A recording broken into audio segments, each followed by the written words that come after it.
Whoa, well, I'm snap folding. It's just you like, would be? Yeah, I would be. You'd be I'd be folding ace queen here, suited as Radu. It would already have hit the muck. But this is, I guess Ian just thinks Radu's at it too much. And to be honest with you, the ace 10 off tower, it's a really beautiful 4-bet bluff hand. And maybe Ian's been amongst the solvers the last few months. You don't know. He might have been putting some work in off the tables. That could be the case. And he might have put in the low frequency 4-bet here with the ace 10 versus Radu, who's been fairly aggressive, and with the chips as well. But fair play to Ian, mixing it up, not just having the ace king plus in his 4-bet range, and now action back on Radu here. And oh wow, No way. Is he gonna 5-bet? Has he picked up on something about here? 20k. Wow, Radu, what senses from him. He has to have picked up on something here, Tower. Read on the situation here from Radu is just so good. What a play. 5-bet bluff, Tower. We just, no way. Do you know what? If Ian 6-bets here with ace 10, Tower, I'm done. I'm having an early finish. He's not doing it. There's no way Ian 6-bets here. How often do we even say the word 6-bet on stream? Oh, wow. But Radu 5-bet bluffing the ace-jack. This is just a levelling war between the two players. He's doing it again! No way! He's doing it again! That's amazing! Oh my God! Ian 6-bet roll that ace 10! How'd you like them apples? Solve that! Ace 10, 6-bet rips it in for 100 big blinds. Oh my word. Ian is my new hero, Tower. I want this man to win the comp. Oh my word. 6-bet rip with the ace 10, folding the ace jack out. Where has Ian found that move from? Oh my word. How'd you like them apples? I've waited all day for something and it's just happened. Oh my word. Ian. Do you know what? I'd be sat at the table. If I was sat at the table there and Ian said to me I didn't have aces there, I would have had a lot of money with him that he had aces in that spot. A lot of money. But wow. Fair play to the man. A 6-bet rip. Well.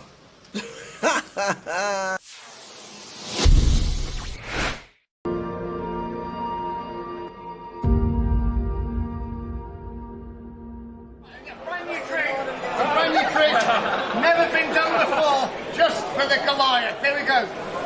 Right. Do you ever wonder what cards look like before they've left the factory? All right. Before they've been printed on, they look a little bit like this. Okay. Now I'm going to show you a trick. What did you say your name was? John. Can you help me with the trick? Okay. So take closer. Take closer. Okay. You're gonna help with the trick. I'm going to give you this card, John. Okay. That's yours for me. All right. John, what I want you to do is just call out stop anywhere. Just here. I put the card on top. Perfect. All these cards are printed. These are already printed, and you found one card that's obviously printed. It's obviously a printed card. It's out of a printed deck. The important thing is that it's random. Is the ink a little bit wet there? You feel a bit moist? Just say yes. Yeah. Yes. Why are you lying? All right. If I take the ink, because it's a little bit wet, if we place it here like this.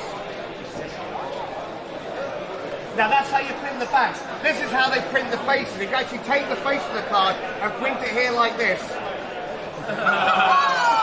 The problem is, it's a mirror image, so you can't play with that card. To actually get it to work, you have to take the mirror card, you press the mirror card, and that's when you print a proper one like this, okay? Now here's the scary thing, is if the ink's actually wet, because you said it was wet, right? Say yes, John, yeah. Right, you take the wet ink right here, and then you pick up a real card, like this, and then you get a face on the back. I don't even know how that happens. Check it out, if I take this one, you can even print the corners like this as well. I don't know how the corner gets on there.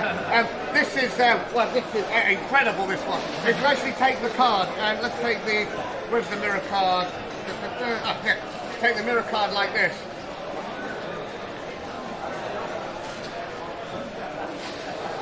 But it's still a little bit wet. You actually see how it smudges just here like this. One more time, you take the card. This is my favourite one, so you print it like this. You take the card, you spin it round, and actually this whirly pattern on it, just like that. What you must never do is take the mirror card, squeeze too hard, and shake, because then all the pips go down to the bottom. Thanks very much.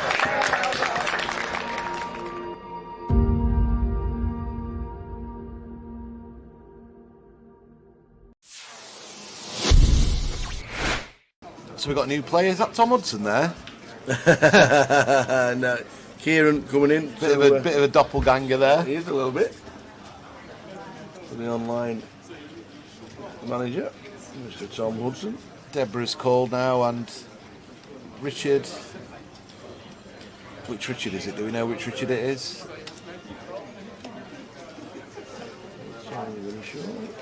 Hearts and Hearts fighting off again. 3 times. A lot of hearts been dealt out, Tal, but not many on the flop.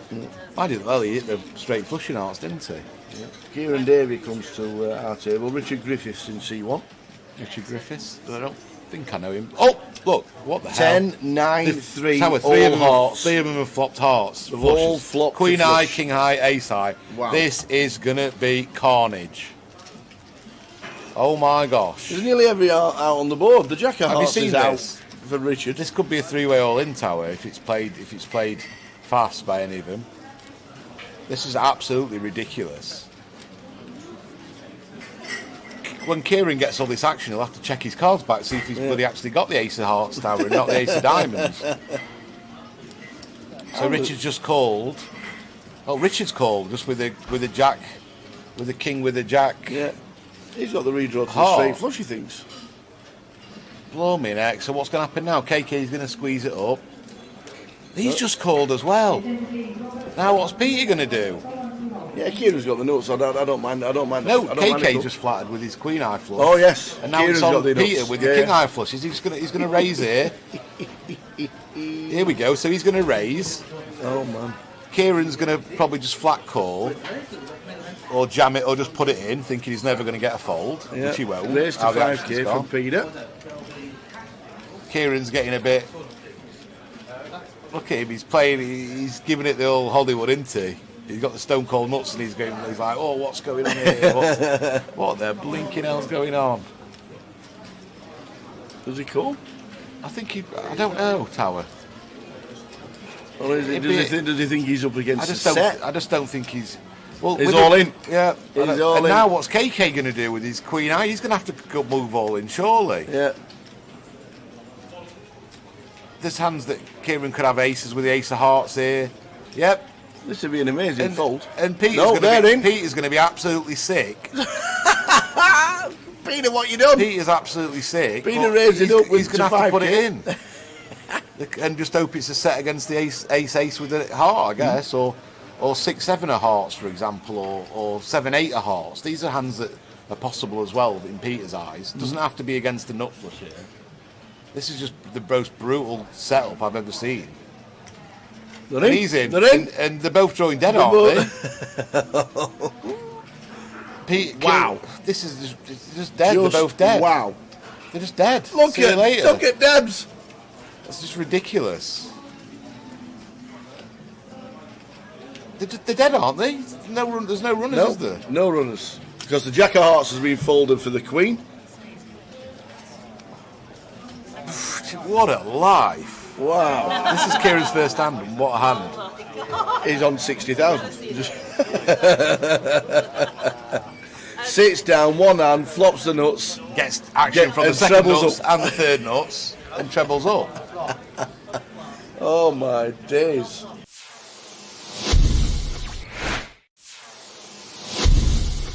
Nine players today, 209 and 307 in total. Jan's mixing it up now, Tower. Wow, Mason's got kings. Well, the Kings are never folded now. Oh, they're going to 3-bet now after Jan's opened a loose hand for him. 9-6 of clubs. Bobby has... we don't know. Kings as well. Oi, oi, oi. And he's going to cold 4-bet probably to about 9,000, 8,000, maybe out of position. Yeah. 9.3. Dan's going to fold and Mason's going to stick him in, I think. And it's going to he will be kings against kings. Yeah. And then we're going to chop it up and then we'll get on to the next. Yep. Kings against kings. Nice answer. Yeah. Let's chop it now, he says. Bobby stuck his stack back. He's happy to chop it. Don't take your stack back too soon, you never know. But he has got the king of hearts. He has got the hearts. Oh, he's got the hearts. He's got the free roll.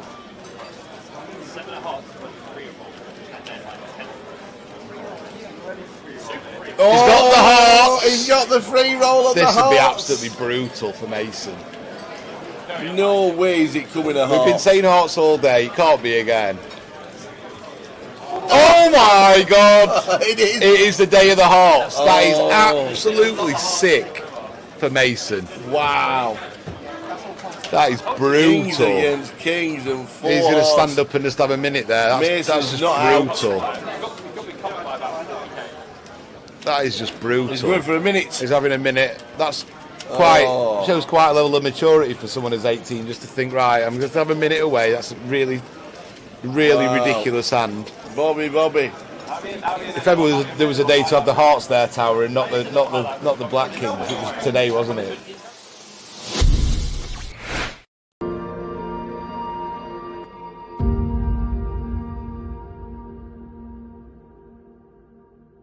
And we got day 1G tomorrow, which is now an ordinary flight, and then the turbo kicks off at 6 p.m. And then Saturday for day 2, get down to about 60 players, and then the final on the Sunday. You're spot on, Donna. You are spot on. Too many. That's how many days. I'll make you right.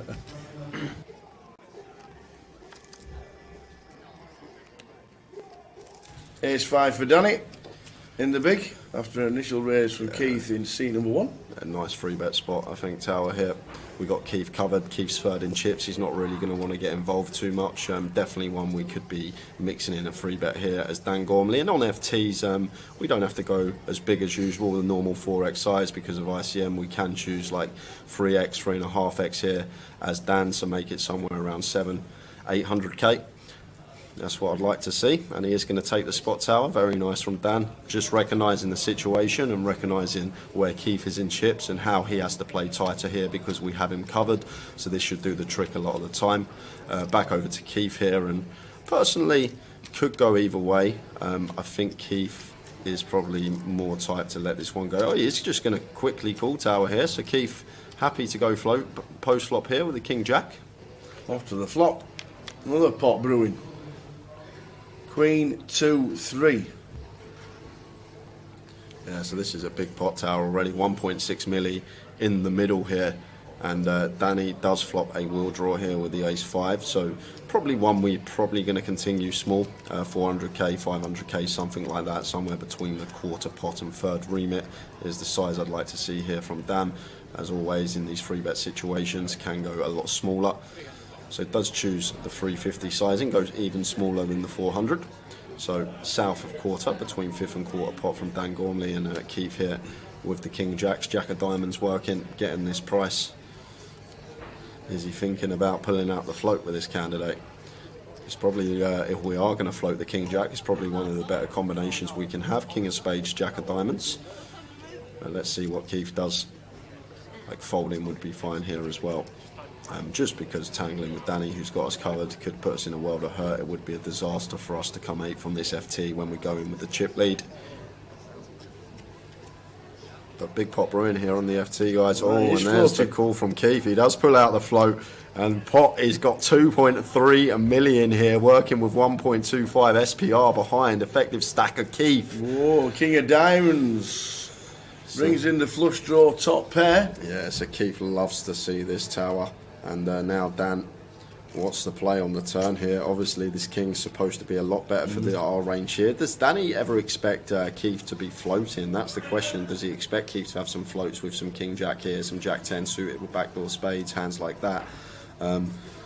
that's the question Danny's got to ask himself. Because from a range perspective here, this king of diamonds rolling off, he shouldn't really have any kings here, Keith, other than king queen specifically. Ace king's going to 3-bet pre, king queen's going to call flop and then turn 2 pair. So it should only really be from our perspective as Danny, king queen, the hand that Keith has here, and Danny goes for the second barrel here. So maybe going after some 4s through jacks, these type of holdings, although jacks or 10s might choose to 4-bet pre, but also perhaps going after some queen jack, ace queen that didn't 4-bet, as well as some queen 10 suited that could be in there, queen jack, queen 10 suited.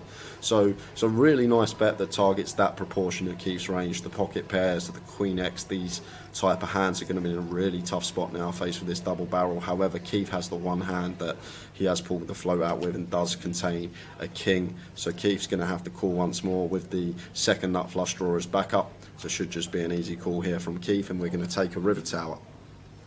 Off to the river.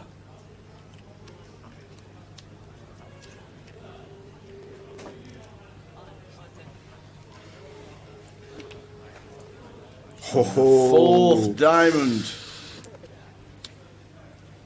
So over to Danny here. We'll know that he's never going to be good here with the ace-5, but has he got the shove in the locker here? We're probably going to have more bare ace of diamonds than Keith in this spot. Like, Keith shouldn't really have too many flushes once the king and 10 of diamonds run out. I guess he's can have like some 7-8 of diamonds, 8-9 of diamonds, ace jack of diamonds, jack 9 of diamonds, but with these particular diamonds on the board, the king 10 and the queen, those being higher diamonds, hands that Keith will probably peel a 3-bet with, let's say for example king queen suited, king 10 suited, these aren't a thing, and Danny does go for it. He does find the jam here, and Keith sitting here with the second nuts, backdoors into the flush, and Dan Gormley making a big move early on and just applying pressure to Keith. Keith coming in with the chip lead, and he'll be thinking he could be going home in 8th here if Dan has backdoored into the nut flush himself. Dan could still plausibly have turned a flush here. He could be 3-betting some ace-4, ace-5 of diamonds, these type of holdings. Even ace-6, ace-7, ace-8 of diamonds could probably all be in there as well. So this is a huge move from Dan Gormley early on in this final table. And back over to Keith here. And I think with a jack of diamonds tower, it's pretty gross, but it's a gross spot. It's horrible because Dan's only ever making this move for value with the ace of diamonds. He's not going to shove like 9s here, or ace 9, say if he elected to 3-bet that and double barrel. He's not going to shove ace 9 with a 9 of diamonds. So Keith's jack of diamonds here, although it is the second nuts, it's pure bluff catcher here. We're either behind to the bare ace or a turn flush of Danny, turn nut flush, or he's just got a bluff in this scenario, and Danny with the bottom of his range just going for it here, and notice rubbing the left arm there, caressing. Usually that signals is something people do to calm themselves down, but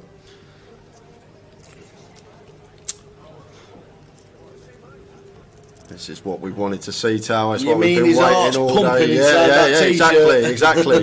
He's just trying to, if not, try and put the heart rate down, perhaps try not to give anything away. And Keith here in a really tough spot because yes, we've backdoored into the second nuts, but the problem we've got, Sal, like I say, it becomes a bluff catcher the way this hand's played. Like, Dan could plausibly have turned a flush with ace-x of diamonds. He could have plausibly double-barreled as a bluff with a bare ace of diamonds. So this is a gross spot for Keith here, and rather him sitting there than me, because this is one that's going to take a while, and rightly so. The tank's going to be needed here, Tower.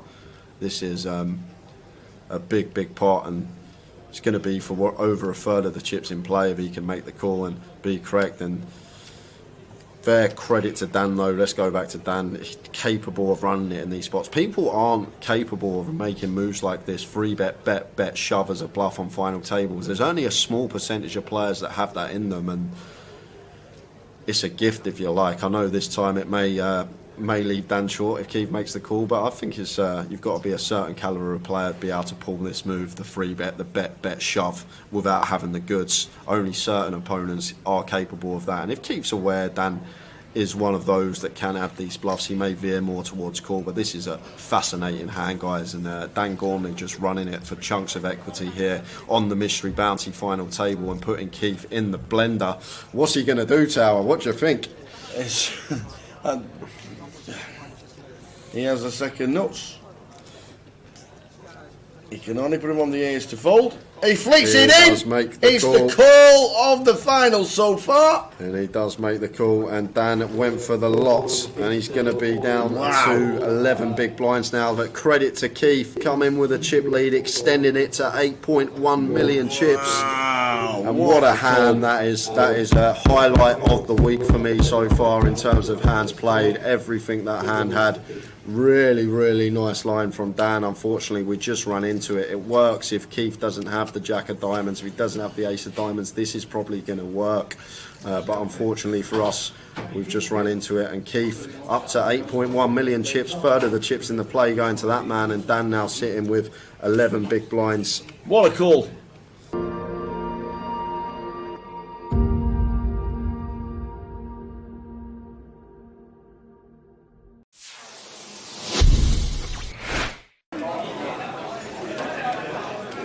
Ian can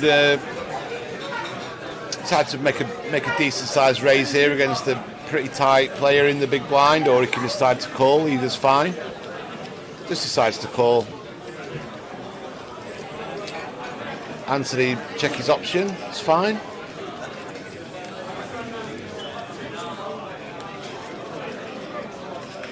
Whoa, this might be bad news for Ian because he's got the nut low, and he's going to decide to barrel this at least one street. And let's see if Anthony just decides to call. Good trap from Anthony here. I half expected him to raise it, Tower, but he's playing it well. Now this is a spot where if I am Ian, I'm betting pretty big now. About pot 50,000. He goes for 27,000. Again, Anthony, if I'm Anthony, I'm just calling. Yeah, me too.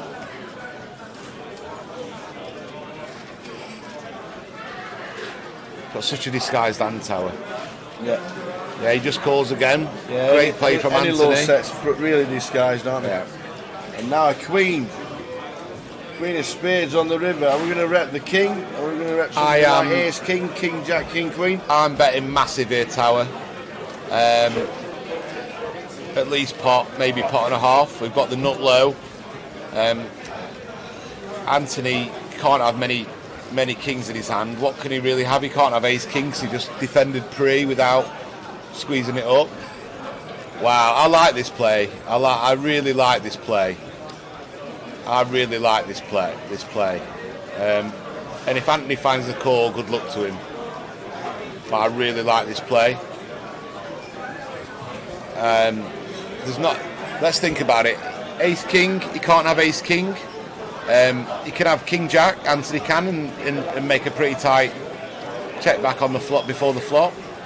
But what other kings can he have, Tower? He's got to have something to call the flop with. So he's got to have a king to call the flop with. So king 10 he could have. That's reasonable. Turns a pair, calls the bet. Queen king, possibly. But then that's about it, Tower. He can't have ace king. He can't have two kings. And whereas Ian, we could have any king. We could be bluffing and have got there. We could have. He's decided to call, and that's pretty sick. And I think it's really unlucky for Ian. I think he played the hand really, really, really well, and just got unlucky that Anthony had a set. I mean, how can he have a set? That set of fours is kind of like the only really strong non-king hand he can have, Tower. And obviously he can have a hand like ace six. He's got to call twice and fold. There's just so many hands that he's got to fold. And although Ian did come in, didn't he, Tower? And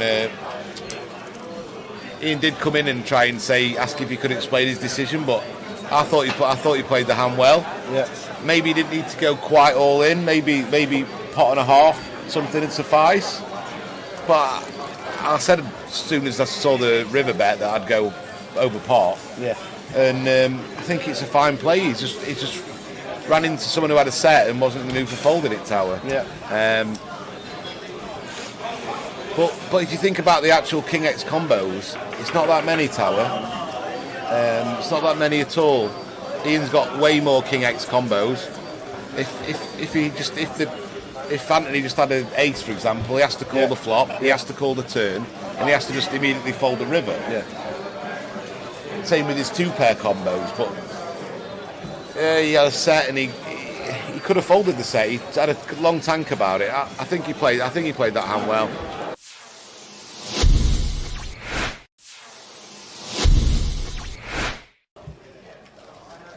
It's 10 for Ian.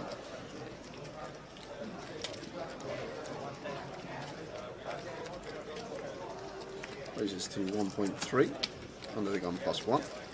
And Radu here with the ace-jack in the hijack. Surprised if he went anywhere this deep with Ian. Probably more inclined to just flat this one versus the early position open. But obviously can mix in a 3-bet some of the time. And it looks like that's exactly what he's done. 3-bets to 3.2.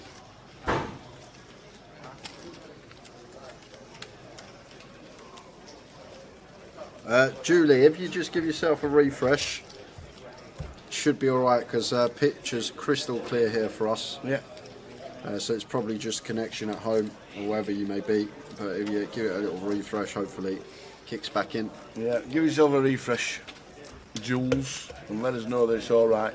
Because it's alright on both our laptops. Oh this my word! What's happening here? 4-bet to 7.7. Wow, Ian. Oi, oi. Someone over the age of 50, 4-bet bluffing tower. Whoa, well, I'm start folding. It's just You like, would be. Yeah, I would be. You'd be I'd be folding ace-queen here, suited as Radu. It would already have hit the muck. But this is... I guess Ian just thinks Radu's at it too much, and to be honest with you, the ace-10 off tower, it's a really beautiful 4-bet bluff hand, and maybe Ian's been amongst the solvers the last few months. You don't know. He might have been putting some work in off the tables. That could be the case. And he might have put in the low frequency 4-bet here with the ace-10 versus Radu, who's been fairly aggressive, and with the chips as well. But fair play to Ian, mixing it up, not just having the ace-king plus in his 4-bet range, and now action back on Radu here. And oh wow. No way. Is he going to 5-bet? Has he picked up on something here? 20k. Wow, Radu, what senses from him. He has to have picked up on something here, Tower. Read on the situation here from Radu is just so good. What a play. 5-bet bluff Tower, we just, no way. Do you know what, if Ian 6-bets here with ace-10 Tower, I'm done. I'm having an early finish. He's not doing it. There's no way Ian 6-bets here. How often do we even say the word 6-bet on stream? Oh, wow. But Radu 5-bet bluffing the ace-jack. This is just a leveling war between the two players. He's doing it again! No way! He's doing it again! That's amazing! Oh my God! Ian 6-bet roll that ace-10!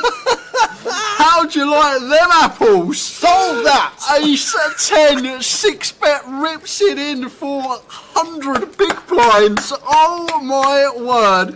Ian is my new hero, Tower. I want this man to win the comp. Oh my word. 6-bet rip with the ace-10, folding the ace-jack out. Where has Ian found that move from? Oh my word. How'd you like them apples? I've waited all day for something and it's just happened. Oh my word. Ian. Do you know what? I'd be sat at the table. If I was sat at the table there and Ian said to me I didn't have aces there, I would have had a lot of money with him that he had aces in that spot. A lot of money, but wow. Fair play to the man. A 6-bet rip. Well. Brand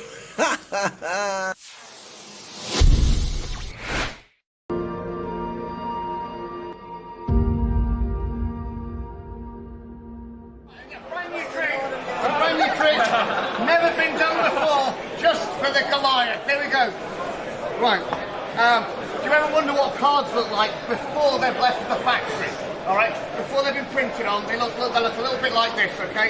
Now I'm going to show you a trick. What did you say your name was? John. Can you help me with the trick? Okay, so stick closer. Stick closer. Okay, you're gonna help with the trick. I'm gonna give you this card, John. Okay, that's yours for me. All right, John. What I want you to do is just call out stop anywhere. Just here. I put the card on top. Perfect. All these cards are printed. These are already printed, and you found one card that's obviously printed. It's obviously a printed card. It's out of a printed deck. The important thing is that it's random. Is the ink a little bit wet there? You feel a bit moist? Just say yes. Yeah. Yes. Why are you lying? All right. If I take the ink, because it's a little bit wet, if we place it here like this. Now that's how you print the backs. This is how they print the faces. You actually take the face of the card and print it here like this. The problem is, it's a mirror image, so you can't play with that card. To actually go to work, you have to take the mirror card, you press the mirror card, and that's when you print a proper one like this, okay? Now here's the scary thing, is if the ink's actually wet, because you said it was wet, right?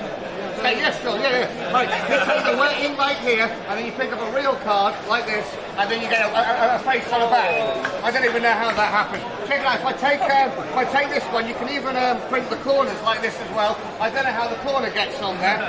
This is incredible, this one. If you actually take the card, and let's take where's the mirror card? Take the mirror card like this.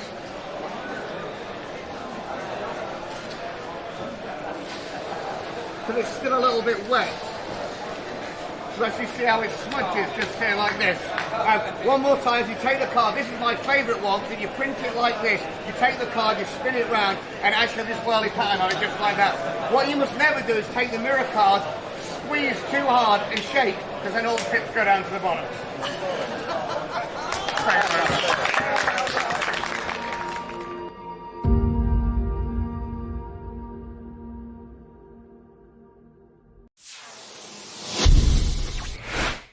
So we've got new players. Is that Tom Hudson there? No, Kieran coming in. Bit of a doppelganger there. He is a little bit. For the online manager, Mr. Tom Hudson. Deborah's called now, and Richard. Which Richard is it? Do we know which Richard it is?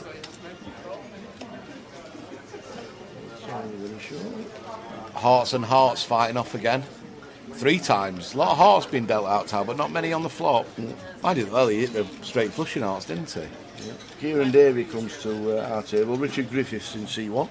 Richard Griffiths. I don't think I know him. Oh, look! What the 10, hell? 9, 3. Tower, all hearts. 3 of them have flopped hearts. All flopped. Queen High, King High, Ace High. Wow. This is gonna be carnage.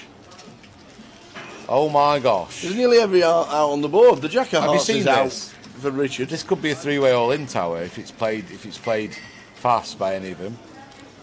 This is absolutely ridiculous. When Kieran gets all this action, he'll have to check his cards back, see if he's bloody actually got the Ace of Hearts, Tower, and not the Ace of Diamonds. So Richard's just called. Oh, Richard's called just with a Jack, with a King, with a Jack. Yeah, he's got the redraw to the straight flush, he thinks. Blow me neck. So what's going to happen now? KK's going to squeeze it up. He's just called as well. Now what's Peter going to do? Yeah, Kieran's got the notes. I don't mind. No, KK just flattered with his Queen High flush. Oh yes, and now Kieran's it's on got the Peter nuts. with the King High flush. He's going to raise here. Here we go. So he's going to raise. Oh man. Kieran's going to probably just flat call, or jam it, or just put it in, thinking he's never going to get a fold, which he won't. Raise to 5k from Peter. Kieran's getting a bit. Look at him. He's playing. He's giving it the old Hollywood, isn't he? He's got the stone cold nuts, and he's like, "Oh, what's going on here? What the blinking hell's going on?" Does he call? I think I don't know, Tower. Or does he think he's up against I just don't think he's. Well, he's all in. Yeah. He's all in. Now what's KK going to do with his Queen High? He's going to have to move all in, surely. Yeah. There's hands that Kieran could have aces with the Ace of Hearts here. Yep. This would be an amazing fold. And Peter's going to be absolutely sick. Peter, what you done? Peter's absolutely sick. Peter raised it up. He's going to have to put it in. And just hope it's a set against the ace with a heart, I guess, or 6-7 of hearts, for example, or 7-8 of hearts. These are hands that are possible as well in Peter's eyes. It doesn't have to be against the nut flush here. This is just the most brutal setup I've ever seen. They're and in. he's in, They're in. and they're both drawing dead, aren't they? Pete, wow. This is just dead. They're both dead. Wow. They're just dead. Look at Debs. It's just ridiculous. They're dead, aren't they? There's no runners, is there? No runners. Because the Jack of Hearts has been folded for the Queen. What a life. Wow. This is Kieran's first hand, and what a hand. He's on 60,000. Sits down, one hand, flops the nuts. Gets action from the second nuts up. and the third nuts, and trebles up. Oh my days.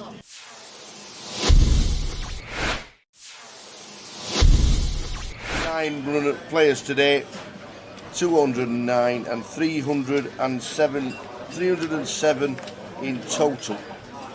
Jan's mixing it up now, Tower. Wow, Mason's got kings. Well, the kings are never folded. No, they're going to 3-bet now after Jan's opened a loose hand for him. 9-6 of clubs. Bobby has... we don't know. Kings as well. Oi, oi, oi. And he's going to cold 4-bet probably to about 9,000, 8,000, maybe out of position. Yep, 9.3.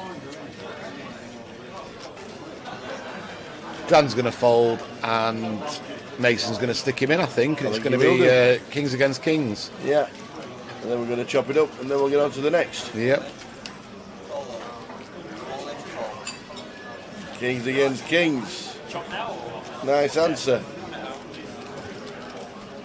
Yeah. Let's chop it now, he says. Bobby's stuck his stack back. He's happy to chop it. Don't take your stack back too soon. You never know. But he has got the king of hearts. He has got the hearts. Oh, he's got the hearts. He's got the free roll.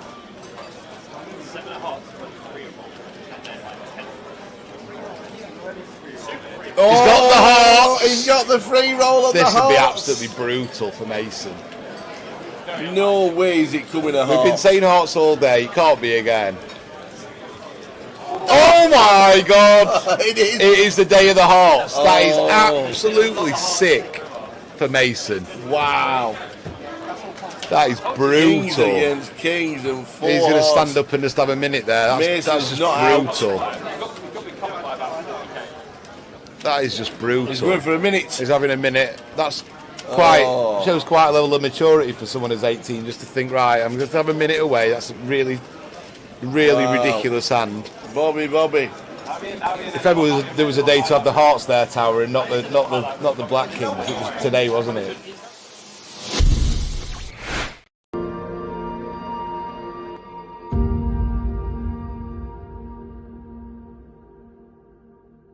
And we got day 1G tomorrow, which is now an ordinary flight, and then the turbo kicks off at 6 p.m. And then Saturday for day 2, get down to about 60 players, and then the final on the Sunday. You're spot on, Donna. You are spot on. Too many. That's how many days. I'll make you right.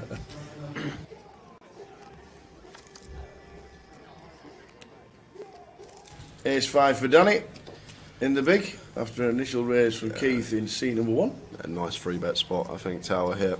We got Keith covered. Keith's third in chips. He's not really going to want to get involved too much. Definitely one we could be mixing in a 3-bet here as Dan Gormley. And on FTs, we don't have to go as big as usual, the normal 4x size because of ICM. We can choose like 3x, 3.5x here as Dan, so make it somewhere around 800k. That's what I'd like to see, and he is going to take the spot, Tower. Very nice from Dan. Just recognising the situation and recognising where Keith is in chips and how he has to play tighter here because we have him covered. So this should do the trick a lot of the time. Back over to Keith here, and personally could go either way. I think Keith is probably more tight to let this one go. Oh, he's just going to quickly call Tower here. So Keith happy to go post flop here with the King Jack. Off to the flop. Another pot brewing. Queen 2 3. Yeah, so this is a big pot tower already, 1.6 milli in the middle here. And Danny does flop a wheel draw here with the ace-5, so probably one we're probably going to continue small, 400k, 500k, something like that, somewhere between the quarter pot and third remit is the size I'd like to see here from Dan. As always in these 3-bet situations, can go a lot smaller. So it does choose the 350 sizing, goes even smaller than the 400. So south of quarter, between fifth and quarter pot from Dan Gormley and Keith here with the King Jacks, Jack of Diamonds working, getting this price. Is he thinking about pulling out the float with this candidate? It's probably, if we are going to float the King Jack, it's probably one of the better combinations we can have. King of Spades, Jack of Diamonds. Let's see what Keith does. Like folding would be fine here as well. Just because tangling with Danny, who's got us covered, could put us in a world of hurt. It would be a disaster for us to come 8 from this FT when we go in with the chip lead. But big pot brewing here on the FT, guys. Oh, and there's the call from Keith. He does pull out the float. And pot has got 2.3 million here, working with 1.25 SPR behind. Effective stack of Keith. Whoa, King of Diamonds. Brings in the flush draw top pair. Yeah, so Keith loves to see this tower. And now Dan, what's the play on the turn here? Obviously, this king's supposed to be a lot better for the R range here. Does Danny ever expect Keith to be floating? That's the question. Does he expect Keith to have some floats with some King Jack here, some Jack 10 suited with backdoor spades, hands like that? That's the question Danny's got to ask himself. Because from a range perspective here, this King of Diamonds rolling off, he shouldn't really have any kings here, Keith, other than King Queen specifically. Ace King's going to 3-bet pre, King Queen's going to call flop and then turn 2 pair. So it should only really be from our perspective as Danny, King Queen, the hand that Keith has here. And Danny goes for the second barrel here. So maybe going after some 4s through jacks, these type of holdings, although jacks or 10s might choose to 4-bet pre, but also perhaps going after some queen jack, ace queen and then the 4-bet, as well as some queen 10 suited that could be in there, queen jack, queen 10 suited.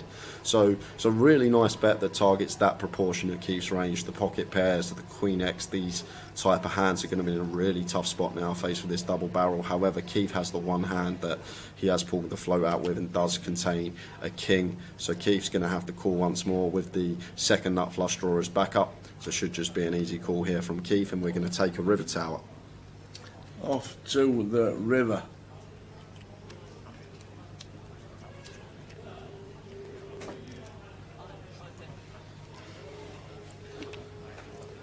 Fourth diamond. So over to Danny here. We'll know that he's never going to be good here with the ace-5, but has he got the shove in the locker here? We're probably going to have more bare ace of diamonds than Keith in this spot. Like, Keith shouldn't really have too many flushes once the king and 10 of diamonds run out. I guess it's good. He can have like some 7-8 of diamonds, 8-9 of diamonds, ace jack of diamonds, jack 9 of diamonds. But with these particular diamonds on the board, the king 10 and the queen, those being higher diamonds, hands that Keith will probably peel a 3-bet with, let's say for example king queen suited, king 10 suited, these aren't a thing, and Danny does go for it. He does find the jam here, and Keith sitting here with the second nuts, backdoors into the flush, and Dan Gormley making a big move early on and just applying pressure to Keith. Keith coming in with the chip lead, and he'll be thinking he could be going home in 8th here if Dan has backdoored into the nut flush himself. Dan could still plausibly have turned a flush here. He could be 3-betting some ace-4, ace-5 of diamonds, these type of holdings. Even ace-6, ace-7, ace-8 of diamonds could probably all be in there as well.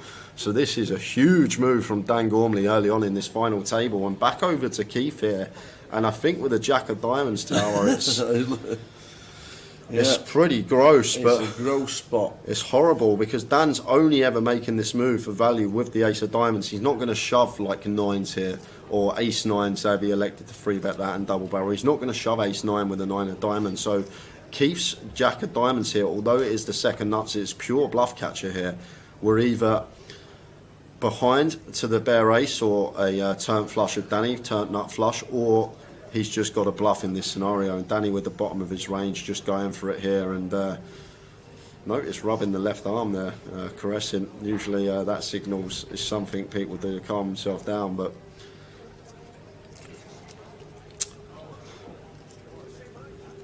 this is what we wanted to see, Tower. It's what we've been waiting all day. Yeah, exactly.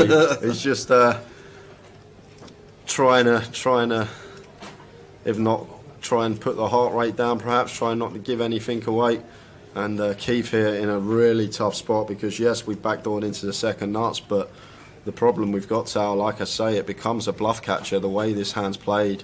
Like, Dan could plausibly have turned a flush with ace-x of diamonds. He could have plausibly double-barreled as a bluff with the bare ace of diamonds. So this is a gross spot for Keith here, and rather him sitting there than me, because this is one that's going to take a while, and rightly so. The tank's going to be needed here, Tower. This is a big pot, and it's going to be for over a third of the chips in play if he can make the call and be correct. And fair credit to Dan, though. Let's go back to Dan. He's capable of running it in these spots. People aren't capable of making moves like this. Free bet, shove as a bluff on final tables. There's only a small percentage of players that have that in them, and it's a gift, if you like. I know this time it may leave Dan short if Keith makes the call, but I think it's you've got to be a certain calibre of player to be able to pull this move, the free bet, the bet shove, without having the goods. Only certain opponents are capable of that, and if Keith's aware Dan is one of those that can have these bluffs, he may veer more towards call. But this is a fascinating hand, guys, and Dan Gormley just running it for chunks of equity here on the mystery bounty final table and putting Keith in the blender. What's he going to do, Tower? What do you think? He has a second nuts. He can only put him on the ace to fold. He flicks it in. It's the call of the final so far. And he does make the call, and Dan went for the lots, and he's going to be down to 11 big blinds now. But credit to Keith, coming with a chip lead, extending it to 8.1 million chips. Wow, and what a hand that is. That is a highlight of the week for me so far in terms of hands played. Everything that hand had. Really nice line from Dan. Unfortunately, we just run into it. It works if Keith doesn't have the jack of diamonds, if he doesn't have the ace of diamonds. This is probably going to work, but unfortunately for us, we've just run into it. And Keith up to 8.1 million chips, third of the chips in the play going to that man, and Dan now sitting with 11 big blinds. What a call.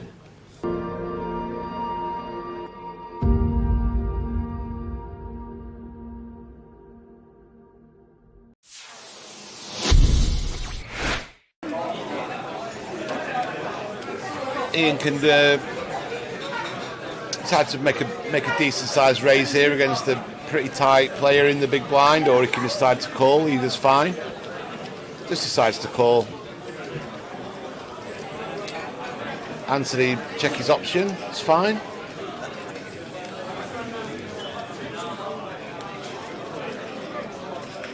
Whoa, this might be bad news for Ian because he's got the nut low, and he's going to decide to barrel this at least one street. And let's see if Anthony just decides to call. Good trap from Anthony here. I half expected him to raise it, Tower, but he's playing it well. Now this is a spot where if I am Ian, I'm betting pretty big now. About pot, 50,000. He goes for 27,000. Again, Anthony, if I'm Anthony, I'm just calling. Yeah, me too.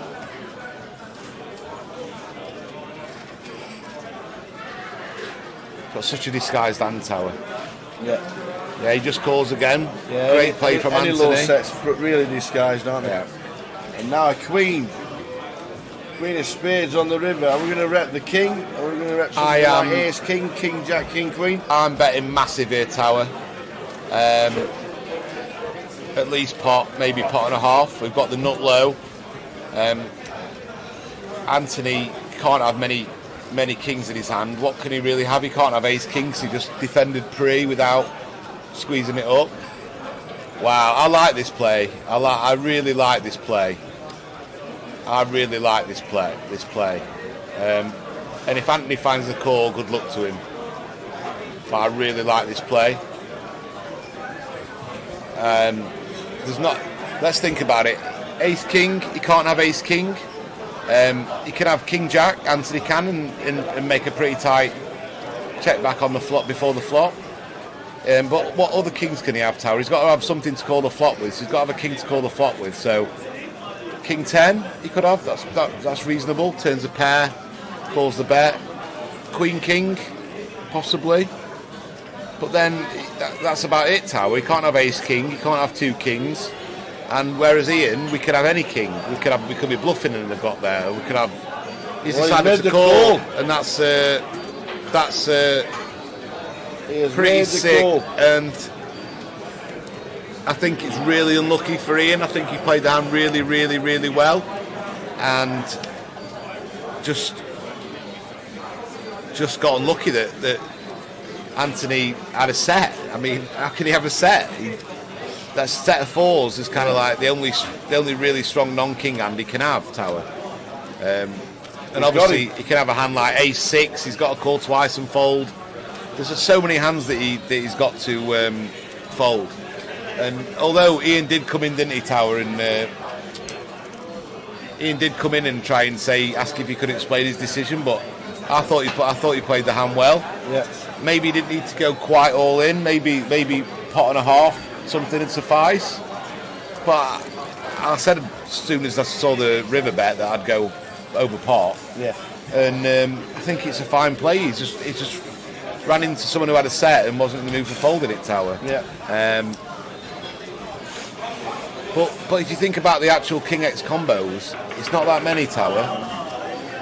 It's not that many at all. Ian's got way more King X combos. If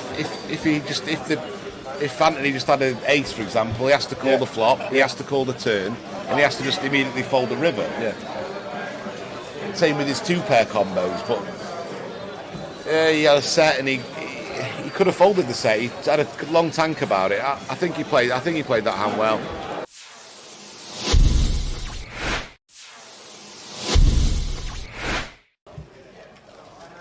It's 10 for Ian.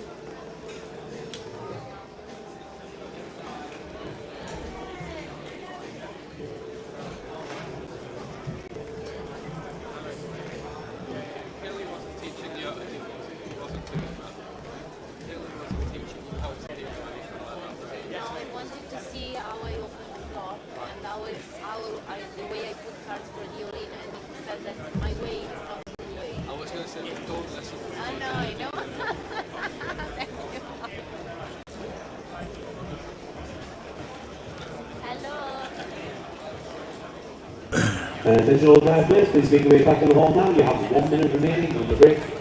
Welcome back, everybody. When you get to Straight after the dinner, Andy Hills is coming in. So Jay's just messaged me. Andy Hills on his way into this chair, and then 7 o'clock it'll be Jay Harwood and Andy Hills. Good to have Andy when he comes into the comms.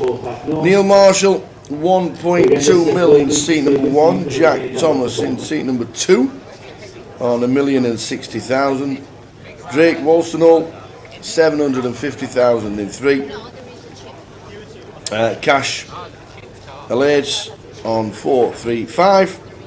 Jamie Walker on 1.2 mil. Youma Nicholas, 2.1 mil when he comes into seat number 6. Paul Clanishan in 7 on 240. Have a sit down, son. Oh my days. James Wood. Is that the actor? No, he's not that old. Wood. Oh, it is. I saw him this year in Vegas playing. He's still playing. Yeah, he's proper white now. He's in his 70s. How are you? Hi. Michael Stevenson. Hello. I never actually get to watch any poker. You're always too busy. No. Team's done well this week. Really well. Yeah. Team's done really, really well. We know. Been well documented with the dealer situation regarding Brexit, regarding getting them over, regarding staffing anywhere in the country. Yeah.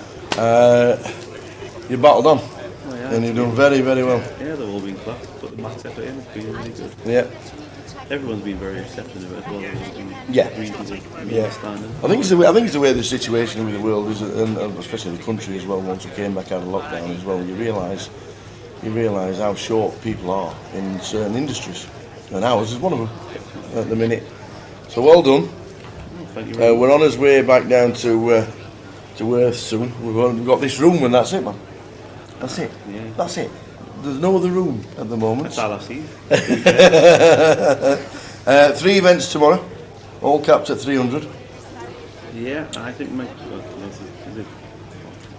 I'm not sure. I got told it was capped at 300. That's all. Yeah. So yeah. But overall, I think everybody and the feedback. A couple of negatives got shut down completely straight away, and mostly has been a big thumbs up and well done.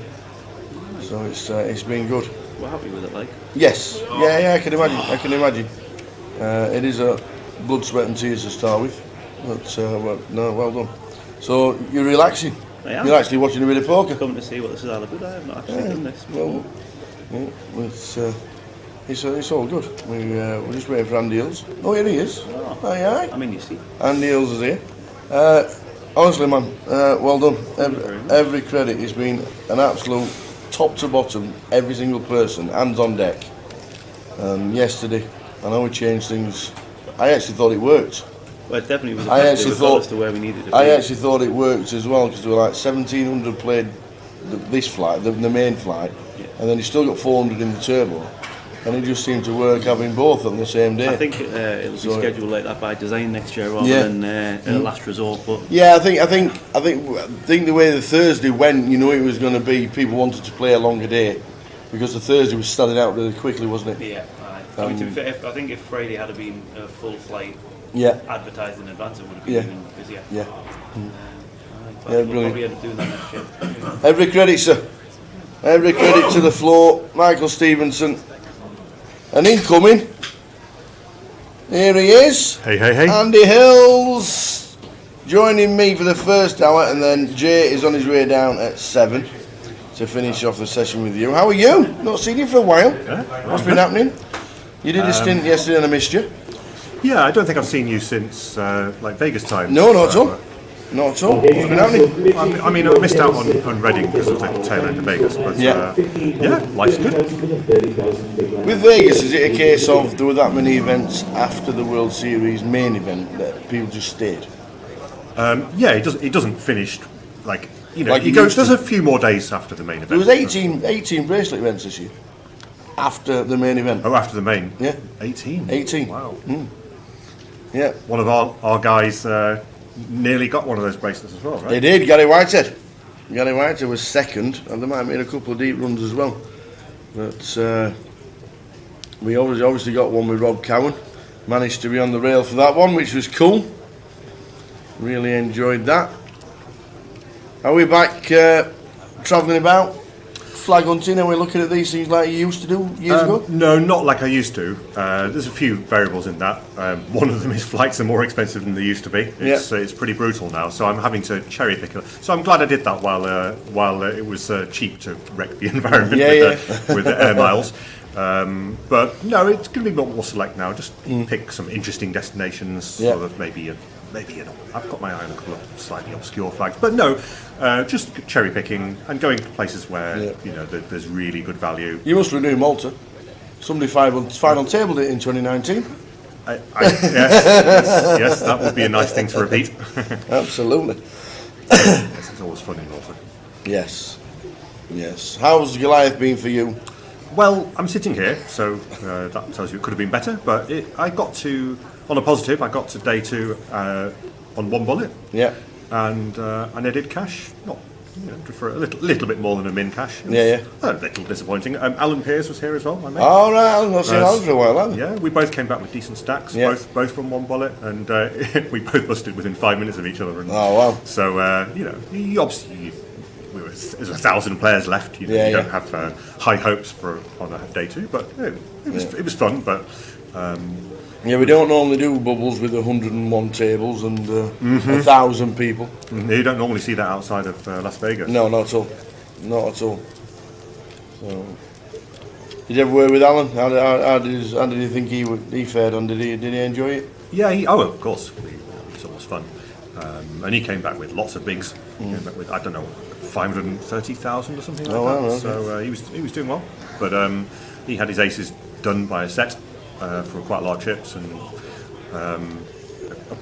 lost a few other hands, and that was it really. And he went to push it all in his left hand with ace-9 in early position, got caught in 4 spots. Oh my dear. Get out of that one. Absolutely. Don't feel confident in that. How many are left? Says here we are on at this moment in time. We are on £343 and £500 next payout. So we'll give you that. There's a full list of everybody who's cashed on the Grosvenor Facebook page if you want to check it out. And Ben Godwood just home after busting 346th, the last hand before lunch. So that means you live within an hour. Nice one, congratulations, 346th, well done. Went just down before the lunch. Where's your name? There we go, Ben D. Godwood. Oh yeah, you're on the Ben D. Godwood. There you go. £500. Very nice. Shabby? Absolutely not.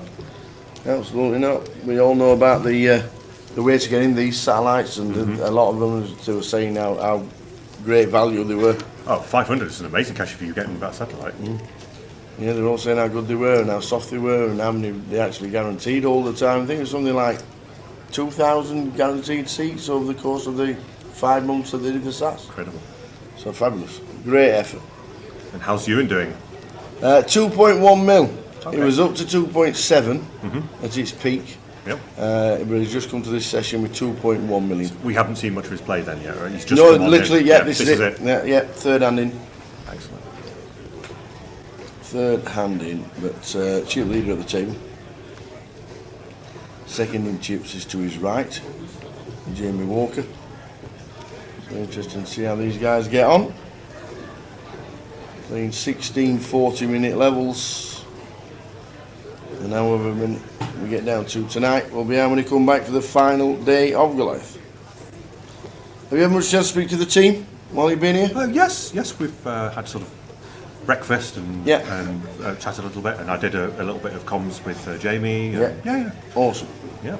This hand is playing a little bit loose, little bit of a loose open, a little bit of a loose call, well, quite a loose call actually. Yes. Undergun 2, Queen Jack should really be normally a fold. If you know someone's opening really wide, you could 3-bet it, but anything except a call, I would say, with that hand. Well, the timing is excellent with the 7s. He's up against 2 pretty weak hands. Yeah. The Queen Jack should be getting out of the way, as the King Jack has done. Whoa! The Queen Jack calls. Oh, loosey-goosey. Wowzers. Okay, so it wasn't a huge shove relative to the big blind. It was 10 big blinds, but still, I mean, this is the hole you dig yourself into by playing such a loose hand in the first place. Well, he's got some outs, but you know, by calling that, now he feels like he has to call off, but in reality, it's going to be quite thin. I'm not going to say that Queen Jack isn't a call at the point that the action is closed and it's on you to call, but this is the problem. Do you want to get yourself into this spot where you're forced to call the shove with a hand that really could have just hit them up to start with? And we're double. Now the King Jack will be saying, oh, well, my days if I call, get out. But it was a correct fold. Yeah, and he, with the King Jack, is at the bottom of his range, really. Yes. Like below the bottom of his range, to be honest. Yeah.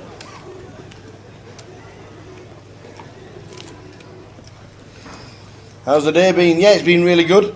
Start of the day with 1,075. We lost the 75 players and hit the money in the first hour of the day.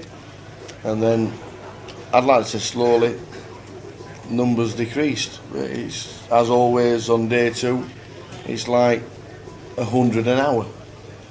It is bonkers. I played a tournament in Las Vegas this summer, which had the fastest bus starts I've ever seen, and correctly so. It was the Mystery Bounty tournament. Oh, right, okay. And at the start of day 2, when the Mystery Bounty does become introduced, I mean, only 5% of the field had progressed, so the bounty was worth a huge amount in relation to the equity of your actual stack. So it is correct that everyone should be getting it in left and right. You know, you should be very, very loose in calling against shorter stacks. And they had to pause the tournament. They just couldn't keep track of. You know, it was literally seat open, seat open, seat open, like 3 in a second. You know, sometimes they eventually had to pause the tournament while they caught up. Yeah. 40-minute pause. I think that might have happened Was that what it was? once or twice. Yeah, Oh, well. at least 40 minutes, yeah. Wowzers. Well, they processed the backlog of the mysteries. Wow. Mystery bounties. Just shows you when the systems can't keep up with the amount of eliminations per minute.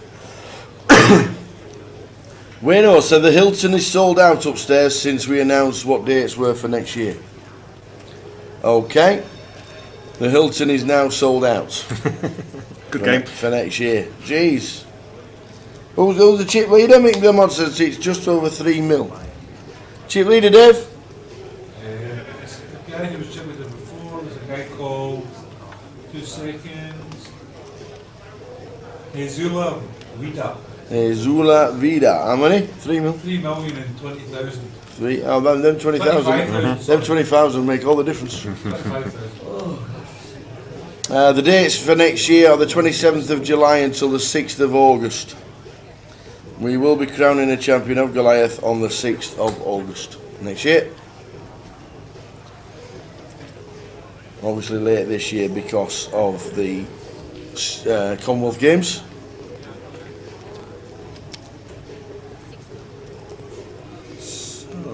Ace 5, Yeah, fours. we've gone 3-way here. This is a debatable c-bet because of the small blind being in hand, and also the hijack. So that board actually hits both players' ranges quite a lot. So, I mean, we can see the bluffers got through this time, but unless you have specific reads on those players, you know, for example, that they are playing a much wider range than they should, which could mean they miss the board more often, or maybe they're a bit of a pushover and you felt like you can get them off by the river. But do you think the problem is, even when you do get called out, there's going to be a lot of cards you have to dodge in order to be able to continue bluffing. You don't want to see you don't want to see cards in the vicinity of those flop cards. There's going to be so many straight draws that could make a pair. So it's basically, there's not that many brick runouts where you're going to be able to keep lasting. So it's a debatable c-bet there, but it got through this time.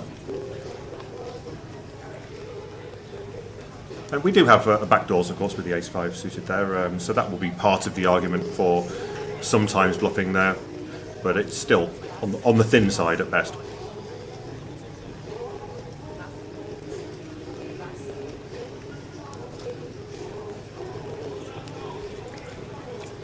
I don't.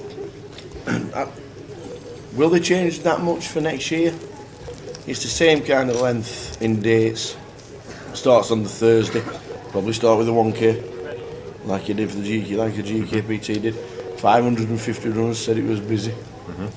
The Mystery Bounty, the Omaha, Joker's Wild, all the side events. Do they need to change that much? Oh, it's been a great success. I think the numbers have been fabulous.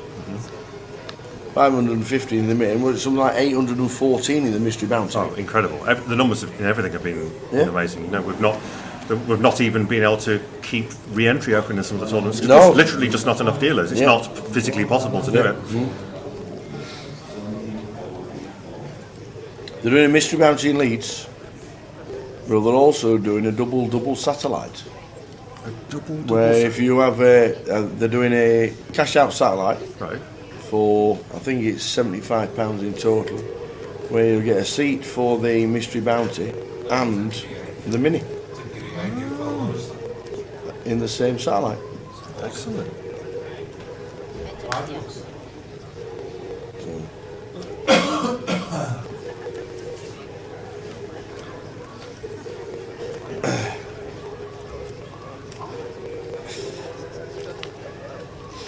What happened to the £300 event? They just changed things around and put. We'll come back to that very shortly because we'll flop the nuts.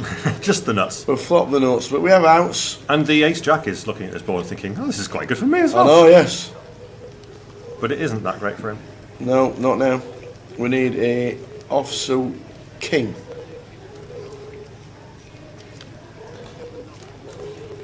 And it's the ace of clubs for the nut flush with the king of clubs. So the ace jack of Paul has been eliminated. Had to work that board out.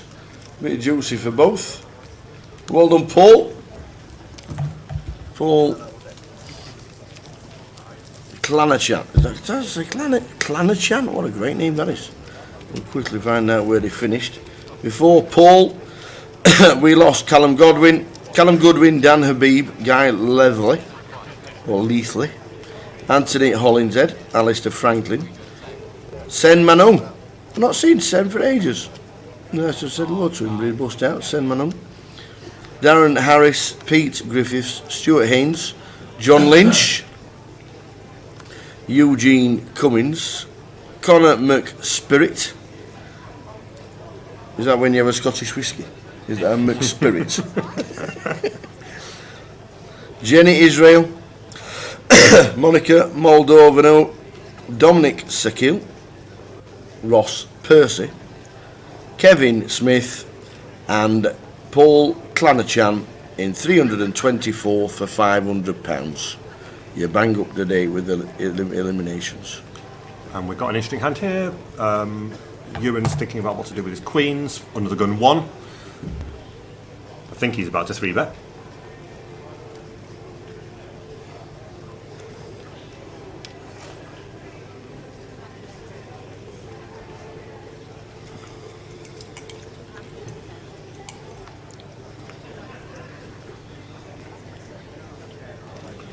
$210,000.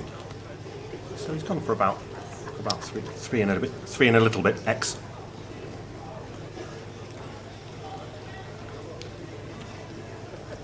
He's up against a million stack, so you could he could be bluffing here. You know, he could be perceived to have some bluffs here, and you know, when you wear these patches, people think that you're up to mischief. But somehow they convince themselves that you can have bluffs when you don't really.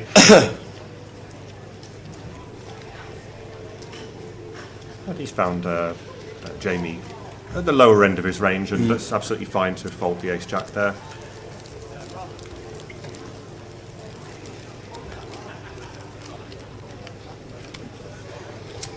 How many levels do we have left to go until the end of the day? We play to the end of level number 32, which is a while.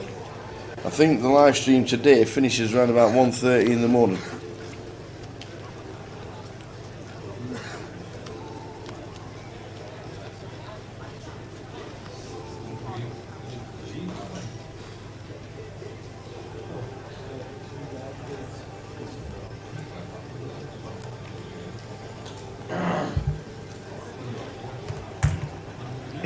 Would you recommend registering before, or will registering on the day be okay for the double satellite?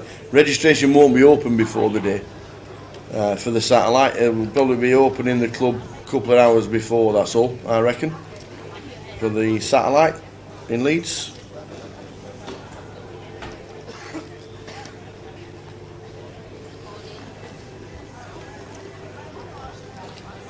A shove? Yep, I think this is going to be called. I mean, there's a world in which some Goliath players might fold the sevens here and underrate their hand, and it would depend how you perceive Drake on the button as well. You know, sevens against like a pro player is absolutely fine to call with. But it all depends on the how far people are deviating from equilibrium here. If someone's on the tighter side, then sevens could become more marginal. You know, if someone doesn't 3-bet jam with 4s and 5s and so on. Okay. I can't really say that that's correct or not versus ranges because I don't know the players well enough.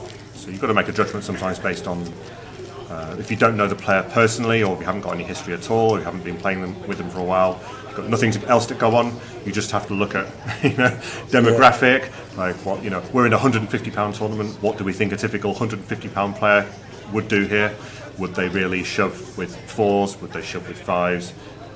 Well, I mean, not everyone would shove with king queen suited. I've seen some very passive play in this tournament. I've seen people flatting with ace king suited. So you can't say that someone. We see folding queens under the gun. Wow, was that near the bubble? Was it near the end of the day? That was near the end of the day. I mean, that's not a good play, but I mean, it doesn't surprise me in this tournament. Yeah. Picture keeps going blurred. We better check it.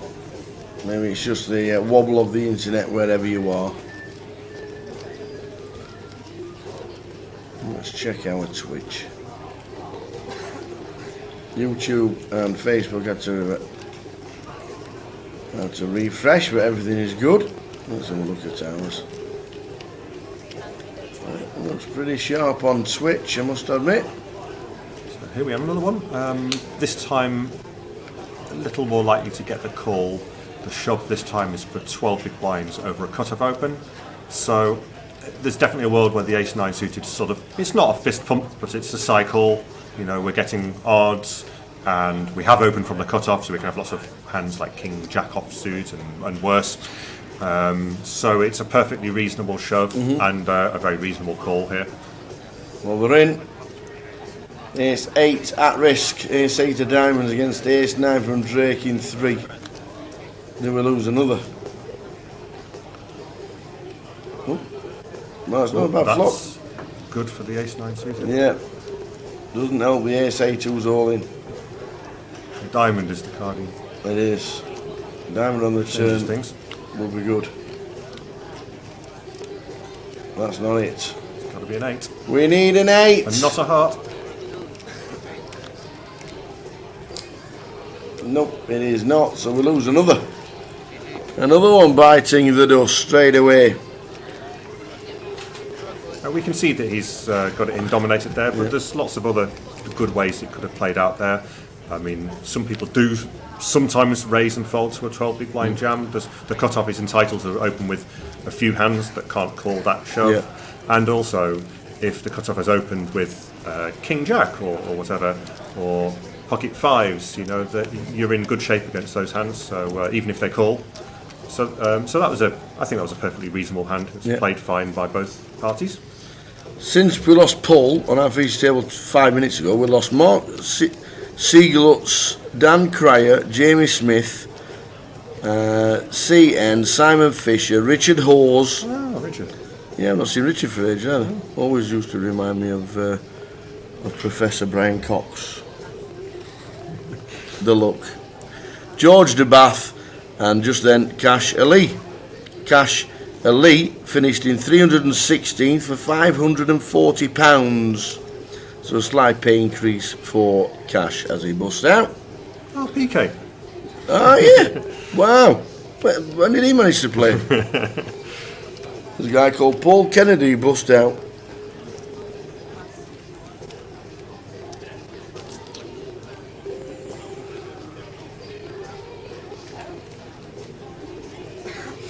No, I don't think Charlie and Mo played, to be fair.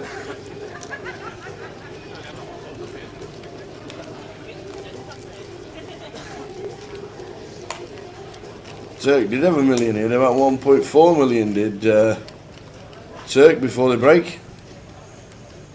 We didn't say Ewan's hand there, but it must have been really bad because it folded to him in the small blind and just instantly mucked it. Didn't see the stack size of the big blind. He either could have mucked it because the big blind had a sort of a 9 big blind stack and Ewan had junk, or he might have. I wouldn't imagine he would open fold a great deal of hands when he's got so many chips. If the effective stack was a little bit higher, like 20 big blinds, 30 big blinds. So it could have been just a really, really junky hand, but we didn't get to see anyway. The payouts tickers are there we go. The payout tickers scrolling across the bottom. Those are the ones that have finished in the end of the payouts. We'll update that, the payout section, because we're down to 313. So we'll change those. We've got rid of all those payments that are scrolling across the bottom. Oh, thanks, Kozaji. I think the action tracker must have been wrong then. I didn't see any action on the screen, so that makes much more sense now. So disregard everything I just said. He did not open full small line.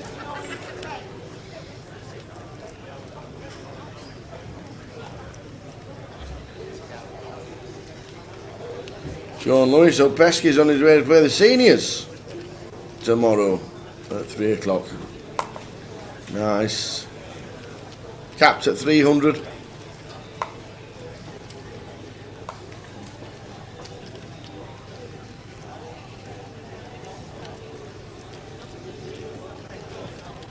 So the small blind's raised to just under 3x.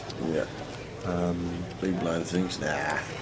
Okay. I mean, none of that. It's sort of quite a tight fold with 10-8 offsuit.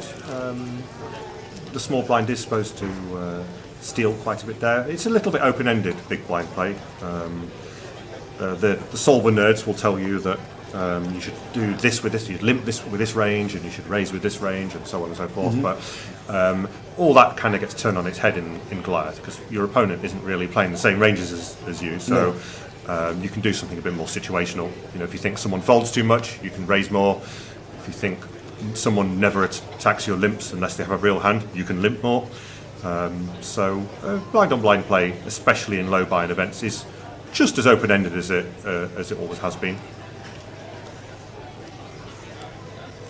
Mine's 15,000, 30,000. But the small blind is entitled to raise a lot, and you're just getting a lot of odds, and you've got position, so you can certainly justify calling with the 10-8 offsuit there. You might not love doing it, you might not love sort of speculatively chucking in 50k from your 20-something big blind stack, but no, it's perfectly reasonable. You're going to have live cards a lot of the time, you're going to hit the board a lot of the time. 10-8 offsuit really isn't that bad a hand when it's just blind on blind. You can flop, straight draws, you can float with gut shots, you've got a lot of options.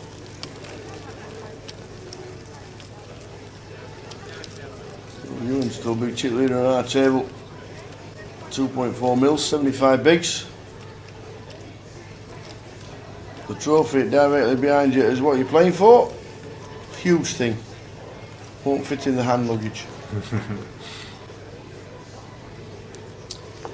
On that subject, did we get many overseas players this year? Because we filled in our nationality on the bags. Did you get many overseas players? There weren't that many that flew over. There weren't that many either, like celebrities that you look at, TV celebs or footballers. There weren't that many either of those. You normally seem to get a handful of people that, for whatever reason, who are in the UK and have quite a few from Scandinavia came over. Interesting. A dozen maybe. Ash Southwell. Sorry, I've just joined the stream. How many are left, and has the bubble burst? The bubble burst at 11:45 this morning. So we are in the money. When we got to 1,000, we started with 1,075. We got to 1,000 within 45 minutes, and slowly but surely they've been eliminating themselves, and we are down to 315. 315. Speaking of Scandinavians, Ewan could pretend to be Scandinavian, couldn't he? He really does have that look. He could have just fibbed about his nationality, and we would have believed his bluff.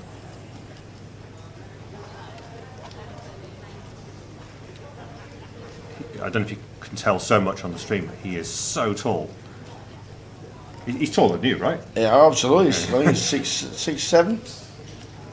I think he's 6'7", is Ewan.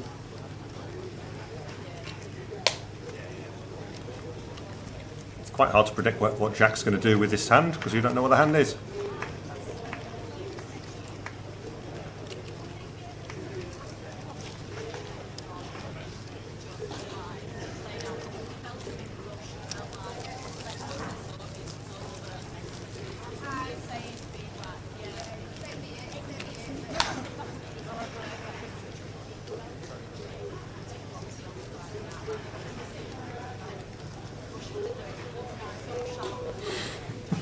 Are you playing the seniors yet, Andy? Says Roland de Wolf, not the Roland de Wolf. I don't think it is. No. Unfortunately not. No. I have to wait. Give that a miss till 2028.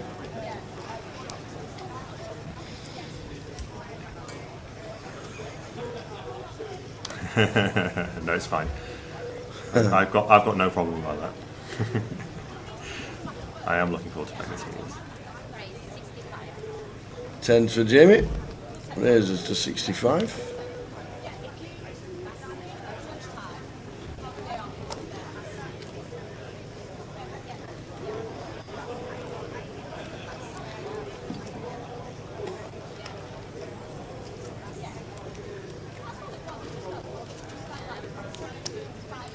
No one's had anything to play. No, not at all. Jack 5, I'm guessing is going to pass. But Yep. Yep. Lenny says, Tower, I've still not seen Preston North End score this season. They've played 8 games? Maybe 7. No, it must be 8. They've lost 1-0, they've won 1-0 and had 5 0-0s. Not the best season in the world, is it? Certainly not the best start to the season. When was the last time we saw Mummy? Is Mater around? Is she watching the live stream? Yeah, she's been tuned in. Awesome. Afternoon.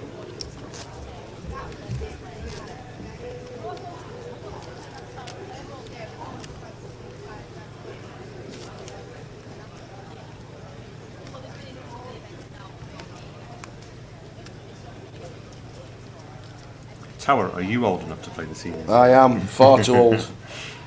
I played the seniors in Vegas when I was 45. Did you? In the in Binions. They had a 45. They had their seniors started at 45. Is that and still a thing? I was Or sat. have they made it 50 now? No, well, Binions has closed down their card room completely, and everywhere else is 50 now. But I was sat at the same table as TJ Cloutier for hours and Lon McCorran, the commentator. It was really good. But I'm still old enough to play the seniors, which is now 50 as well.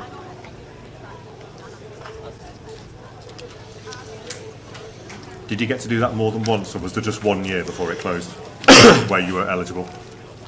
Binions was open until about 4 years ago. Right? Yeah, 2019, they were just closing it for the final time during 2019. Then obviously 2020 when we weren't allowed to travel, and that's when it was. So I think it must have been 2018, 2017 when I played with TJ. Really loved it. How many players are left? It's circa 300, right? Yeah, 314 as it stands right now. 314.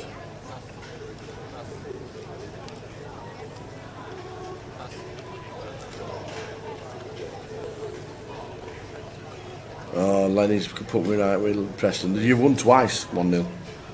I'm saying you because you live near Preston. I know people who support it. Yes.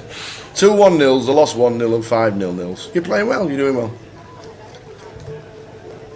So numbers are going down, so a quick refresh. Oh my days. Wow.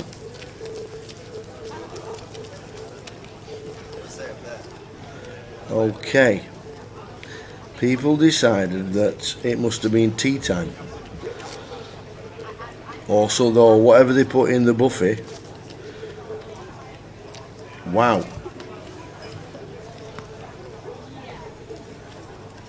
So I don't know if this is an intentional rub down. All the Grosvenor pros are out, unfortunately. Are they? I saw Katie's name. Yeah, she was the one who lasted the longest. Oh, right, okay. It was an early bath for myself and Jamie. We busted quite. We were in the £340 bracket. All right. And when do we get to bigger payouts? I'm guessing the sort of £2,000 spot is about 30 left or something. I think That's so. my best guess. Yeah. We'll try and answer that question. Yeah, when we get to 4 figures, we are talking. Oh, it's not. Doesn't give me the option. Try and find the payout structure. I'll get PK to update the ticker when he comes in, but he's on the floor doing things.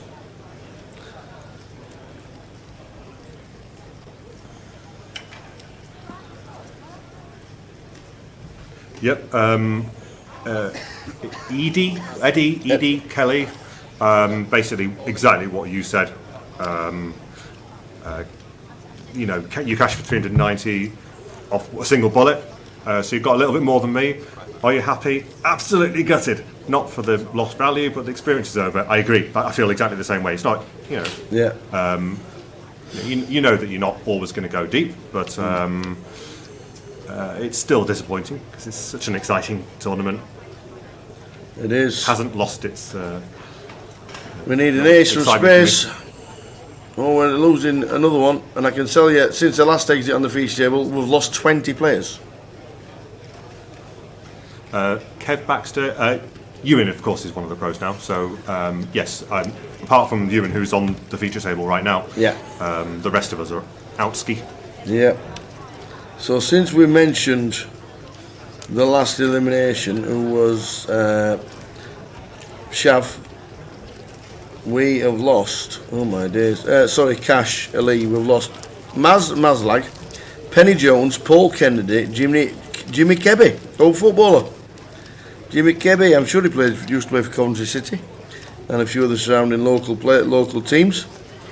Darren Coleman, Neil Fraser, Sorab, Tavak, Craig Goff, Craig Humphreys, Josh Bilson, Andy McLeod, Martin Hockaday, Danton Trebek, Lloyd Ashdown, Chris Collier, Ariane Sankashani, Stephen Aldworth, Greg Bennett, Ewan Wilson and Jason Somerset. Leaves us 295.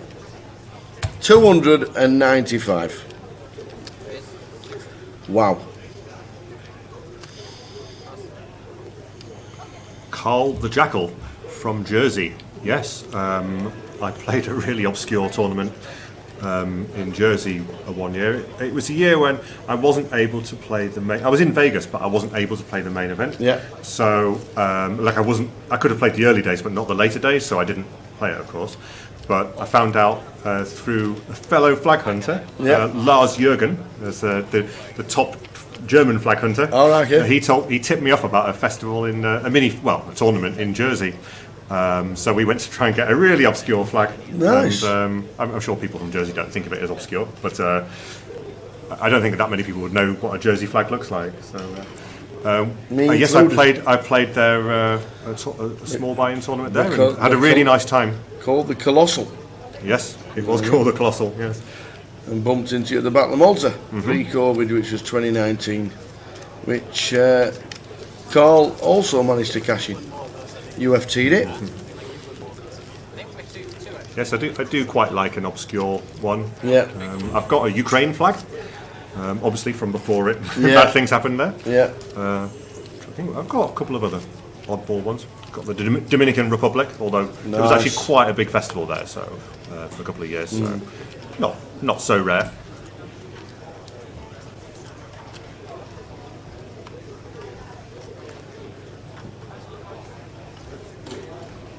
I've got an enduring memory from. Well, this has kind of happened in more than one country, but I was playing in Jersey, and when I go to some of these more obscure festivals, I'm not expecting people to recognise me, so I kind of keep it low profile. It's good practice to sort of, in general, as a professional in poker, to get it quietly. You don't want to talk about, big yourself up as being a pro or something like that. You just want to go and work out how other people play and not give information away, of course, right? So I was, mingling and not talking about the fact that I work for Grosvenor or anything like that, and there was a conversation where someone suddenly threw in, didn't I see you? Didn't I see you on Grosvenor's website earlier? And he goes, oh yeah, you did a strategy video, and I said, oh right, yeah.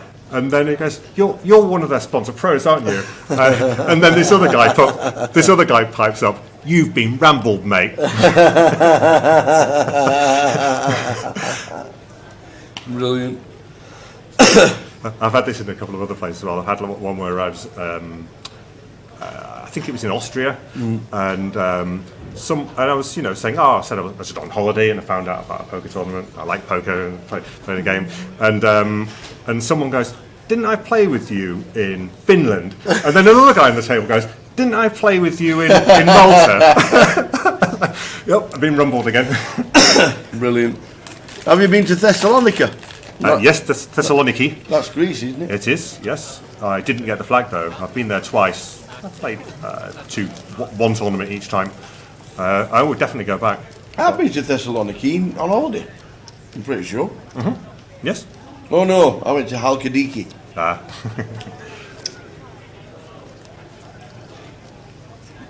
Did you have the weird toilet experience?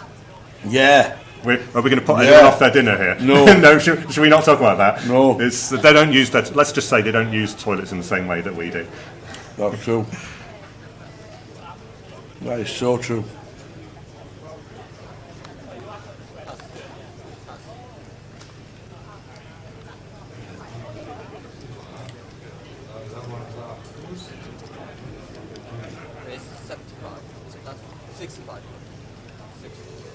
That's a 65, ace king under the gun +2.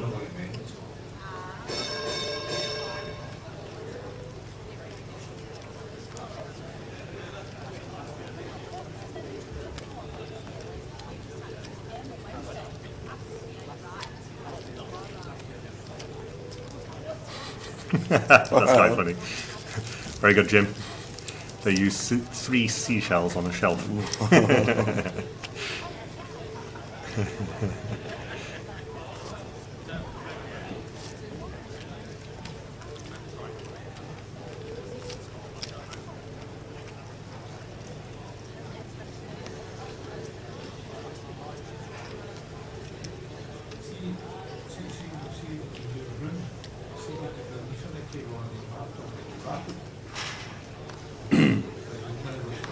City winning 1-0.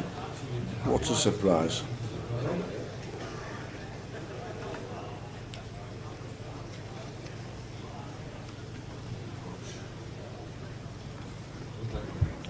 Oh, what a surprise. King 9 for Ewan.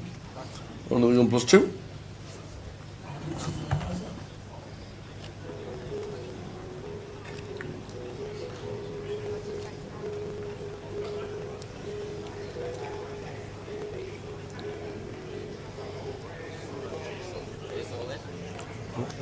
Jack is shoved with 2 unknown cards. Yeah. We're about to find out. Oh, no, we're not about to find out. You and snap folds. Of course. It's quite a big shove as well, 30 odd big blinds. So we didn't get to see what he had, but he could have had. I mean, given it was an under the gun 2 open, not really expecting him to lamp pocket 6s in there. It would be a little bit loose. Yeah. Unless you had a read that Ewan was really wide. But from what I've seen so far, even though he has all the chips, Ewan's played really solid. I haven't seen him, try to run the table over or play anything out of line. So he's certainly for the time period I've been watching him, he's played. He's kept in line. So I don't think I'll be shoving worse than sort of 9s-ish, 10s-ish. For that many big blinds.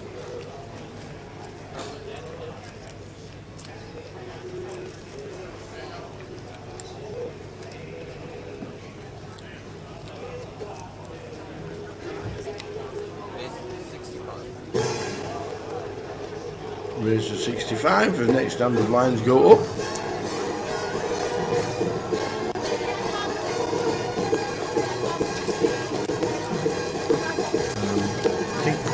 Players remaining is the 200. Yeah, 295. 295. And then we lose Jason Somerset, Philip Bain, Will Foley, Marion Trandafia, Dale Macarielli, Dan Laidlaw, and James Hoff, which means down to 289. 289.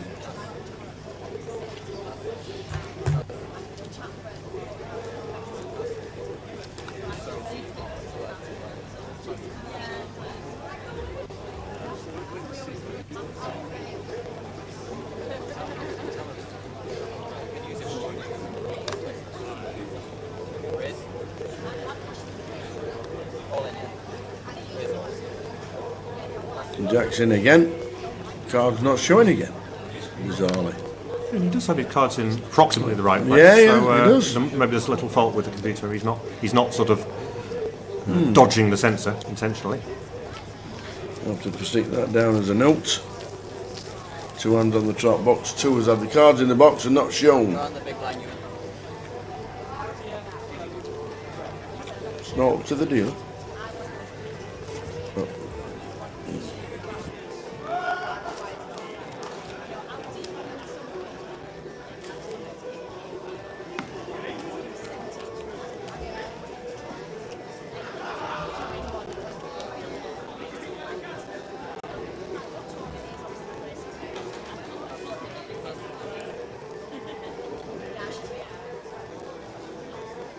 289, 289 people all left.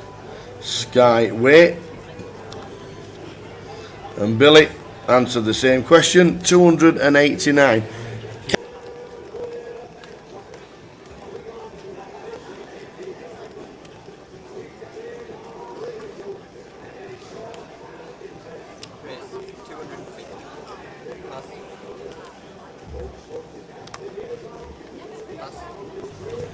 So we had an early position open, 2.5x from the ace-queen suited. Sorry, ace-queen offsuit. And when I saw Drake reaching for chips, I was thinking, I hope he 3-bets rather than calling, and because he has played well so far. And sure enough, that's what he did. Hand's a little bit too weak to call against an early position raise, so I like, you fold it or 3-bet it, I like that.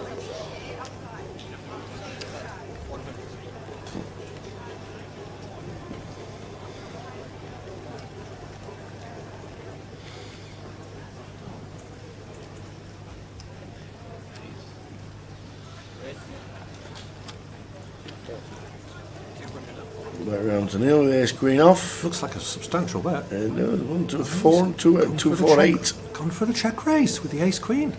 2, 4, 8. Well, he's put the ace 2 in a hole. Yes. That's very well timed play. I mean, Drake has taken a stab at it. He thought the check meant weakness, and well, he kind of did, unless the ace queen was planning to check raise from the outset. Power play. And I mean, this should get through a lot. Unless you're Drake. Wow. Floating with the ace Floating deuce. in early position Wow. with just the back doors. So I guess maybe he got some sort of read. He just felt like the check was legitimate, and that the check raise is super polar. The thing is, you need your opponent to give up. You know, you can only really float that if you think, yeah, this is. I mean, maybe he thought that the check raise could be a bluff, and that Neil wouldn't pull the trigger on the turn, so that would be a justification for floating there. Yeah. But it still is versus an early position raise. He can just have it.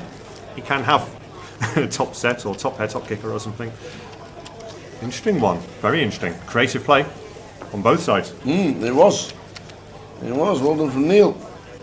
Evening, Morris. Watching the live stream, sat in the big game at Grosvenor, Stockton. Enjoy Stockton, Morris. Say hello to the boys. Ali Malou is out. Ali Malou went out early doors.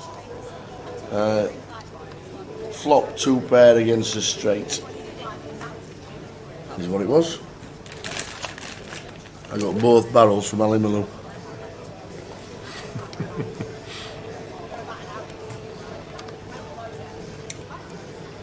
Is there a link for players' chip counts? No. But the guys are putting them on social media on a regular basis. Facebook, Instagram. Where else are you going? David, where else do you put the cheat counts? It's on social media. All social media. Yeah. Check leaders and stuff like that. Yeah.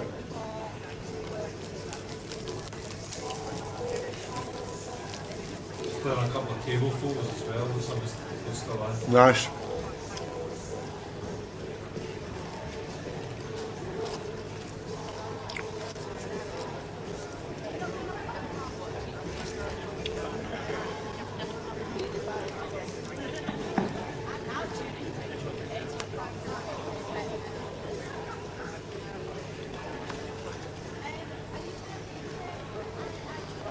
Yeah. About Chunky, we did not win. Portsmouth did. Newcastle drew, and Doncaster Rovers didn't. So that just busted. Oh, no way, brothers. 35th. Not bad. Thanks very much, buddy, for all your efforts this week. Thanks for the cakes and desserts and things. There's been no more running round. Chef Brad's Barmy Army is on his way home. We're done. It's a good run, though. Nice one, good effort. Yeah, see you later on. Nice one, Brad. See you later. All the best. See you later. Chef Bradders, a live bust. Unlucky. Ace King suited in the cutoff. Nice. Clearly going to raise. oh well, we're definitely going to get some action here. So anything could happen here. It wouldn't be unreasonable for the big blind to go all in. Wouldn't be unreasonable to call. I think those are the only two options here, either a call or a shove. Yep, that's fine.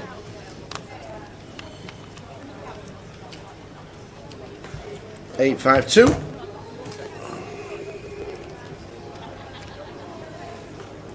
The big blind only had about 14, just over 14 big blinds, but that is enough to get someone to fold a bunch of hands. So the cutoff should be raised folding some stuff. So it would be fine to shove the Queen Jack suited. There is a nice strong hand. It plays well against a lot of other hands that might call you, and you can just crucially you can get a load of hands to fold immediately. Some ace rag will have to fold to that shove. And the call is absolutely fine as well. It's a hand that flops extremely well, although not in this instance. A lot of boards where you can continue. Lots of draws and good top pairs you can make. So it's a great hand with lots of options.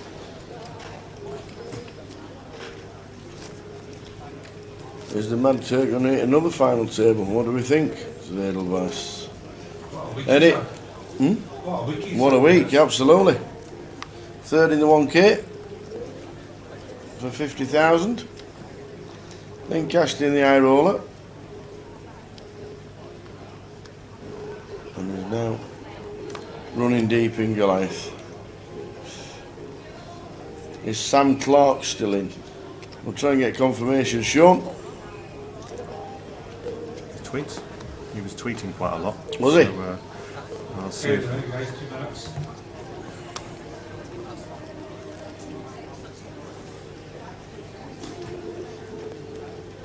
Well, C2's got the Cowboys, so we know it's not the Boxers' problem. So it might be an unregistered card that he keeps getting. Kings, he raises up under the gun. Ewan raises.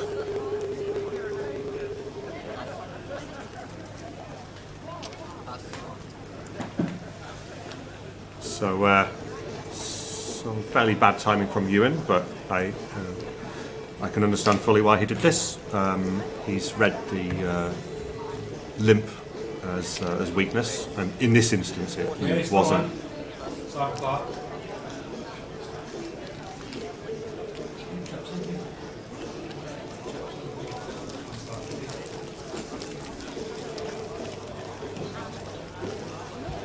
Northern Cyprus has just tuned in. Mehmet Halil. Good evening, Mehmet. And Sean Smith says, Tower, will you be at Leeds? Stop. Might have to get you a pint for all the entertainment you bring to the stream. And also, nice to see what seems to be more women turning out this year. Well, the women's tournament that Katie had 219 runners. And we have seen a lot of women playing the Goliath main, which is fantastic. And if we see you in Leeds, Sean, then yeah, thank you very much.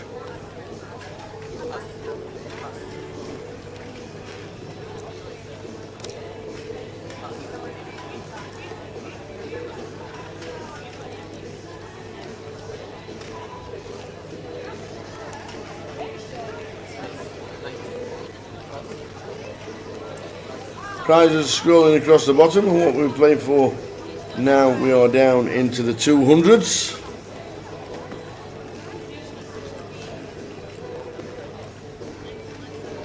Aha, action. Jacking 2 of the 10s, calling Ewan's raise. Only calling? Yeah. I mean, it's a hijack open. You've got a very strong pair. I don't think I'm flat calling very often here. He's got a... Yeah, I mean, against Ewan, I think it's fine to 3-bet 10s to call an all-in. People don't do the 4-bet jam as wide as they used to. I've seen the game sort of evolve over the years. Yeah. There used to be a lot more shoving all in with lower pairs. So, but I mean, denying equity is a thing as well. You know, when someone's got an ace or, you know, like a king jack off suit or something like that. Yeah. Some of those hands are going to fold to a 3-bet, which is a result when you're out of position. So I think I would be 3-betting. I'd certainly be 3-betting jacks. 10s. I think I normally speak about that.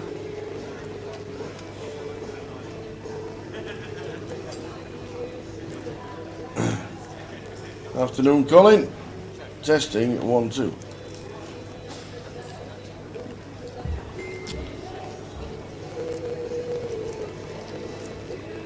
Another great year of events, says Callum Goodwin. I think Callum cashed, didn't he? Callum cashed in the 300s, I do believe.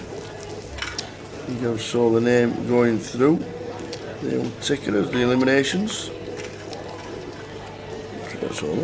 There we go. 342nd for £500. Well done, Callum. The seniors is 50s or over. So that's a Marvin.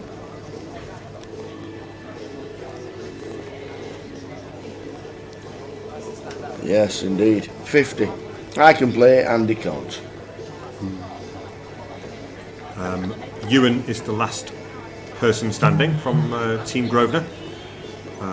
Katie was the last to bust. And so it's all on Ewan now. Go on, Ewan.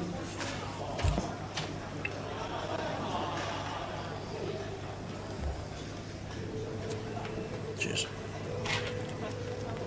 Couple more eliminations. Well, we're just waiting for Anna, who raises it up with Ace King.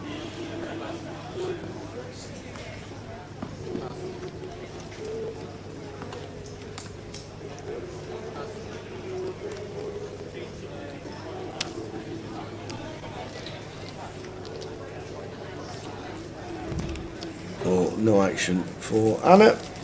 Razan Shelou, Trev Bowers, Paul Massey, XTRH, Paul Massey, Julie Prosser, Sachin Patel, MH, Sam Smith, Chris England, Rich Milner, Yanuk Coleman, Daniel Knapp, Mark Smith, Mehul Patel, Bradley Clark, Hasmut Kadoria, William Ritchie, and that's taking us up down to 270. 270.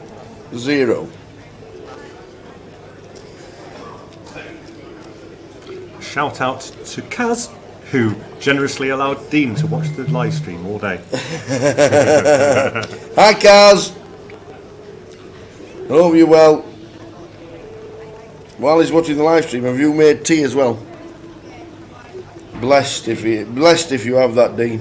He is blessed.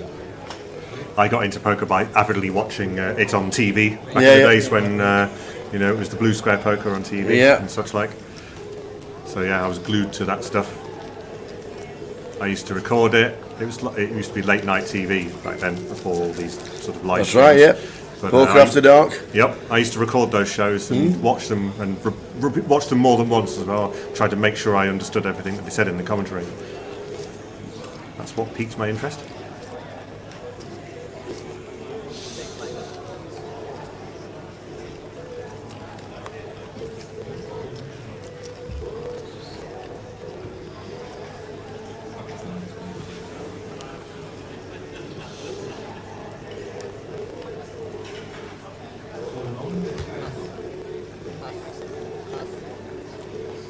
£590 now locked up. Challenge TV, the World Series coverage in 2003, 2004 was good after the pub. Was that the Greg Raymer time? 2003, 2004? Before my time.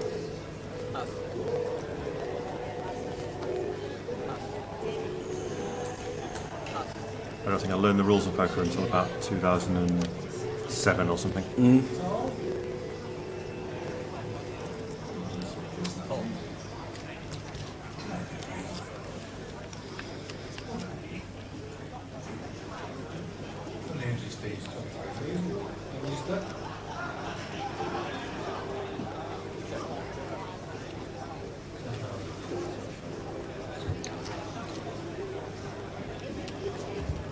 Pocket Threes is going to win this with a sort of bluff / protection bet.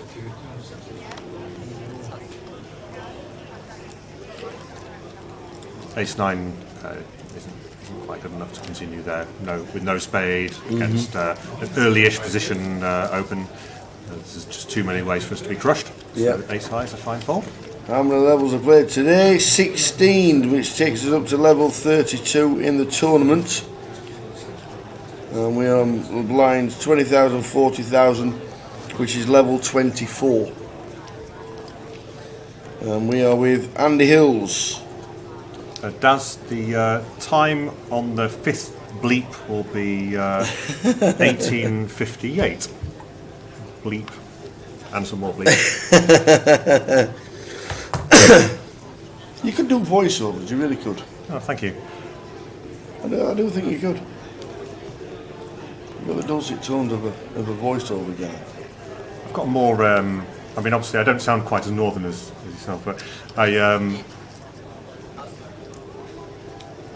you know, in the olden days, they go back a few decades, all TV presenters had a sort of well-to-do English accent, didn't they? Yes. Now everyone's got a regional accent. I remember back in the day when Gary Davis joined Radio 1 in the mid-80s, mid to late 80s, and Gary Davis was from Leeds, and he was one of the best radio presenters, and which is obviously back in the day getting a job on Radio 1 was massive. And he spoke with a proper Leeds accent, and 3 months later he didn't. Right. To keep your job, sir, you might have to have elocution lessons. Okay. So that's what he did. And that was Gary Davis for those old people that remember, woo, Gary Davis on your radio. Is the schedule available for 2023? Need to figure out what days to arrive. No, I can confirm there will be no schedule before March. Confirmation. There will be no schedule for Goliath before March. So just be aware. Karen asked, how long has Ewan been sponsored? He won the National League last year, so that's how it works. It's an annual leaderboard. Was it a 25,000 package last year? It was, or was it more? I'm not sure. It was bigger than it used to be, for sure. Yes. So he was sort of chasing leaderboard points for the whole year, and he came out on top. So he won a sponsorship package for this year. Yeah. And the promotion has been running year on year. There's another one this year. Is Davenport? Matt Davenport's massive leader. Yeah, massive leader. Yep. So but if there's anybody in the top 20 wins Goliath, they could be top. Anyone in the top? They reckon it's over 100 points for winning Goliath. Oh wow! On the NPL. Here he is, the man in the corner. Yep. He's had his 4 hours kip. Good lad. Good lad. Good lad. Jay's coming in for this next session with Mr. Andy Hills. Thanks, Sandy. I will leave you in with Jay. You stay there. Are you joining Jay? Yep. There we go. Jay and Andy to take you up to the break, and then the new table. It has been fast and furious. We are down to 268. That's where we are. 268. So there we go. Jay's here, and I'm back. Andy as well, and they'll be taking you up to the next break in about 50 minutes time. After playing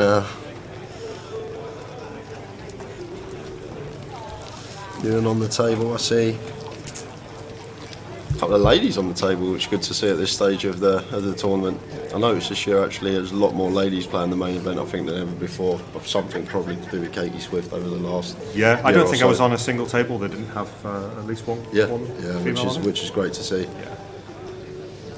How's Ewan been getting on? I know he had the chip lead last session. You know, he hasn't been too out of line. You know, there's a lot of regs with all those chips sitting on for them a relatively low buy-in table. You'll see them try and run over the table, but he's played really solid values, not done anything very controversial, to be honest. It's got about 2 mil now, I think. It's been fairly steady. How was your Goliath, Andy? I mean, I got to day 2 in a single bullet, and that's it's the dream, isn't it? Yeah, it is the dream. Not many people do that. And I got a small cash. It was a sort of damp squib in the end, but it was fun. I mean, I'm just glad to be here, and and also have a good time. Even the year that I fired 5 bullets and didn't get to day 2, I still had a good time. Yeah. So we got Anna here shoving for what is 16.5 bigs over the low jack open from Drake. Unfortunately, don't have any whole cards here. Versus low jack here, Anna. Anna and Drake are like, I don't need cards. Anna does get that one through. No action for her. We've had a little problem with that particular card reader in that corner. Yeah, there's the player before. His cards weren't showing up either, unfortunately. What are we down to?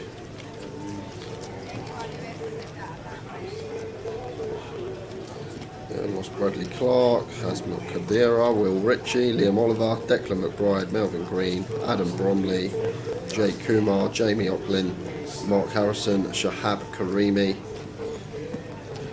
Still people busting nearly every minute. Andy Jean Lahua, Dan Small, Theodore Velikov, Jason Kelly, John Cooper, Peter King, Gareth Compton, Adam Nice, Steve Jelinek and Narman Morris, which puts us at 250 players. God, it's just like everyone's messing around, isn't it? 250. Dates for next year, Nigel, are the 27th of July to August the 6th. There's actually someone in reception as I was coming back from getting some food when I had an hour off, talking to the receptionist, trying to book a room for next year and couldn't.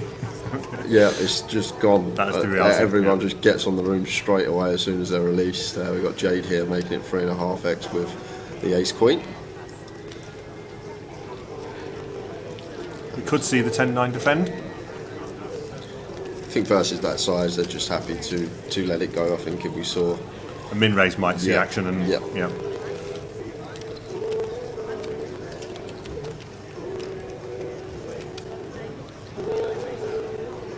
Arian Netty, good evening to you. How'd the treble get on? Have I come back a millionaire? How did Towers treble get on? Doncaster lost. How much could you win? Go on. Probably like a couple of grand. But unfortunately we didn't, as usual, to be fair. It's not been the most successful Towers treble. At least Millwall come in for us, guys. I got one on in mine, I'm just checking.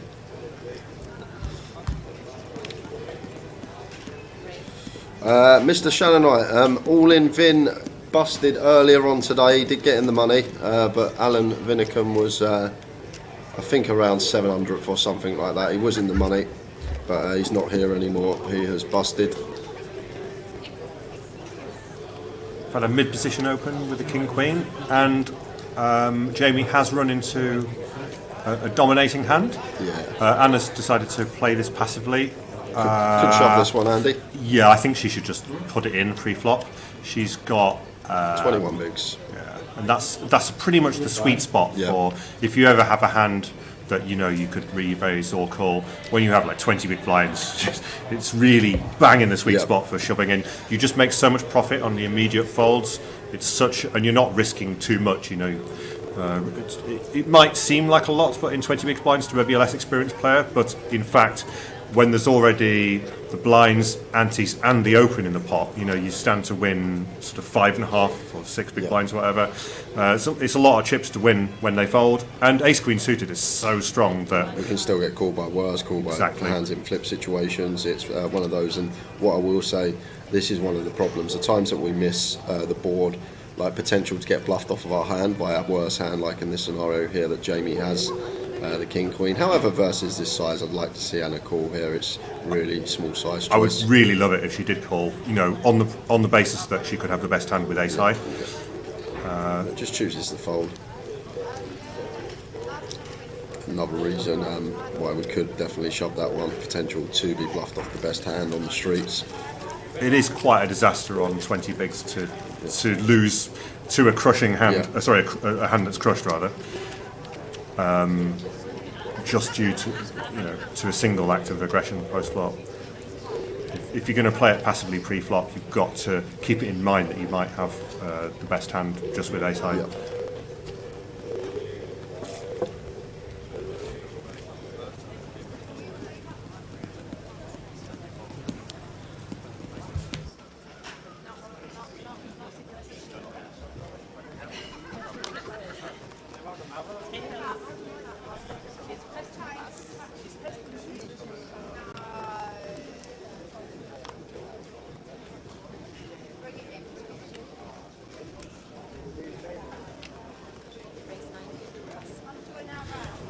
Ewan, first time I've seen him get involved. Raise to 90. Wow, James in the cut-off there. King 10 of hearts just in the bin. A raise and take for Ewan. Oh, James had 9 bigs there, could have potentially shoved over a Ewan open, but let it go. Oh, 1 each. Jay. Fellas, 1 each. Oh.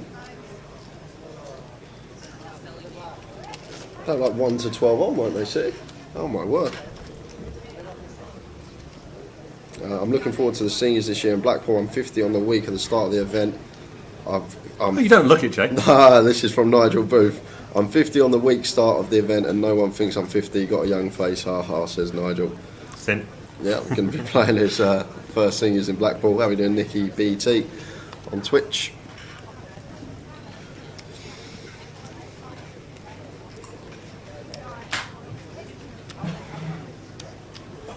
And out with the ladies, I'd like to see an open here, Andy.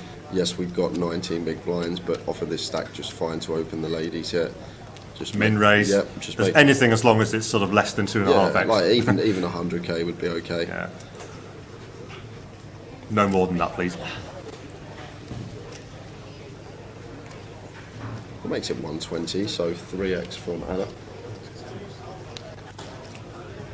So it looks like she's getting action from James. We can't see his cards, but he seems to be interested. Yeah. And oh no, I really would have liked to go smaller than 3 times the blind. This is going to set off alarm bells with sort of anyone who's a little bit more experienced. You don't have to be sort of pro level to sort of be a little bit alarmed by the big sizing. It often is a tell. So even if you know that you would sometimes raise 3x with weaker hands, I'm afraid the population of players out there don't.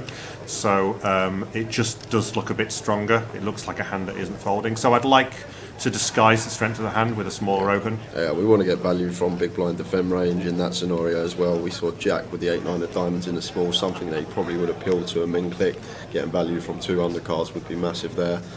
But just happy to go for the larger size, and maybe with the inexperience, not as happy to go post flop handy, and just happy to take the pot down. I mean, there. people, recreational players often fear seeing an overcard to their queens or jacks or whatever. Yeah, but the reality is, you've got to think about the entirety of your opponent's range, and if you min raise, if you just make it min, the big blind will defend with the widest possible range of hands. That's good for you. You actually want that, because the stronger hands, like a suited ace or sort of king jack or whatever, that do have an overcard, they're going to defend against a slightly larger open anyway.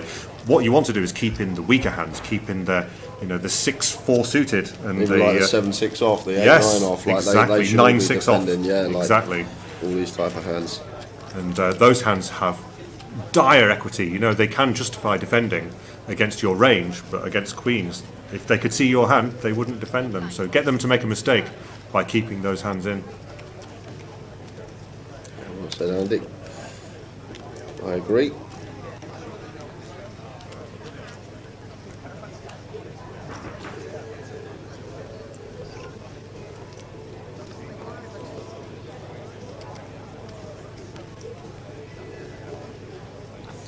Looking for suited for you in there. Just out the way.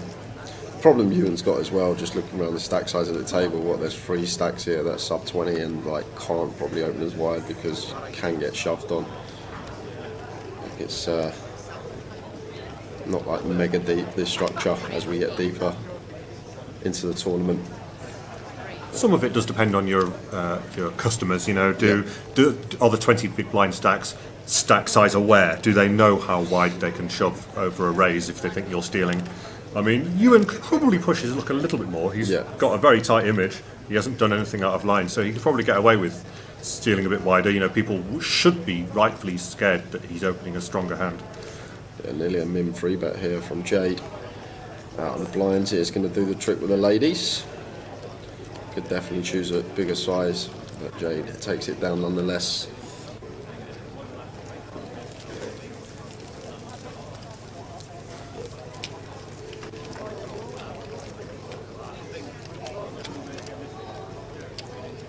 How many players left? Recluse.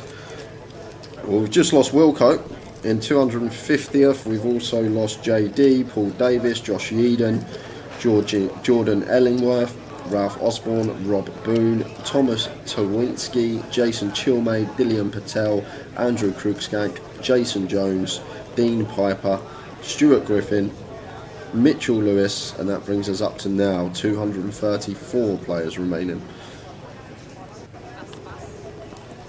How many do you reckon we'll finish with today, Andy? I don't even know how many levels there are to go. We're 16 levels today, so we've actually still got, after we finish this session, another 7 levels. So potentially I could get down to... I think it could be like 80 or something, maybe? I said between 40 and 60. I just think with the structure, and the other thing I said as well earlier, in 2019, if you remember when David Hay was playing, that Goliath... Never heard of him. that Goliath had a running ante. We didn't have the big blind in play yet. That Goliath had a running ante. So with the big blind ante in play, we're going to see so many more hands throughout the tournament. Got it. So I think it could be a similar number. It was like 40-something coming back in 2019. I think it could be a similar number today, even though we've got an extra X amount of entries, whatever it is. I still think we could get near to 4, 5 tables potentially, but we will see. Long way to go yet. Finishing up on stream about 1:30 in the morning today, guys. A little bit longer day because it is a 40-minute clock throughout the 16 levels. On the day ones there was 8 levels of 30 minutes. 40-minute clock for 150 quid is amazing. Yeah. It's an unbelievable tournament. I think if you go and play like I've been to a few EPTs, you don't get a 40-minute clock unless you play about $2,000 there. Yeah. I mean, maybe day 2 of a 1K you might get a 40-minute clock. Like seriously, this is unreal structure. So Ewan check call in with his gut shot here. 9 on the turn. Ewan checking it over once more, and Jade here. Like a decision to continue with her up and down, but I think this is where now we can take a freebie, and this is a 10 of diamonds on the end. So Jade rivering the straight here, and versus Ewan, I can't see how we're not paying this off, Andy, because it's a board as well. Ewan will go after it on, if that makes sense. He's going to have a lot more straights here, a lot more 9x, a lot more flushes. So whether he's got it or not here, like he could potentially turn some 6x, 8x into a bluff here, maybe some trying to come up with others. We've got a straight. Yeah. It's the simple analysis. Yeah.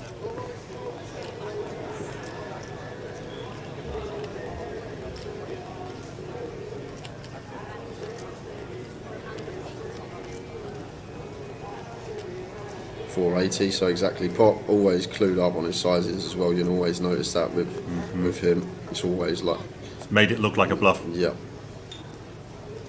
Queen Jack is good for a straight for you, and unfortunate for Jade. Yeah, and that's actually fine by both players. Yeah, she's played it fine. She's literally played the hand exactly as I would, and I'm sure you would as well, Andy. I think C-bet flops fine, take the 3-1 on the turn, and then call river once we make the straight, because we're up against an opponent who's capable of bluffing that board, and I think it's a board that he's going to attack a lot, whether he has it or not there, Ewan, so not much we can do. As Jade just have to pay that one off.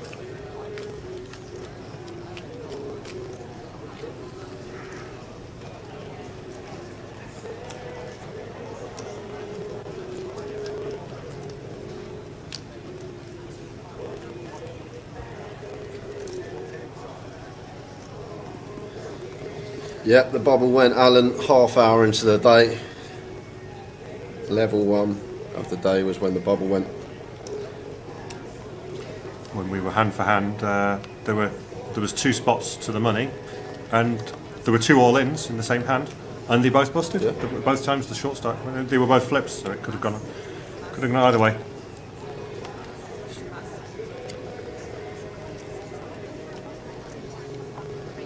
Jade here, like to open this one in the cut-off.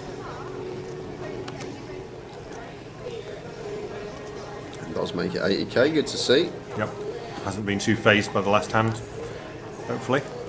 Straight back into it, and raise and take for her, so gets 100k back for that 4 that she just paid off in the river for Ewan. Had to pay it off though. Yeah. really important not to be too results orientated around hands like that. You know, you of course around every hand. To be honest with you, Andy, it's a big thing in this game. And it is tougher for you know, like a recreational player or someone who hasn't done lots of study on the game. Because you have less courage of your own convictions, you can sort of start talking yourself into thinking, I've made a mistake there. He bet the board which had 4 diamonds on it. He had a diamond. Like, what was that? You know, you can get into a real perilous way of thinking about the game. But actually, you've just got to think about the hand more objectively. Did you have a solid reason for calling in the first place? If you had that conviction, then nothing's changed just because he's got to see. You know, of course he's going to do that when he has a diamond. It's whether he does it with other parts of his range as well. So just because we've not shown the diamond this time doesn't mean we necessarily made a mistake. It's different if your opponent's like a nit who never bluffs that river, then you've made a mistake. But if it's someone who could have the bluff, then it's absolutely fine. Just got to move on. It's one of those things.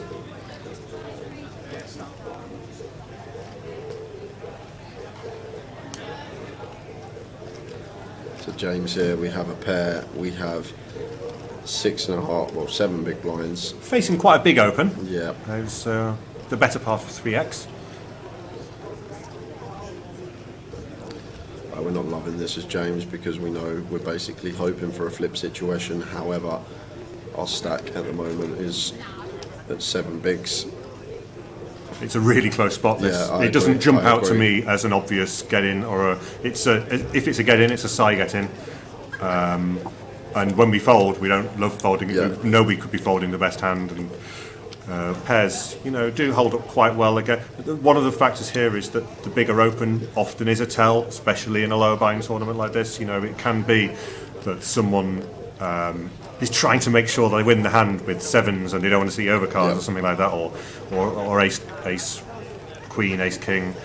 So they could be sizing up based on the strength of their hand. It's a really close spot. I can't fault him whatever he does here. Yeah, legitimate tank as well here for James. Just for example, if he had a little bit fewer chips, it becomes a no-brainer get in because he's getting better odds on the all-in play. If he only had 4 big blinds, I think you have to put it in and just hope you're up against not up against a pair. And if you've got more chips, you know, like you can start thinking about whether you have fold equity. But we don't have fold equity, we've just got to think about whether our hand is good enough to get in. And yeah, it is an ugly spot. Yeah, but he's going to like what he sees. He's going to love this. This is the best case scenario, really. Well, no, pocket 2s. Yeah, that would be the dream, Andy. That would be the dream.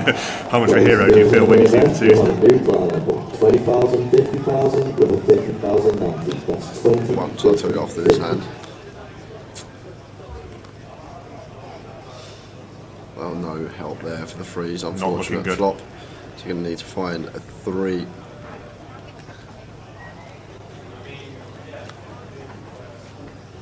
Oh, there it is! Crab on the turn. Just like that. And we're going to get bang. Yeah, just Ace Queen's dead. Going to get the double up, so fair play. And top 2 on the end for Ace Queen, but no good. And the set of 3s will double up for James, and he's up to 700k. I remember a spot before I had a similar spot like that and ended up finding the call really short with 3s, and they did have 2s, and we ended up chopping it, and it come like double paired board and a 5 on the board. It was like queen, 8, 5 5. Yeah, like we're both playing the board. Yeah, both playing the 5. Yeah, like. I love it.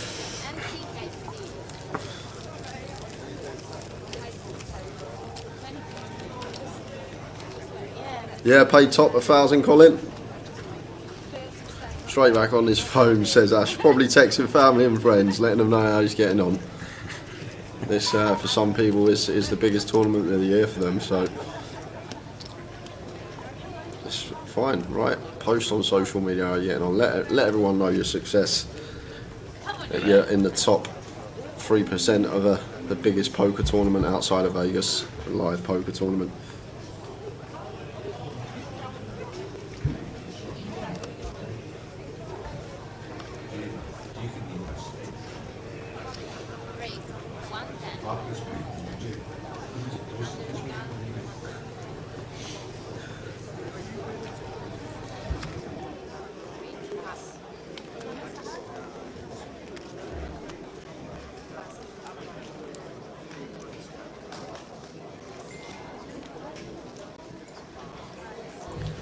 A king queen here for nil once more. We see a larger. Okay, no blinds are up. take that back, as blinds are now up. 40 minutes left of the session. You're making it 110, and Jade, good to see this. Like the sizing choice as well, Andy. I think this is really, really nice from Jade. Glad to see her free bet the ace king, and glad to see her make it this size and nil here once we open gun, and Jade's free betting us from low jack. Just gonna have to fold this one.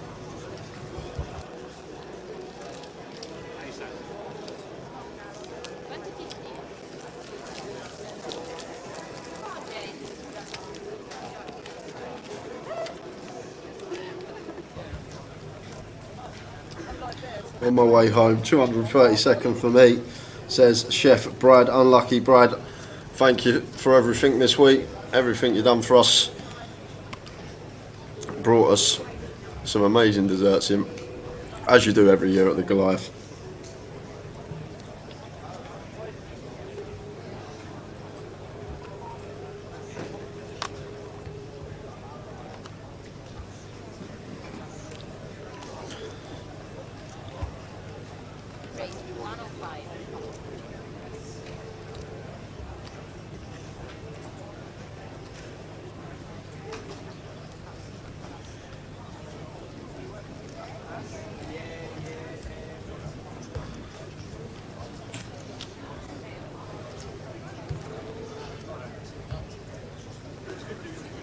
Ace jack of clubs for Jamie.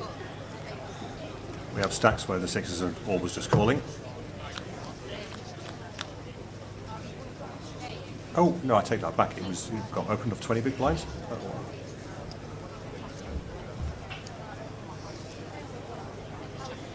I think this is Yeah, fine. This is pretty standard. So far,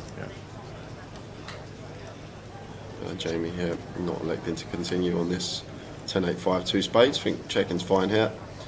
7 of spades on the turn, bringing in up and down straight draw for the sixes. Does have the 6 of spades working as well, so flush draw for nil. And it leads for 100k.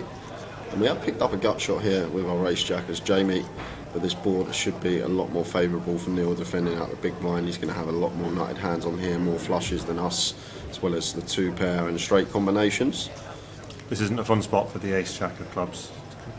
He's even though you could have the best hand with ace high, it's pretty thin. Yep. And even when you're ahead, you're often up against a lot of outs. Maybe he's thinking about bluffing spades when check 2, and there we go. He is check 2 and does fire, trying to represent the flush, and says ace high and the sixes are going to be good for Neil. It's a nice check from Neil. And Jamie down to 655k. It's nice to have some checks in that spot with a spade, you know, especially when your opponent is someone who's going to turn something into a bluff. That's exactly why we checked it. The slot guy, I'm probably not folding kings pre in this tournament. Don't get me wrong, I folded kings a fair amount of times pre over the lifetime playing poker. I've been wrong sometimes, been right sometimes, but I think in this particular tournament we're just getting it in. I mean, if you're asking the question, then it's probably a get in. Yes. The times I've folded kings, I've pretty much known. Yeah. That, there wasn't too much to debate about it. I think I've only folded kings pre-flop, and this has nothing to do with bubbles. It's just you know when we're playing sort of chip EV with very little ICM. I've folded kings pre-flop about 6 times in my whole career. 6, ballpark 6, maybe 7, and I think I might have been wrong one of the times. Okay. You kind of know. Yeah. You just know. Like if it's close, then just get it in. Yeah. Probably a bit more than 6 for me. If you're not sure and then you go folding kings, then you just need to be sure. Yeah. You need to be really sure that they have aces. Oh, and Ewan here gonna have to pay this one off. Jack with the aces here. To be honest with you, I'd love to see a flat from Jack here. I doubt he's going to take it. He's not going to take it, but he's going to get the action anyway here. But versus Ewan's entire range here with the aces, I think I would have been a big fan off of 20 bigs just flat in this spot. It makes it 285, which is tiny. It looks really strong. Yeah. I mean, the problem with Ewan's got is he's got a really, really, really strong hand. Yeah. I mean, but if you look at all the other hands that Ewan can have, even if he has a quite strong hand, if he has 9s, Ewan's a real smart cookie. I think Ewan would probably lay down 9s facing this action. It just looks so nutted. You know, you're not doing this with 4s. you know, you're not putting in that much of your. You're probably not even going this million. size. You're never going this size with 10s or 9s either. No, Andy, you're just you? lamping it in, aren't you? Exactly. You're putting it all in pre. So, you see, he doesn't like it. Like Ewan is thinking, God, can I even fold jacks to here? Like, he's got. He's got a hand. I think he's going to go set mine and then fold on like 10 high boards. I think that's literally what he's going to do here. I think he's deducted that he's probably up against aces or kings a lot of the time here, Andy, and he's just going to see a flop. And the times there's not a jack on it, I think we'll just see him relinquish his hand even on a 10 high board. Well, that's an interesting one. Yeah, this is not as good as it looks for Ewan, is it? And I think this is a check here from Jack. You know even what? With this SPR. Yeah. Again, Ewan is clever. Like he must realise that against the range he feared pre-flop, this is not a good flop. His outs are gone when he's against aces, and he's in. You know, he could be up against top set, which has redraws. So yeah, he's not loving. The deck is pretty rigged against Ewan here. It's going to take some feat of great play to get away from it. But let's just see. Yeah, it's a 275 size of choice into 640. So around 40% continue here from Jack, and Ewan here getting over 3-1 with an up and down straight draw here with position. However, he will be wary of Jack's stack size, only 5-10 back. If we call here, we're then going to be working with 1.2 million the pot and 500 effective behind. So around 40% SPR the times that we do make the call here as Ewan. But we're not loving life here. He'll probably be aware as well, as he just cannot be good against any hand. It's a terrible flop. Terrible flop. That 3-bets that size, but the problem is, like, we've got the equity, we've got the price to potentially make our up and down, but if he is thinking that Jack has aces, then obviously half of the ace outs are halved. So we either have 6 or 8 outs, and when we have 8 outs, there's a redraw. Yeah, this is an unenviable spot. We can see the cards, and yes, you know, the bet sizings, you know, they're not lying. You know, it is exactly what it looks like, but it's really hard to put your opponent on exactly what two hands. This is the problem in poker. Like when the ranges are really narrow, you have to say to yourself, can I really say he has exactly aces or kings? Can I never put anything else in there? I think that tank as well should be very good for Jack. Once Ewan tanks for like a minute there before he calls, I think Jack can assume that aces is just always going to be the best hand, and Ewan's never got any like 2-pair holdings or whatnot. I mean, it's not and it's not even like, it's not a great flop. It's not a great board for aces, because Ewan's flatting range there is going to have some better hands in it. Yeah, exactly. On that board. But I felt like Ewan there, to be fair, 20 bigs effective, Jacks versus aces, he didn't double him out, and that's a win in itself.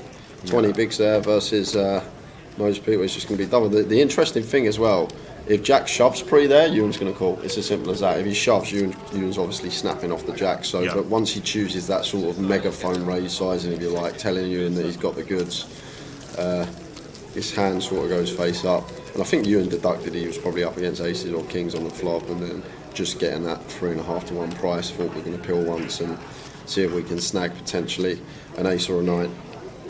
Ewan is going to feel amazing when he sees that in half an hour, or now.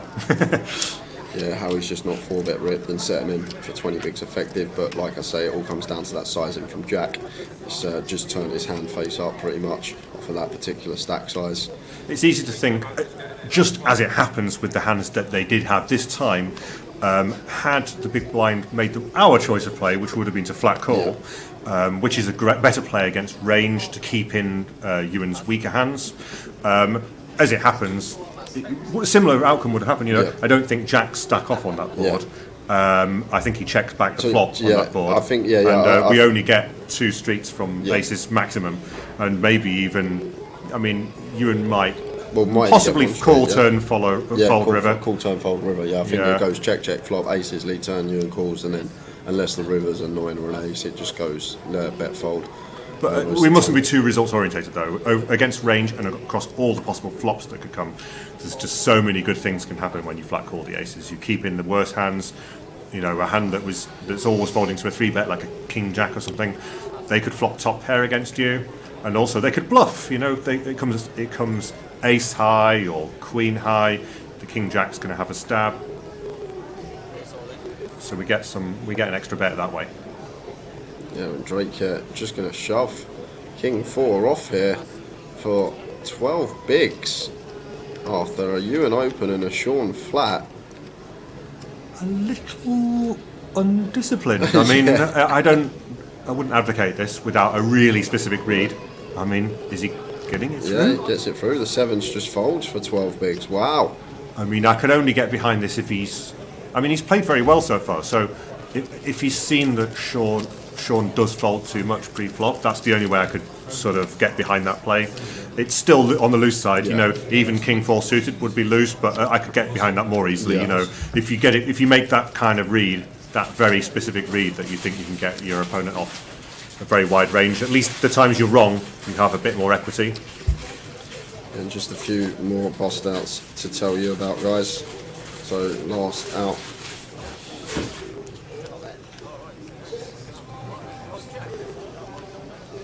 So last out was Mitchell Lewis. So we had 2, 3, 4. Fraser Robbins. We lost Corey Fox, Brad Simpson, Jamie Smallworth, Gerald Barclay, Dean Lauge, Lynn Hancock, Ricard Dodd Johansson, Mark Nichols, AR and TF, GDPR, Wayne Illingworth, Claire Gardner, Oliver Farrell, Mark Musgrove, Thomas Martin, Elia Ludicky, Olivia Wainwright, and that brings us up to now. We have 214 left in the field, guys. 214 is the number left. Yeah, I think your estimate was good. It's the dropping like flies, aren't we? Oh wow! No, we had a bit of a mistake on the graphics there. But blind on blind folded round to Drake, and he shoves the King 4 suited for 18 bigs. I don't hate this. This is a lot better than what he previously done. But Jade snapped it off, so we're going to be in a world of hurt here. There we go. Jacks for Jade. That is a cooler. Even though you know we're in bad shape, it's not even that bad with the King 4 suited pre-flop. You know, we've run into an absolute premium hand, blind on blind. And yet we still have some equity. And look at that. Oh, here it could get grim for Jade. Yep. Fading kings and clubs. And it's an ace on the river, so the jacks will bust out the King 4 of Drake. And Jade up to 2.8 milli. Well, he got the hero shove through before, but his timing was just unlucky there. The King 4 suited, absolutely fine play. It's a crazy game, isn't it? You can do something that's pretty bad and it work and it get through, and then next hand you do something that's going to be correct and make your money and you're out the door. It's a brutal game we play, Andy. And this is why it's so important. Like, we go on about it, but not being results orientated. You know, when you're trying to, people often ask in the chat box, like, how do I get better at poker? Like, how do I study? And like, how do I become a better player? What's the difference between a good player and a bad player, and or an average player? And this is one of the things. You know, you've got to look at every hand you play, look at every decision you make sure that you don't leave any stones unturned. You know, make sure that if you're ever in doubt about a play, look into it, because the thing is, you can do bad stuff and get away with it. And you just have to have a really clear reason why you do stuff in poker. When you make a bet, like, what were you trying to achieve with that bet? When you 3-bet pre-flop, why did you do that? Like, what range did you put your opponent on? Were you 3-betting for value? Did you want a flat? Were you up against someone who would 4-bet jam on you? You know, you've got to have really clear reasons for stuff, and it's okay to make mistakes, but like, you don't let anything go. If you're not quite sure about something, then re-examine that hand, write it down, talk about it with your mates later, post it on a forum. Wise words from Andy, guys. All about the process, this game.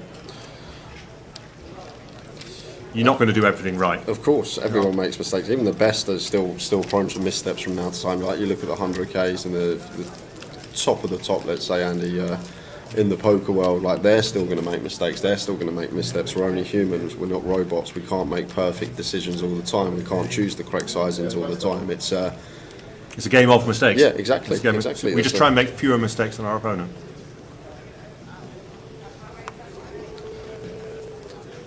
Jack Thomas is in seat 2.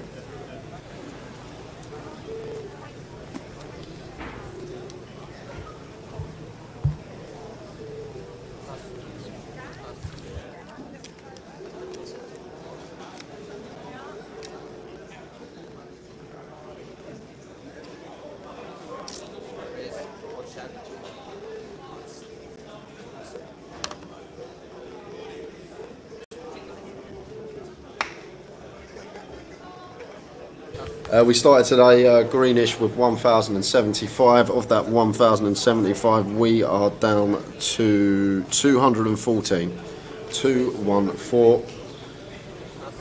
And I said at the start of the day, I think it will be between 40 and 60 players returning. We will find out in about 6 hours' time. Excellent 3-bet size here. There's an early position open. Sean, as we can see, is quite far down his range, so he's probably not going to get action here. But the excellent 3-bet size, a little bit under 3x. But you've got position, and he hasn't sort of overcommitted. He hasn't advertised that he's definitely not folding, which can be a mistake that people make with ace-king sometimes. They take the bluffs out of the range, or they take the more marginal hands out of the range by going too big. So that was an excellent sizing. You know, we don't mind if we get peeled. We're happy to see a 4-bet jam, and we call it off. Can you let us know what the average stack is and who has the chip lead? I'm not sure who the current chip leader is. Dave might be able to tell me shortly. But average chips at the moment is around 1.3 million. So 1.3 million is the average in the room at the moment. And James here under the gun, not choosing to shove the king jack here. Could definitely just move in for our 13 big blinds here with the king jack. And it's also okay to open fold. It's quite close to the cusp. I think I'm not sure if it's on the charts. Depends how short-handed you are. Peter Norton is the chip leader with 4 million. Peter Norton, chip leader, 4 million. 3x average. What a spot to be in.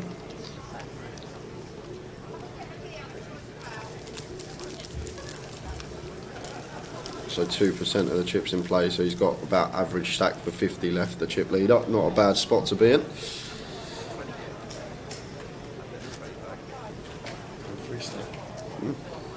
Is it day 3 stack, yeah. I'm joined by Andy Hills. Steve, I'll just plug it on. There we go, there he is. Andy's come to join me for a couple of hours. We've been like passing ships this week. He kept messaging me, can I come in the comms, can I come in the comms? One night we finished early, so we didn't get to do the last session.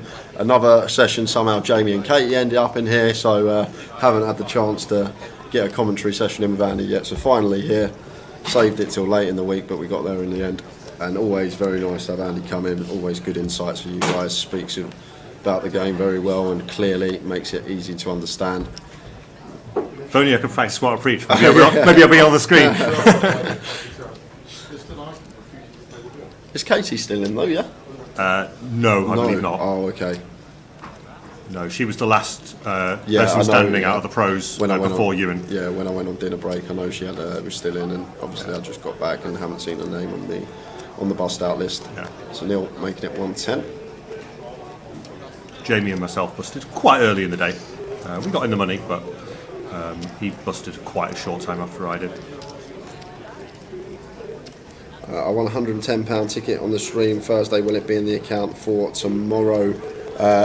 I will see, because I've got to send the spreadsheet across tonight. We still got to give away another ticket. Me and Tao will do that next session, give away £120, £110 closing seat. But the online guys have got everything, Rob. It will be in your account, whether it's tomorrow or not, I'm not sure. But I'll tell you what I'll do, I will go to the online guys on the next break and I'll quickly have a chat. But I'll need to send the spreadsheet across tonight anyway, because we've got about 8 people so far that have won a closer seat. Literally 8 of you have already got a closer seat going your way. Psycho on YouTube, we can't put the whole prize ticker across because it's too long, because 1,000 places were paid. It's too long a ticker to get in there, so now that we are less than the 360 players, we can put it up to 360th. Sorry, 320. It's not 320 getting paid, it was 1,000 getting paid. And if you do want to see the full breakdown, that you can find that on our social media. Yeah, post when it comes up.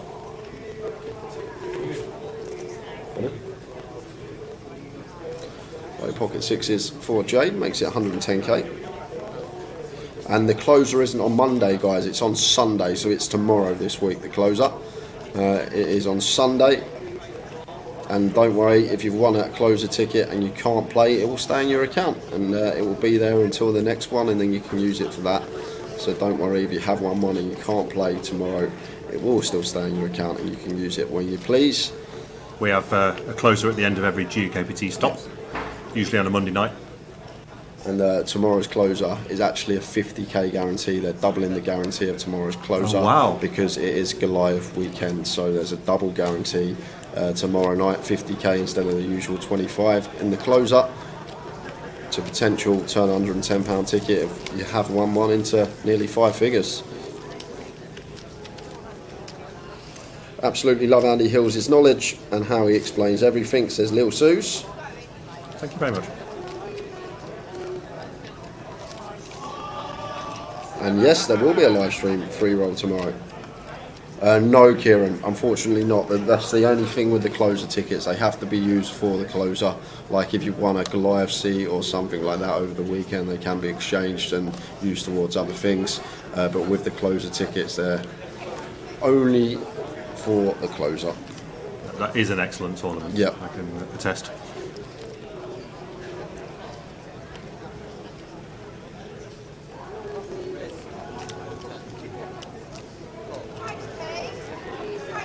And generous guarantees that haven't always been there, actually, so it's fallen in the favour of the players. Yep.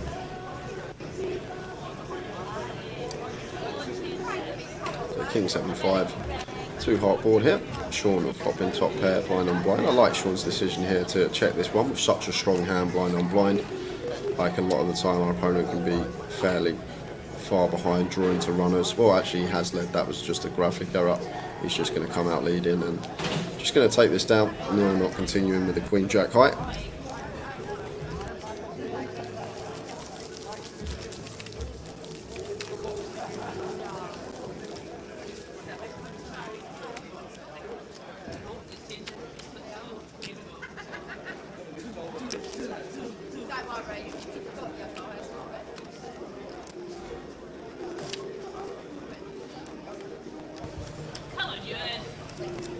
Yep, you will need a password for the online stream free roll.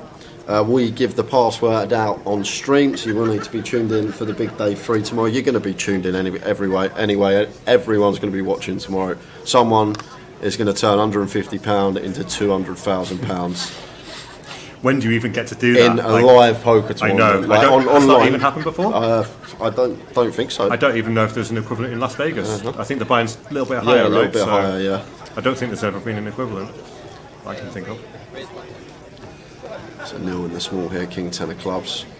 Could go either way here, fine to complete a lot of your range in the small. Like completing strong hands, what it does if your opponent's aware that they know you can have strong hands in there, they're less inclined to raise up when you do complete in the small because they know you can have stronger parts of your range. But nil just going to call the free bet here, so it's gone raise free bet and Jack Really? free bet in the 6-3 off here, blind on blind. Getting a bit out of line, but it has come ace high, so potential for Jack to take this one away from Neil.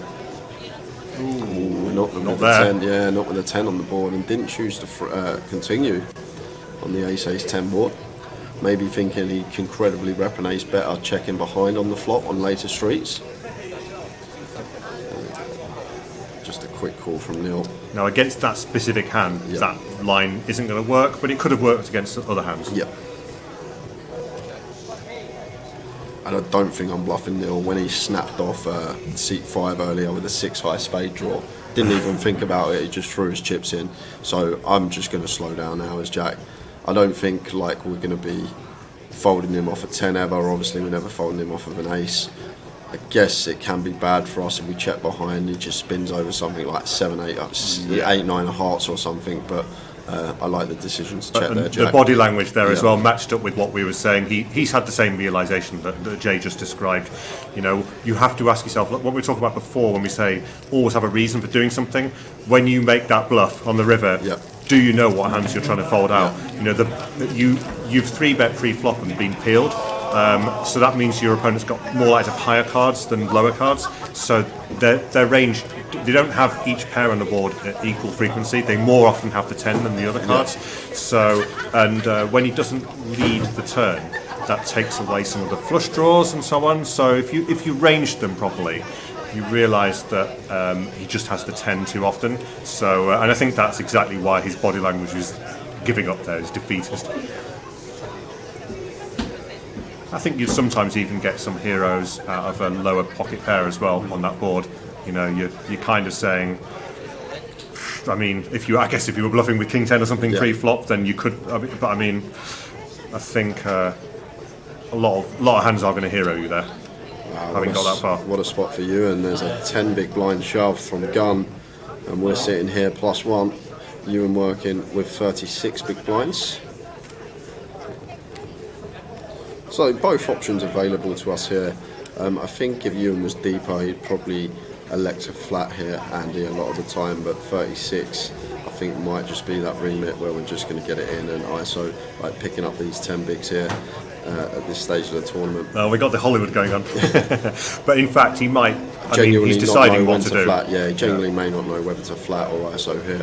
I think it's just a flat. Oh, there we go. It's going to flat. It's only a 10 big blind shove. It's not as though you need to try and stop people from overcalling. It's just. When someone shoves 4 big blinds, you sometimes wonder whether to click. Yeah. When you've got a lot of players behind you, someone might overcall, and that happens more often these days, actually. But when it's a 9 big blind shove or a 14 big blind shove, you don't have to worry so much about overcalls. Yeah, and this is why we flat here, because now Neil sitting here with Ace Jack. Like Ace Jack, probably not, but let's say Neil had something like Ace Queen here, like potentially could get involved himself, like just get it in versus you in stack size. But gonna see the bad news that he's up against the Kings. Jamie looked like he had Ace Queen. If that's the case, we know Ace is in the muck.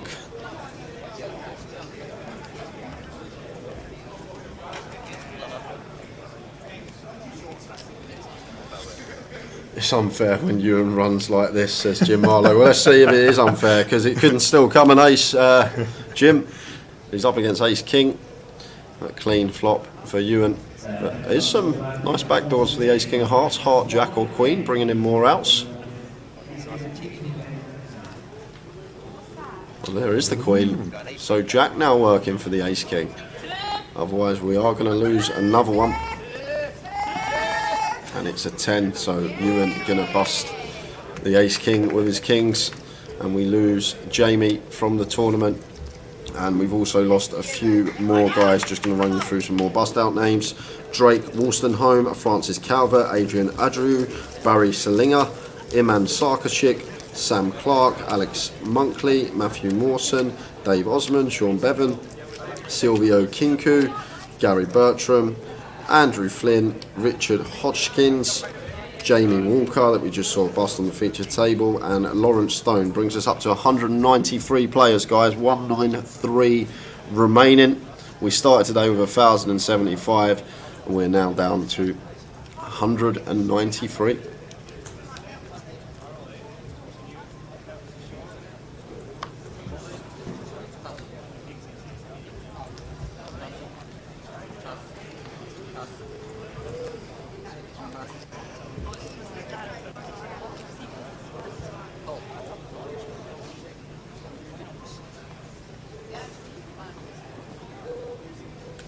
Yeah, it would be some ROI off one bullet if you did win this for 200k.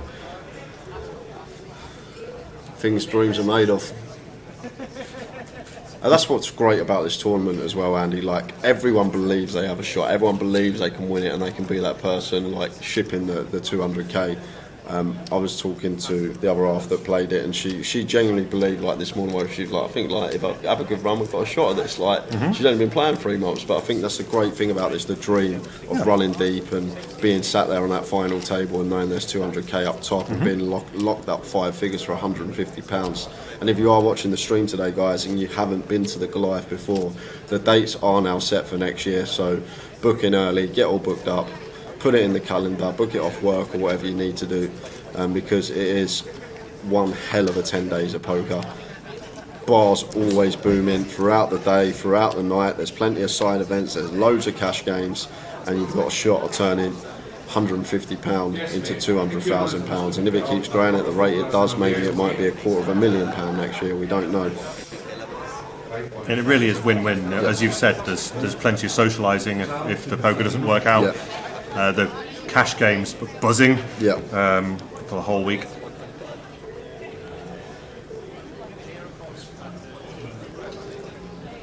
No one plays a poker tournament because they're just going to play it. They believe that they can genuinely win it, and that's the great thing about this game. the best player doesn't always win. The best player rarely wins. It's the great thing about tournament poker. If it's your day and you run good in certain spots,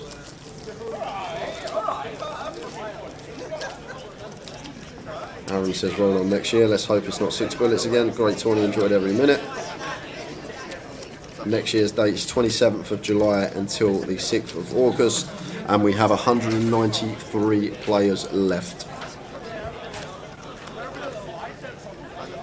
New feature table coming on after the break. And it is stacked. Some chips on there.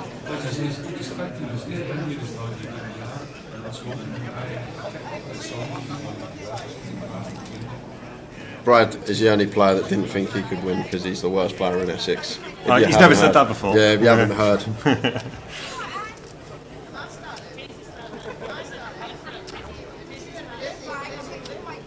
A button here for you and Jack 5 off. A little glance at stack sizes. Is he thinking of shoving? So we're going to choose to open here. Stone cold bottom of the range. Just thinks he's going to get this through often enough to make it profitable, and does. 2 quick folds.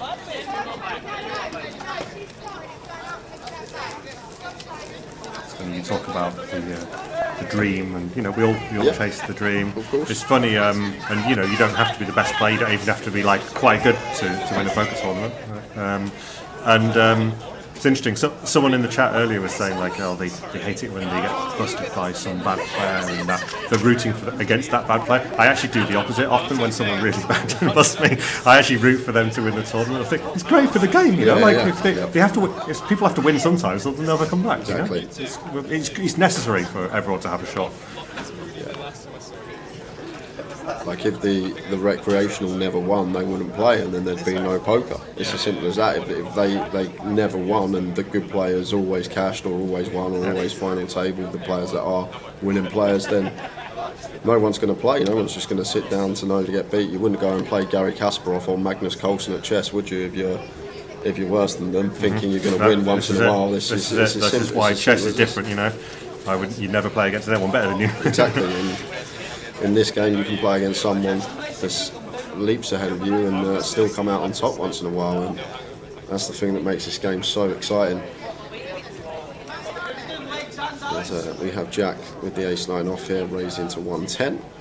+1 could definitely fold this one, but just going to raise and take.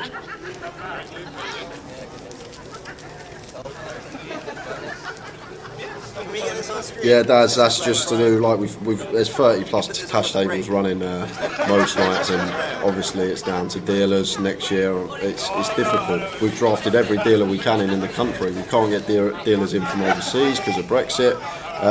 Literally every dealer in the country is probably here, well most of them that deal at a Grosvenor casino or a freelance are here at the Goliath. There's not much we can do, unfortunately. If people don't want to be a dealer and get trained up to come and deal the Goliath, there's not much we can do about it. We can't force people to deal it that don't want to deal it. So it's the same in all poker festivals around the world. The World Series, there's a finite number of dealers, a finite number of tables. There has to be a line somewhere.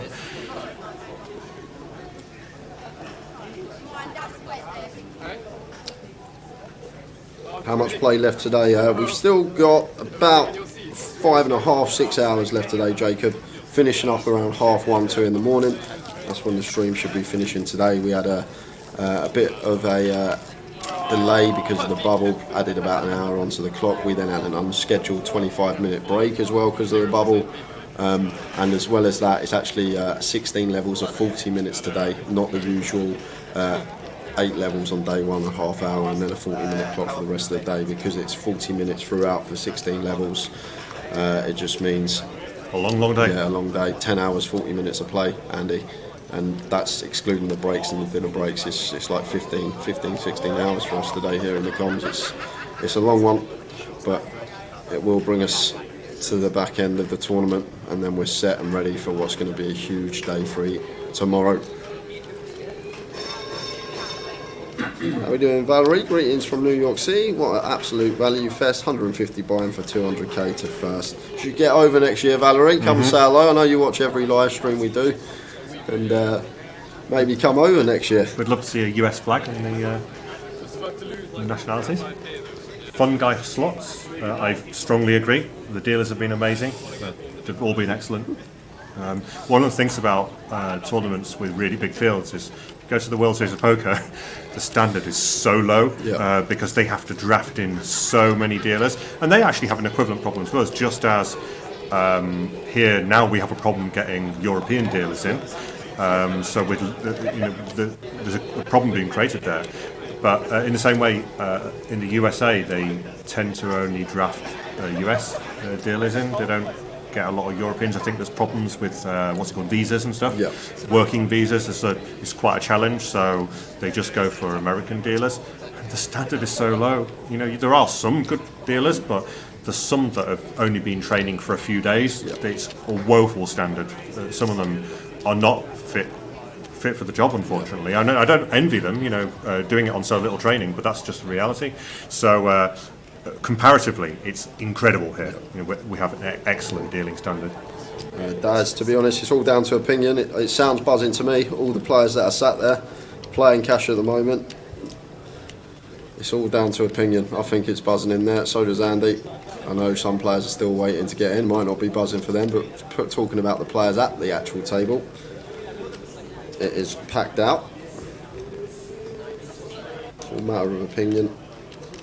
And Jim, 10,584, just entries that played this one.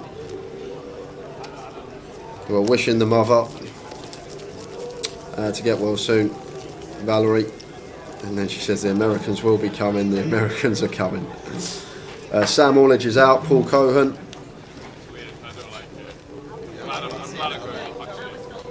I think you'd see a lot more dealers if they received their tips as young star. Maybe something that can be looked at as well.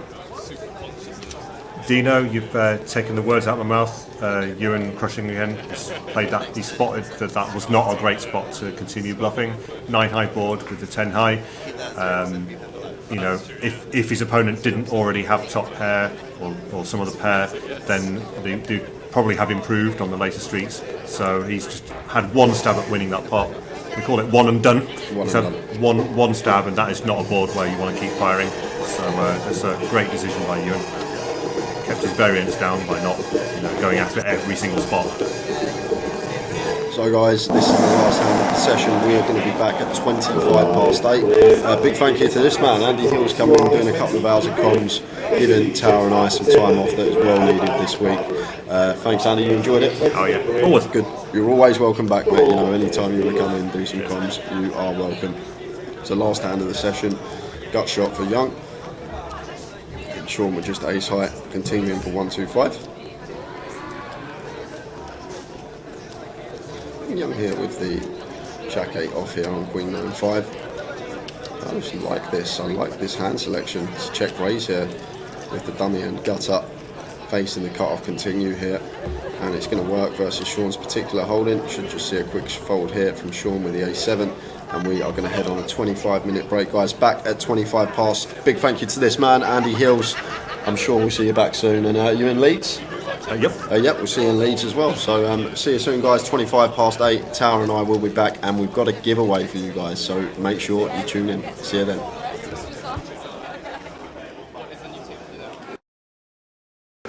Ian can decide to make a decent sized raise here against the pretty tight player in the big blind, or he can decide to call. Either's fine. Just decides to call.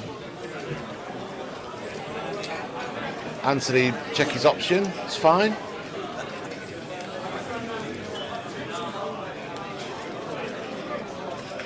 Whoa.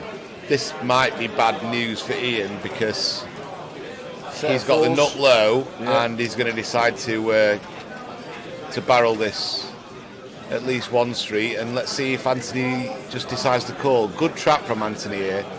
I half expected him to raise it, Tower, but he's playing it well. Now this is a spot where if I am Ian, I'm betting pretty big now. About pot. 50,000.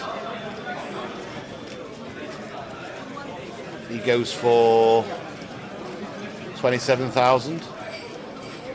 Again, Anthony, if I'm Anthony, I'm just calling. Yeah, me too.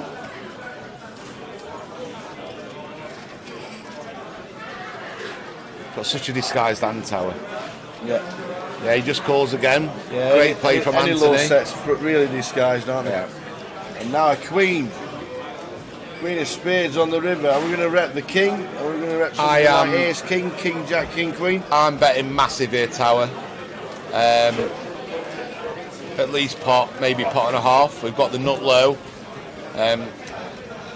Anthony can't have many kings in his hand. What can he really have? He can't have ace king because he just defended pre without squeezing it up.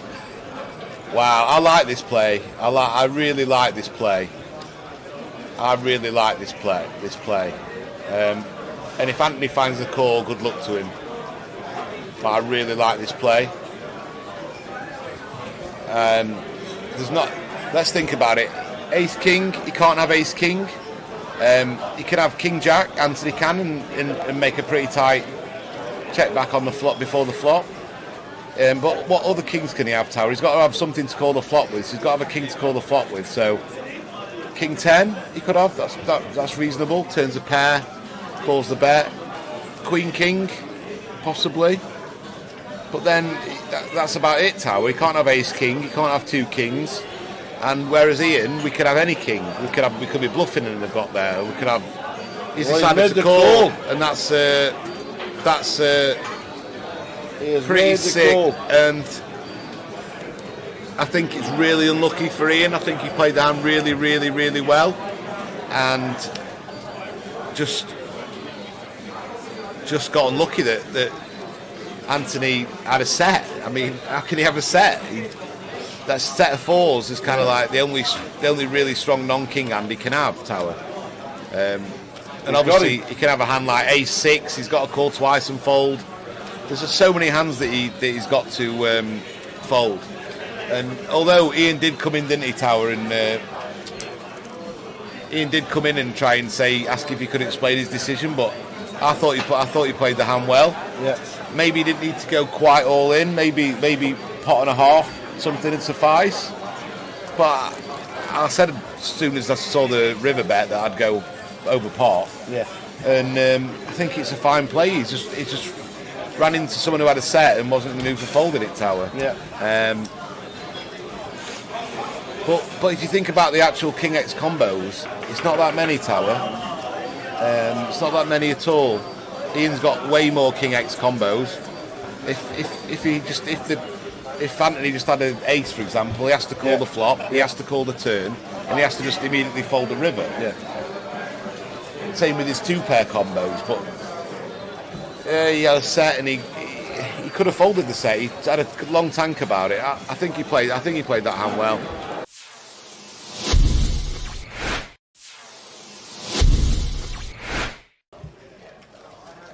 It's 10 for Ian.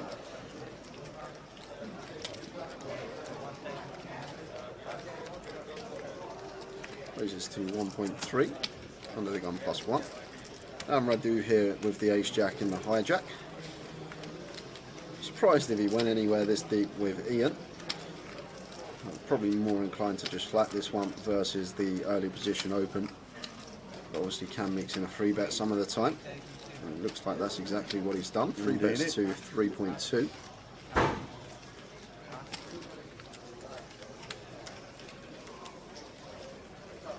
Julie, if you just give yourself a refresh, should be alright because picture's crystal clear here for us. Yeah.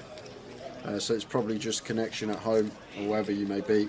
But if you give it a little refresh, hopefully it kicks back in. Yeah, give yourself a refresh, Jules, and let us know that it's alright. Because it's alright on both our laptops. Oh, so it's my word. What's happening here? 4-bet to 7.7. Wow, Ian. Oi, oi. Someone over the age of 50, 4-bet bluffing, Tower. Whoa, well, I'm snap folding. It's just you like, would be. Yeah, I would be. I'd be folding ace queen here, suited as Radu. I'd already have hit the muck. But this is I guess Ian just thinks Radu's at it too much, and to be honest with you, the ace-10 off tower, it's a really beautiful 4-bet bluff hand, and maybe Ian's been amongst the solvers the last few months. You don't know, he might have been putting some work in off the tables, that could be the case, and he might have put in the low-frequency 4-bet here with the ace-10 versus Radu, who's been fairly aggressive, and with the chips as well. Fair play to Ian, mixing it up, not just having the ace-king plus in his 4-bet range, and now action back on Radu here, and oh wow, No way, is he going to 5-bet? Has he picked up on something here? 20k. Wow, Radu, what senses from him. He has to have picked up on something here, Tower. Read on the situation here from Radu is just so good. What a play. 5-bet bluff, Tower. We just, no way. Do you know what? If Ian 6-bets here with ace-10 Tower, I'm done. I'm having an early finish. He's not doing it. There's no way Ian 6-bets here. How often do we even say the word 6-bet on stream? Oh, wow. But Radu 5-bet bluffing the ace-jack. This is just a leveling war between the two players. He's doing it again! He's doing it again! That's amazing! Oh my God! Ian 6-bet roll that 10. How'd you like them apples? Solve that! Ace-10, 6-bet rips it in for 100 big blinds. Oh my word. Ian is my new hero, Tower. I want this man to win the comp. Oh my word. 6-bet rip with the ace-10, folding the ace-jack out. Where has Ian found that move from? Oh my word. How'd you like them apples? I've waited all day for something and it's just happened. Oh my word. Ian. Do you know what? I'd be sat at the table. If I was sat at the table there and Ian said to me I didn't have aces there, I would have had a lot of money with him that he had aces in that spot. A lot of money. But wow. Fair play to the man. A 6-bet rip. Well.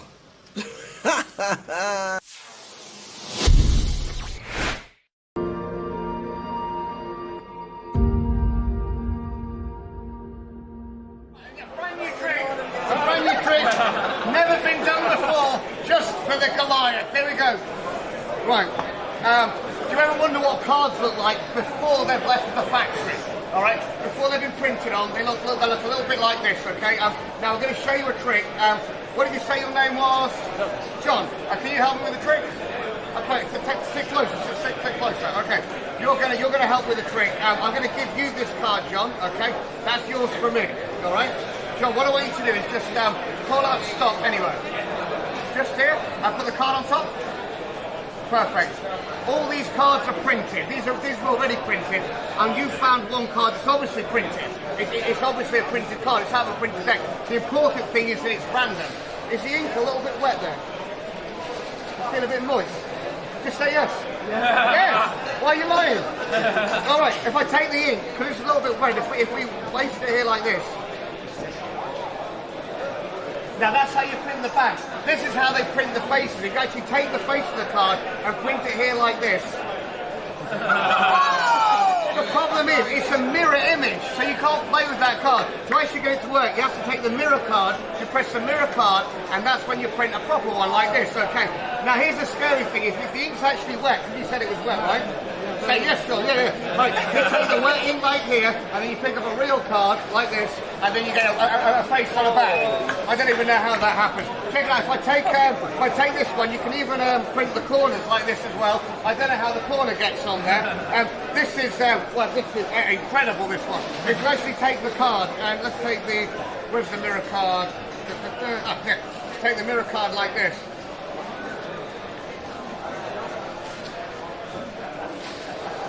But it's still a little bit wet. You actually see how it smudges just here like this. One more time, if you take the card, this is my favourite one, because you print it like this, you take the card, you spin it round, and actually this whirly pattern on it just like that. What you must never do is take the mirror card, squeeze too hard and shake, because then all the pips go down to the bottom.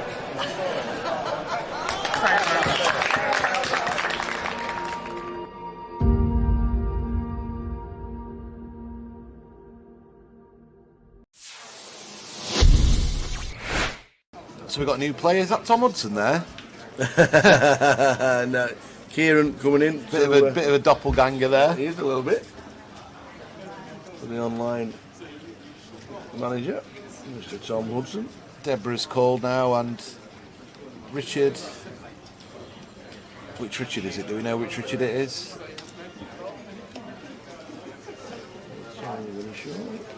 Hearts and Hearts fighting off again. 3 times. A lot of hearts been dealt out, Tal, but not many on the flop. I did well. He hit the straight flushing hearts, didn't he? Yeah. Kieran Davey comes to our table. Richard Griffiths in C1. Richard Griffiths. I don't think I know him. Oh, look. What the 10, hell? 9, 3, Tower, all hearts. 3 of them have flopped hearts. All flopped. Queen high, king high, ace high. Wow. This is going to be carnage. Oh my gosh. There's nearly every heart out on the board. The jack of Have you hearts seen is this? out for Richard. This could be a 3-way all-in, Tower, if it's played fast by any of them. This is absolutely ridiculous. When Kieran gets all this action, he'll have to check his cards back, see if he's bloody actually got the ace of hearts, Tower, and not the ace of diamonds. So Richard's just called. Oh, Richard's called just with a jack, with a king with a jack. Yeah, he's got the redraw to the Heart. straight flush, he thinks. Blow me neck. So what's going to happen now? KK's going to squeeze it up. He's just called as well. Now what's Peter going to do? Yeah, Kieran's got the nuts. I don't mind. No, KK just flattered with his queen eye flush. Oh yes, and now Kieran's it's on got the Peter nuts. with the king eye flush. He's going to raise here. Here we go. So he's going to raise. Oh man. Kieran's going to probably just flat call, or jam it, or just put it in, thinking he's never going to get a fold, Yeah. which he won't. Raise to How the 5k action's from gone. Peter. Kieran's getting a bit. Look at him. He's playing. He's giving it the old Hollywood, isn't he? He's got the stone cold nuts, and he's going. He's like, "Oh, what's going on here? What the blinking hell's going on?" Does he call? I think he. I don't know, Tower. Or is it, does he think he's up against I just don't think he's. Well, he's with all it- in. Yeah. He's and all in. now what's KK going to do with his queen eye? He's going to have to move all in, surely. Yeah. There's hands that Kieran could have aces with the ace of hearts here. Yep. This would be an amazing fold. And Peter's No, they're in. Peter's going to be absolutely sick. Peter, what you done? Peter's absolutely sick. Peter but raised it up He's with going to have to put it 5k. in.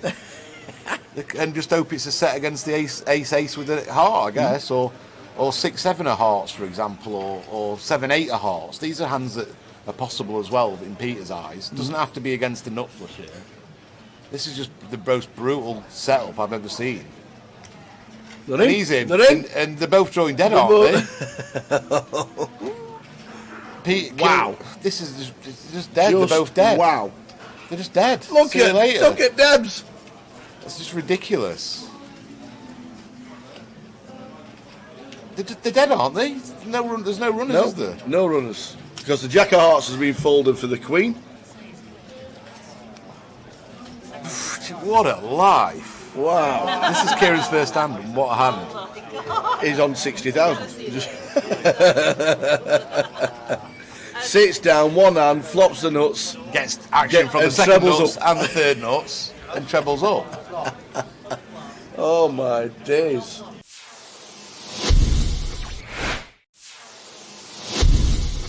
Nine players today, 209 and 307 in total. Jan's mixing it up now, Tower. Wow, Mason's got kings. Well, the kings are never folded. No, they're going to 3-bet now after Jan's opened a loose hand for him. 9-6 of clubs. Bobby has... we don't know. Kings as well. Oi, oi, oi. And he's going to cold 4-bet probably to about 9,000, 8,000, maybe out of position. Yeah, 9.3. Jan's going to fold and Mason's going to stick him in, I think. And it's think going to he will be kings against kings. Yeah. And then we're going to chop it up, and then we'll get on to the next. Yep. Kings against kings. Nice answer. Yeah. Let's chop it now, he says. Bobby's stuck his stack back. He's happy to chop it. Don't take your stack back too soon. You never know. But he has got the king of hearts. He has got the hearts. Oh, he's got the hearts. He's got the free roll.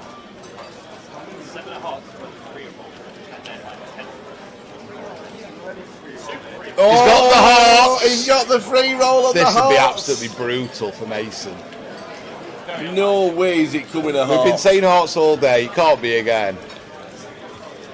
Oh my God! It is. It is the day of the hearts. That is absolutely sick for Mason. Wow.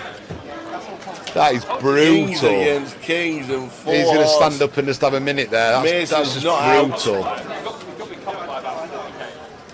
That is just brutal. He's going for a minute. He's having a minute. That's shows quite a level of maturity for someone who's 18 just to think, right, I'm going to have a minute away. That's a really ridiculous hand. Bobby. If ever there was a day to have the hearts there, Tower, and not the Black Kings, it was today, wasn't it?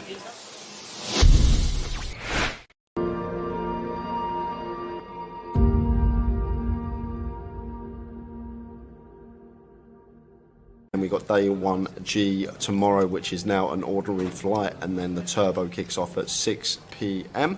And then Saturday for day 2, get down to about 60 players, and then the final on the Sunday. You're spot on, Donna. You are spot on. Too many. That's how many days. I'll make you right.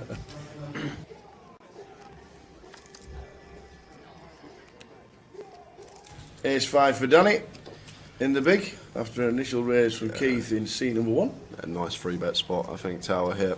We got Keith covered. Keith's third in chips. He's not really going to want to get involved too much. Definitely one we could be mixing in a 3-bet here as Dan Gormley. And on FTs, we don't have to go as big as usual, the normal 4x size because of ICM. We can choose like 3x, 3.5x here as Dan, so make it somewhere around 700-800k. That's what I'd like to see, and he is going to take the spot, Tower. Very nice from Dan. Just recognising the situation and recognising where Keith is in chips and how he has to play tighter here because we have him covered. So this should do the trick a lot of the time. Back over to Keith here, and personally could go either way. I think Keith is probably more type to let this one go. Oh, he's just going to quickly call Tower here. So Keith happy to go float post flop here with the King Jack. Off to the flop. Another pot brewing. Queen 2 3. Yeah, so this is a big pot, Tower, already 1.6 milli in the middle here, and Danny does flop a wheel draw here with the ace 5, so probably one we're probably going to continue small, 400k, 500k, something like that, somewhere between the quarter pot and third remit is the size I'd like to see here from Dan. As always in these 3-bet situations, can go a lot smaller. So it does choose the 350 sizing, goes even smaller than the 400. So south of quarter, between fifth and quarter pot from Dan Gormley and Keith here with the King Jacks. Jack of diamonds working, getting this price. Is he thinking about pulling out the float with this candidate? It's probably, if we are going to float the King Jack, it's probably one of the better combinations we can have. King of spades, Jack of diamonds. Let's see what Keith does. Like folding would be fine here as well. Just because tangling with Danny, who's got us covered, could put us in a world of hurt. It would be a disaster for us to come 8 from this FT when we go in with the chip lead. But big pot brewing here on the FT, guys. Oh, and there's the call from Keith. He does pull out the float, and pot has got 2.3 million here, working with 1.25 SPR behind. Effective stack of Keith. Whoa, King of diamonds. Brings in the flush draw top pair. Yeah, so Keith loves to see this, Tower. And now Dan, what's the play on the turn here? Obviously this King's supposed to be a lot better for the R range here. Does Danny ever expect Keith to be floating? That's the question. Does he expect Keith to have some floats with some King Jack here, some Jack 10 suited with backdoor spades, hands like that? that's the question Danny's got to ask himself. Because from a range perspective here, this king of diamonds rolling off, he shouldn't really have any kings here, Keith, other than king queen specifically. Ace king's going to 3-bet pre, king queen's going to call flop and then turn 2 pair. So it should only really be from our perspective as Danny, king queen, the hand that Keith has here, and Danny goes for the second barrel here. So maybe going after some 4s through jacks, these type of holdings, although jacks or 10s might choose to 4-bet pre, but also perhaps going after some queen jack, ace queen and then the 4-bet, as well as some queen 10 suited that could be in there, queen jack, queen 10 suited. So really nice bet that targets that proportion of Keith's range. The pocket pairs, the queen x, these type of hands are going to be in a really tough spot now faced with this double barrel. However, Keith has the one hand that he has pulled the float out with and does contain a king, so Keith's going to have to call once more with the second nut flush draw as backup. So it should just be an easy call here from Keith, and we're going to take a river tower. Off to the river.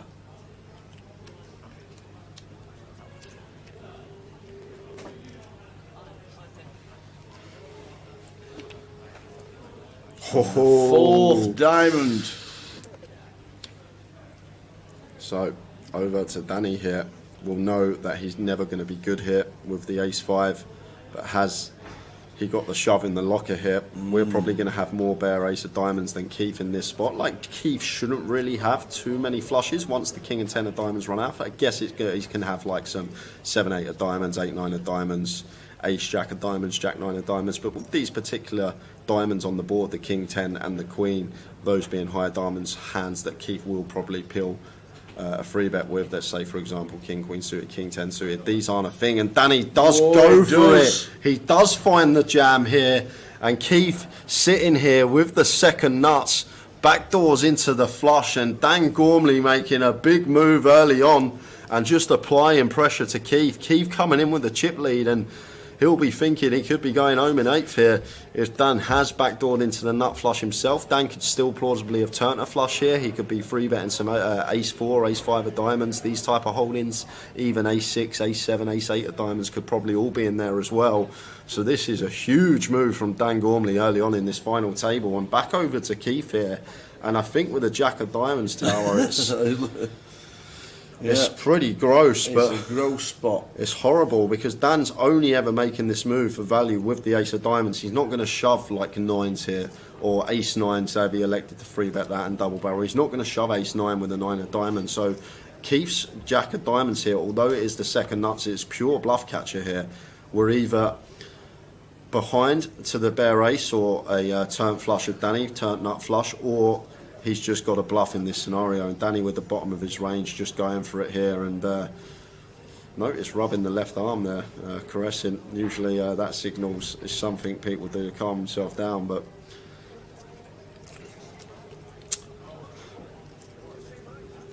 this is what we wanted to see, Tower. It's what we've been waiting all day. Yeah, exactly. He's just trying to, if not, try and put the heart rate down, perhaps trying not to give anything away. And Keith here in a really tough spot because yes, we've backdoored into the second nuts, but the problem we've got, Sal, like I say, it becomes a bluff catcher the way this hand's played. Like, Dan could plausibly have turned a flush with ace-x of diamonds. He could have plausibly double-barreled as a bluff with a bare ace of diamonds. So this is a gross spot for Keith here, and rather him sitting there than me, because this is one that's going to take a while. Andy Hill. Oh, no, he's not. No, he's not. He's gone. Thanks, Andy. Tower's back. Dream team for the next couple of hours. We had a chat. You had a chat. Yep. Everybody had a chat. It was great. Thanks, Andrew. Andy Hill's going back up to see Georgie. And coming back after the break with 188. Oh, we got with us. This featured table. Whoop-de-whoop. Which is just about to start the first hand in 1 Julian Ratu, 2 Tony Bateman, 3 Lee Wang, 4 Stuart Southern, 5 Lynn Beaumont. Go on, Lynn. 6 Carl Elliott, 7 Havizula Wadia, 8 Carl Peters, 9 Arya Daria Dow. And that's the table we have got for the next couple of hours, guys. There's 189 left. Just before the break, we lost another 5. We lost John Ruan, Martin Bader, Jason Harrison, Jonathan Scott, and Demitas Savikas. So that is going to leave us with 188 players coming back, and we still got a full 7 levels of poker to play today, Tower. We could be at 32, we could be at 32. We could get predicted. there. We will see. Look at Lynn on the old bevies. Drinking away nicely. Go on, Lynn. The video on the break, did he call? Yes, he did, Thomas. Oh, sorry, Rowley. Thomas. Yes, he did. Keith does make the call. You can go and watch that hand on our Facebook page. It has been posted up on there. And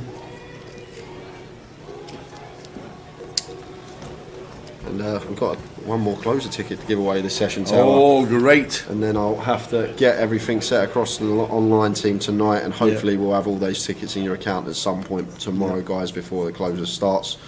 Don't forget, it's a 50k guarantee tomorrow, a little double guarantee prize pool boost for the Goliath closer. David on House, playing in the seniors tomorrow. Shame it's only 15,000 starters there. How many would you like? The problem is that everybody's used to 25 and 30 and 40 and 50,000 starting stacks. That's the, if you know how to play the clock and know how to play correctly and know how to race properly, don't matter how many chips you get. But so enjoy it, David. Last event of the festival. I'm guessing they don't want the seniors to go on till 4 o'clock in the morning while we're taking all the kit down. So yeah, it's a 15k starting stack. It's a decent clock. Just bet correctly and you'll be fine. You'll go on and win it. You go on to win it, Dave, then you won't complain about the stack. You're thinking, what a game that was. So with Stone Cold bottom of the range here, as Havizula, he's just going to fire, and it's going to work versus the King High. Nice from him. Just understanding he's never going to be good there at Showdown, so only way we're going to win that pot is to fire in that situation. It doesn't look like our opponent had much either once checking all 3 streets. That's it. You're not wrong though, Ash, to be fair. Olix comes out about 8 PM and the bus comes round, and if anybody wants to leave early, they can. Free lift back tomorrow. Yep. If I identify as a pensioner, can I play? They don't even get the card protectors in the seniors. They'll get a crossword to do when they sit down. Dino Rob busted 457th. Amazing tournament, amazing job commentating. The bubble celebrations was a laugh. poor bubble there, having everybody else cheer around the rooms. Luckily, it only went on one hand. We're normally doing it for about half an hour plus with multiple hands, but we got down to nearly a pure bubble with just a couple of players, and then that was it. But yeah, it is one of those that everybody else is looking for a min cash, and then the cheers go up. So Carl, with the King 10 here and the hijack, Havizula could definitely free bet this one versus hijack open. King Jack off, nice free bet candidate. But just going to flat with position, and Julian here, 10 big blinds, like to see him move all in, and he does move all in, nice from him, just understanding the spot, can have the best hand here, and with an open and a flat, lots in there for us to just take down uncontested, and going to get 2 quick folds, both from Carl and Havizula. Actually, good point. Where was my card protector yesterday, says Raz. You should have got one. Yeah, most of the floor knew where they were. Weren't hiding them.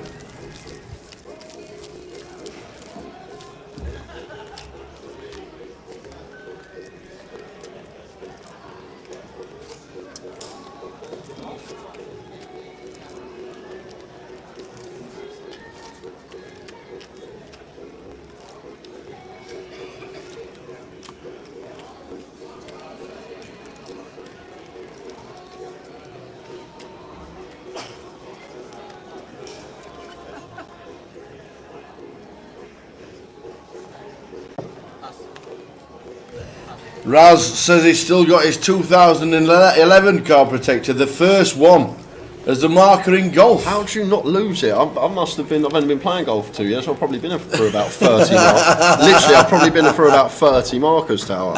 How have you not lost it? Oh dear. Newcastle got robbed by VAR, yeah, I heard so. I don't know, I've not seen it obviously, but... don't tell me the other 2 come in as well, they didn't, did they? Portsmouth did. And the other one drew. No, okay, that's all right then. Donny lost. Oh yeah, Donny did lose. Donny lost. I remember. Yeah. So Havizula here, 2.5x open with the Queen 8 suited in the hijack.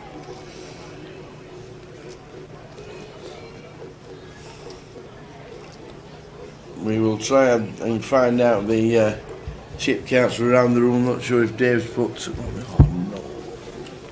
Tony making the call with the Queen 9 of spades, as he should be in the big blind. Even off of this stack, fine to defend. One position at the table, we can be getting involved without a shove. Off of this stack size is the big blind. Now just snap moves all in after catching top pair.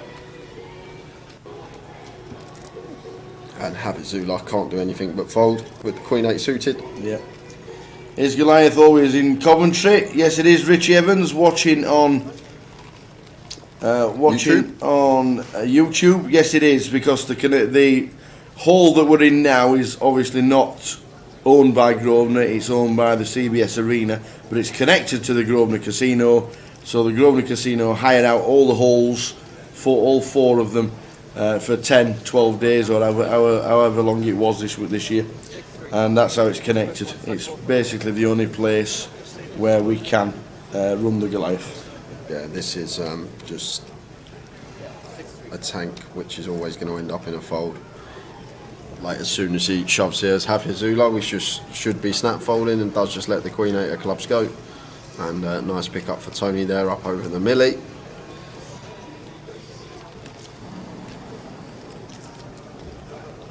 I haven't hit the gong yet. Have you not? No. Well, you better add. I might do tomorrow. I might come in tomorrow with you and do the walk-in and absolutely, you deserve get to hit the gong. Charlton Tarimo, 5.3 million chips is our chip leader. Dean Wright and Kyle Jeffrey both have 3.8. We don't do blogs anymore, mainly due to live streaming. We want everybody to watch the live stream. Yeah, people do like to read stuff like that, which is why a lot of stuff goes on Facebook, Twitter, Instagram and things like that. But we don't do a blog as such. We want everybody to watch the live stream, because Cardroom Direct and the rest of the team put on an amazing show.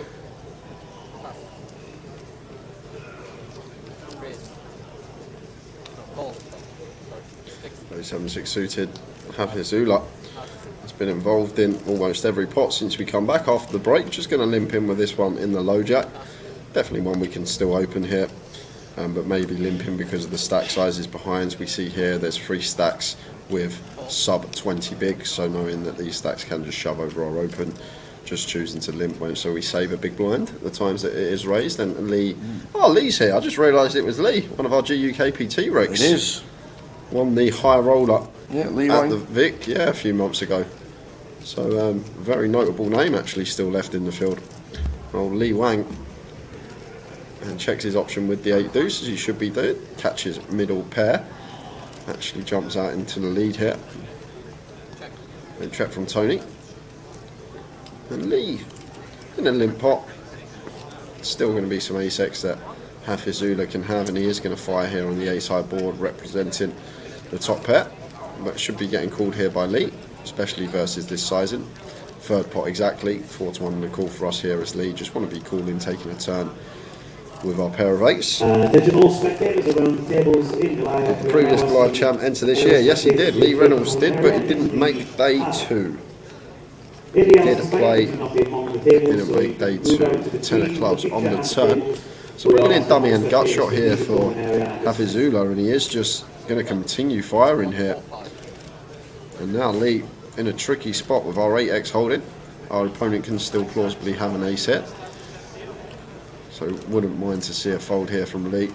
And there is the fold from him. Not much we can do there. Kind of handcuff versus the range of hands Havizula can have. And Lee just getting out of the way. How are we doing? The Atlas Lions live stream has been brilliant as always, lads. Has made the train from Torquay to Glasgow go much smoother. Glad you've enjoyed it. Awesome. Good on your safe trip back. Torquay to Glasgow. Man, that was a trip and a half. Flipping What was that? 8-hour train?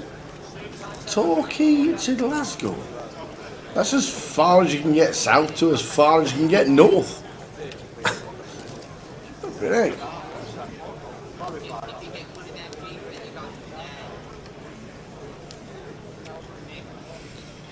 Is he going to be betting on the Grosvenor Sportsbook? I actually don't know. None of the online team have been into it the last 2 days, so I don't know. We'll send a message out, I'm sure, to find out if we do. And what we'll do Should we say 9 o'clock? We'll do the giveaway, Tower. 9 o'clock. That sounds about right. Yeah. Yeah, 9 p.m. We'll wait for a few more people to tune back in. Usually takes a while to get everyone back in that was watching after the break because they disappear for a half hour or so. So we will wait to 9 just to give everyone a chance. That is when the giveaway will kick off. And we'll just do the usual. Tower thinks, Jay thinks, whatever it is. Yeah.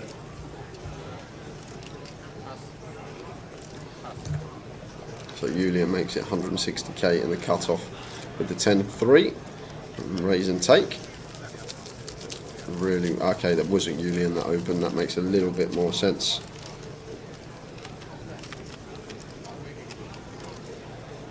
It was Tony that opened, so we didn't see his whole cards. And Mick the Mod putting in the chat about Vegas. Play Jamie Nixon's or Katie Swift's Vegas Experience tournament each Tuesday, Wednesday for Katie to score leaderboard points according to your position. Qualified to play the £10,000 Vegas Experience final on the 8th of January 2023.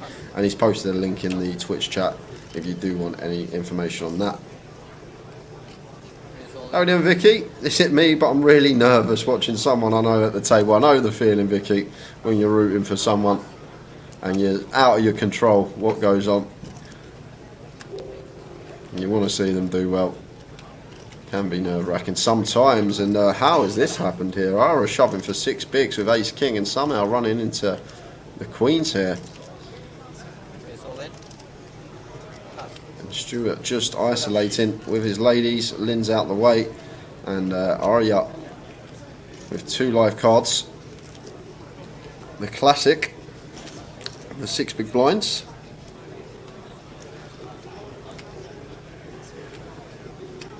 8 to 10 hour train. Took nearly 14 hours on the way down due to delays. Grateful for the stream. Wow.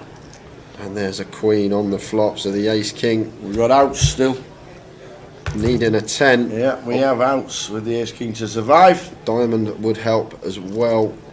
And it's just quads. Just the quad queens. On the turn and just the quick 9 on the river. We are going to lose one. Quads. Wow. For Stuart. And we lose Arya from the tournament. And we've also... I hope his surname's not out. Arya out. Oh God, he was here all week, Tower. So we lost some more. Before I tell you where Arya finished, there were some bust outs before him. 187th was Ricky Gregg. Darren Weimer busted after that. Then Iftar Ali, David Walcott, Sharon Phelps, Robbie Blair, Lawrence Pike, Tai Ying Yang, Justin Dunk, Powell Brisky, Barry O'Shea, Yanis Dumbrovskis, Darryl Walsh, Michael Curl, Alan McLean, Jaws Alexandra, Alistair Ball, Arya Durradell, and that brings us up to 166 players remaining, guys. 166 left in the field.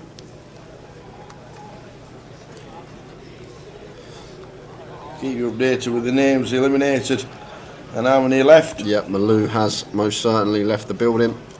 How's he gone?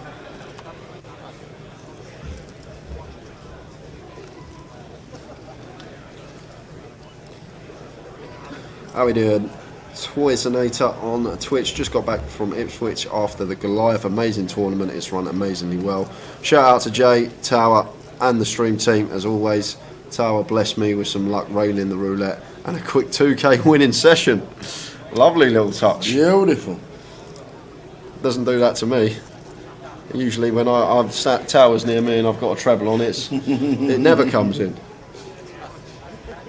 But well done, Toysonator. Nice to get a little bit back, or maybe put you in the green for the week. I don't know what you played. You might have played some sides as well, but that's a lovely little touch. So raise and take for Julian, unaware of his holding. Mr. Jingle is someone called Jamie O'Loughlin still in. I can have a look for you now because we are down to 160 odd players, so it's a bit easier to find the player on the system in front of me. I will quickly have a browse, see if I can find him for you.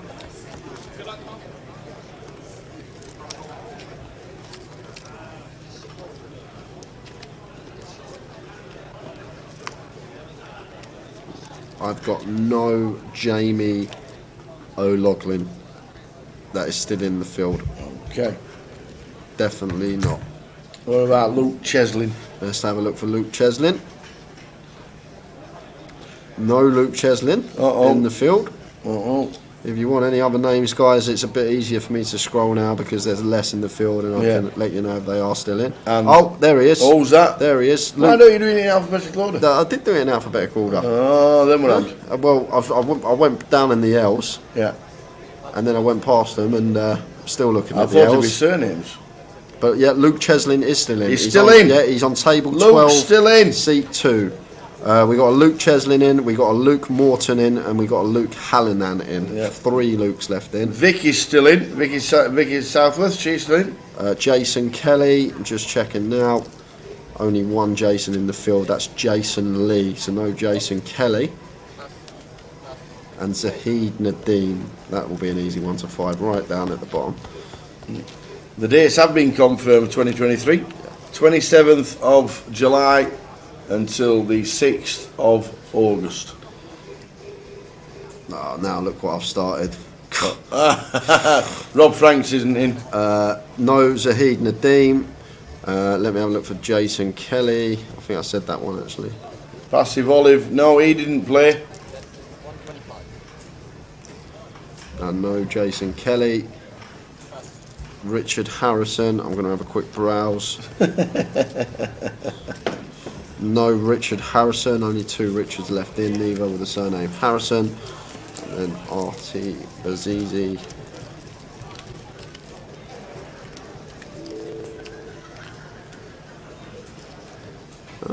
There's an AB, if he's GDPR ready, so he could be in. No, GC Popper, he's not played either.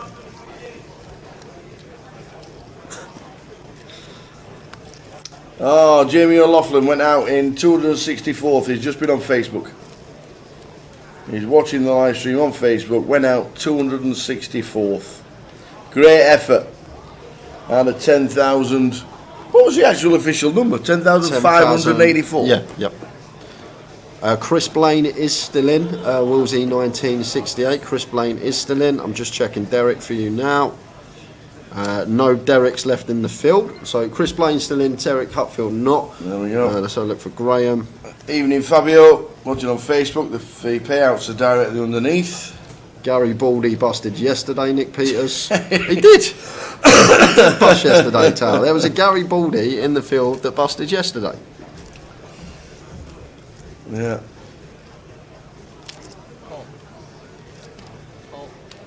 No, Mike's not played. Cameron, Mike's not played. Right, and just back to the action now, guys.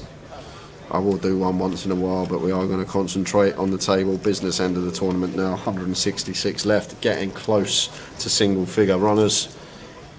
Double figure runners, should say.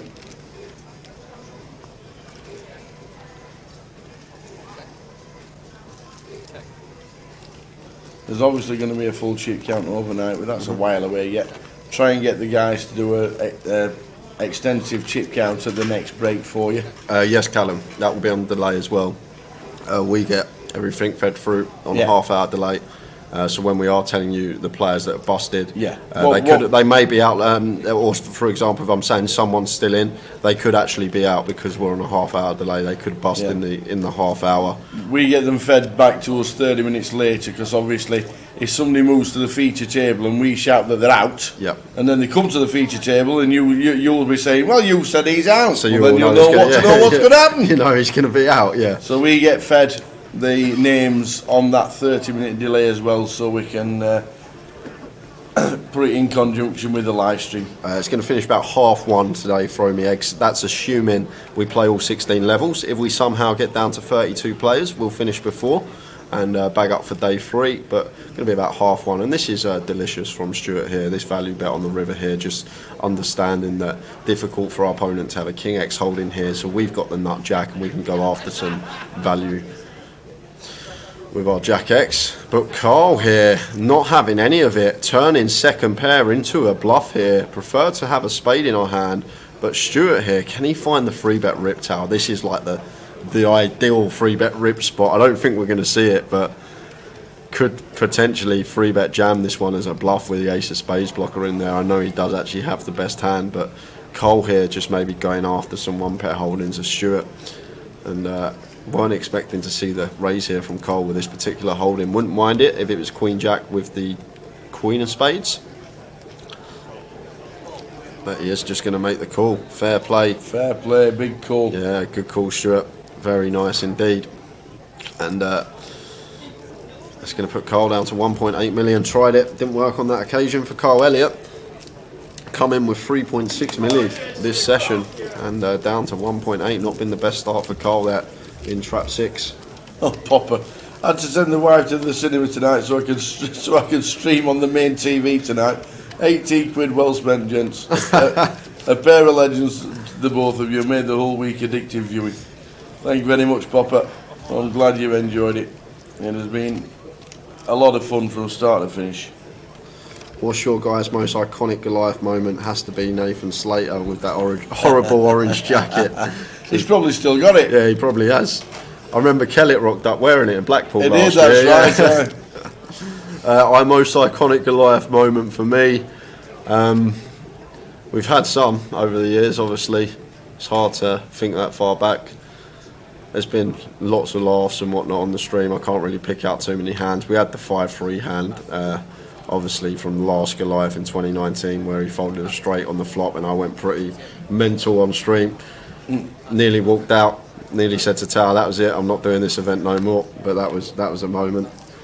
Missing my picture with John Hesp, and then suddenly I see a post on Facebook and there's me standing at the end of the photo, and I'm thinking, what? I wasn't even there. I wasn't even there. I wonder why Andy got me to stand like next to a wall with my thumbs up and take a picture of me next to it. Photo shot me into the John Hesp picture. Superman video. Yeah. But there's been some moments. It's a great event. We love it. Don't get me wrong, it's very long hours, but it's so rewarding. All the feedback we get from you guys, you enjoy the stream, you're entertained, and that's what it's here for. Yeah. What else is on Man of Straw? What else is on this week? Which part of the world are they're in Cyprus this week, aren't they? A lot of players for the 10 million guarantee. Rob Jamie Nixon is not still in. How are we doing, Wendy Watson? Have you done the closer tickets yet, please? Back tomorrow for some more punishment. We haven't, Wendy. We're going to send them across the online guys tonight. However, we're giving another one away in 10 minutes time. 9 p.m. is the next giveaway. We are waiting until 9, just so everyone's back in from the chat after break. Yeah. And then we have another one to give away for you guys. And we've got Stu Tina in the box with the Queens. Stu Tina. Jay's just going to read it. Hey, Jay and Tower, it's Jutina, out but home safe. So the queens shown were not queens, it was king queen. I only know that because the man that came behind told me he saw my cards. I would never be folding queens pre-flop. Thanks for the support though, and note it's my third Goliath and part of the ladies team. I am also a previous Grosvenor Asthma Pokers dealer that did have a few tickets as well. But no, it wasn't necessary win for day 2, but an achievement. Okay, that's great to hear. Nice, Stu-Tina. I'm glad you cleared that up for everyone, and we've got nearly 1,000 watching tonight, and most would have been watching yesterday when that fold happened. So great to hear that it wasn't a fold with the ladies. And it's always box one. It's always box one, because what sometimes happens when because the antennas are so strong now, when the dealer pitches it from to box 2, sometimes the card goes over box 1 and the antenna picks it up. So I'm guessing seat 2 must have had a queen and it picked up as one of your cards and the other queen. And it does happen sometimes, but great to know that you weren't folding the ladies under the gun. Nice one. Thanks for the feedback, and very well done as well. Glad you enjoyed watching it back. That was it. Even if it was queens, you still can do what you want with your cards, and you cashed. That's it. And you cashed again. She bagged up and cashed out. Yep. Do either of you think we'll see a woman winning Goliath by 2030? Well, I spoke with Andy Hills about this, Eddie, not about a lady specifically winning it, but the turnout from the ladies this year has been unbelievable. Yeah. Andy was saying he's played multiple tables, and every single table he's played on this week has had at least one lady on it, which is great for the game. I've seen more ladies here than I ever have before, and that's obviously a big doing for Katie Swift. She's put in so much work, a lot of networking around the female game, and does bring a lot of female players into Didn't do that much work. We said you were coming in. Yeah. Here's 2 hours Yeah, off she and we was. saw her playing shuffleboard. I know. But big shout out to Katie. She does lots of work for the She ladies does in indeed. poker, and the ladies game is growing massively, and I do think it's credit to her for the UK poker scene for the ladies. Absolutely. So definitely could. I think we're suddenly going to reach a point where we're going to see more ladies playing week in, week out, and soon. I'm not saying that in 10 years' time it's going to be 50-50 male and female in the tournaments, but I think we're going to see an increase in percentage of lady players over the next couple of years, and awesome. a lot of that is to do with Katie. So well done to Katie Swift. Absolutely. Good effort. Yeah, it's good to see you, Wendy, as always. And pleased to have made 2 day 2s. You're always there at the moment, Wendy. You must be doing something right to keep making day 2s consistently.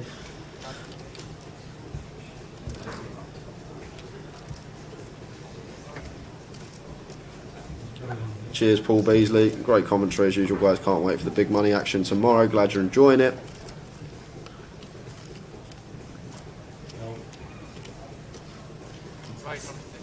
Yeah, Callum, there has been a lady on the final table of the Goliath before. I think there's been a couple of times. Katie Swift finished runner-up in 2015. Tamika Toyka, she was on the final table and then managed to get a Grosvenor sponsorship after that.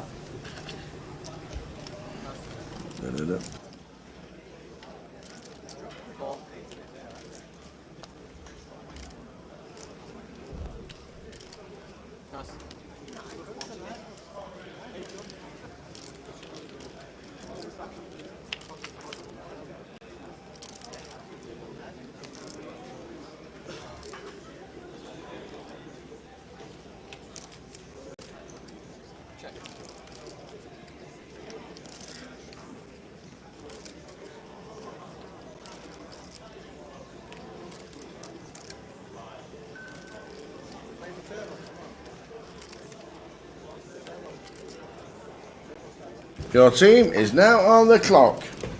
Lynn, who's on live stream now, is a very good player. She could go and win this year. Yeah, we know Used Lynn. to play off 7 at golf as well. Yeah, you said that. Bandit. You said that. Yeah, that is. Oh, talking of bandits, hey, Simon! Hello. Simon's in the building. How are we doing? Yes, he's a 29 handicapper. I think he can hit a par 4 in one.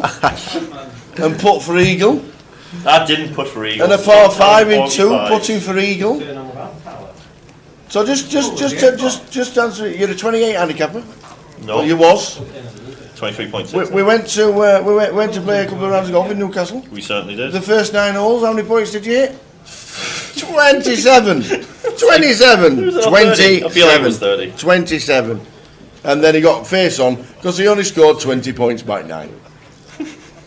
Danny Wilson, shout out to Stu, #1 fan, and Ginger Ninja Poker. How many left in, gents? Great stream as always. Last time I said we had 166. A couple more minutes, I'll read some more bust outs, but last time we checked 166 were left. Yeah. You're going to shout out top 10 players, chip counts and all. I'll tell you what, after the next break we'll see if we can get some chip counts posted. Try and you get an guys. extensive chip count from the next break. Man of Straw, I haven't watched any of the Hustler live stream this week. I do usually watch it a lot, but I'll probably watch it next week when I'm back at home, so can't really give my opinion on that as of yet. Good evening to you, Neo. Good evening, Neo. Back home with Chef. And good evening, Pete Whitehouse. Oi, oi, Pete.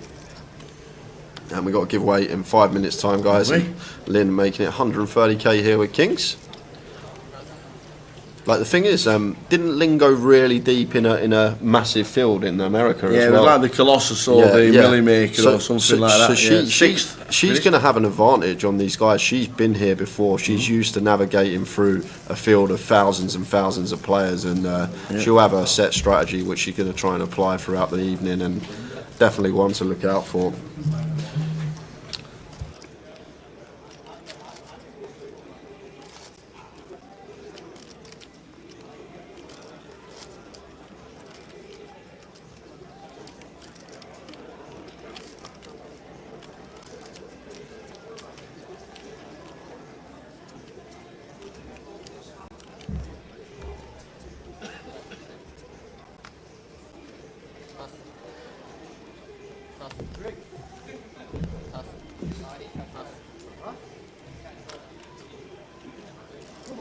Come on, that boy.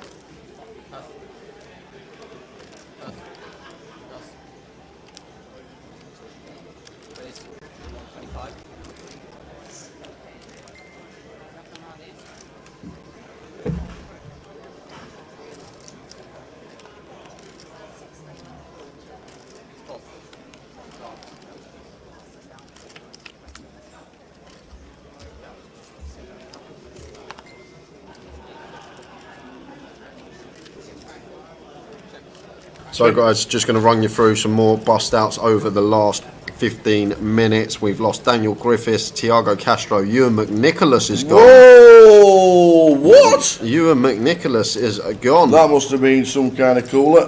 Daniel Lane, Jason Shellham's gone. Oh no! The Mad Turk's gone. All the names are busting. Michael Williams, Luther Phillips, Stuart Cockburn, Juan Nguyen, Young Ning, Ethan Cooper, Anthony Toole, Mark Cornwell, and that brings us up to 151 players remaining, guys. 151 remain. And we're just going to pick up the action here. We got Lynn River in top pair after raising on the turn, trying to get some value from our 7x, and now going to go for value with our top pair. Like this line from Lynn, go after some potential 7x our opponent can have, as well as 3x. We're blind on blind, ranges should be really wide, so nice pick up from her, up to 2.4 Fantastic, million. well done, Lynn. And Mark Lane says Pompey for the win. Do you know what? Big Jim? Oh, that 47-point round went on the England Golf app. It did, and it only dropped him 3 shots, and I couldn't understand it. We used England Golf on the Wednesday, Thursday, Friday we played, and we ascertained, whatever it's called. We basically signed for the rounds, and it only dropped him 3 shots to 23.6. I was flabbergasted. Wow! If you're playing 9 under for the front 9, it means you're birdieing every hole. Yep. And it dropped him three shots. He's now on 23.6. But he can hit a ball 280. Now he's big. Yeah. But he can hit it straight. Yeah. So, yeah, weird one. Lots of stuff coming in the chat box, guys. I'm just going to try and catch up on it all. How are we doing, Joseph? Good evening to you. How are we doing, Mickey Plays Poker? Good evening to you too. Good evening. Sam Webb, been on holiday but been trying to watch the stream every evening. Gutted I missed it this year. Great field, great entries. Thanks, Sam. Michael Mantel, Jay, the rest of the team have done a sterling job of the coverage of Goliath. I tip my hat off to you guys. Thank you very much, Michael. How are we doing, Beth, on YouTube? And come on, Luke Chisnell, says Jamie Smith. Danton, we have 134 remaining. Sorry, not 134. 138. 138. 138 remaining. 138 left. 138. How are we doing, John Binns? Good evening to you. And Elect Tyndall, good evening to you too. After this hand, guys, we have got a giveaway. Oh, we? So we're going to do fastest finger first. I already know what it's going to be. I'll give you a piece of paper, Tower. Right in the box, guys. What do you want? Do you want a me thinks or a Tower thinks? I've already given Tower the pen and paper. G-Pop says, what do you play off, Tower? 8.6. There we are. Tower. It's always fastest finger first. Scorps is in with the Tower. So we're going to do another Tower thinks, and I'm going to have this hand just to think of a question, guys, and then we will get it going. Scorps was in first. It's always fastest finger first. It's not a majority vote. Whoever writes it in first, we get that. So it's going to be a Tower thinks again today. At least no embarrassment for me. Thanks. Thanks. She threw it at me yesterday and said it was easy. And then Dave tried to work it out in his convoluted way, and it took him 20 minutes for him to describe how to work it out. Danton McLean, not many busts since me, then you came 302nd. Yeah, it obviously gets the chip stacks consolidate and we get bigger and bigger. But we're in the hundreds now. We are in the hundreds.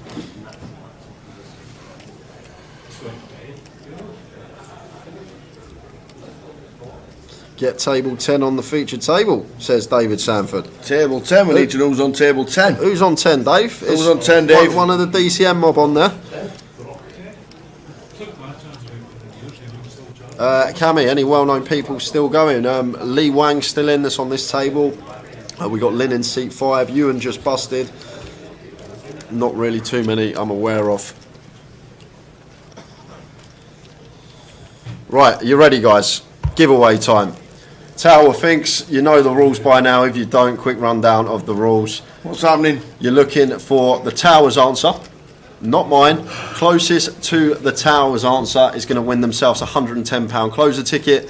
Double guesses are disqualified. Luckily, we've only had that happen once this week. If you do have 2 guesses, you cannot win a thing. So, are you ready? No. The question I've got for Tower. I'll tell you how long I need. Go on. In a standard game of Monopoly. Yes, 48. If you add up all the money that comes in the box all together, so box? all the ones, all the 500s, all the 100s, all the 20s, all the 10s, how much is in there? So if you just went and bought a standard box of Monopoly, yeah, and you added up all the notes, you took them all out, you counted them, how much would it come to? That's an answer question. It's not! No, stop, guys. No guesses yet. Stop guessing. He hasn't wrote his answer down. I haven't wrote my guesses down yet. How many players play? How many play? 4. Yeah. Only 4 players. 10 seconds. 10 seconds. 10 seconds. All right then.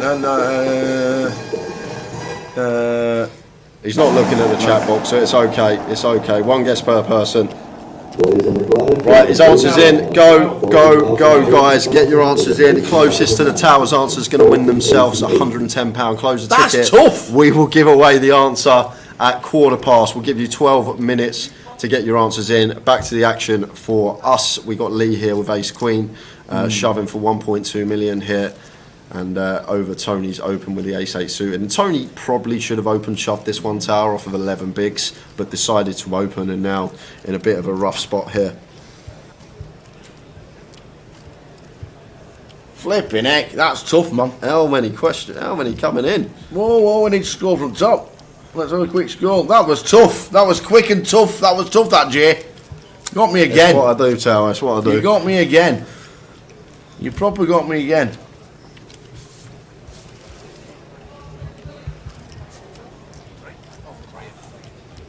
So it does get out of the way.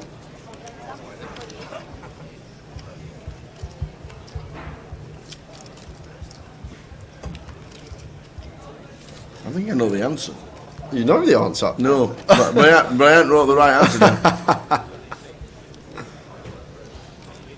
I ain't, no, now I'm thinking about it. I wouldn't say I know the answer, but I think I'd like to change my answer. Yeah, no changing. No, I'm not changing, but I'll tell you. I think I know the answer to what it is. Anyway, let's have a butchers.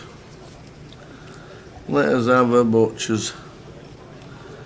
So, what does Tower? How much money does Tower thinks is in a standard Monopoly board? And when you add it all up? Yep. Like it. I don't know how the question comes to me, Tower. I have no idea. It was just there. It was just there in the head, waiting to say it. Like it. But plenty of guesses, guys. There's about 300 guesses between all the platforms so far. We're still scrolling. We'll make sure we don't miss anything. Somebody's going to win an £110 closer ticket, because it makes no difference what the answer is. It's what's in my noggin. And at the moment, there's not a lot. After 9 days working 12-hour days.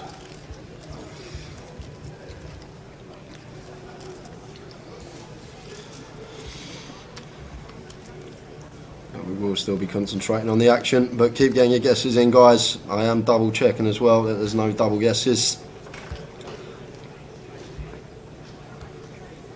But good luck to everyone, and if you haven't had a guess, have a guess. It's free.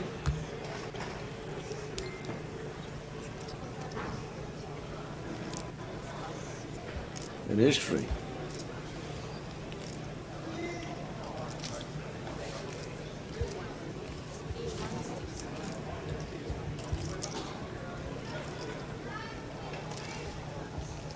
How much money does Tower thinks is in a standard Monopoly bank? So, Havazula here, kicking it up to 160 in the cutoff. And Julian got an easy shove here. This is slam dunk shove for us here as Julian with ace jack. Especially how wide Havazula's been playing. Mm-hmm.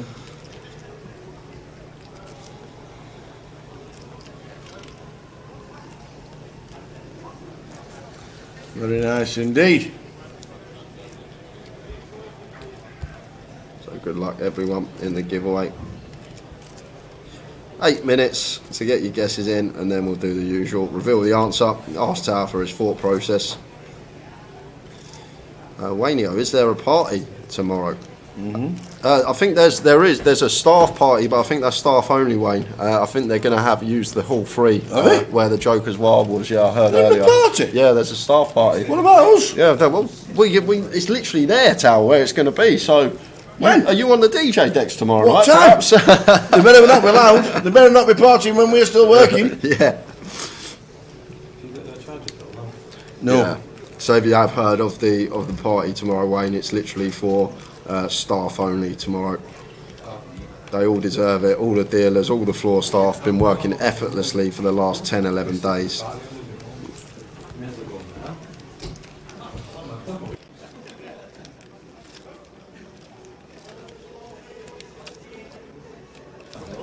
So giveaway, you got 7 minutes to get your guesses in, guys. Still plenty of guesses coming in. Great to see everyone getting involved.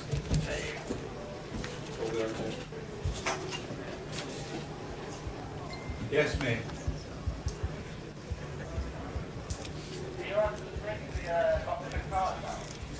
How much money does Tower thinks is in a standard box of a Monopoly's bank? And I think I know the answer. I actually think I know the answer.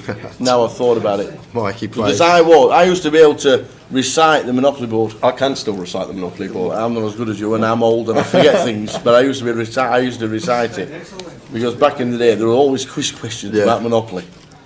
I used to love it, and I actually think I know exactly how. I actually think I know the correct answer, and I've not checked. Okay. Obviously, I've not checked because I've not checked. But I've wrote my answer down. So we've got an all in the call here. Tony shoving over the hijack open of Havzula, and Havzula's had enough. He's not folding no more. People keep shoving over his opens, and he's going to call this one off with Queen Jack. Actually, he's probably pretty close. This 8 big blinds here. We've put 2 invested. It's a lot closer than it looks. So Havzula making the call with the Queen Jack, and he's up against what looks like Ace Queen. Yeah, only one guess, guys. Are we doing it straight after this one? Are we doing it straight after this and straight after this all in? Are we doing it? I said quarter past. Quarter past? Yeah, all right, just plenty of time. I'm still scrolling down the answers. Yeah, we'll go with pounds, not dollars. If someone put in 2 answers, they put it in dollars and then they gave it in pounds with the exchange rate. Ace Queen against Queen Jack. Tony, big chance to double with Ace Queen. Oh, he's gone out flop, rolls reversals, Queen Jack 5. Oh, brutal for the Ace Ouch. Queen. Especially at this stage. Still can get there though. Oh, it's an ace on the turn. Oi, oi. So just fading a jack now, and it's a 10 of hearts on the river. Second nut flush. And roller coaster emotions there for Tony, but he's up to 1.4 million. Hafizula doubles him up. Giveaway question: Nick Savage is in a standard game of Monopoly. How much money is in it? So in the board game, if you took it out, all the money, and you counted it all up, how much money does Tower thinks is in the bank? And you're looking for Tower's answer. Not the correct answer. You need Tower's answer if you want to be the one to win a closer ticket.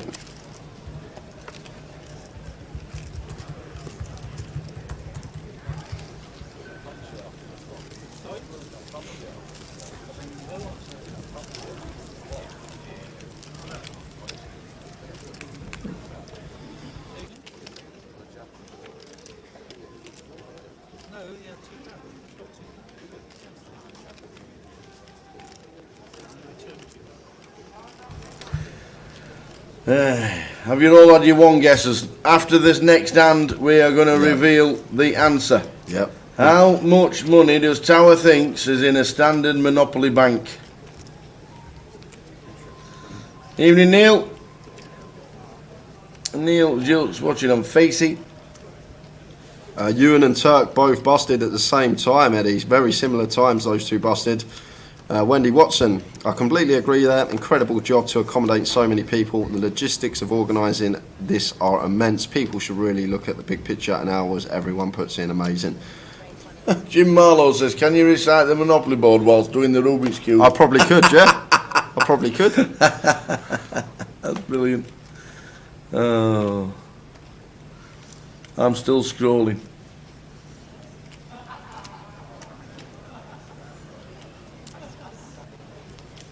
Have we seen anybody close? Oh, you mean with the guesses?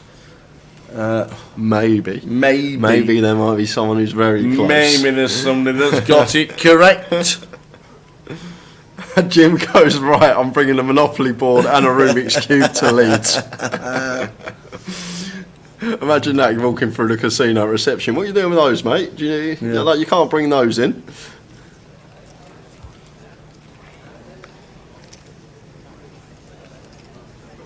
Yeah, he lost. I heard it was Ace King versus Ace 3 Scorps from Ewan himself, and then he was left short. Yeah, Ewan's out, Turk's out. Eddie.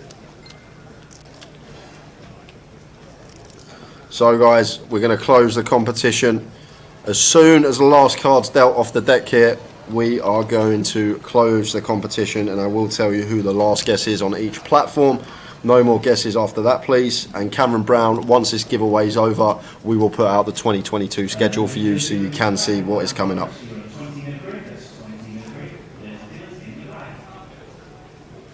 So the next break's 20 minutes.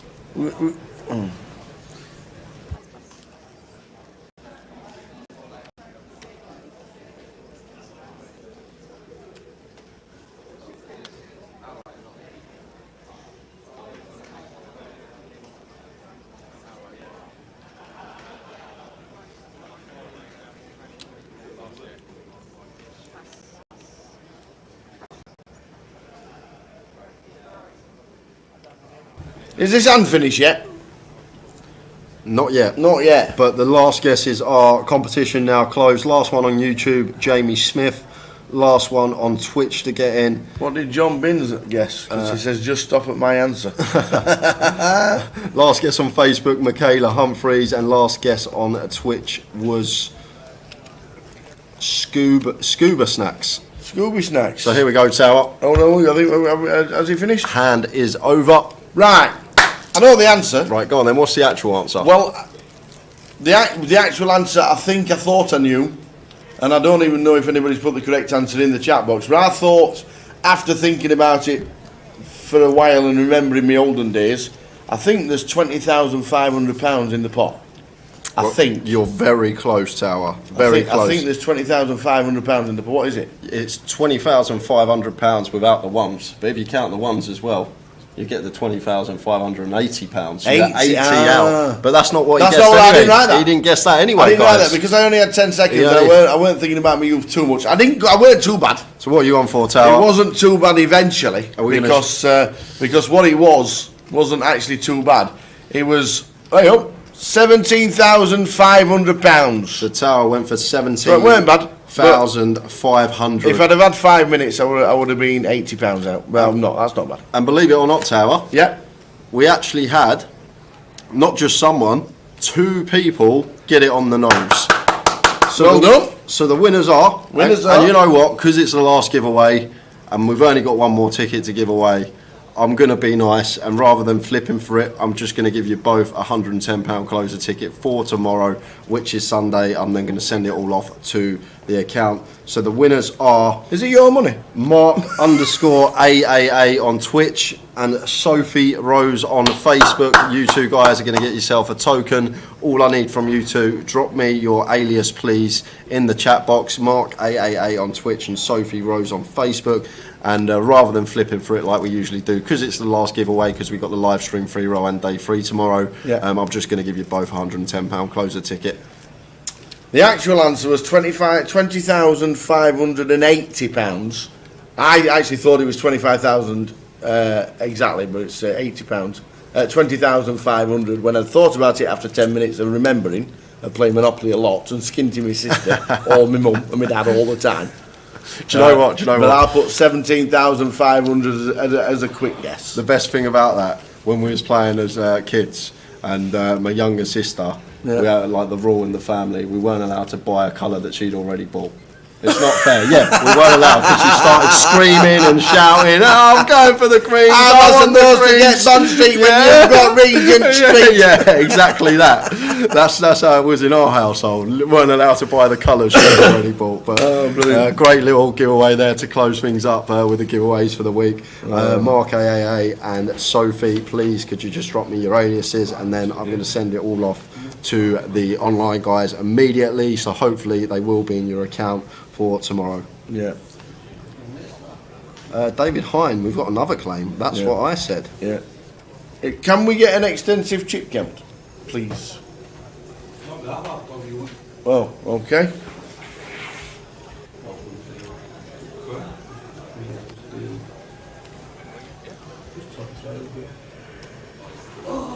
Mrs. Gregg says 17,555. I'm still scrolling back to find... Jim Marlowe weren't far off either, I remember. Jim Marlowe was winning at one point, and then... yeah, 17,555 came in. Who said 100,000? No, because the biggest notes are 500, isn't it? In Monopoly. Yeah. And I was trying to work out how many hundreds of 500s there were, and I weren't too sure if there were... What was the answer? 20,580 is the actual answer. Only £20,000 in Monopoly. Yeah. And guys, we're going on break in about 25 minutes time. I know it's early, we've only played an hour and 20 minutes this session, but we're doing that so because we've got 16 40-minute levels today. The reason we're taking a break, hour and 20 in, is so we don't come back for the last level with just 40 minutes to play, because that'd be pretty pointless. So we're taking the break now, well not now, but in 25 minutes. I see. Great game, Monopoly. It's right good. It's good with a few drinks at Christmas, bit of a laugh.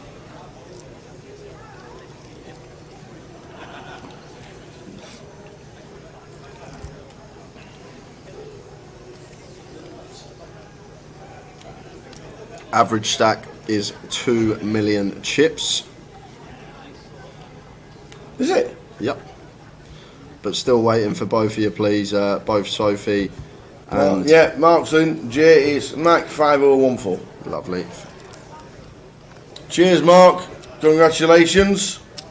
The answer was, I put 17,500. The actual answer was 20,580. But two people guessed 17,500.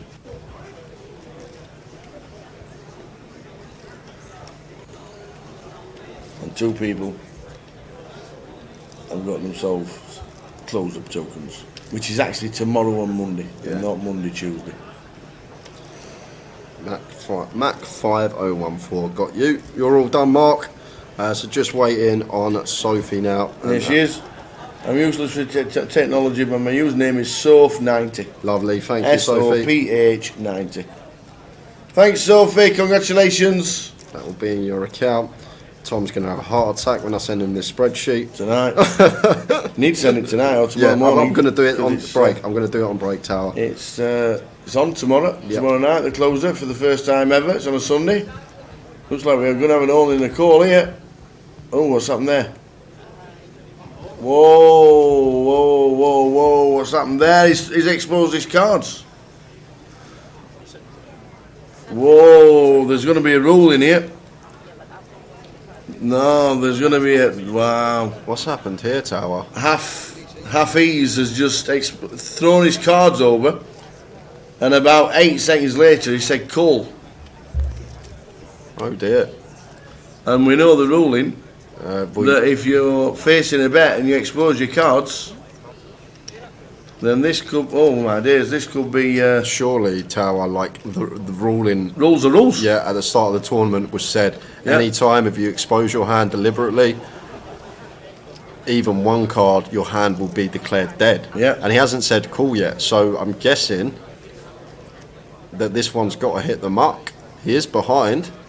But obviously with some chop outs and an 8 doing it, getting this price, but that is a proper error by the player. It's I don't know what's going to happen here. I think the actual. I'm not being funny. Just because it's on the feature doesn't mean it has to be. Just gonna get.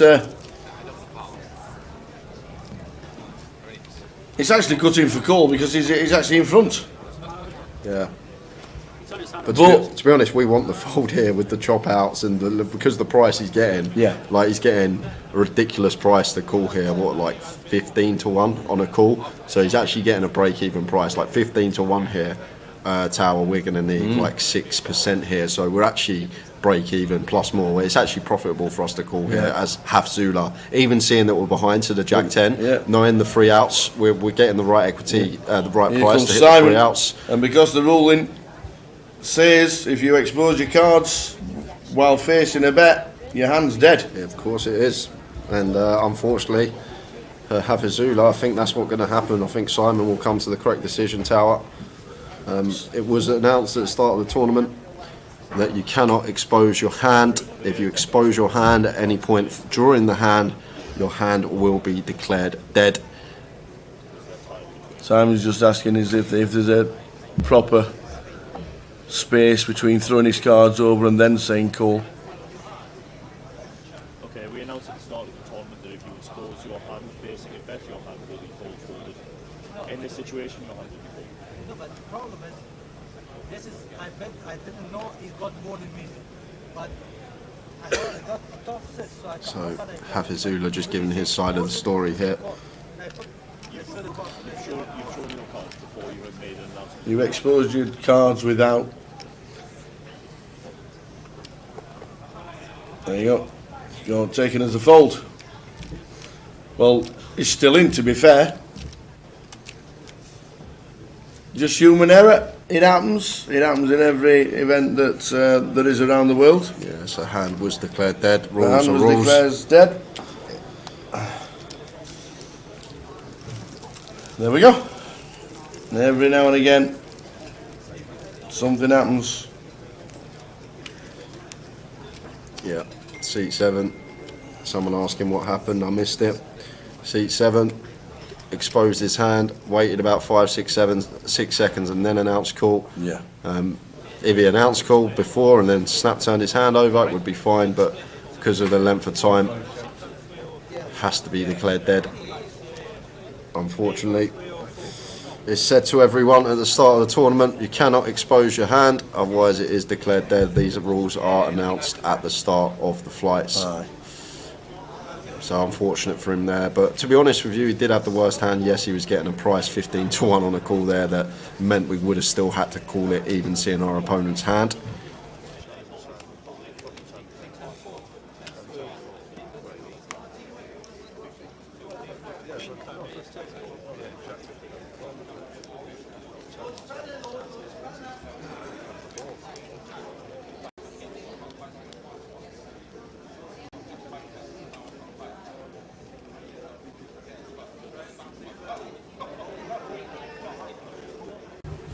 There we go.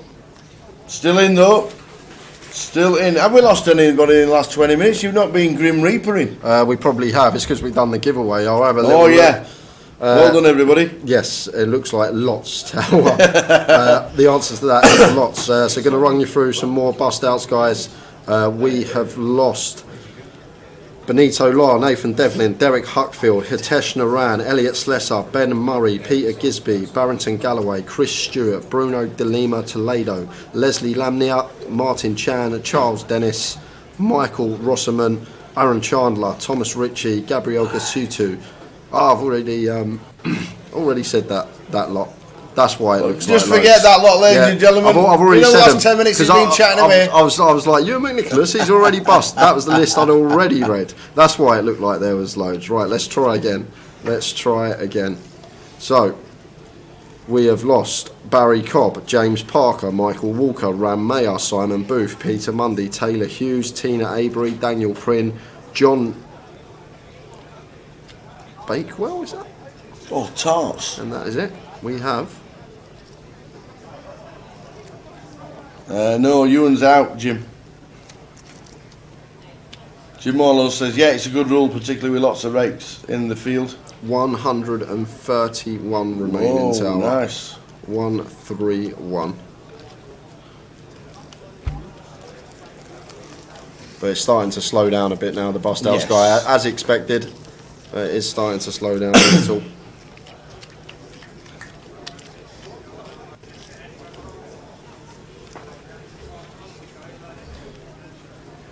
Yeah, it's just obviously like to prevent angle shooting. Like if he turns his hand over and looks at his opponent to try and get a read, he's got an unfair advantage. Like, may have obviously right then, I think it was just a genuine mistake. Yeah. But the rules need to be in place for that reason, and it's been set at the start of the tournament. That was the rule in place, and obviously it needs to be followed and be consistent throughout the tournament. Simple as that.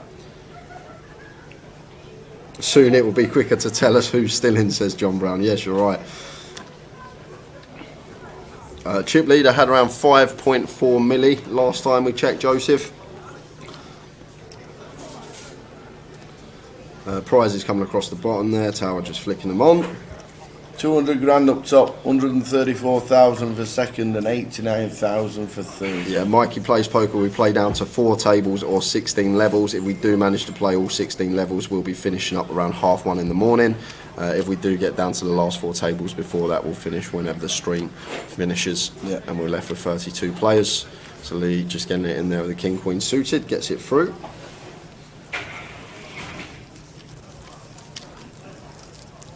This rule it's been read out every single day at the start of the day. Hercules, I'm a baker and can bring you guys nice treats tomorrow. Where can I find you to bring you the goodies? Lovely. We'll be waving outside, jumping up and down with t-shirts, waving, slinging around the air and all sorts. You see your screen now, Hercules. If you see them double doors right at the top of the screen. See that black and yellow tape? Yeah, follow it. Follow it. Follow the yellow brick tape. Follow the yellow brick tape. It's like the yellow brick tape. Follow the yellow brick tape. Oh man, yeah, that's a great touch, Hercules. Thank you. Don't have to do it, but we always do. Thank you like very much. Some goodies being brought in. John Brown says, remember when 5.4 mil was an FT stacking the Goliath? Yep. Jordan Stanley, at the start of every flight when they're bringing the players into the room, usually about 11:45, 20 to 12. Yeah. That sort of time. Yeah, but it has been announced, and they can't announce it every single level. It's just unfortunate if you're an alternate or be playing multi-flights and you're being alternates or multi-flights. It has been announced every single day since last Saturday.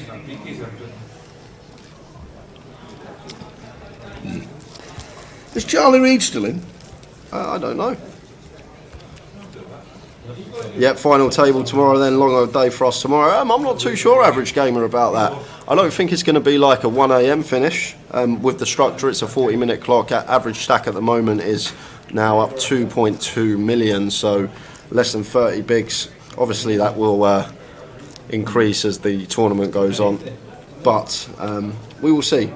I don't think it's going to be any time after midnight tomorrow. I think we'll get done before midnight. Hey guys, I know you don't have the power to choose the feature, but any chance of table 8 after the break? We've already been handed our feature table 4 after the break, and it is not table 8, unfortunately. I can tell you some of the names on there. We got John Lowe, Jade Walker, James Hill, but not table 8 coming on after the break. But there's a lot of chips on this table on the break. Jade Walker with 4 million, Dean Knight with 3.8 million, Sean Quinn with 3.9 million, Joel Cooper with 3.6 million. There are lots of chips coming onto this table after the break, so could see some carnage.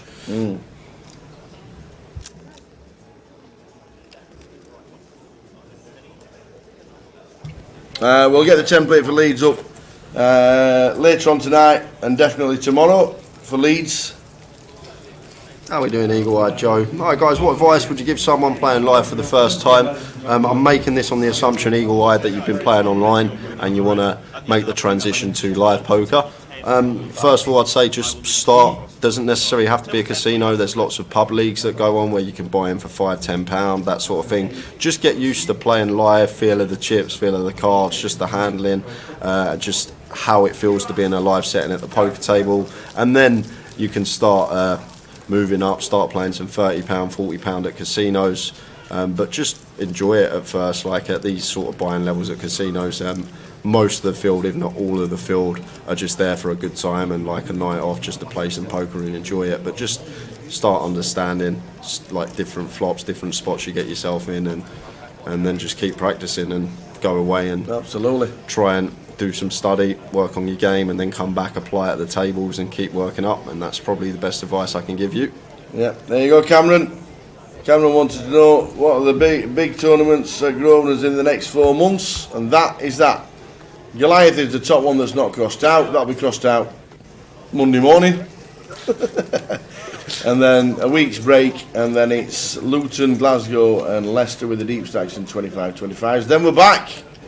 Leeds. We're back into Leeds, marching all together. We're gonna sing a and we got GUKPT first in Leeds, our first ever double satellite, first ever £75 buy-in for that one. It's a cash out satellite. We know you guys love them. 10k to 100k. You don't win yourself 1 seat, you win yourself 2. You get yourself into the mystery bounty, which is a 440 buy-in, and the mini main, which is a 250 buy-in. So you win yourself 2 tickets if you manage to bink, or bink 2 seats. I was going to say bink a seat, but bink 2 seats in the satellite. We're trialling that in Leeds. If it goes well, it will be back for more in Luton. There we go. Hi Sam, got home safe and well, I'm guessing. Portsmouth won. Newcastle got done by VAR, and Donny were rubbish. Unfortunately. Has the Didsbury deep stack been removed? I don't know. I didn't know there was one in Didsbury. The cap of the seniors is 300.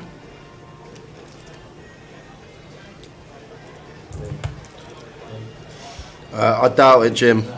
Like, I'll probably, like what I used to do in Luton, just play the 25-25s, and the deep stacks is just going to be for me now in Birmingham now that I've moved. I only used to play the Luton because it was my local and it was like 40 minutes from me, so I used to go there.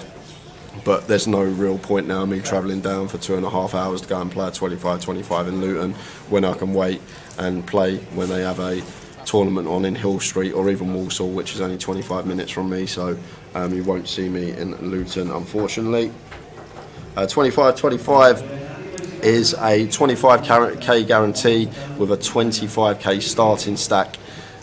40-minute clock for those as well, I believe, or maybe 30. I have to clarify that. It's 30 or 40, but very good tournaments. Usually get nice summer money in the prize pool, and you can get into the 25-25s for a fraction of the buy-in as well. So you can find satellites online. If you can't stomach up the 250 to enter, you can find all satellites running on the Grosvenor client. We see Lee there just taking that one down with the ace-10 suited.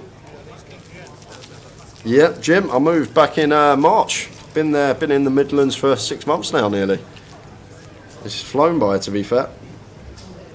Buy-in for this one is 100. Oh, buy-in for the 25-25, sorry, is 250 GC popper. 225 plus 25, 250 for the 25-25.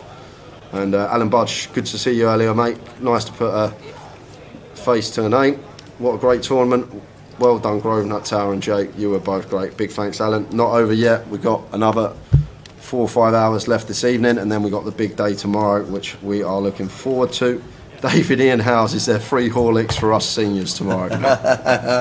I'll bring in the Horlicks.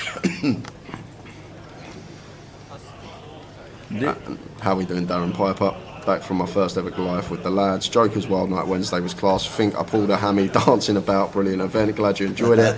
Tower run the show as always. And at the moment, Alan, we are down to 131 players. 131 is where we're at currently. Absolutely.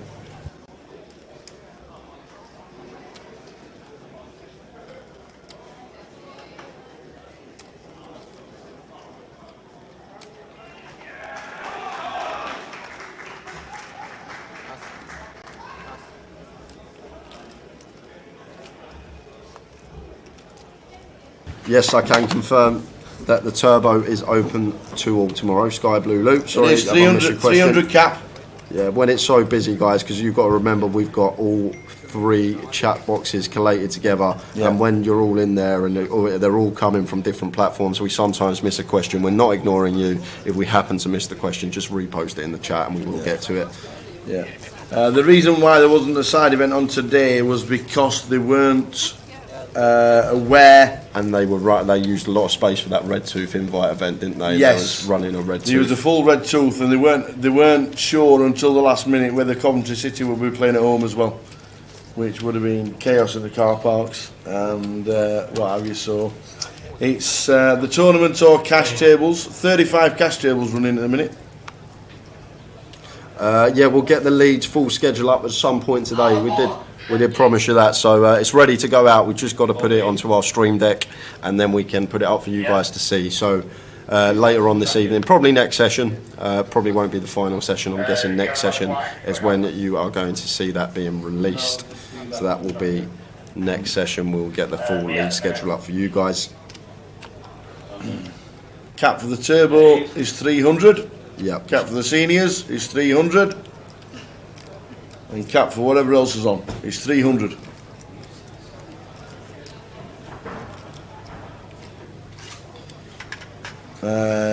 Martin, quickly show you the Sheffield Deep Stack because I don't actually know. I'll read it out. Yeah, we'll just cover this hand here because Lee with 10s in the small here, working with 20, just sub 22 big blinds. I could go either way here. Like, could definitely shove here. We could complete and then shove over a raise from our opponent. Willie is just going to choose to open rip, and Stuart going to fold the 4 deuce. So we've chucked the schedule up for you now. Yeah, it's not the age, Ash. It's the how many hours I've done this week. Sheffield Deep Stack is on the 26th of October. There we go. 26th of October is the Sheffield Deep Stack.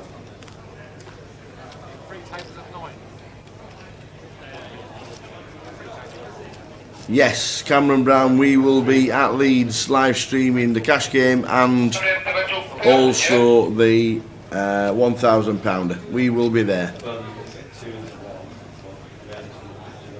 Are we putting a mystery bounty on every GKPT? It looks that way, but schedule's not given to us till a month before. Well, you don't look a day over 52, Tower, says Ash. A few more questions here. How are we doing, Carl Davis? All right, boys, another great year. A few of us made day 2, but no mushrooms on the final table this year, unfortunately. Thanks, Grosvenor Goliath Festival is the best week of the year for so many of us lot. Lots of love from the North Welsh. Thank you very much, Kyle. Much appreciated. Thank you. And Jim Marlowe, are you guys putting on a mystery bounty every GUKPT leg from now on? It's a big possibility. Yeah. I think the answer to that question. And when we get to the grand final, there might even be 2. Yeah.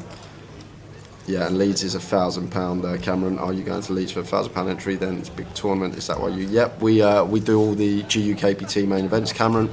We cover every single GUKPT, Tower and I, across the year. We also do some streams for 888 Poker as well. Tower's been over Ireland, done some Irish poker festivals as well. We're streaming with the team. Perfect. I'll buy you a pint only an hour away from me instead of 4 hours like Coventry, says Cameron. See you in Leeds. Nice one, Cameron. Look forward to seeing you in Leeds.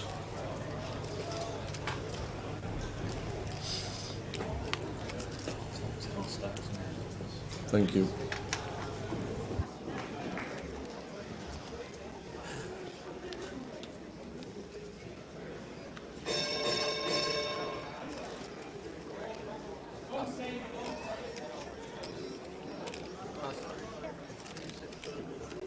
So we're on break in 5 minutes time, guys, and it's only a 20-minute break because now the field is a lot smaller. Only 20-minute break needed. Leeds is down as a G400. The G400 is now, if we're talking about the GKPT week, it's now a mystery bounty, and it has been announced since Luton, I do believe.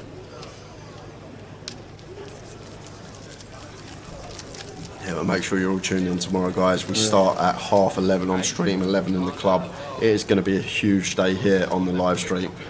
Tower and I will be here all day. I don't think either of us will want to leave the booth for the final table and obviously last 4 tables before we get there, but the amount of money we're going to be playing for and the great thing about this event as well, looking around the field, there's maybe 3 faces I noticed that are left in, over 100 players left in, and there's maybe 3 faces I know, Tower. So it's going to be a final table of people we're not used to seeing on an FT, and they're going to be playing for heaps of money, and that sort of dynamic, and seeing how they play, seeing how they adjust. It's going to be a great watch, and I bet that rail is going to be packed out tomorrow on the Sunday.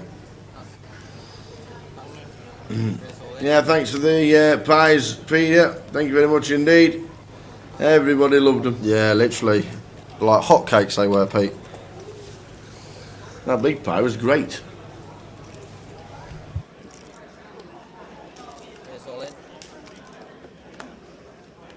Yeah, the deals can be made.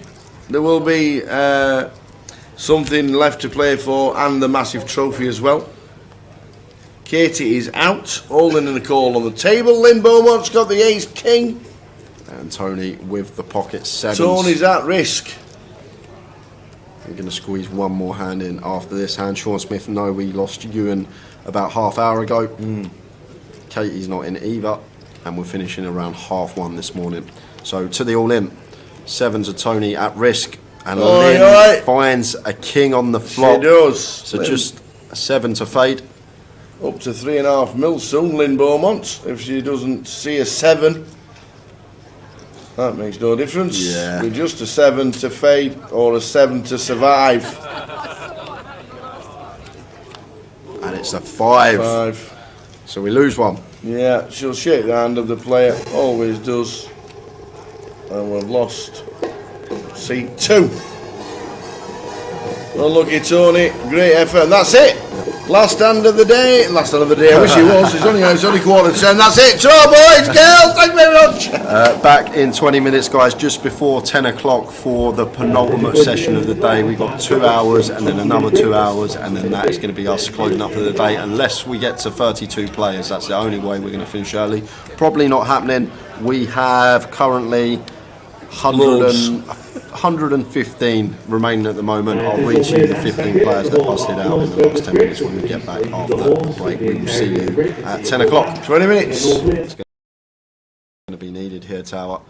This is a big part, and it's going to be for over a third of the chips in play if he can make the call and be correct. And fair credit to Dan, though. Let's go back to Dan. He's capable of running it in these spots. People aren't capable of making moves like this. Free bet, shove as a bluff on final tables. There's only a small percentage of players that have that in them, and it's a gift, if you like. I know this time it may leave Dan short if Keith makes the call, but I think it's you've got to be a certain calibre of player to be able to pull this move, the free bet, the bet shove, without having the goods. Only certain opponents are capable of that, and if Keith's aware Dan is one of those that can have these bluffs, he may veer more towards call. But this is a fascinating hand, guys, and Dan Gormley just running it for chunks of equity here on the mystery bounty final table and putting Keith in the blender. What's he going to do, Tower? What do you think? He has a second nuts. He can only put him on the ace to fold. He flicks it in. It's the call of the final so far. And he does make the call, and Dan went for the lots, and he's going to be down to 11 big blinds now. But credit to Keith, coming with a chip lead, extending it to 8.1 million chips. And what a hand that is. That is a highlight of the week for me so far in terms of hands played. Everything that hand had.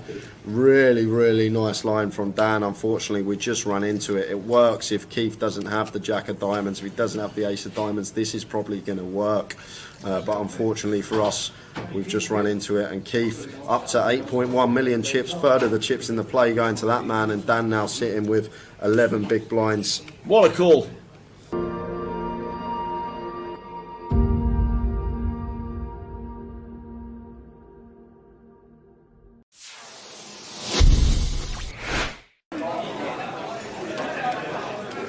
Ian can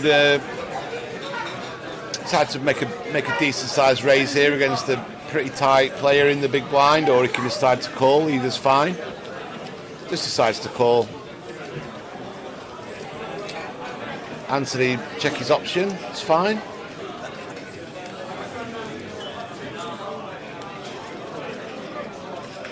Whoa. this might be bad news for Ian because Set he's got the force. nut low Yeah. and he's going to decide to barrel this at least one street, and let's see if Anthony just decides to call. Good trap from Anthony here. I half expected him to raise it, Tower, but he's playing it well. Now this is a spot where if I am Ian, I'm betting pretty big now. About pot. 50,000. He goes for 27,000. Again, Anthony, if I'm Anthony, I'm just calling. Yeah, me too.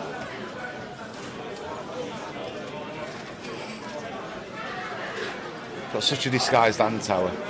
Yeah. Yeah, he just calls again. Yeah, Great play from any Anthony. low sets really disguised, aren't they? Yeah. And now a queen. Queen of spades on the river. Are we going to rep the king? Are we going to rep something like ace, king, king, jack, king, queen? I'm betting massive here, Tower.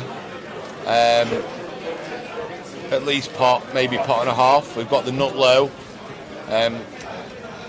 Anthony can't have many kings in his hand. What can he really have? He can't have ace king because he just defended pre without squeezing it up. Wow, I like this play. I really like this play. I really like this play. And if Anthony finds the call, good luck to him. But I really like this play. There's not. Let's think about it.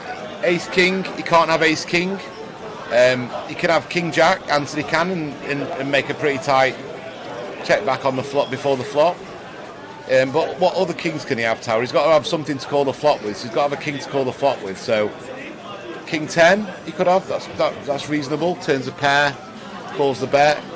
Queen king, possibly. But then that's about it, Tower. He can't have ace king. He can't have two kings. And whereas Ian, we could have any king. We could be bluffing and they've got there. We could have. He's decided to call, and that's pretty sick. And I think it's really unlucky for Ian. I think he played the hand really, really, really well, and just got unlucky that Anthony had a set. I mean, how can he have a set? That set of fours is kind of like the only really strong non-king hand he can have, Tower. And obviously he can have a hand like ace six. He's got to call twice and fold. There's just so many hands that he's got to fold. And although Ian did come in, didn't he, Tower? And Ian did come in and try and ask if he could explain his decision, but I thought he played the hand well. Yeah. Maybe he didn't need to go quite all in. Maybe pot and a half, something would suffice. But I said as soon as I saw the river bet that I'd go over pot. Yeah. And I think it's a fine play. He just ran into someone who had a set and wasn't in the mood for folding it, Tower. Yeah. But if you think about the actual King X combos, it's not that many, Tower. It's not that many at all. Ian's got way more King X combos. If Anthony just had an ace, for example, he has to call the flop, he has to call the turn, and he has to just immediately fold the river. Yeah. Same with his two pair combos, but he had a set and he could have folded the set. He had a long tank about it. I think he played that hand well.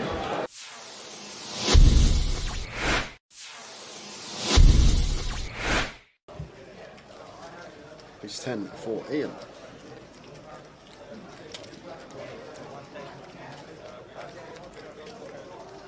Raises to 1.3 under the gun +1. And Radu here with the ace jack in the hijack. Surprised if he went anywhere this deep with Ian. I'm probably more inclined to just flat this one versus the early position open. But obviously can mix in a free bet some of the time. And it looks like that's exactly what he's done. Free bets to 3.2.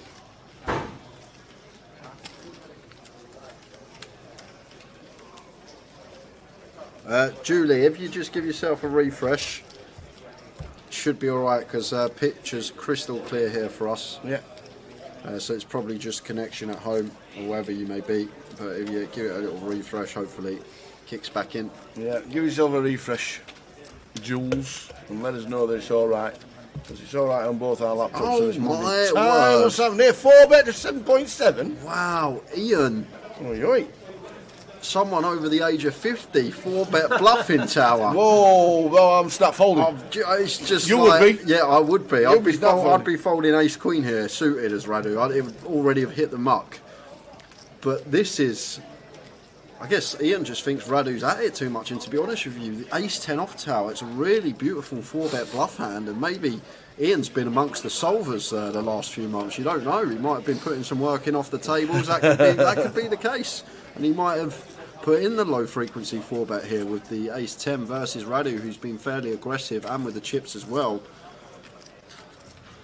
But fair play to Ian, mixing it up, not just having the ace king plus in his 4-bet range, and now action back on Radu here. And oh wow, no way. Is he gonna 5-bet? Has he picked up on something here? 20k. Wow, Radu, what senses from him. He has to have picked up on something here, Tower. Read on the situation here from Radu is just so good. What a play. 5-bet bluff Tower, we just, no way. Do you know what, if Ian 6-bets here with ace 10 Tower, I'm done for, I'm having an early finish. He's not doing it. There's no way Ian 6-bets here. How often do we even say the word 6-bet on stream? Oh, wow. But Radu 5-bet bluffing the ace-jack. This is just a leveling war between the two players. He's doing it again! He's doing it again! That's amazing! Oh my God! Damn! 6-bet Solve that, baby! 10!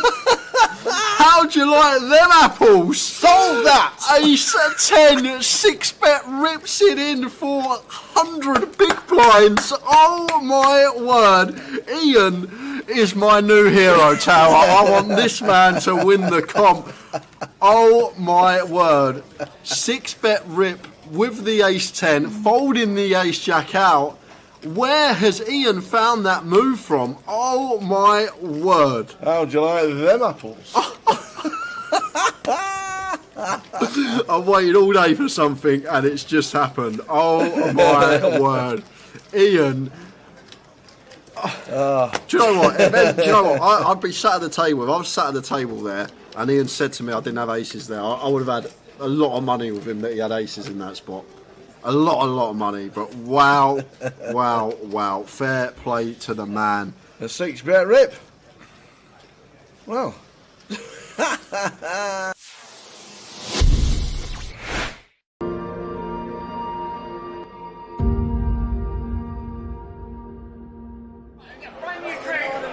new trick.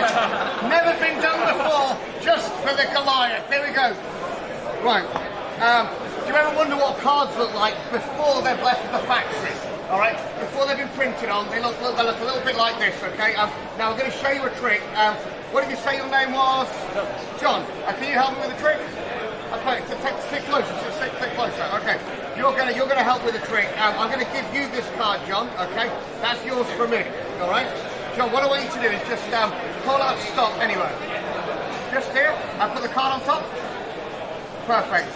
All these cards are printed. These are already printed, and you found one card that's obviously printed. It's obviously a printed card. It's out of a printed deck. The important thing is that it's random. Is the ink a little bit wet there? Feel a bit moist? Just say yes. Yes. Why are you lying? All right. If I take the ink, because it's a little bit wet, if we place it here like this. Now that's how you print the back. This is how they print the faces. You actually take the face of the card and print it here like this. The problem is, it's a mirror image, so you can't play with that card. To actually get it to work, you have to take the mirror card, you press the mirror card, and that's when you print a proper one like this, okay? Now here's the scary thing, is if the ink's actually wet, because you said it was wet, right? Say yes, John, yeah. Right, you take the wet ink like here, and then you pick up a real card, like this, and then you get a face on the back. I don't even know how that happens. Check it out, if I take this one, you can even print the corners like this as well. I don't know how the corner gets on there. This is incredible, this one. If you actually take the card, and let's take where's the mirror card? Take the mirror card like this.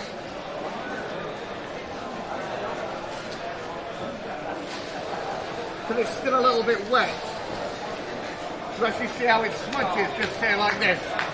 One more time, if you take the card, this is my favourite one, so you print it like this, you take the card, you spin it round, and actually this whirly pattern on it just like that. What you must never do is take the mirror card, squeeze too hard and shake, because then all the chips go down to the bottom.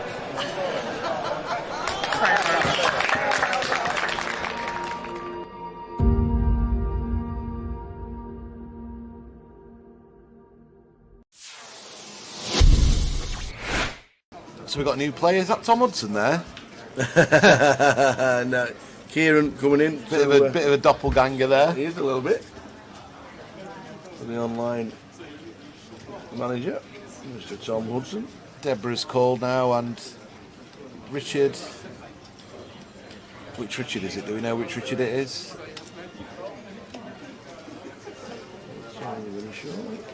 Hearts and Hearts fighting off again.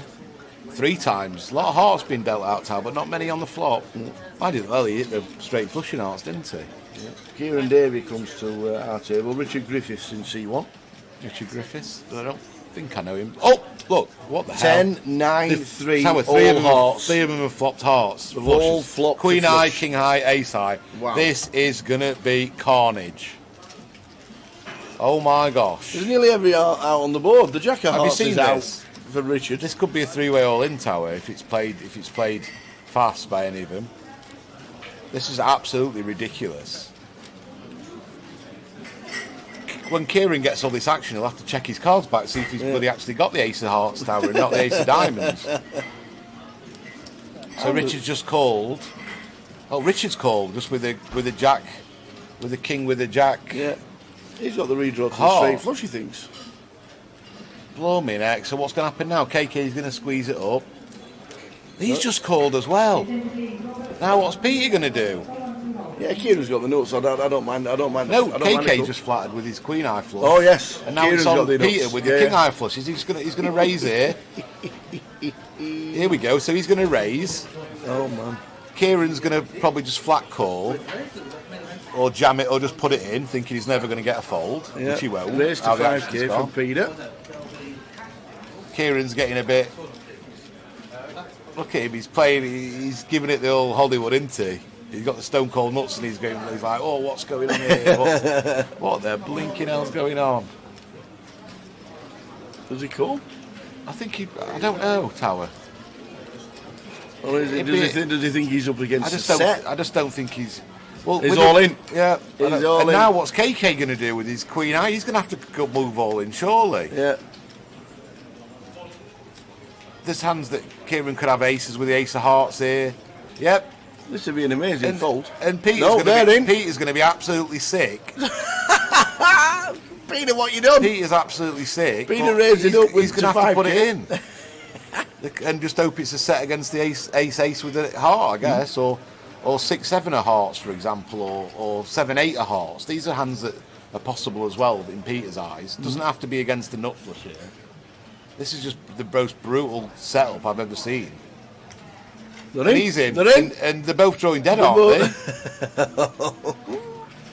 Pete, wow. This is just dead. They're both dead. Wow. They're just dead. Look at Debs. It's just ridiculous.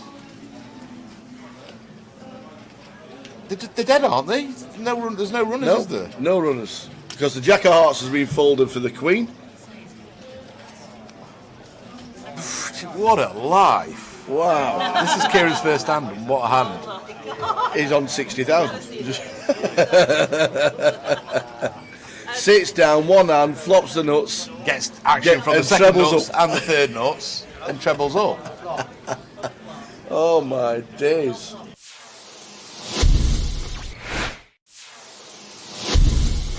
Nine players today. 209 and 307 in total. Jan's mixing it up now, Tower. Wow, Mason's got kings. Well, the kings are never folded. No, they're going to 3-bet now after Jan's opened a loose hand for him. 9-6 of clubs. Bobby has... we don't know. Kings as well. Oi, oi, oi. And he's going to cold 4-bet probably to about 9,000, 8,000, maybe out of position. Yep, 9.3. Dan's going to fold and Mason's going to stick him in, I think. And it's going to be Kings against Kings. Yeah. And then we're going to chop it up and then we'll get on to the next. Yep. Kings against King.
There we go, the top 10 chip counts. Welcome back to the next session.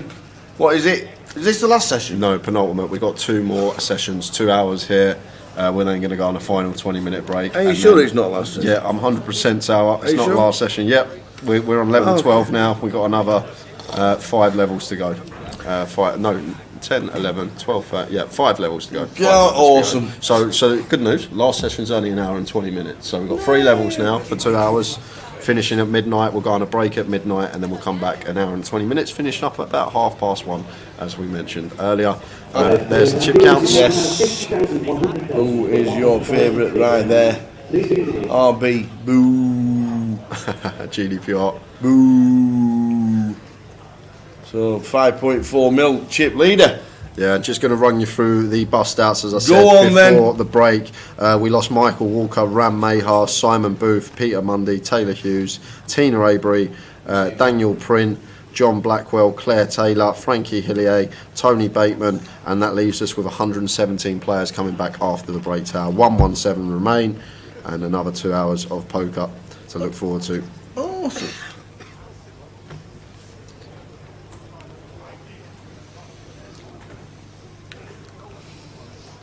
Good to have you on board, ladies and gentlemen, wherever you are in the world watching this unbelievable event.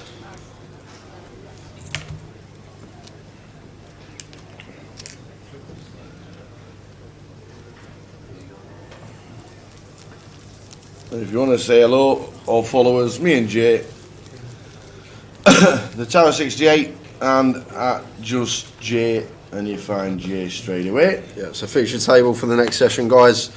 In 1 we got Dean Wright, in 2 is John Lowe, in 3 Jade Walker, 4 James Hill, 6 Joel Cooper, 7 Chris Blaine, 8 Matt Telfer, and in 9 is Sean Quinn. Not a single player on this table with longer than a 5-letter name. And there's a little fact for your Tower. Oh, awesome.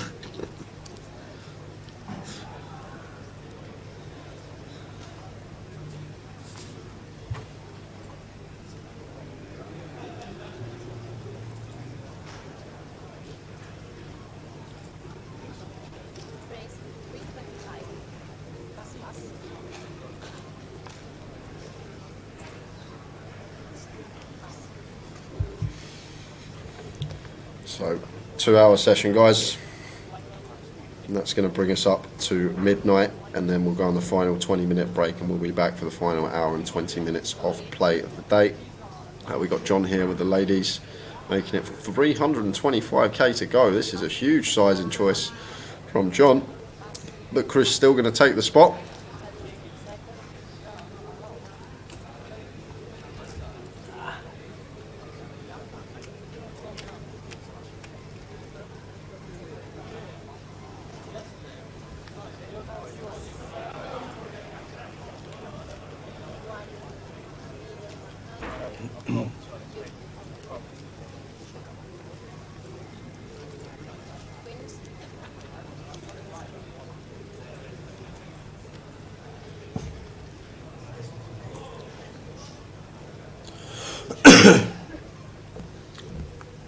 So Ace Jack against Queens, all in pre.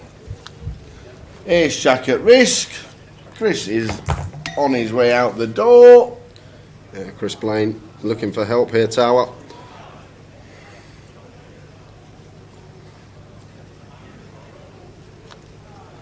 We have a flop. 5-5 Jack. And picks up a couple of extra outs.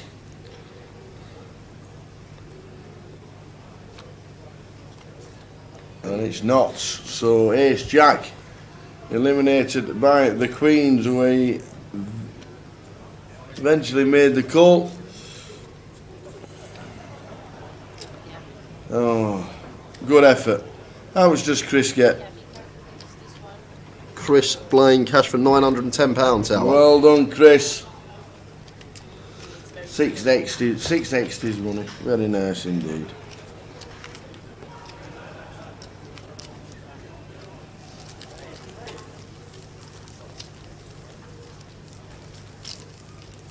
Fun fact about Qatar and the World Cup. Budweiser is the only alcohol that will be available to drink.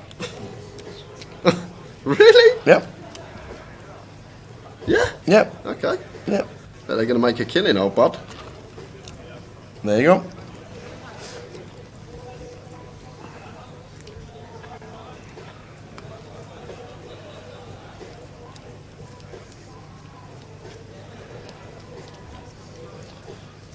Another fun fact. Oh, I like fun facts. If you don't have a ticket for a match, you're not allowed to drink beer.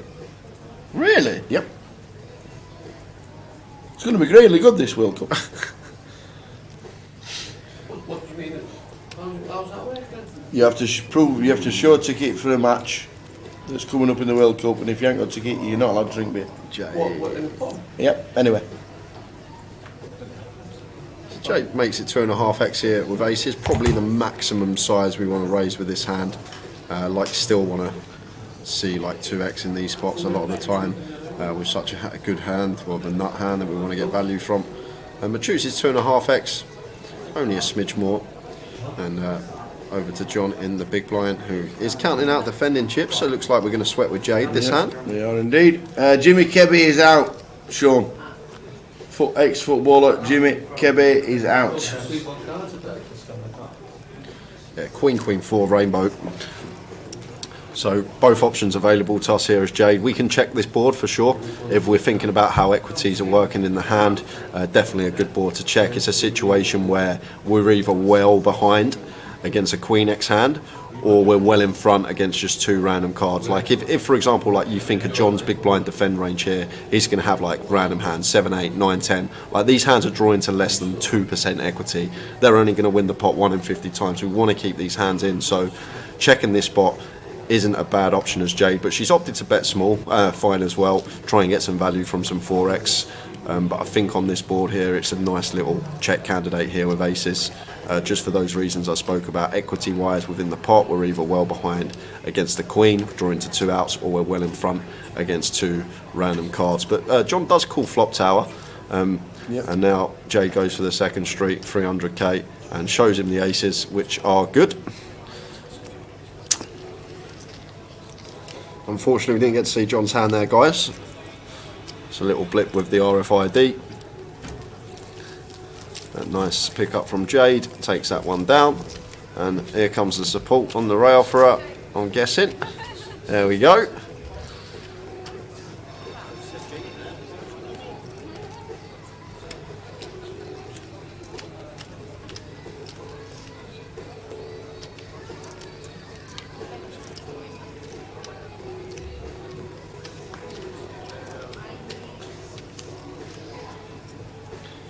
How are we doing, Chloe? When will the event schedule be released for next year's Goliath? Enjoyed our first year so much, we're all planning the next. We've already got the dates out. It's the 27th to the 6th of August. So 27th of July to the 6th of August 2023 are the confirmed dates for the Goliath next year.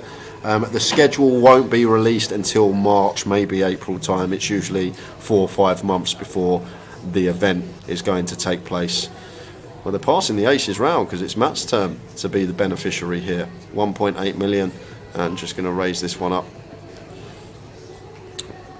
Hopefully keeps it a legitimate size here, Tower. We got aces, we want action, don't want to be going too big here. Like 220, 2.2x, perfectly fine from Matt. This is fine from him. And Sean with the pocket sevens here. Not going to be folding. Think against this stack size, we're just happy to call with position. Problem is, if we free bet this one, we're going to have to call a lot of the time, and then we're praying for a flip. Well, he is going to free bet this one, so going to be free betting 2 call off here with the pocket sevens. But personally, I think versus Matt's particular stack size here, Tower, we can definitely flat this spot, because now putting in around 25% of the effective stack, maybe still can get away from it. And Jade with 10s in the big blind here, and there's been an open and a 3-bet with the 7s, and we're not loving our life here with the 10s. And makes a very good laydown. Well played. Jade out the way correctly with pocket 10s, doesn't lose a penny in this pot. And we got Matt over here with the boots now, and you know what I'm going to say, Tower, you know what I love to do in this spot. Flat off of sub 20 bigs. Flat. Keep your customers in. Let's see if he does find the flat here, Matt. I think like in these 150 buy-in tournaments, though, players are just always going to be 4-betting aces. I don't think many are going to have a flat in the locker. I'd be very impressed if Matt did find the flat here, but we will see if he does choose the flat or just go for it now, and he does choose to shove all in. And this is the problem we got, and I talk about it a lot on stream, how we need to make decisions before we do our action. So when Sean has the 7s here, straight away he needs to be thinking, right, what's the play if we free bet? Well, he knew he was folding, which is fair enough. I thought he was going to tank for a little while there, so I guess that's okay from Sean. If he knows straight away that he's going to free bet fold the 7s, if Matt 4-bet rips, then fair enough. But personally, as mentioned, I think we definitely can flat that spot. And look at this table. Average stack at the moment, Tower, in the field is 2.5 million. Not a single player at this table here is sub-average stack.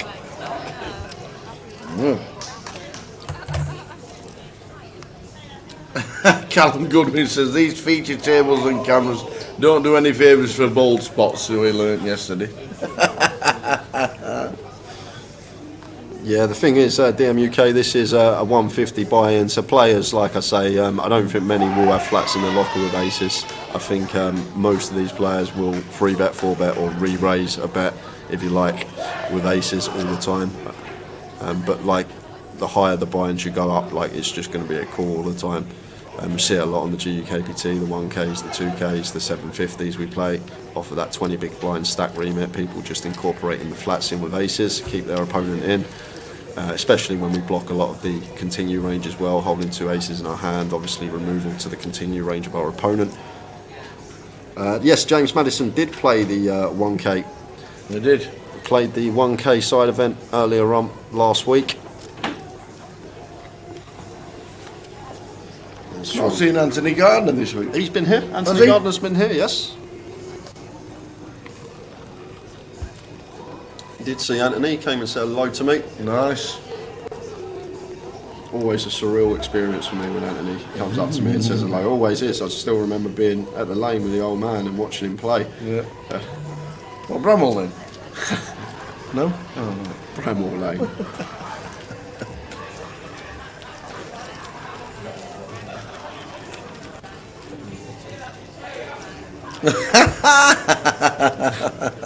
What's that button do? Should we try it, Tower? Shall we try it? Let's see what this button does. We've got a new button to press. If anything goes off, ladies and gentlemen, apologise. I apologise. Oh. Yeah. Oh, yes, yes. It's not blown up. It's not working, the button. It's not blown up, I don't mind that. We're still on. Can you still hear me, mother?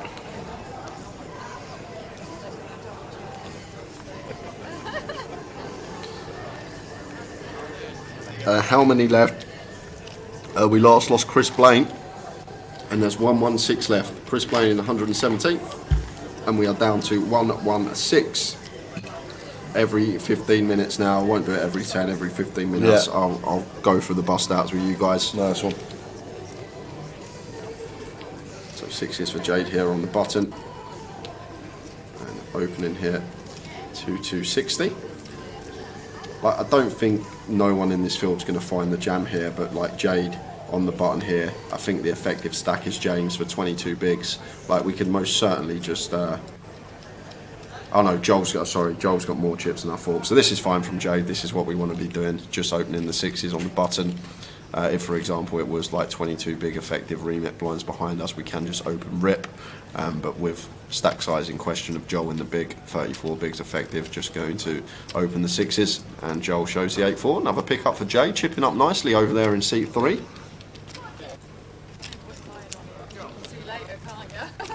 Oh, we pressed the button. It's not works. blown up or anything. And that is the next leg, guys, in Leeds, kicking off on the 22nd of September with the mystery bounty / mini main satellite. £75 for that. It's going to be a cash out satellite as always. And if you manage to get to the 100k chip stack, you won't win yourself 1 ticket, you win yourself 2. Mystery bounty buy-in and mini main buy-in covered for that satellite. It's a first ever double satellite we are running. If it goes well, we'll continue. Yeah. Mystery bounty on the first weekend. You can see that day 2 finishing on the Sunday. Mini main as always, Monday, Tuesday, Wednesday. And then the main event where coverage will start for Tower and I Thursday through to the Sunday. We will probably have a live stream cash game on the Wednesday night as always as well. So lots to look forward to in Leeds, guys. That's in a few weeks' time when we do finish up here in Coventry for the Goliath. That looks awesome. Good festival for Leeds.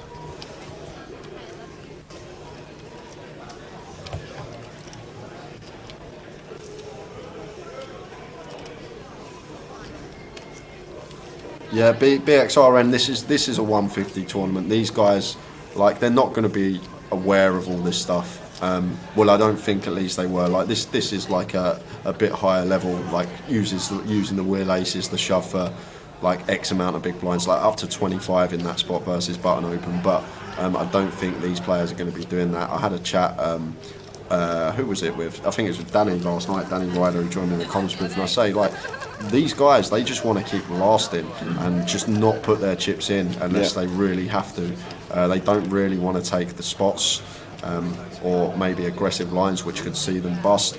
Like, they want to last as long as possible. They want to post on their social media they've come 40th out of all these people. Like, the longer they last, and that's what it's like for these rec players, and that's why this tournament's so good. They've got a chance of winning £200,000. They can see they're just over 100 players off potentially taking home life-changing money. So yes, you can say we're meant to do this, we're meant to do that, but in this tournament it's going to be different. We're going to see different lines. We're not going to see people taking spots like they would in a 1k, 2k, and it makes it an interesting watch as well to see how they try and navigate the field themselves.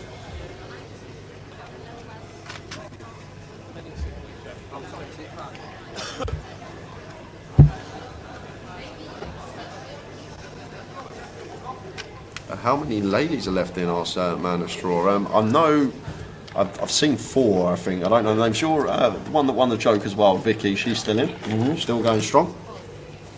Yeah, she is. Lynn's still in.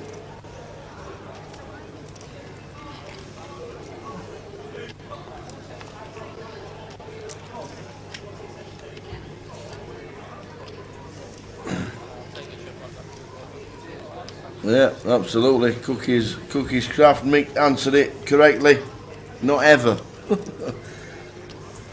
No, Teddy was out. I don't even think Teddy made day 2, to be honest with you.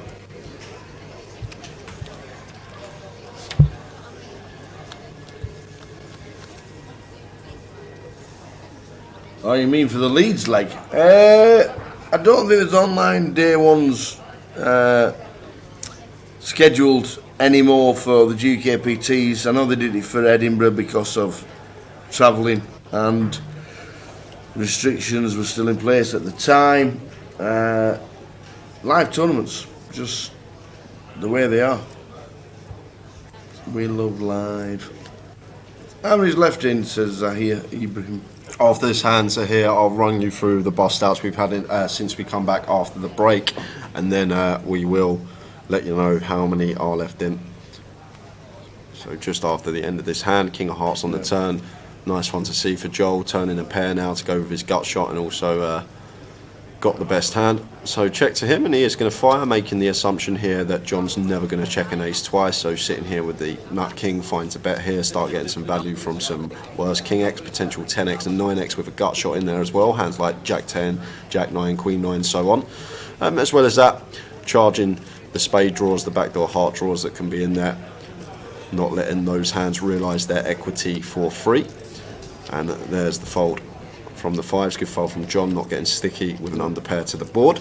So guys, it's after we lost Chris Blaine on the featured table, we've lost a few more. We have lost Daniel Spavin Hay, Havizula Wedder, Shane Hellier, Julian Ratu, Sebastian Darby, Gary Bush, Joseph Welsh, good one for Gary Bush, Connor Cholton, Jason Lee, Fabio Esposito, Neil Rawicki, Daniel Ahmed, Charlie Smith, and that brings us up to now. We have 102 players remaining. Yeah, and no Grosvenor sponsored players are in.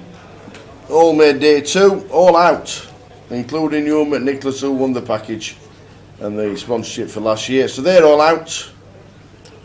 Andy came in and did some comms after he bust. Yeah, we're not ignoring questions, Roro. You've got to realise you've got thousands of people watching across the three platforms. Yeah. We get all the chats from each YouTube, Twitch and Facebook all at the same time in one chat box. So sometimes we miss a few questions. We're not ignoring you, just repost it in the chat. Yeah, they all made day 2 and they all failed to get a deep run. You uncashed, didn't you? Yeah, yep. He did. It's just really hard to concentrate on the action, read all the comments in the chat box at the same time, so we do sometimes miss the question, guys. We would never ignore a question.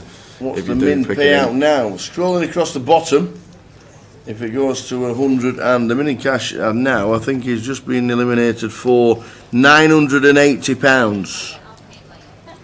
£980 is the min cash right now. Yeah, and when we lose 2 more, Tower, everyone's locked up 4 figures for Oi, oi. £150 buy-in. Delicious.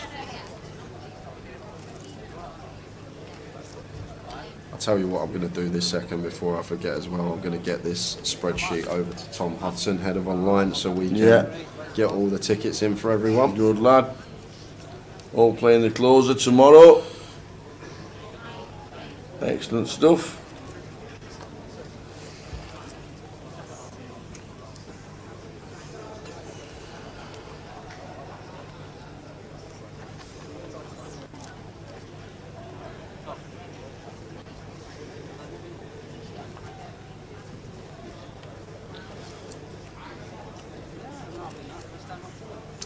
Can someone explain what the tag event is?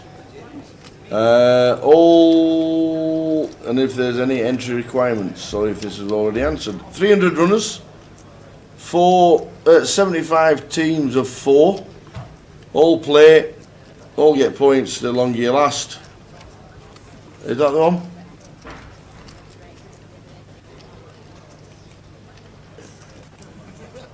Is it a team event, the last one, or is it a tag team event?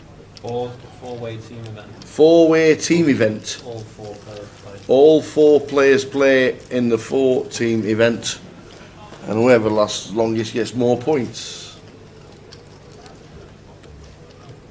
Janine Sampson, back in Cardiff now, missed Coventry already. They've had a massive WWE thing in Cardiff today. Aye. Yeah, first event back in Britain that's that big since Bret Hart beat Davey Boy Smith, the British Bulldog. all those years ago.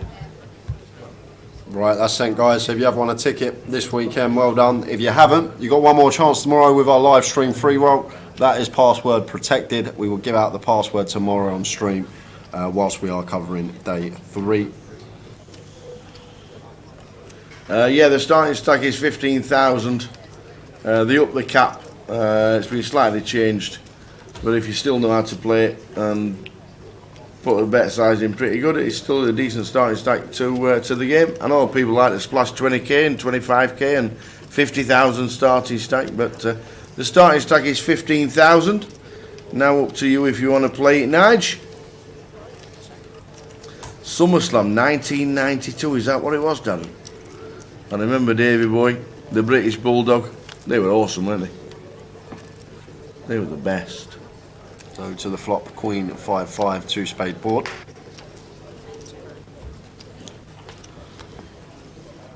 And Jade could definitely bet the 6s here once check to just deny an equity to overcards. Like our opponent can still get trapping and check some 5x and Queen X, but we're in a blind on blind situation here, so I would like to see a bet. Obviously it's a well-timed check, John having top pair in this scenario.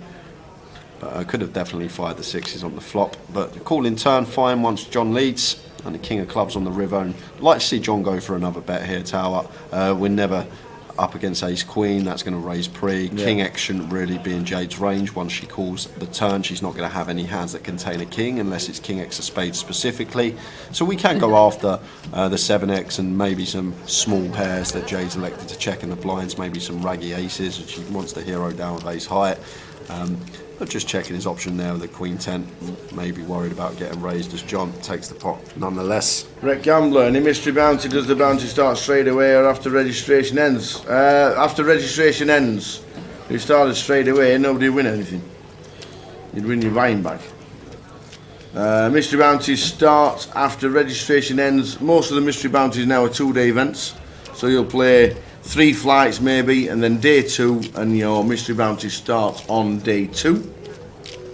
Darren Alford was there in 1992, but that was amazing. I wasn't even born, Darren. All right. I wasn't even born. All right. Blinking Nora. What's the difference between a 25-25 and regular Hold'em? It's just the name of the tournament, David. Yes. There's no difference. It's a Hold'em tournament. It's just the name of the tournament. It's called a 25-25 because it's a 25k guarantee and a 25k starting stack. That's all it means. Oh, Tyson Fury got in the ring tonight in WrestleMania or whatever it was called. Did he? Clash of the things. He must have chinned Roman Reigns. Brilliant. Janine Sampson. Real pleasure, we'll be back next year. Highlight of the week was Towers Entertainment.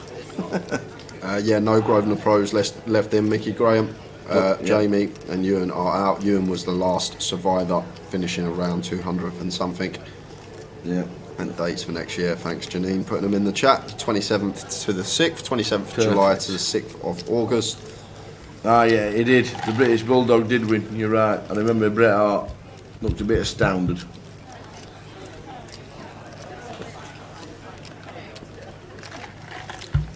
And I'm pretty sure they shook hands right at the end of the match. So Jade here with a really small 3-bet tower. Out of the blinds here after an open and a call. Like we can go as big as 5x, 6x here as Jade, like 1.2, 1.3 million, something like that. Obviously, stack size is in question. And that's why she might have gone smaller. Like, yeah, maybe we can go like 4x here, just a million, because if we get shoved on and we do have a hand we can't call off, obviously, we can then fold. So, maybe a little bit too small here as Jade. Always say this when we are out of position, we do want to be sizing up, just add a extra big blind onto our usual size. The thing, this size in here, it just means the players that are in position, that have opened, can just peel a lot wider. They can continue with a lot more of their range and take more flops, and it's still good for us as Jade just to take the hand down pre. But once we make it this size here, like John should be peeling the 8s when it comes to him on the button. We're not sure what Sean's got here in the hijack, but could definitely be bumping this up and using a bigger size here as Jade. But she'll have her reasons for going small, I think, Tower. maybe not wanting to blow the pot too much out of position. There could be, we don't know what's going through the player's head there, but just from a general standpoint here, want to be choosing a bigger size after an opening call from the button. Could even have some jams here as Jade as well. We could have some jams, 33 bigs effective. Well, Sean is just going to stick it in here. He's all in for the 32 bigs. And now over to Jade.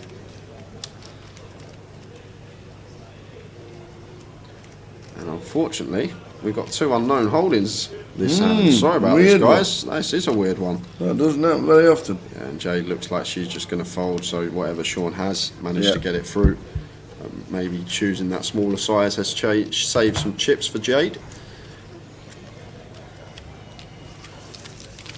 And Youngstar says, I'm going to win next year, so I'll see you then, everyone. Like it. Daniel Lee, when is day 3? Is it after X amount of levels or when X amount of players are left? Whatever comes first. It's either after 16 levels are played today, this is level 11, or it is after we reach 32 players. So we either play another 5 levels today. It's a late one for me and Tower, don't get me wrong, but we're loving it so far today. Or when we get to 32 players, which isn't looking likely at this point, we'd also stop there. Indeedy, indeedy. Evening, Chris. Chris Powell watching on YouTube. How are we? Yeah, we're all good, thank you very much. Heading towards the final 90 or 100 runners. Is James Wood still in? I think he is. I think he was still in the last time we heard. When is day 3? Is after X amount of levels or X amount of players left? It can be either. It's either 32 players left or the end of level number 32.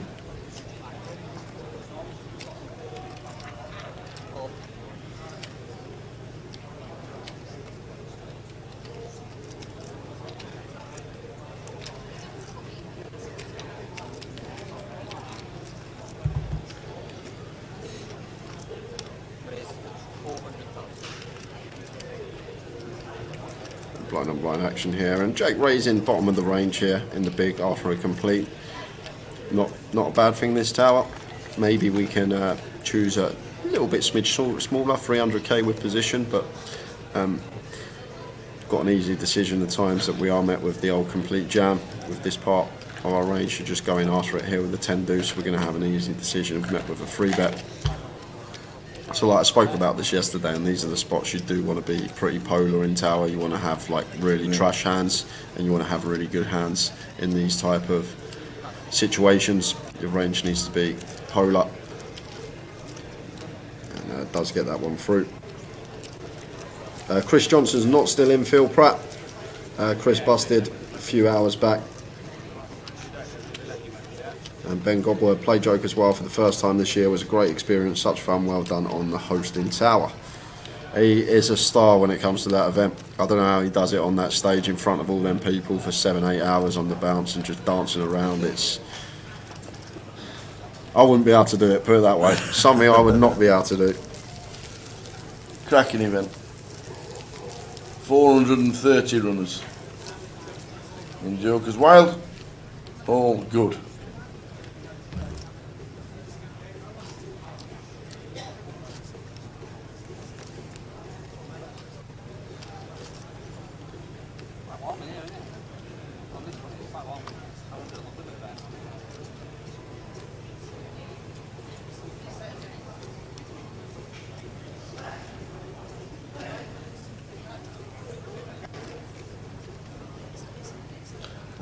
Tommy, yes, there's a player cap of 300 players on each competition tomorrow. 300 on each comp. Jim McShane confirmed earlier. 300.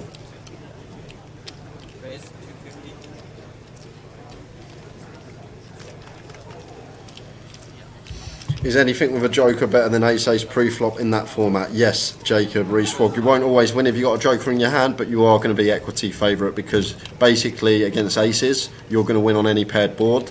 You're also going to win on any 4-liner. You're also going to win on any 4 to a flush. and then depending on what your other card is, like for example, if you've got like 10 joker and it comes like 9-8 deuce, effectively you've got a wrap like you would have in PLO. Your 10 joker becomes a wrap, because then you can obviously hit any jack, any 7, any 8 to make you straight, any queen as well. Any joker is going to be in front of the aces. You've got your paired boards that you're going to scoop on. You've got your free to a straight sometimes, depending on your other card. Even free to a flush, depending on your other card. So you can still be beaten, though. We had a hand with Bousey, got it in with King Jack against Joker 8, didn't he? It is. Come Queen 10-9. Yeah, and stayed in front. Classic Bousey. Yeah, Phil Pratt, there's 147 registered for the seniors for tomorrow. I'm guessing it won't sell out. So ace high of James is going to play here, but Joel thinking about potential lead here, but we're going to check, and James just going to take this one with the ace 4 high. Yeah, tomorrow a lot of people will have already made their way home or back to where making their way back during the day. A lot of people don't play the last event, but people that are going home on the Monday will make an effort to play. But there's only 47 registered for the turbo. Only 47 registered for the turbo at this moment in time. And the Red Tooth open event 14 player event, it's only got 24 entries at the minute. So there's plenty of space. What happens if there's a joker on the flop? You can use it as any card you please.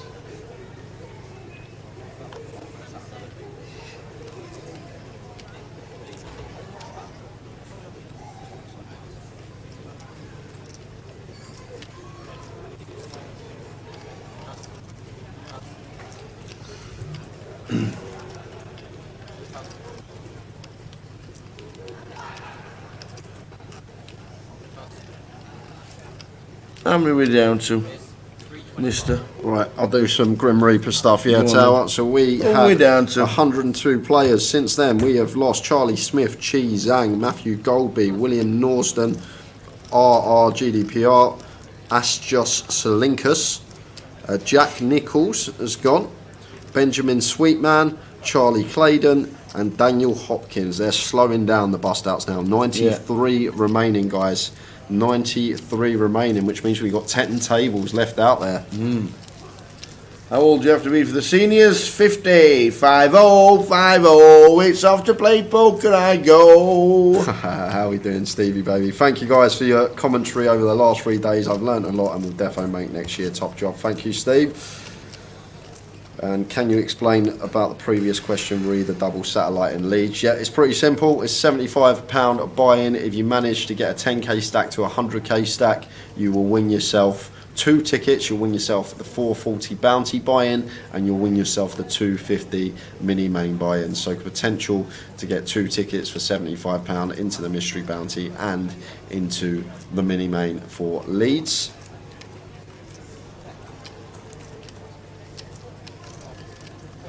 So Dean here with the pocket kings. Lovely sight to see at this stage of the tournament, and makes it 260. We've seen a lot of this week. Not many people mean clicking it, making it a bit bigger size. And Dean here going for the 2.6x. Oh my word! Oi, oi, what a time to pull up the Cowboys! Back end of the day. Oh, Jakey. 100 players left in the Goliath. You've got 21 bigs. Wow. You find the ladies. How well is this for Jake? Yeah, well, King's gone in the muck for Joel. That's the only good thing for the Queen. So we hit a Queen, probably going to scoop. Ouch. So Jake, this is a pretty gross setup, Tower. Caller here for 21 big blinds effective. Dean snaps it off. Yeah. I'm going to see the good news that he's in front of the Queens, and not much we can do here. No. Just have to get it in. We've just been collared as Jake, and now we're going to need to find a lady. The only good thing, if we do happen to find a lady, we know there's only one king remaining. Jake Queens. Dean has got the Cowboys all in pre. You've got 21 bigs, and you're thinking, yep, loving life. This'll do. This'll do. to the flop, needs some help and fast. That's not any of it. Yeah, and no backdoors for the queens. We need a queen. So Jake needs to find a 2-outer. Oh, he's found the queen on the turn, but he's going to have to fade some diamonds now, or the case king. Boom. Oh, and it is the case king. Oh, my days. Oh, dealer, how have you put that runner out there? What have you done to this man? Oh, and Dean busts out Jake, but Jake thought he'd got there on the turn. How's it run out like that? Queen turn, king river. And Jake is out of here. Dean up to 5.7 million. Set up pre-flop, but it didn't have to run out like that. Wow. That is ill. Oh, now what do I do? He's in the background saying, now what do we do? So did have the diamonds as well, but Case King done the trick. Ouch. Roller coaster of emotions for Dean there. Case King, man. Jeez. So we do lose Jake Speed from the tournament, but just before Jake we did lose Dan Hopkins, Charlie Claydon and Jack Thomas, so we are down to 91 players. What a hand that was, what a run out for you guys. David Harvey, Jay, the lead schedule said that the starting stack for the mystery bounty is 15k. Oh no, that's the satellite. Yeah, but shouldn't the satellite cash out satellites always 10k to 100k, right? Oh yeah, that's true. We'll get that checked. We'll send the message out this second and we'll get that checked and we'll be back with an answer for you. It may be a cash out satellite with 15k to 150k, we're not sure, but we will find it out. And we will. Dean's passed the kings, one seat to the left. John's turn. That makes it 300k.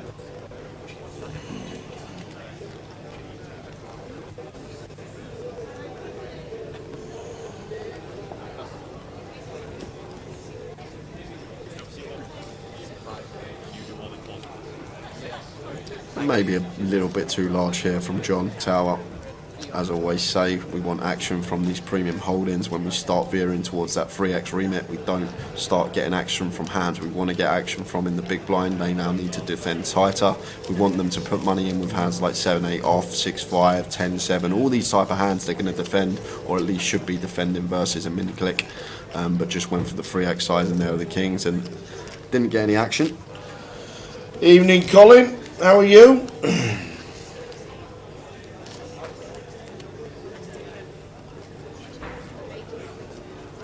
That was a fun one, though.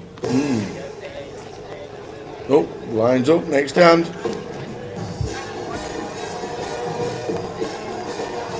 How loud is this going to be? This guy asked me if he could bang the gong. How loud is it going to be?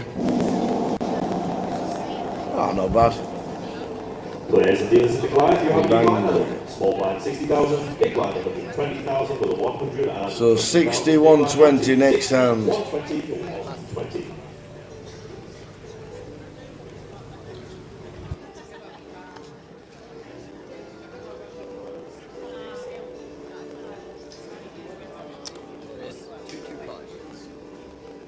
Just back from watching the Wales wrestling pay-per-view. My word, what a show. Awesome. They said they were putting on a show, and obviously they did. Tower, you always look the same, must have magic genes, say Spicy. And Jake Speed, I'm en route, what sick, Jake in the chat. I'm en route, what a sick run out for me. Why didn't it just brick? Haha, what a week. Unlucky Jake. You see that unlucky. You see that turn, you think, wow, it's our time, it's actually our time, and then it just ruins you, the river. It's a cruel game. And Mick the Mod going for back-to-back online wins in the PLO 8 MTT that he won last night in the money. 1 of 3 at the moment. Amazing. Good luck, Mick. And average stack at the moment is just under 3 million chips. So just under 3 million chips for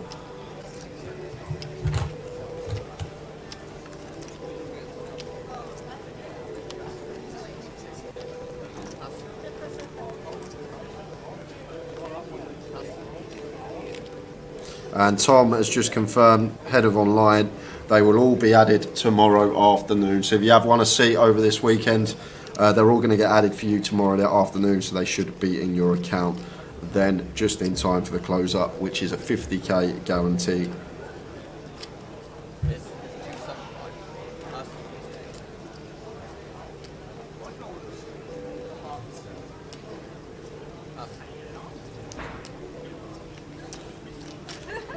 Says what?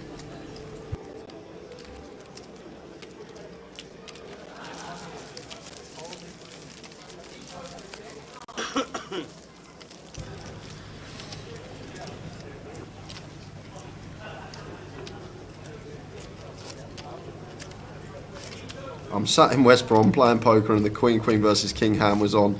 I called the Queen on the turn and King on the river before it came out. Lol, what a hand, says a teak.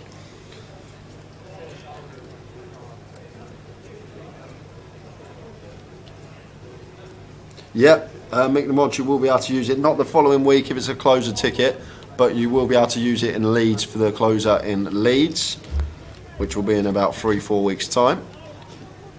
How many players less, asked Mike. Last time we checked, after just losing Jake, we had 91 players remaining. I will mention the bust outs every 10 minutes or so.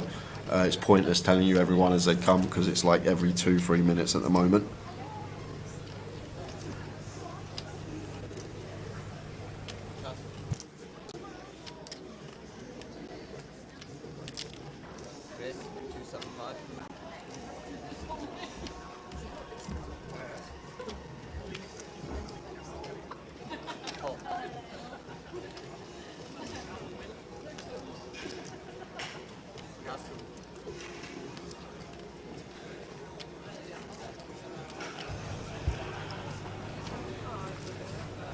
How are we doing, Alan? Just back from dinner. Colin, who had the best hand when seat 7 exposed his hand? He's Colin's still watching the hand when matey boy in trap 7 exposed his hand and his hand was killed. You're a bit behind, Colin. You won't hear this obviously because you're watching. He might just want to know after watching it. Oh, okay. The player in seat 7 didn't have the best hand. No, he did not. He had the 10-8 and he was up against the Jack 10 on the 10-10 board. Yeah. If you are watching live, Colin, I thought you were watching last session. Yeah. And Andy Newton says, Jake, don't know what stakes you normally play, but I would be feeling so sick right now. Suppose the only solace is you were behind pre, but still the sickest thing I've seen at the Goliath this year. That was an ill one. To catch that on the featured table, treat for you guys. Entertaining hand, that's what we love to see. It's what we wait for. And Jack of Diamonds on the river. Delicious river card here for Dean. For Sean, sorry, with the pocket 10s. Okay, I was about to say has to go for value here. Sean, we just have to go for value here with the 10s once he checks behind on the turn. But Sean choosing to check, and the 10s have to be good. There's 7s, probably could have got a call as well. Dean with the pocket 7s. I think we need to be value betting that spot with the 10s once he goes check on the turn. But just opt into check call maybe was the idea, but snap check behind from the 7s. John Perkins said he ran so bad today that it felt like being married again. And Roro says, guys, the RFID is messing up every year. It's literally, we don't know when it's going to happen, Roro. It's been good almost all week. There's a few blips here and there, but it has been very good all week long, and hopefully it will get back to normal.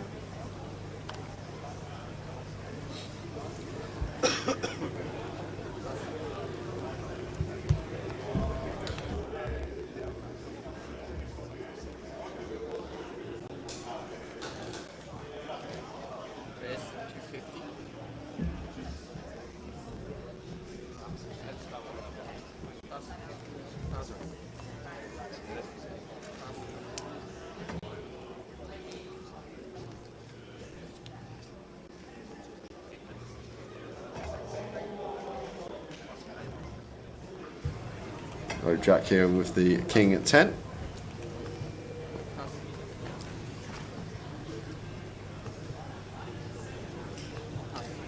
Yep, it is a chip that's in the cards, and then there's an antenna underneath the felt.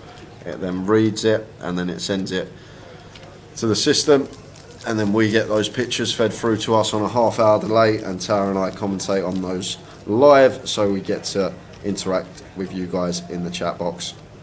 Mikey plays poker. I've just seen the size of that trophy. Ha class. Whoever wins might have to put the back seats down to get that in the boot. That trophy stays here in Coventry with your name engraved on it. That stays here all year round. You win a trophy that I'll probably say is about a third of the size of that. You win a replica trophy of that, but it's a third of the size that you get to take home with yourself. And R Cooper Racing. Here are the payouts coming across the bottom of the screen for you. £200,000 going to the winner for £150 buy-in. Even coming third at 89k is crazy money. Make the final table, Tower, and you've locked up 5 figures. Yep, it's fantastic. Incredible money. It sure is.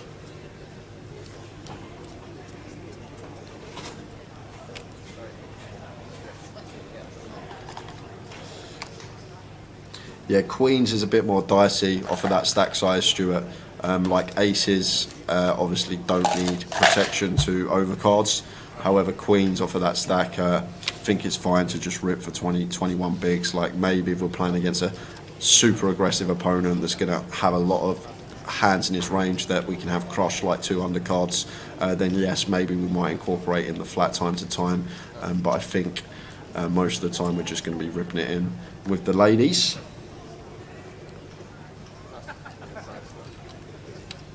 And R Cooper Racing, I will let you know how many are left. I'm just going to do a quick rundown of who we have lost in the last 10 minutes. So we last lost Jake Speig. Since then we've lost 3 players. That's it, Tower. Craig Goldsmith, Jonathan Monsalve and Richard Cotton, which leaves us with 88 players left in the field. Sorry, 87, because one's literally just popped up as I said that. Kenny Praza has just busted in 88th this second, and we are down to 87 players, guys. 1,100 for 88th. Very nice.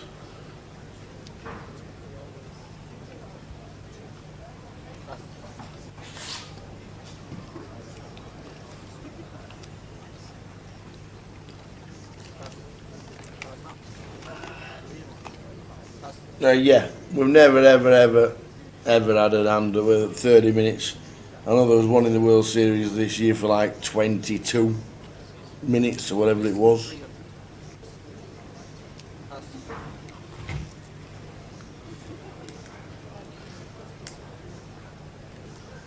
Jay, can you guys show some of the remaining players? I'm not sure. The boss and PK have been very busy today. It's a busy Saturday. We might be able to get a pan for you guys and chuck it in. And I've got the nod, so they're going to go and get a pan for you guys of the outer tables, or at least some of the outer tables. And then what we'll do is we will show you what's going on the outers in about 20-30 minutes. We've still got about an hour and 10 minutes left of this session. I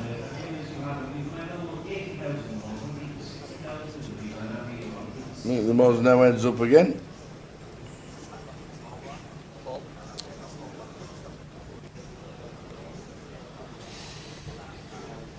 Yeah, he's very good, Sean Hayden. Very good indeed.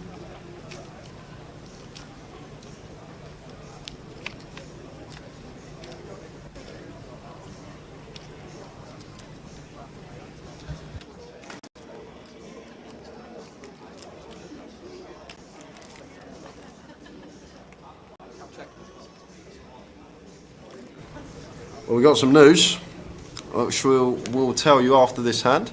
It's got Lee here with top pair, 10 of clubs on the turn.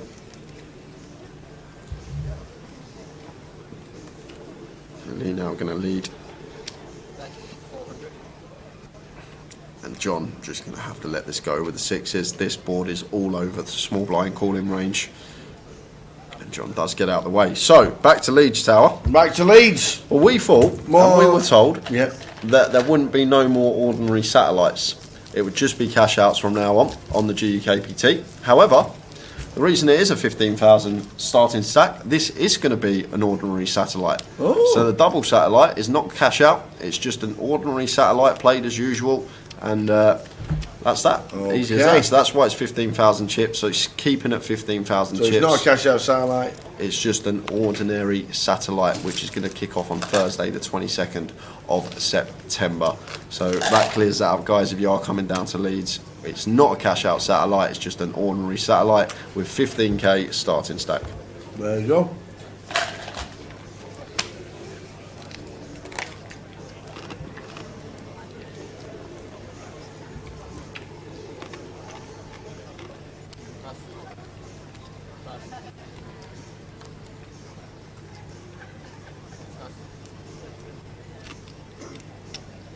How are we doing, Gary? Been up most of the week. Good friend Kenny just knocked out in 88th. My highlighter hit him 3 times Jack Hearts on blackjack for 14.50. Thanks, guys.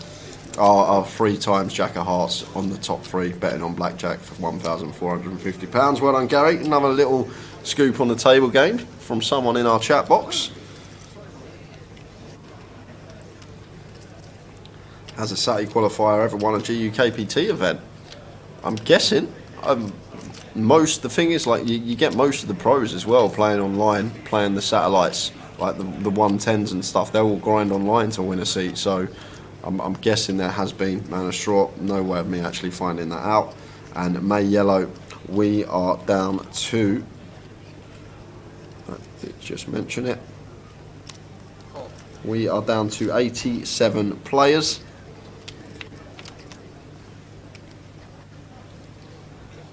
Jack 10-3, 2 spades.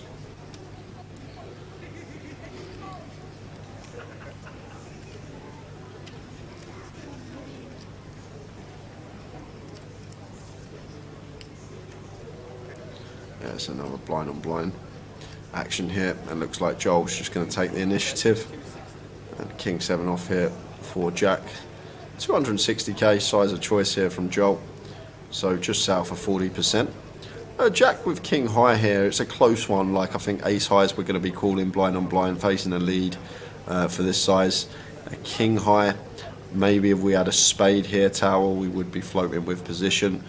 It may just be a little bit too wide to float this one. I think if we got a spade, it's going to be a float, but I think with this particular King 7 combo, could just get out of the way. But he is going to pull out the float here. So Jack floating in position here with the King 7 high is actually just slightly outpipped by Joel. And 8 of diamonds on the turn, bringing in third pair for Joel and dummy and gut shot for Jack. And you might see Joel start checking now that we pick up a chunk of showdown in terms of a pair of 8s here. Obviously Jack can still have some Jack X and 10X. He's uncapped checking the big blind with this range. He can have almost anything on this particular board. And just fires the double barrel after picking up a pair, and takes it down. Did have his opponent drawing dead to a 9. Rob Boone busted about an hour ago, Eugene.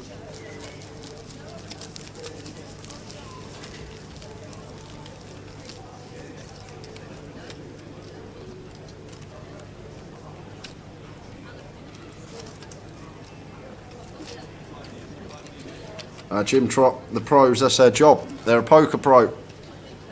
They're going to get paid for it.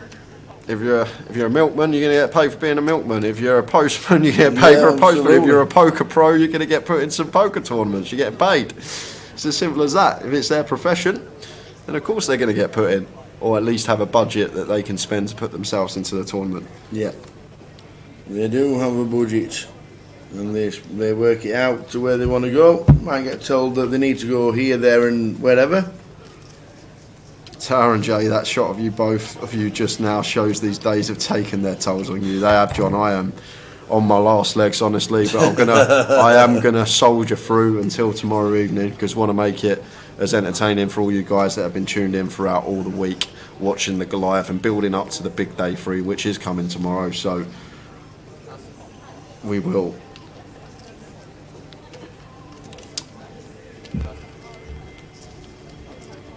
I blame the green screen anyway. You can do that with your things, so it makes you look worse. Just look at my hands. Look at that, the green screen. I think we ought to stop the green screen. We're good to have the green screen. We were on the beach one day. We were playing the golf course. Well, we were on Pebble Beach. Yeah, we was. Yeah.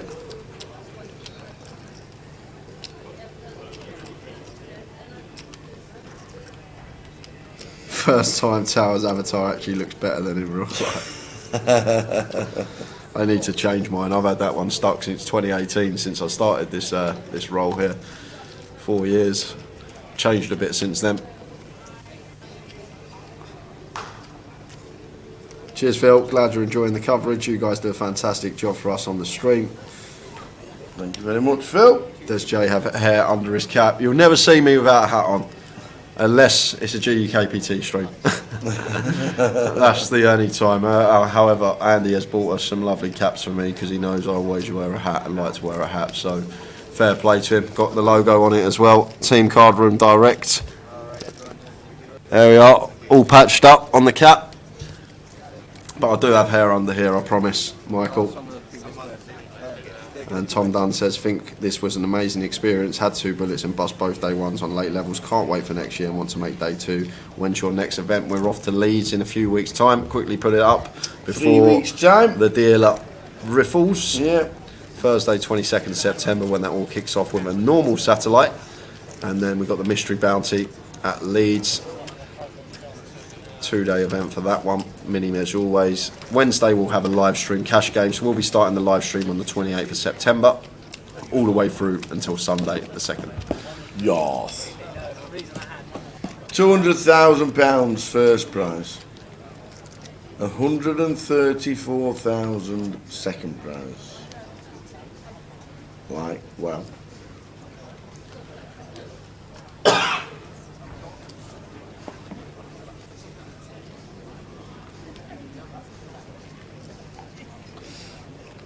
What's the chances of the team event being brought back next year? I don't actually know. Yeah. What's the odds on a deal?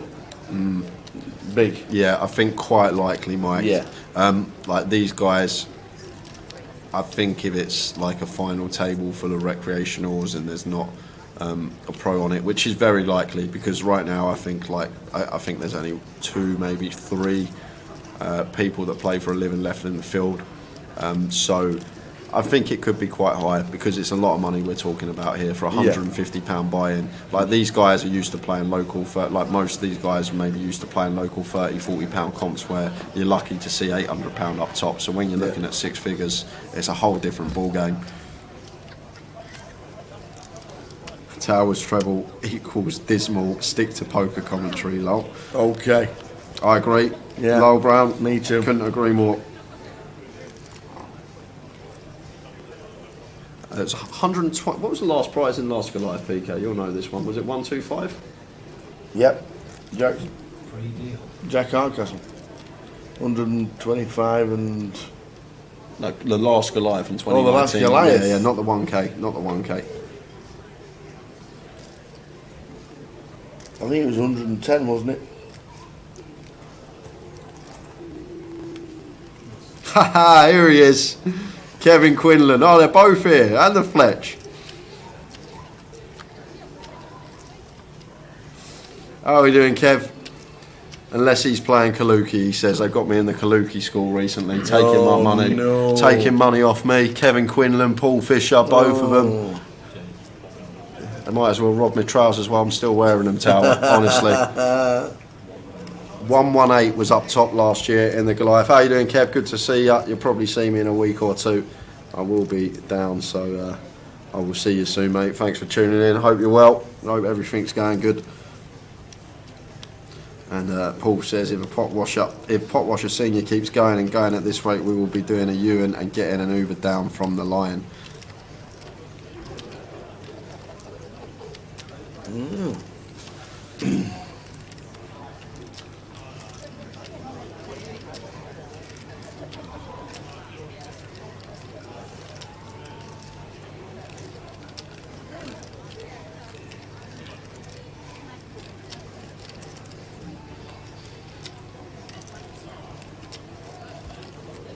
Just picking up action here on the turn, and Jack double barreling, not double barreling, firing once check 2. And finally, I haven't seen much of this, like in these later stages, day 2, we saw a lot more of it in day 1, but people haven't been running it. Not many people have been running it in spots which are good to run it, and Jack picks a very nice spot here to barrel once he calls flop, just starts going after a lot of ace highs, some pocket pairs, some 10x that we can fold out and Lee's range there with a hand that's still going to have good equity going to the river. And I do think if someone, especially on this table from what I've seen, I know Lee's got some chips and we've seen him win a high roller earlier on this year and plays the circuit, but I think if someone really starts going after it, there's potential to build a huge stack here in this tournament, because I think at this stage of the day, a large percentage of this field are going to start tightening up, playing a lot tighter. They'll see the prize money up top. They want to post on social media, take the picture of their bag, day 3 of the Goliath, all these little factors psychologically in the head. And I think if someone really wanted to go after it, Tower, they could potentially build a huge stack. And after this hand, you ask and you receive, guys. We're going to head out to some outer tables and have a little look what's going on around the room. And how are we doing, Alan? Jay still can't believe that all the rooms have sold out already at the Hilton. Are they really? I hope there's enough for the staff. No way. That's what we said. As long as we get in, I'm all right. The Hilton has already sold out. And Tom Dunning says, wow. I'll see you in Leeds for the mystery bounty.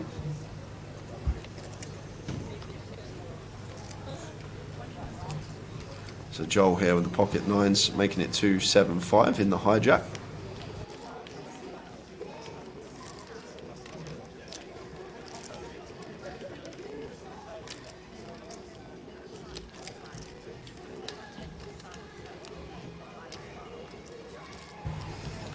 So Dean here, Jack 10 should be defending this one in the big, perfectly fine hand to defend. And we're going to go heads up to the flop. Very similar stack sizes between Dean and Joel here, and with these two high hands there are some carnage flops with Jack 10 versus 9s.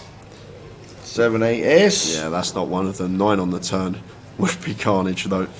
So ace high board in terms of range, one that Joel probably going to have plenty of bets on here, and I think 9s are perfectly fine to bet here versus hijack range. Like if we had kings here, for example, probably not the worst hand to check because it doesn't need protection to overs. A lot of the hijack range, big blind range, like queen jack, queen 10. Sorry, he's in the big blind. I thought he peeled hijack for some reason. Yeah, it was hijack that opened, but nonetheless, hand done. Pocket 9s continued, and it just gets that one through. Jack 10 not peeling with a gut shot. So where did we get to? Last one out was Kenny Praise. There we are. Kenny Praise up. Oh, Tony Filoni went just a little bit after for 1,100. Carl Elliott also eliminated for the same price. James Ashcroft.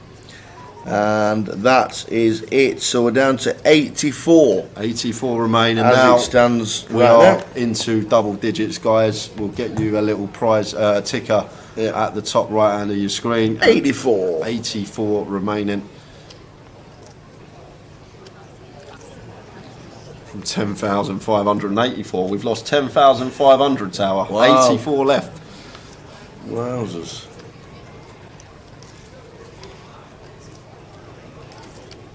Will buy and be the same next year, lads? I think so, Bazza. Don't quote me on that, but I'm pretty sure it will be the same.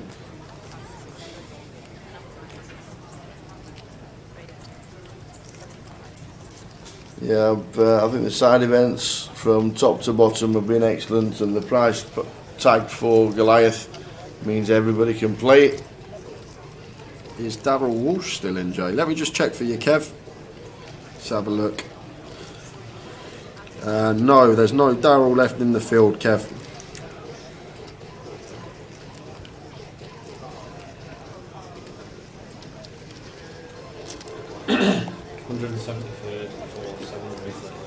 £173rd, Kev, 740 quid for Darryl. Nice find. Queen 10, 6.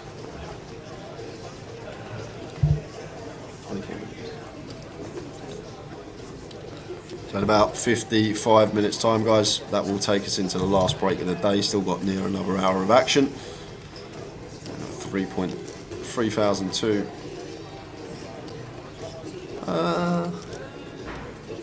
Yeah, finishing maybe a little bit after half one. May have miscalculated here. Probably finishing quarter to 2-ish. I don't think we're going to get down to 32 players. So if you are going to stay with us on this Saturday evening, guys, we're going to be finishing up around quarter to 2 on the stream. All right. Let's have a butchers, shall we? Let's have a look. Boom. Who have we got? There he is, Ian Roberts, doing it for the 6-bet team. And he has got heaps there, Tower. What's that? 2 million, 3 million, 4 million, 5 million, 6 million, 6 million for Ian Roberts. Approximately. Ski Mask. Matthew Skeedus is still in. Let's go, Matt. I didn't even realise he was in the field, Tower. Matthew Ski Mask. He's short. He's fairly short. He's below average, but still in the mix. So, Matt. Doing it. I'm not too sure who this face is. Paul Maguire. That's Chris's dad. Paul Maguire, of That's course. the pot washer's dad. There it is. Chris Maguire's old man in the mix. That's the pot washer's dad. He's working with about 1.4 million, so going to need to find some help. Sat next to Matt, and there's the chip leader. Oh, there's Giggs. 9.5 million chips. Giggs Chip YS leader. from Newcastle. No Giggs. Chip leader. Well, he can't be chip leader because look at that stack. Yeah, no, these are 250Ks. You know, he's only got about 10 of them. Oh, Luke Morton. Yeah. Oh, the white and red ones. Yeah, that's why he had 5 million in 250K. The 9 mil guy. Oh, Luke Morton with chunks. So Lee +1 raise and take up to 5.9 million. Right. I think on this table, if anyone's going to go after it, it is Lee in seat 5. I think he will understand how tight everyone is playing and how they're going to be overfolding spots, not taking good shove spots, over opens, not free betting enough, all these factors. And I think if Lee comes to that understanding and realises that, we could see him open up the last hour of this session, Tower, and potentially build a stack as mentioned. Do you know what? I think it's time for a hot bevy. Hot beverage? I think a cup of tea is in order, Tower. Hot beverage. So I'm just going to hot beverage. Pop out for 5, guys. Good lad. And I will be back. Would you like a tea? Yeah. Or a coffee? Or hot chocolate? Can you just put me some hot water in that right to the top, please? Hot water, yeah. As it is. Not half a cup, yeah? As it is. Okay, don't take it out. Not rinse it or no, anything don't like take that, it out. Fill it as it is. Thank you very much. Oh.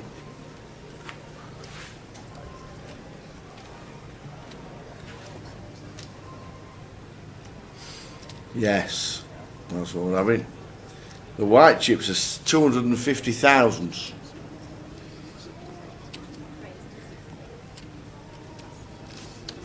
But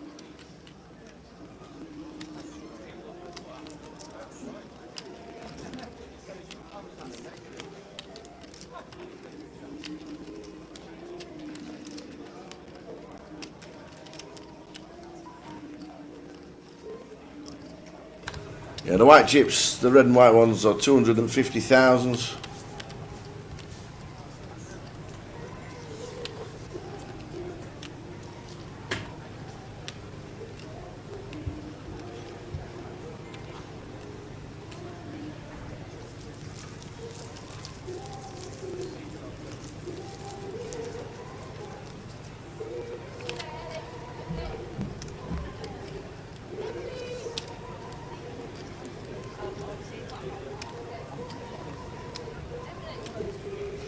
Up top, £200,000 for a £150 buy.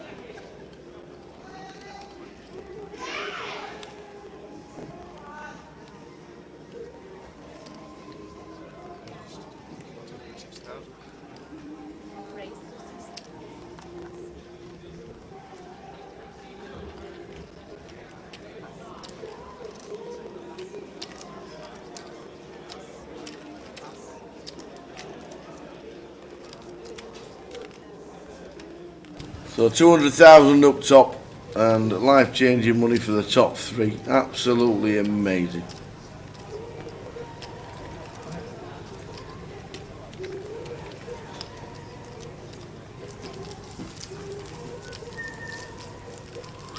That is proper value.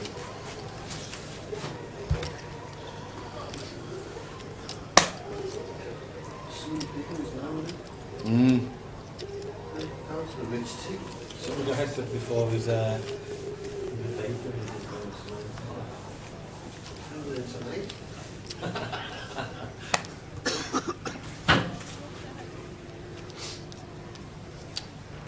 said he's got food he's bringing downstairs.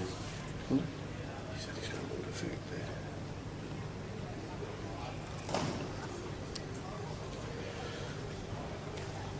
Absolutely. What about the free rolls? The flip free rolls into a chunk of money. How many of them flip free rolls have been running? Or the 1p's and then the £1 and then the satellites and then the free rolls on a Sunday. There's a lot of ways to get into Goliath. I think they have over 2,000 guaranteed seats online. 2,000 guaranteed tokens for Goliath. Been amazing.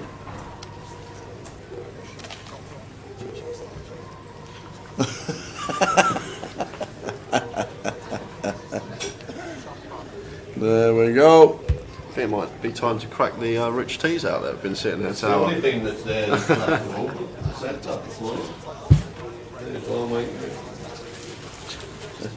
We've been saving them till the last, you know.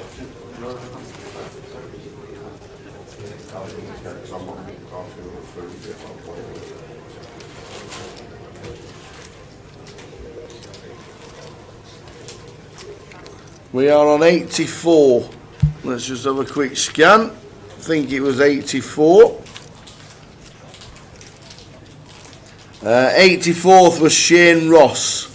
83rd was Mark Harris. And John Smith was 82nd, with James O'Brien in 81st, and literally just gone out on the outer table is C. Chun. It's all gone 1.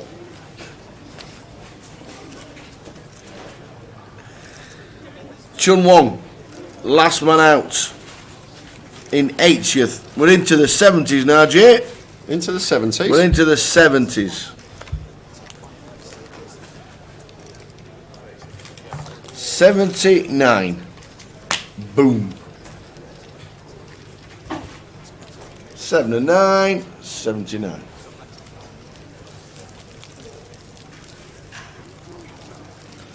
Out of 10,584. Amazing.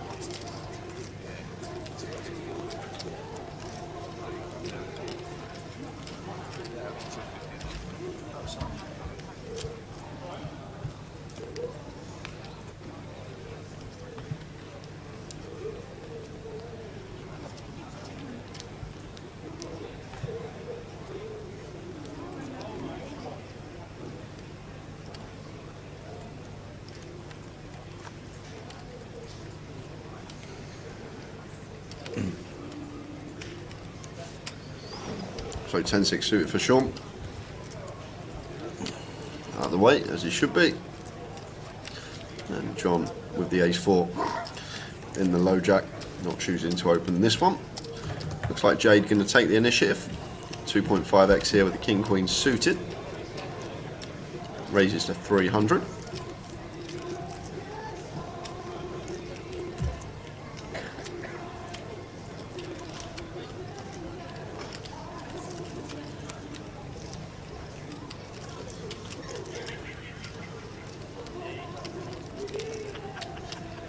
So in 4 minutes time, guys, the blinds are going to go up, and that will take us into level 14 in the day. We will play 40 minutes more for the session, and then we'll have a break and come back for the final 2 levels.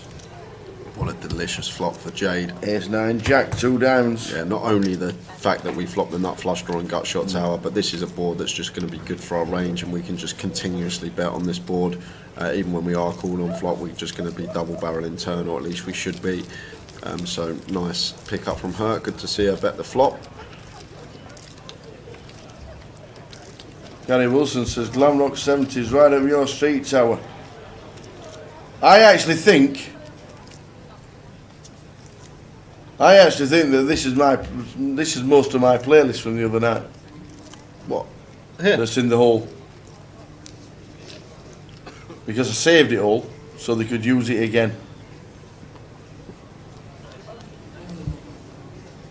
I did hear Come On Feel the Noise a little bit earlier and I thought, sure that's one I played. You have to tell me what's on next, Gary. I think you can hear it better than me. Oh no. Cancelled the Uber, says Paul Fletcher.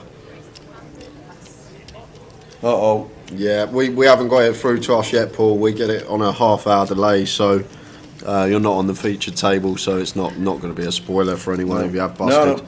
No. Unlucky, good run. I'm assuming you've busted if you're saying cancelled the Uber. Not come through to us yet if you have. When we finish at level 32, yes. What do you think the level will be when it finishes? The last hand of the tournament. What, tomorrow? Yeah. I think, Tower, we are going to finish on level 44. That is my approximation. Level 44 is the 2 million, 4 million level, okay. Which means there's going to be around 60, 70 bigs in play. So that's my approximation. I reckon. What time's that? About 8, 9 o'clock, I'll make it. Okay. Well, 8 hours plus the break, so maybe 10 o'clock, maybe about 10. I reckon we're going to finish. Yeah, we start at 11. Yeah, plus the breaks, I'd say about 8 hours of play. Yeah, I'll do for a 10 p.m. finish. 10 p.m, I'll take that. I'll take that. 11-hour day, that on the end. Well, plus all the breaks and the 30-minute delay. Anything less than 11 p.m. I think it's really good. Level 44.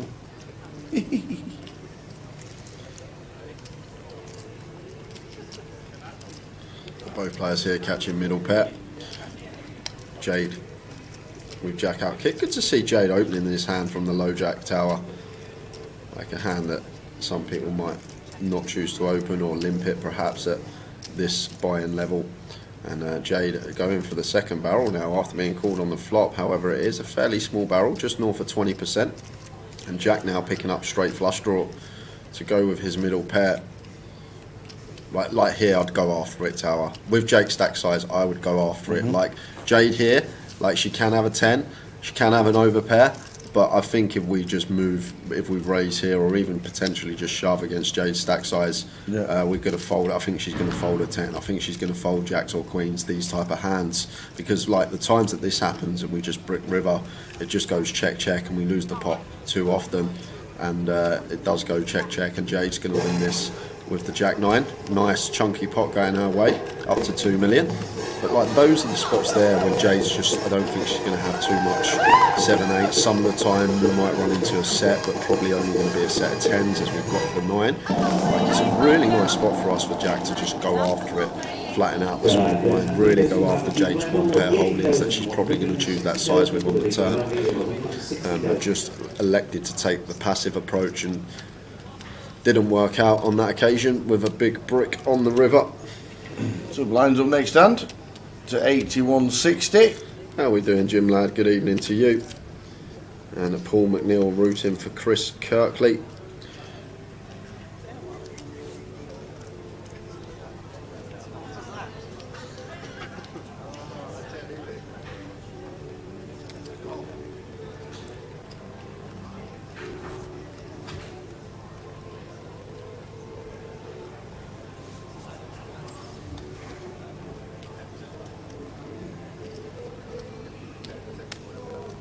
Jade raises to 400,000.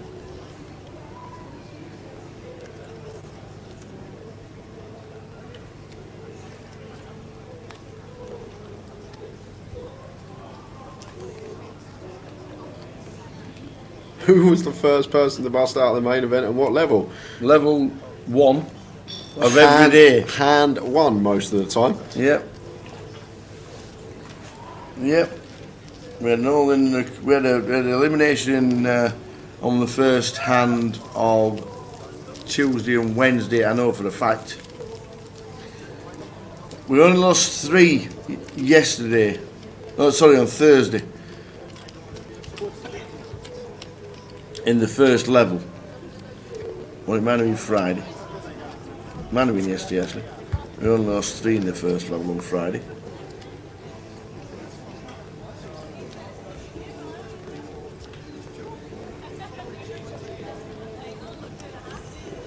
No, Roro, I'm not allowed to play these tourneys. I don't really play too many MTTs. However, I've got the bug a bit this year. I'm like my live count for MTTs is really low. I don't think I've played more than 200 probably in my time. Probably less than that, somewhere around between 100 and 150, I reckon. But I think that's going to change next year. Went out to Vegas this year, loved it, just grinding MTTs for 3 weeks. Heard you might be going again. Yeah, might be going in December as well. The winner got a 5k WPT, I think, or a 10k, it's one of the two. But it's a huge guarantee, I think it's like 10 mil guarantee or something. So might be going out in December.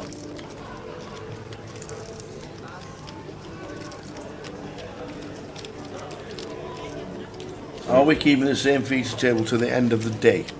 No. Last 2 levels will be a different table.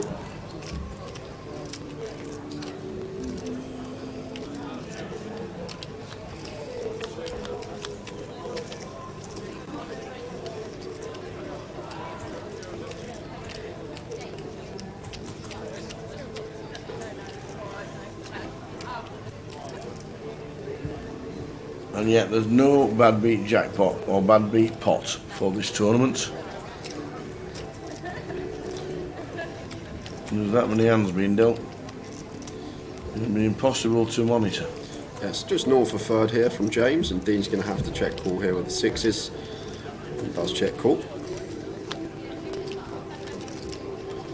9 of hearts on the turn.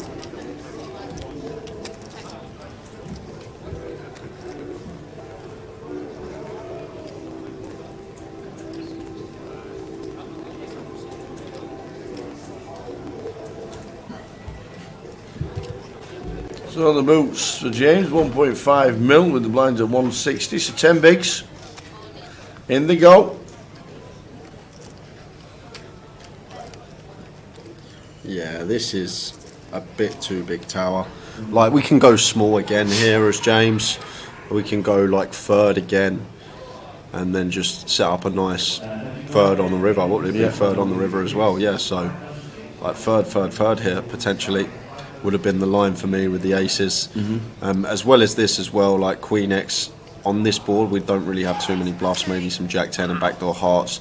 Potentially Queen X is going to fold against his size, and as well as that, we're just going to get snapped off by a 4, but does show the aces to the table. Up to 4.3 million, still takes the pot, that's the main thing.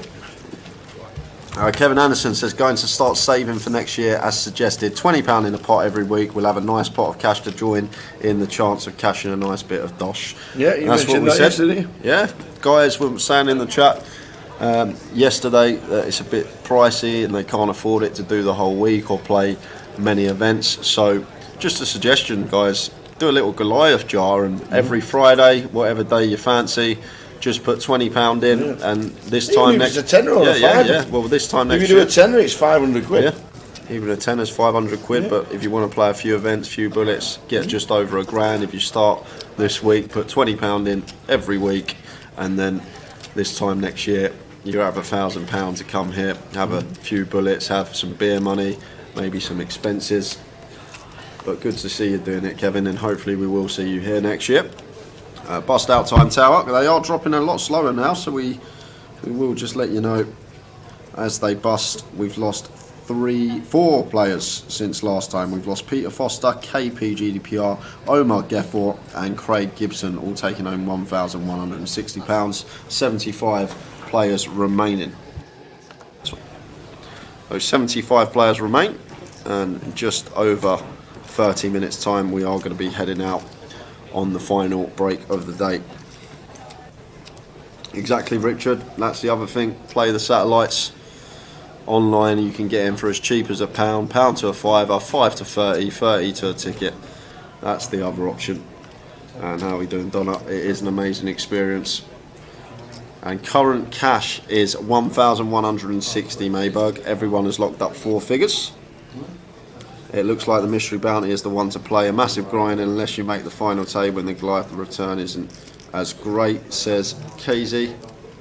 Yeah, that was just an incredible turnout. 850 entries nearly in the 440 mystery bounty. That is just insane. And what a result for Natalie in that as well. It was so chuffed for her to see her pull the 20k bounty. It was really nice that someone like a recreational was the person that pulled the 20k bounty. And she also pulled a few other decent ones. She actually managed to get 25k in bounties that event, Natalie. So really good event, and if you do happen to make day 2 and get a few knockouts, you have a chance of winning some decent money.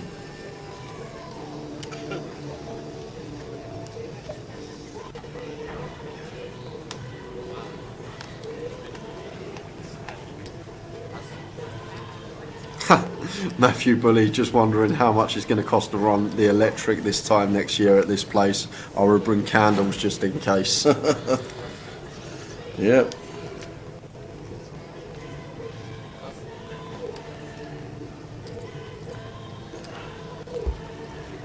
Oh, 10s for Matt in the hijack.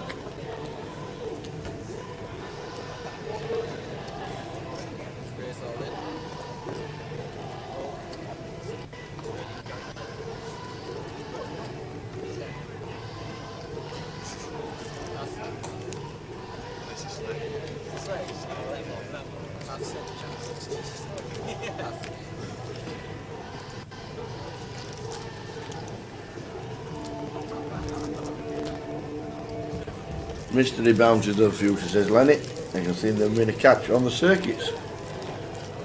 They are popular.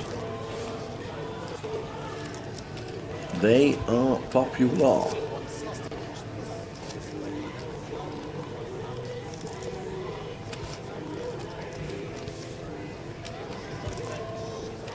Yep, Donna as well. That was great. Also the support for the Carers Trust and also Queen of Hearts.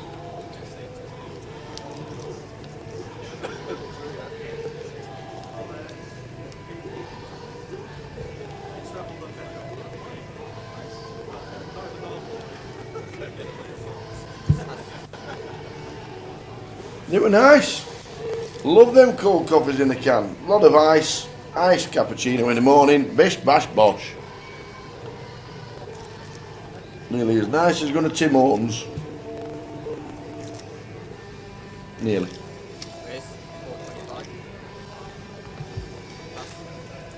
A King 10 for Joel, making it 425. Over 2.5x here from Joel, a bit on the meaty side, but happy to choose a larger sizing. You lads should be on some Stellas by now, surely. No, not at all. We've been in since 10:30. Tower's been in earlier than Still that. got the cup of, I've actually got hot water and honey and lemon in my cup. We've already been in the casino 13 hours and we've still got another 2 hours and a half to go. So there'll be no beverages tonight. These are because we're back in again at 10:30 tomorrow. Definitely be no beer for me tonight. I had my lot last night, as James is all in here with the Ace King, and Joel not going to be able to call this one off. And this is another reason, Tower, why we do not want to open this size. We just start isolating a better range of hands. Just so much better to click it, save ourselves 100k, make it 320. When we get shoved on, we fold, we preserve some chips.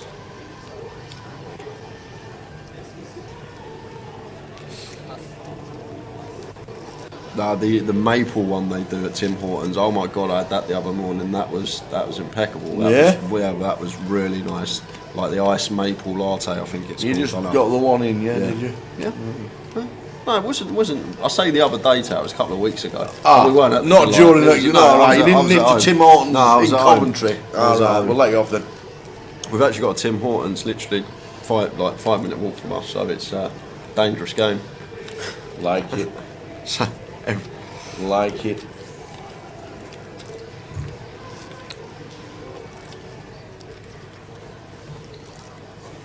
So things have really slowed down now, guys. We were losing them thick and fast for about 8 hours today, and now it's really slowed down. Bust out's coming now like once every 10, maybe 5 minutes. No, there's no Tim Hortons in Cov. I thought there was, and he'd nipped out this week to get a Tim Hortons. Yeah, but it's in Birmingham, right in the centre. Donna, opposite the Starbucks, right next to the station. If you know Birmingham. Did I ever visit the Kingsway Casino in Southport? I've only ever been to the Gentings in Southport, I do believe. Is that the one? You can't have more than one casino in Southport, can you?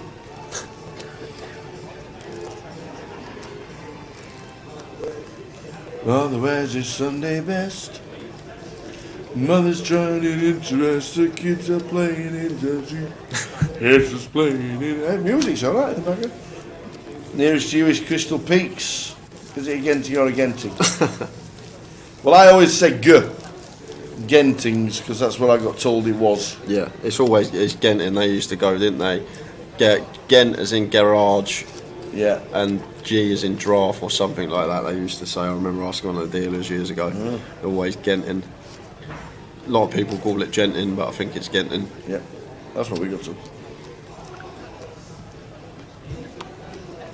We have no casinos in Southport. It's gone. Wow. So I'm guessing Liverpool's the closest place for you. There's a Leo's, the one in Queen Square.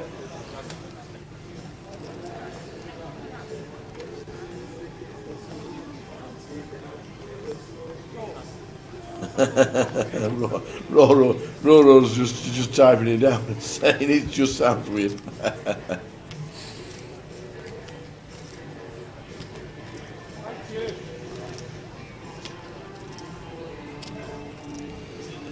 Cheers, Ian. Amazing how you both keep going in commentary. Tough week's work. Well done. Thank you. Honey and lemon and hot water keeps us going. Yep. I'd like to say the same, but double espresso, a few Red Bulls, lots of sugar. And not even touched my stouts that I got not yet. bought this week as well. They're still in the corner. So Sean here with the 8-9 suited, opening from +2 to 375. Much better size than before. Now south of like 2.3x here, 2.4x. Still we can go smaller, but just choosing to open. And this is a board where we're just going to have to run it here. Tower as Sean, even versus button range, we're just going to have to run it here. We've got that 8 of spades in there, blocking ace 8 of spades, blocking pocket 8s, and our opponent can't have ace king, aces or kings here tower. So this is just like the nut combo to start running it with, holding that 8 of spades in our hand. However, this king on the turn is one that we may have to slow down on, because obviously our opponent can still have some king x and they're not going to be folding trips now. But let's say for example it can run out 6 deuce or something like that, then we just have to run the free barrel with this particular hand. That 8 of spades, very key card, blocking the set of 8s and the ace 8 of spades. However, on this particular run out, I think it's just probably going to give up as Sean, not folding out an ace, not folding out a king. Aces are now all chopping with other aces, so I'm not a fan of this here from Sean Tower. I think this is a bit of a misstep here. We just get heroed a lot of the time by an ace x hand, because ace x is chopping and he does choose. I think he must be winning. Is that ace king? No, it can't be ace king. Ace queen, I'm guessing.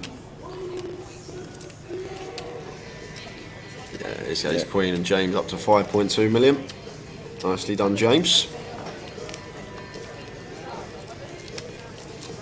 But I think that river fire there, Tower, may be a little bit of a misstep. I think if it did run out brick on the turn, we have to double barrel and then brick on the river. We have to go for the lot. But I think once that king pairs, it's just going to be shut down central for us. And then especially when the queen comes on the river and Jack 10 now gets there, one of the gut shots, and now all other ace x is chopping unless it's a boat, and backdoor diamonds shouldn't really be too much a thing unless it's 8x of diamonds specifically. So just a spot where we need to be thinking about our opponent's range. Sometimes players get to the river and think they need to bet to win the pot, but the best thing to do is actually break down the hand, think about what hands your opponent has in that position that they're going to call flop with, check back turn, and how much of that range is going to fold to a bet on the river. And in that scenario, the King X, the Ace X definitely not folding, could have potentially river the gut shot.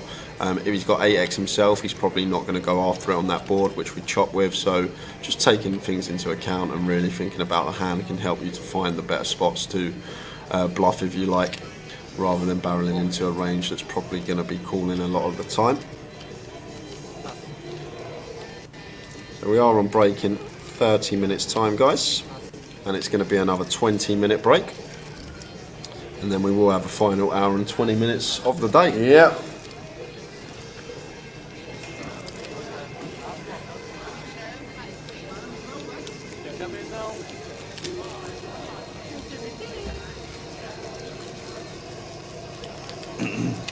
Few more casualties to let you know about. Go on then. We have lost since, we've got 75 left. Since we lost Peter Foster, we've lost Andrew Harper, we've lost Christian Manarita, we've lost Craig Otley, and we have lost Carl Edmonds. And that brings us to 71 remaining. 71.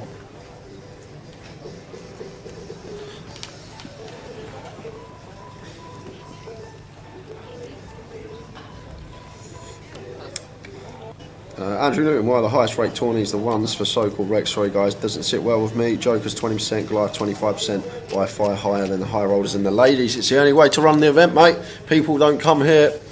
This is actually a losing event, the Goliath. We don't make money on it. All the rent for the hall, we have to rent each chair individually for the hall, the tables, everything is a cost to it. So the rake has to go out. If it was a normal 15-10% rake, this event wouldn't be able to run. We have to charge that amount for this event specifically, otherwise it would be impossible to run it. It would work at too much of a loss. It's a losing event anyway.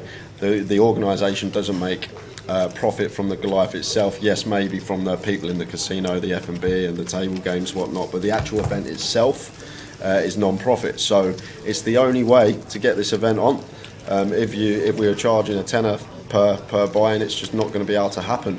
And people don't mind paying it because of the atmosphere, the experience, the chance to turn £150 into life-changing money, £200,000. It's as simple as that. So that's why for this buy-in, the rake is a little bit higher than what it would be. Otherwise, we'd never be able to run the event. And how many people have turned out? Over 10,000 entries for this, and that just speaks for itself. Yep, absolutely. Well said, sir.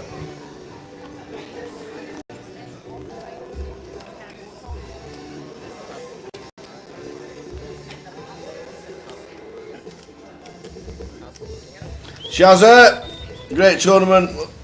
Thank you all, especially the live stream. It has been amazing. Roll on to next year. Thank you, Shazza, and well done on your cash. Well done, you. Great effort. Got took out by one of her mates. Travels all this way. Took out by one. Took out by one of her mates.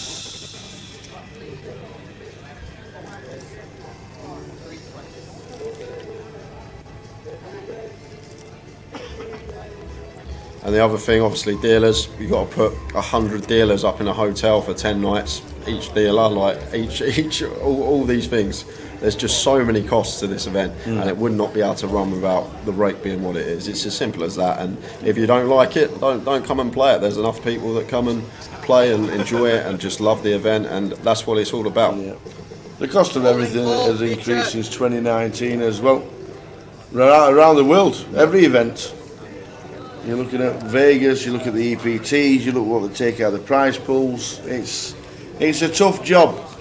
It is a tough job. And yeah, the Rex, the 30 or 40 pound players, it is a little bit more expensive than it used to be, but so is everything. Yeah, 5,470 unique players. Yeah, nearly. And we've got an all-in and a call here, guys. Sorry, I was just reading the chat box. King Queen at risk, and what a delicious turn card. Now just fading 2 outs to get the double. Yes. And it's the 3 of spades, so does receive the double up. Yeah.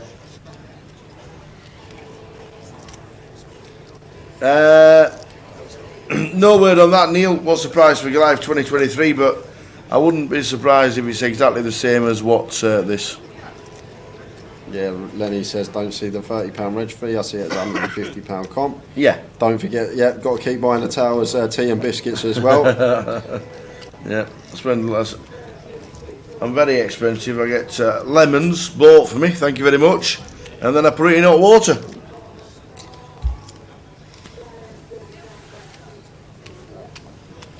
But yeah, it's the same as everywhere. You look at the EPTs, then they need to staff all the players. They all take a little bit out of the prize pool. It's a massive cost. Congrats, but it's a super tournament. Yeah, how we doing, Yorkshire? Congrats on a great series, guys. You can never please everyone. This has been fantastic. Can't wait for Leeds now, and this event just keeps getting hitters. Will you be going for the satellite? Now it's on, or will you just be turning up for the bounty? Well, to be honest with you, I thought, because the dates were released at the start of the year without the schedule, I'm actually booked in from the Thursday night, because that's when the 30-30 used to be for our date. So I'm actually booked in from the Thursday night. So yeah, I'm probably going to be playing the. Awesome. Probably going to be playing it. I'll give you some feedback. Yes, definitely.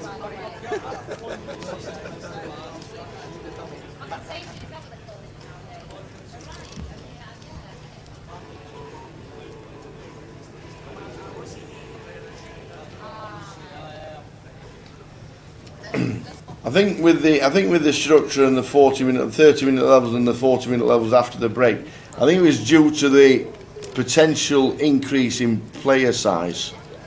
What we increased it from 9,300 to 10,600. Yep. So what's that an increase of? 11%, 12%? So yeah, it's. I think that was obviously, and the thinking regarding making day 2. How many players are going to make day 2? Wanting them hopefully in all the same hall. But I don't think it's worked. I must be. Sorry guys, loads of stuff coming in the chat. We'll get to it all. What was the reason the structure is covered? I've just done that. Oh, you've done that. Yeah. Dark Angel, as a player, you don't realise the cost of everything to actually run the event. Stop moaning and get playing. Well said, Don. I couldn't agree more. Sophie, really enjoyed watching the live streams every day. I'm not surprised you won an £110 token. I've loved how helpful Jay and Tara are. You really try and answer all the questions for people. We do. Thanks, Sophie.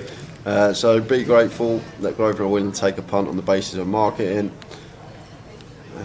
On future live stream cash games, how can I appear on it? Spicy, you need to get in touch with us on Facebook. Just drop them a message, and if you want to play the cash game live stream on Wednesday at Leeds, just say I'd like to put my name on the list. Is that Neil Marshall from Liverpool? Says Colin Porter. Yes, it is. And Stu Dawson, what a comp, guys. And a Walsall regular is still in the field. Richard Chamberlain, come on, buddy, you can bring it back to Walsall. I tell you what, if he wins Goliath, be able to buy him a new striker. It's £200,000 up top.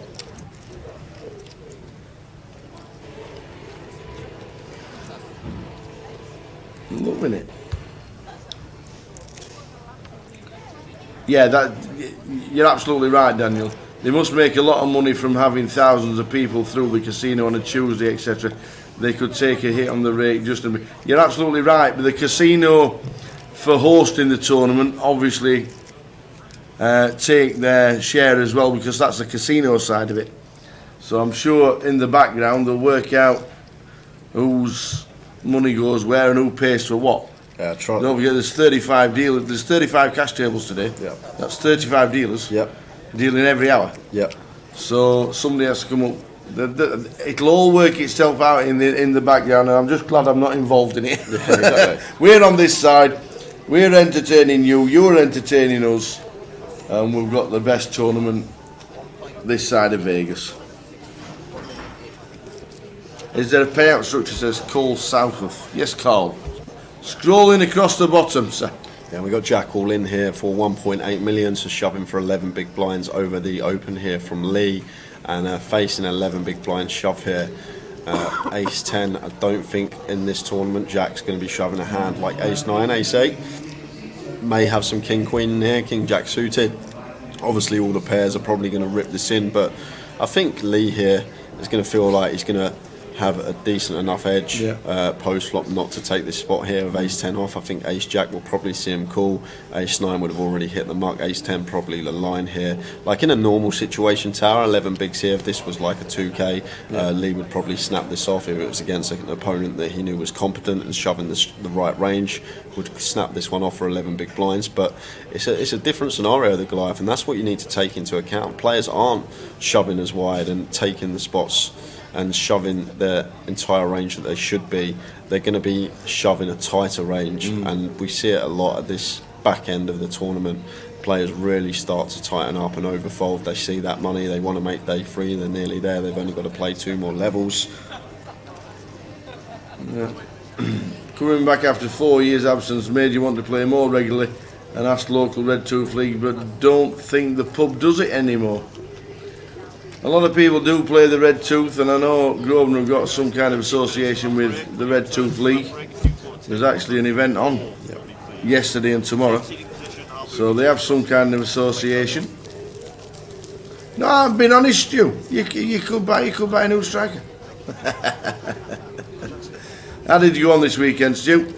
I didn't check out the results, to be fair. Yeah, and all the cash games, obviously, saying one pot pays the deal of wage for an hour. Not one, probably a couple, but then we've got to make back all the losses for paying for this room and renting everything and putting all the hotels. That's just going to counteract itself. All the amount of money this event costs to put on, this room, renting it for this amount of days, like all the cash game rate does is counteract that, and how much money that it's cost to put this all on, it's just going to help us get some back, and the company, the organisation, is going towards that. I don't think people actually realise how much money it costs just to get this all done in this room. Like, it's stupid money. Like, lots and lots and lots. Won't give you a figure, but you won't even want to know. And then right at the end of it, for £150, you've got a chance of winning £200,000. Exactly. You've got a company potentially putting themselves at risk for millions, and people are moaning about paying a little £30 rate tower to win 200k. Roro says, why is it in Coventry? Why not the Vic? You wouldn't get 1,000, 1,500 players per day in the Vic. It just isn't big enough. This hall has got 125 tables, plus the casino attached to it as well. So you're talking, with the cash tables in the casino at 35, plus these, you're talking 160 tables, and we just don't have a casino big enough, which is also why when you go to the World Series in Las Vegas, it's in the convention centre, just a little bit like this. You've been to the World Series this year, it's in Bally's now, looks fantastic, but it's a convention centre, it's not an actual casino, and that's where the poker's played because it's the biggest hall that they've got. Cheers, Matthew. Looking forward to next year. Couldn't make this year, but the stream has been excellent. Watched every day. Glad you've been tuning in, Matthew. There's so many of you that have stuck with us for the whole 9 days, and we've got the Big E coming up tomorrow and cannot wait. Had a blast this year, boys. Highs and lows. Stayed for the full week for the first time and played almost every day. I've never played live for so many consecutive days. Poker during the day and conversation with the rest of Team Mushroom at night discussing hands. You learnt so much about the game this week, and your £340 cash has gone straight in the tub towards next year. Can't wait. Cheers, fellas.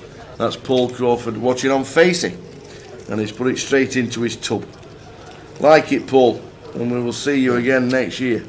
Will Robbie, why not extend the Goliath to a month and do UK's own WSOP? Because, like I said, it's the same reason like the rake's so high. It's just not going to be profitable to hold it for that long. Will Robbie. Why is the rake much lower for the people with more money? That doesn't make sense. The rake's the rake. If you've got £1 million in your pocket, the rake's still exactly the same as if you've got £200 in your pocket. Unfortunately, that's life. We're not all millionaires. I'd love to be, but it is what it is. It's 150, and just take it as Lenny. If 120 plus 30 sounds a lot, which if you play poker anywhere in the world, it's not. If £120 plus 30, it seems to you to be a lot for the running of this tournament. Just take it what Lenny said. just make it as an £150 tournament, and you've got a chance of winning £200,000. It's crazy. And that's the way you should think about it. It's actually funny when people actually moan about it and don't understand everything that goes into it, but it is what it is. They don't have to come and play. We've got 10,000 entries here. One person's not going to make a difference. It's always such a minute amount of people that complain about things like this. But most of you are all good. You understand.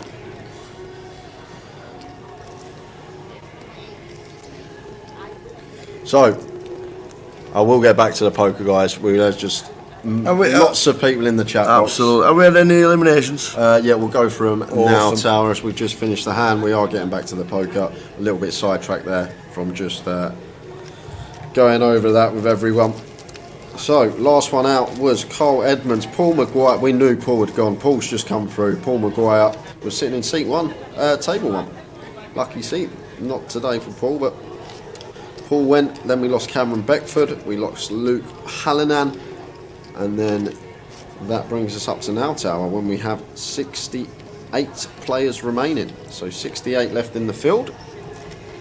6 and 8, 68.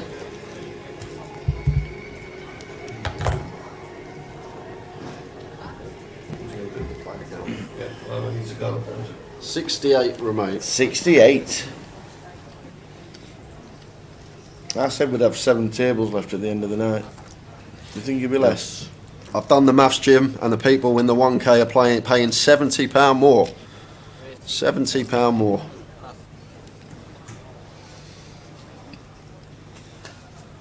Looking forward to next year. Couldn't make it this year, but the stream has been excellent. Watched every single day. Matthew Bully on Facebook. Thanks, Matthew. Richard 41. Unfortunately, no Towers trebles coming in. We've done 3. Oh dear.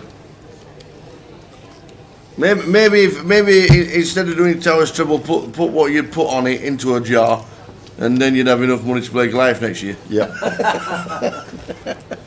How long left is this live, guys? We're going on break in about 7 minutes time, then we're going to have a 20-minute break, and then we'll have the final 2 levels of the day, Stu. Yeah. Yorkshire says, let's be honest, 150 buy-in into possible 200k, 30 or even 40 rake doesn't make a difference. Ungrateful people come to mind if you ask me. I agree.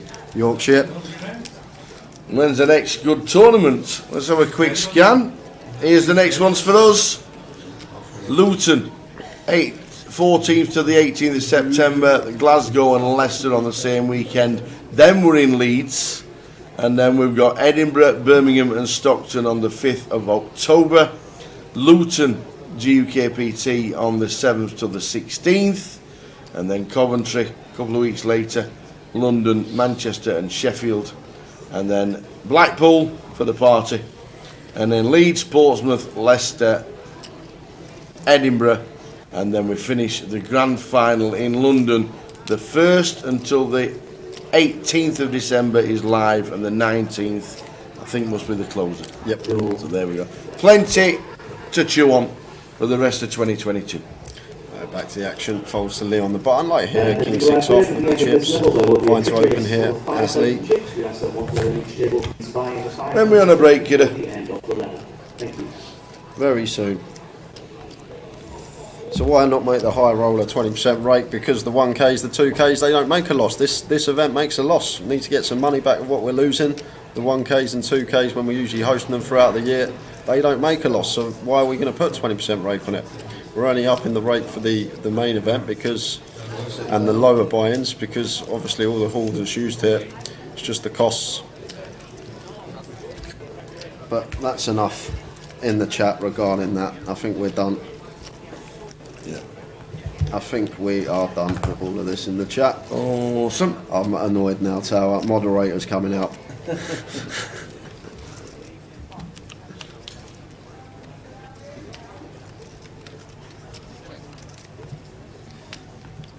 Good luck if you play one of the 3 events tomorrow to finish off.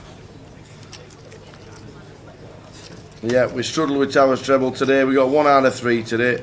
Portsmouth doing the business for us. Is Trigg still in? David, yes, he is. David Trigg is still in. One of our former dealers, still going strong. Hello Elliot, played Goliath first time this year after wanting to play for so long. Epic, super well run, and just a good all-round time. Thanks Grove and the team. Nice one, Elliot. So just jump into the action here on the turn, guys, and Jack's going to lead here with his second pair and flush draw. However, Lee here with King 6 high, can't really do much, but get out. Oh, it's actually Lee this bet here. So it's gone check bet call. So Lee representing this ace. I can definitely get behind that from Lee. Can he find the double barrel though, Tower? That is the question. Can we start going after some Jack X, some 8X, some bare diamond hands, like these type of holdings, like a pair with a diamond, a King 5 off, King of Diamonds, Queen 5 off, Queen of Diamonds, that can potentially be in big blind range.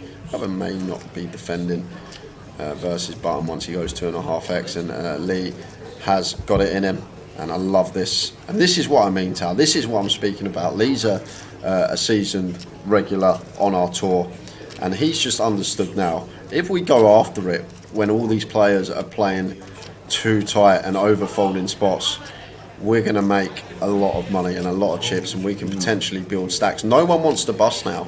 No one wants to put their chips in without a really strong hand. So when these players, a lot of the time, are capped at one pair, or it looks like a large part of their range is just going to contain one pair holdings, we're just going to go after it. And I just love this from Lee, just putting Jack right under the cosh here for a pot-sized jam on the river, representing the ace on the turn, and then double barreling here. And this is great stuff from the man in trap 5.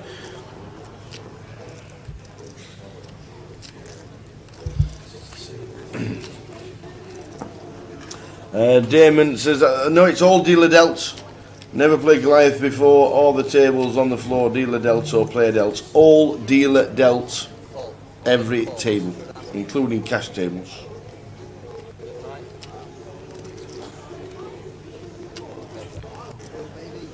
And finds it though. Jack pulls the call out, Tower. Wow.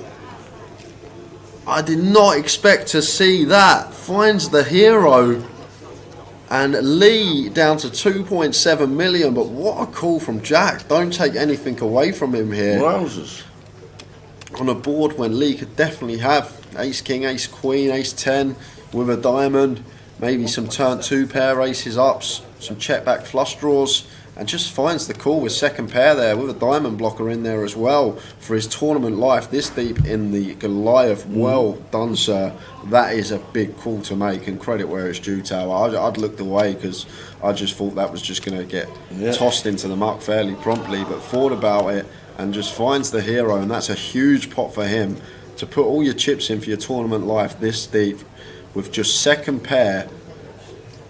Well played, sir. And fair play to Lee as well for running it. One of the few that probably is capable of running it at this stage for heaps of chips.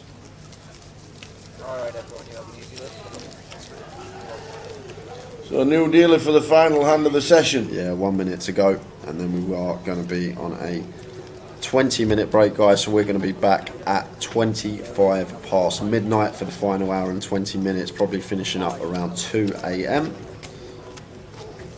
Yeah, Andy Dodson, the rake certainly didn't pay for David Hay when it went up in 2019. That was all done by marketing, nothing to do with the tournament itself at all. It was just a promotion that marketing did. Nothing to do with the rake increase, it was just the way it was. Yeah, so one more hand, we'll chuck our faces on before we head out on the 20-minute break. Back the music at 25 past. Yeah, that's a good point to make, Lenny. Like, it's 1.7 million chips, but it's only 11 big blinds, obviously. So he did only have 11 bigs back, but still, don't take nothing away from him. Like, Lee could plausibly take that line with a lot of big 6 holdings against that stack size. Joe on button here, 7-8 of spades, should be opening this one, Tower, off of 21 big blinds. We've got this 20-minute break, which will bring us back at 25 past 12. And then we've got 80 minutes left. And that will be it, because I doubt Matt's going to be defending the 7-4 versus this over 2.5x sizing. So we're on till 1:30 in the morning. Yeah. No, 2. hour and 20 minutes. We're back at 25 past. Hour and 20 minutes, quarter two. Plus the last 6 hands are probably about 2 in the morning, Tower. Great. Nice little another 15-hour day for us, as we love it. Don't worry about it. We can sleep Monday, Tuesday, Wednesday. Yes, we can. Thursday, Friday, Saturday. We will be Sunday, back at Monday, Tuesday. We will be back at 25 past, guys, with the final session of the day and a new featured table. See you in 20 minutes. See you in 20.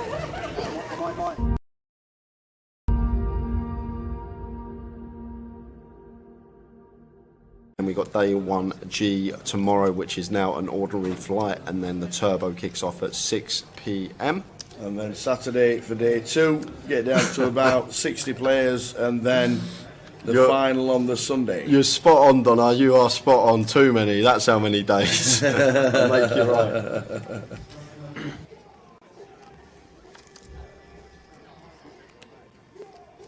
Ace 5 for Danny in the big, after an initial raise from Keith in seat number 1. A nice 3-bet spot, I think, Tower here.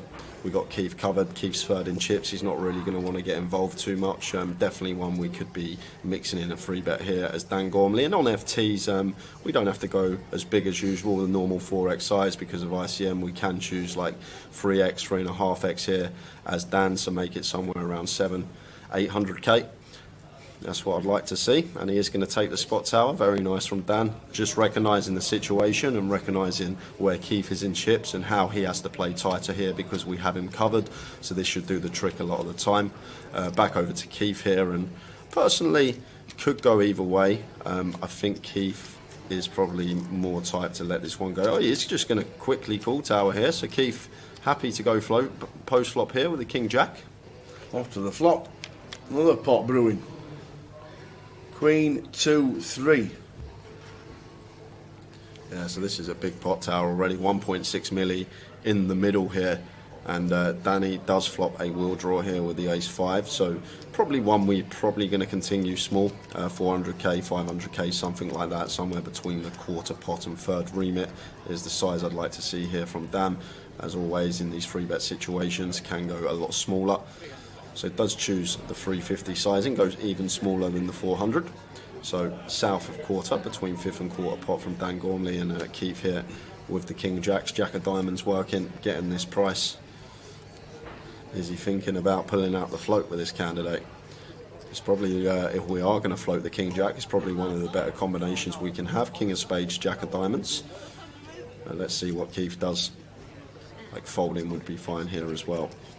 Just because tangling with Danny, who's got us covered, could put us in a world of hurt. It would be a disaster for us to come 8 from this FT when we go in with the chip lead. But big pot brewing here on the FT, guys. Oh, and there's the call from Keith. He does pull out the float, and pot has got 2.3 million here, working with 1.25 SPR behind. Effective stack of Keith. Whoa, King of Diamonds. Brings in the flush draw top pair. Yeah, so Keith loves to see this, Tower.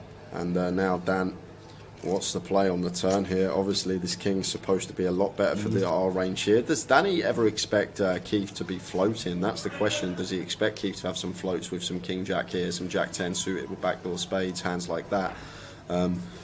That's the question Danny's got to ask himself. Because from a range perspective here, this King of Diamonds rolling off, he shouldn't really have any kings here, Keith, other than King Queen specifically. Ace King's going to 3-bet pre, King Queen's going to call flop and then turn 2 pair. So it should only really be from our perspective as Danny, King Queen, the hand that Keith has here. And Danny goes for the second barrel here. So maybe going after some 4s through jacks, these type of holdings, although jacks or 10s might choose to 4-bet pre, but also perhaps going after some queen jack, ace queen in the 4-bet, as well as some queen 10 suited that could be in there, queen jack, queen 10 suited.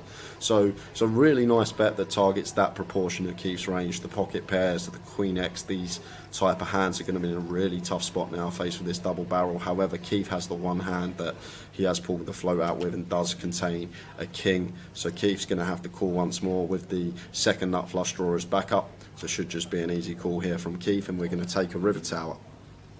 Off to the river.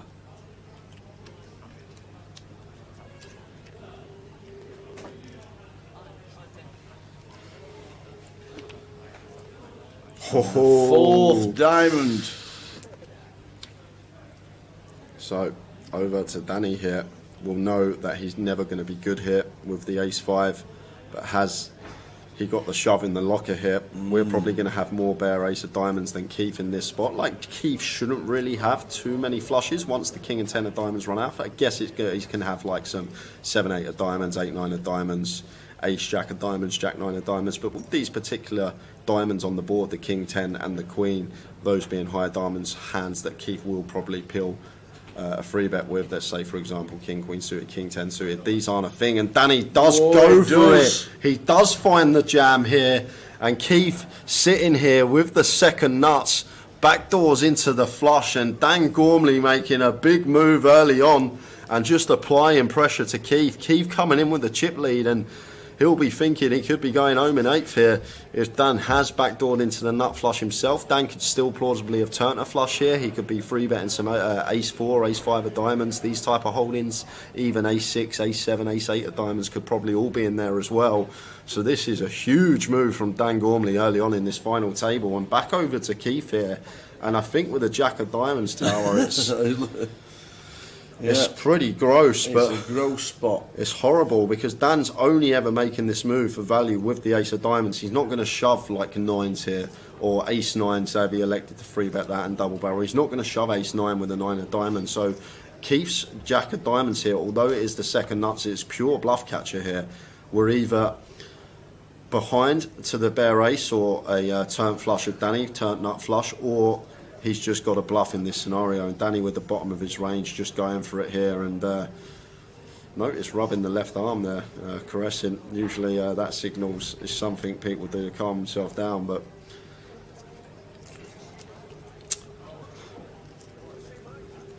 this is what we wanted to see, Tower. It's what we've been waiting all day. Yeah, exactly. He's just trying to, if not, try and put the heart rate down, perhaps trying not to give anything away. And Keith here in a really tough spot because yes, we've backdoored into the second nuts, but the problem we've got, Tower, like I say, it becomes a bluff catcher the way this hand's played.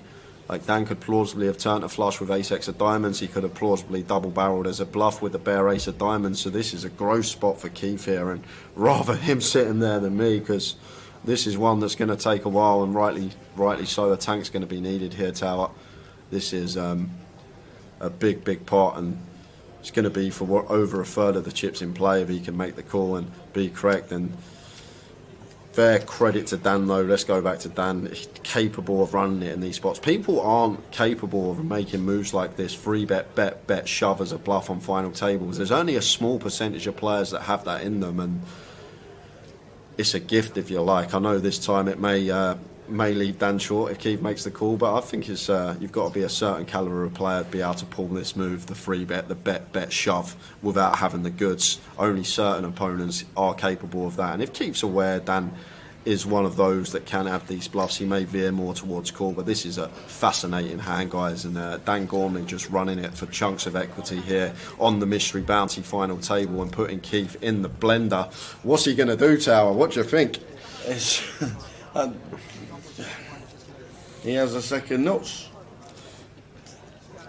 He can only put him on the ace to fold. He flicks it in.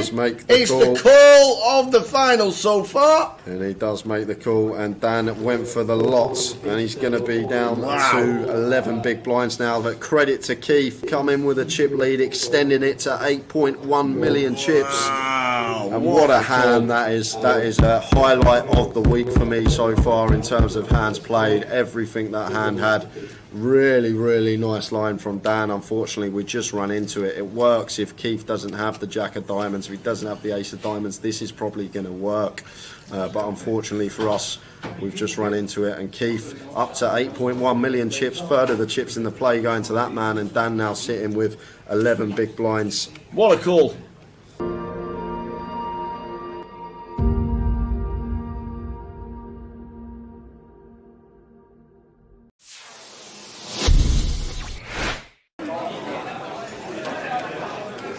Ian can decide to make a decent sized raise here against a pretty tight player in the big blind, or he can decide to call. Either's fine. Just decides to call. Anthony, check his option. It's fine.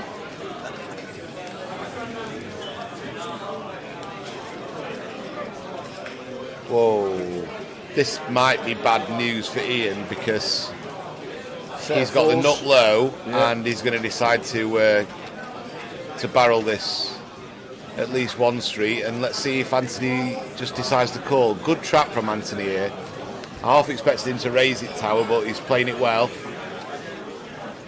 Now this is a spot where if I am Ian, I'm betting pretty big now. About pot. 50,000. He goes for 27,000. Again, Anthony, if I'm Anthony, I'm just calling. Yeah, me too.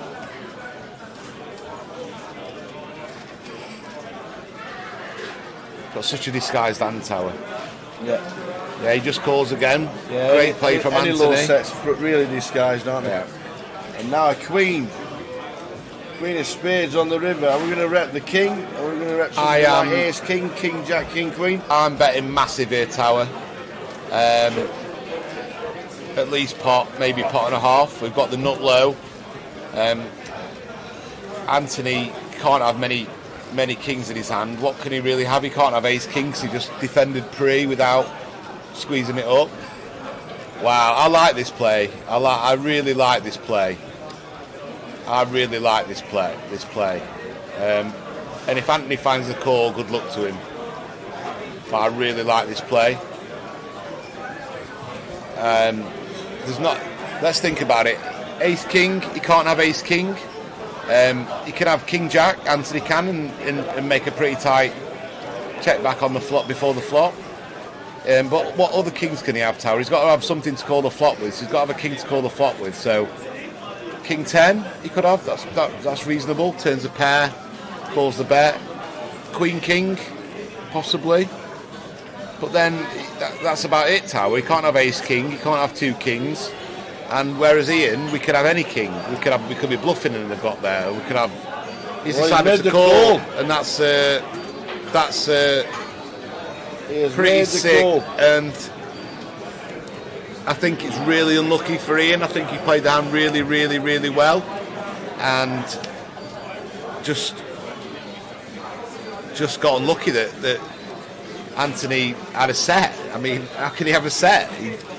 That set of fours is kind of like the only really strong non-king hand he can have, Tower. And obviously he can have a hand like ace six. He's got to call twice and fold. There's just so many hands that he's got to fold. And although Ian did come in, didn't he, Tower? And Ian did come in and try and ask if he could explain his decision, but I thought he played the hand well. Yeah. Maybe he didn't need to go quite all in. Maybe pot and a half, something would suffice. But I said as soon as I saw the river bet that I'd go over pot. Yeah. And I think it's a fine play. He just ran into someone who had a set and wasn't in the mood for folding it, Tower. Yeah. But if you think about the actual King X combos, it's not that many, Tower. It's not that many at all. Ian's got way more King X combos. If Anthony just had an ace, for example, he has to call the flop, he has to call the turn, and he has to just immediately fold the river. Yeah. Same with his two pair combos, but he had a set and he could have folded the set. He had a long tank about it. I think he played that hand well.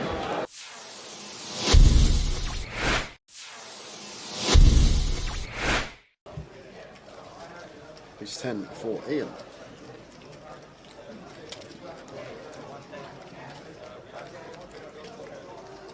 Raises to 1.3 under the gun +1. And Radu here with the ace jack and the hijack. Surprised if he went anywhere this deep with Ian. I'm probably more inclined to just flat this one versus the early position open. But obviously can mix in a free bet some of the time. And it looks like that's exactly what he's done. Free bets to 3.2.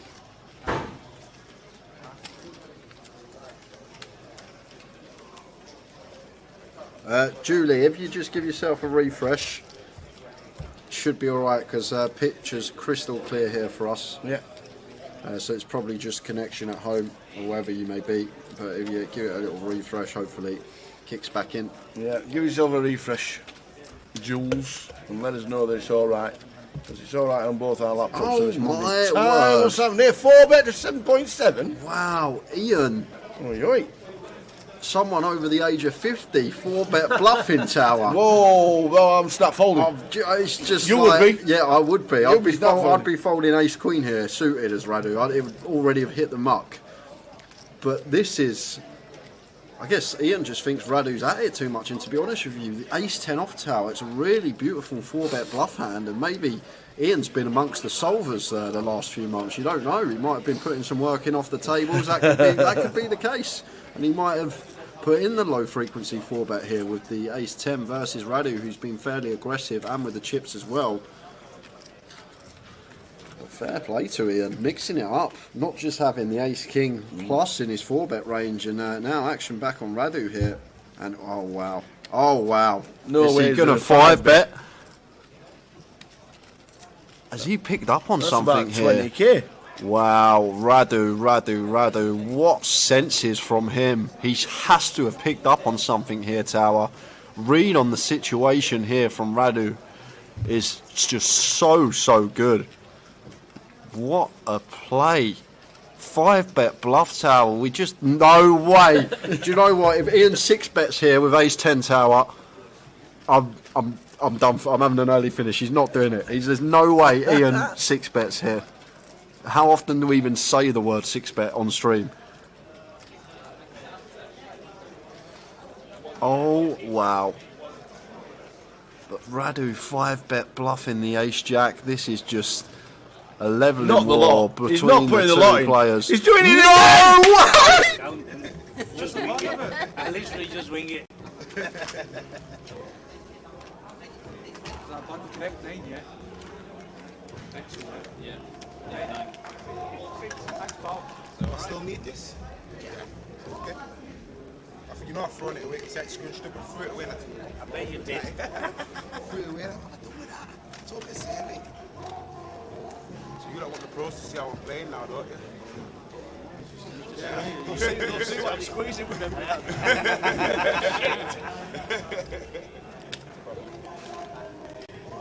Hi, my friend. Yeah. 2, 4, hopefully 5.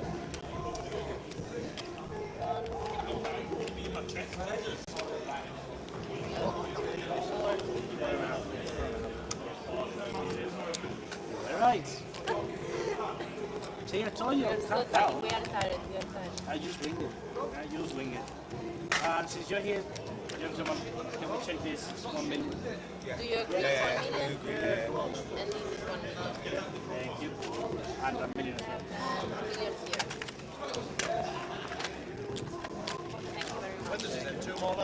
Congratulations, we take your seats. You have 1 minute remaining on your break. Viewers, if you have 3 more players in the table, please prepare with next time.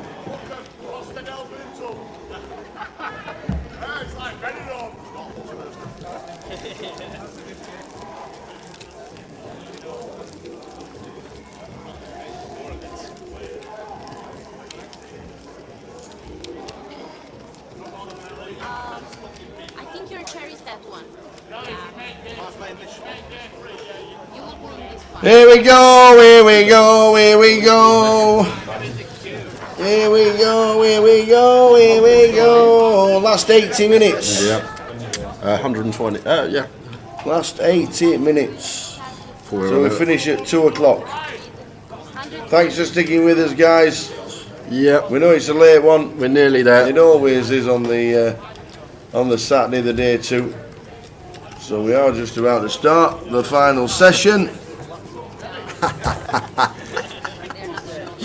Jacob Reesfog, that's quite funny. Harvey saying about, he's right, Harvey is right to be fair. Lee's double barrel was very nice, and I don't think it's difficult to call a second pair in that spot. I probably fold myself, but maybe he just folded. Jacob Reesfog, maybe the recreational didn't give a and about it all and rolled a. I'm just going to go with it. Oh, that's funny. How are we doing, Susan? Good luck, Nelly, says Susan.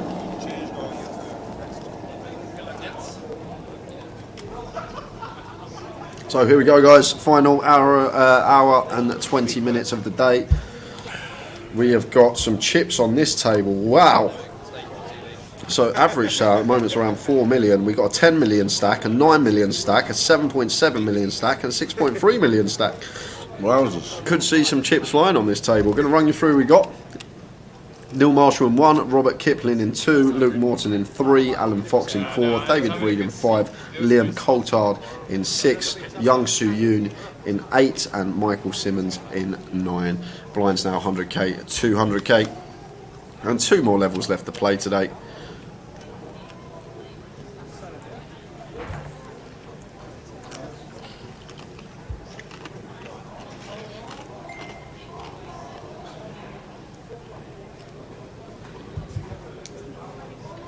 So Michael just open ripping button here for just sub 20, ace 10 off here.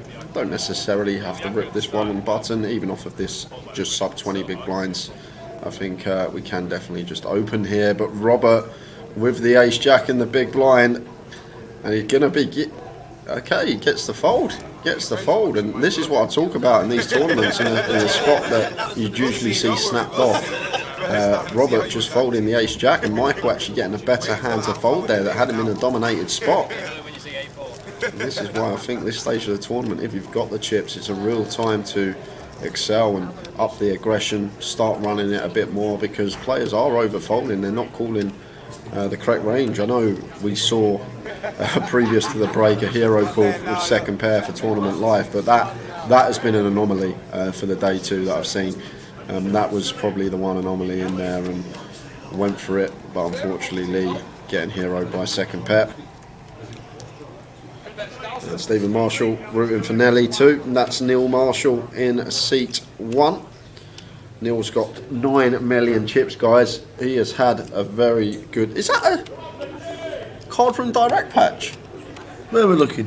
And trap 1. Who's in trap 1? Neil Marshall? Yes, from Liverpool. Oh, is he? Yeah. Neil Marshall, wearing the old card from Direct Patch. Yes. One of our sponsored pros. Oh, I could say card from Direct sponsored. He is our sponsored pro.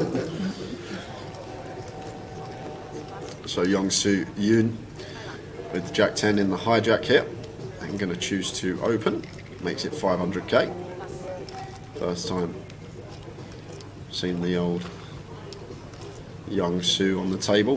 First time making his appearance on the feature this event. Did have the chip lead at one point, and just going to raise and take there. Luke out the way with his the queen Facebook is Geeks YS. So I don't know if he's known as Geeks. We need to ask him. But it's a massive PLO player in Newcastle. Ah, massive, huge. 10p, 20p, Students' Union. Massive. Now he's very well known up in Newcastle as Geeks. Just need to know if we can call him that. What, Geeks, yeah? Geeks. Geeks. G-E-E-G-S. I'm sure he's like a medical student. Yeah, he is, yeah. Doctor. He is a medical student. And Nicky BT says played with him in Aspers. So we're going to go with Geeks then. Yep. Yeah. Played with him in Aspers. Is that the side, eh? And O'Nelly in C1. Neil Marshall.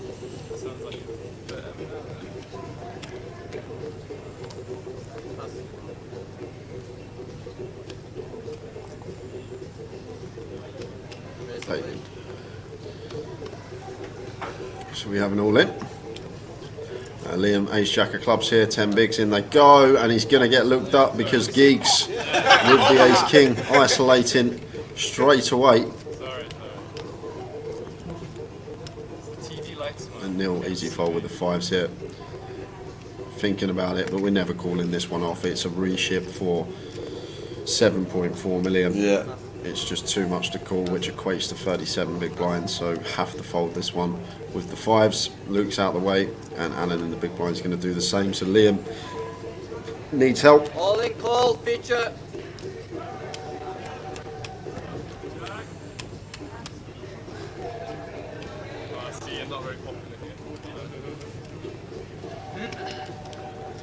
So ace jack for Liam, all in. Ace king for Geeks. Jack is needed, or some clubs. Oh. Oh, that is running clubs. After seeing that window card, that's a bit of an Queen of clubs, anybody? Yeah, it'd be a nice sweat card, Tower. Or just dead on the turn, and we Yeah. are going to lose one. We did have some bust outs before that. I will run you through who has exited the field.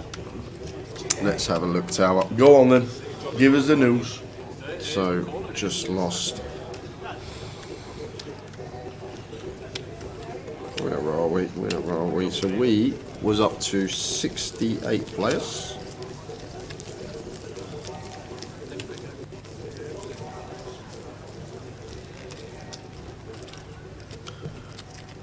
My iPad's not working, Tower. Oh no! Oh no! But Triggs bust. Yeah, David Trigg has busted. We can tell you that. Ifkhar Ali was in 68, so we know it's 65, including that bust out. For some reason, my iPad's not refreshing, guys. I'll see if I can get it fixed. Technology for these young'uns these days, eh? Thanks, Donna. Glad you're enjoying the coverage.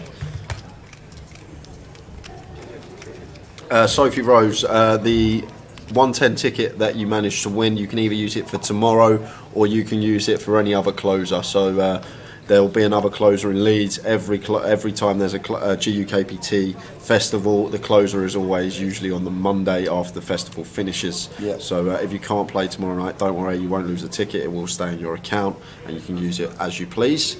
And Geeks here making it 400k with the sixes from under the gun.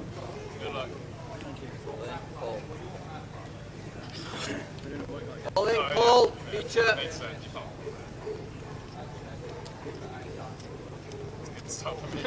And David in the big blind gets it in with the 5-3 off, but he did only have 3.5 bigs and a big already invested, so was happy to put it in with any two in this situation.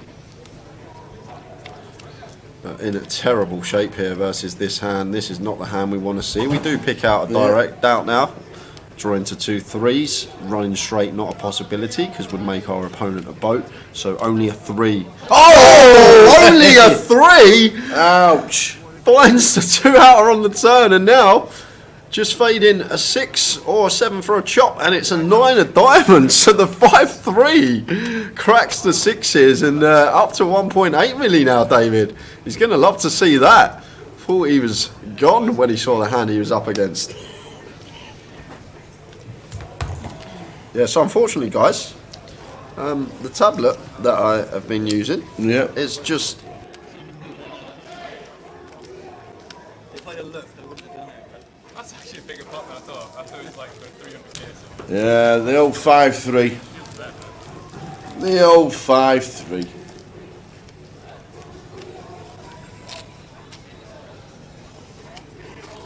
Baby, don't worry about a hand. Just have a little faith, you're gonna be alright. End of level 32. Ay, ay, ay. So we finish the stream at 2 AM.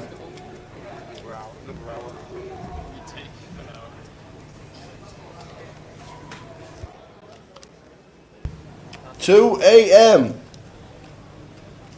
in the morning. Jimmy Brown says 6-2 is better than aces. The Sheffield Nuts.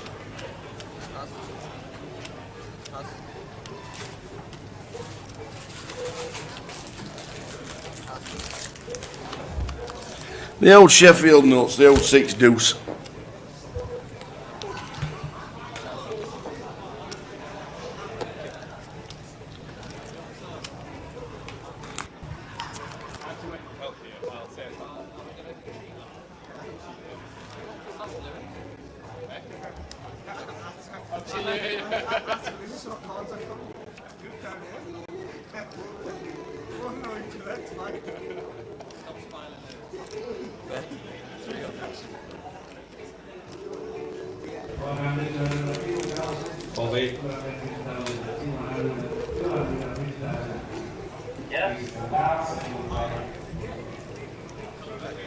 Will you take your picture with 4, 7, 6, 7.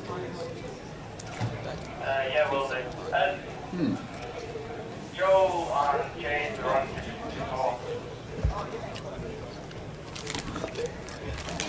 Top right of your screen, players left. It's a bit low, okay, because we're just having some problems with the tablet that we get the bust outs fed through to us. What did they say? They said they think it's all crashed, so it's not just me. It's also some of the floor staff out there. But we're gonna get it sorted.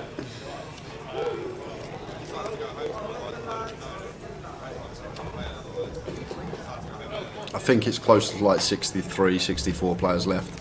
But hopefully we'll get this all rectified as soon as possible, so we can let you guys know about bust outs throughout the field. You know, I did see out there, Ian Roberts is still in. Yeah. 6-bet Ian Go on. is still in the mix.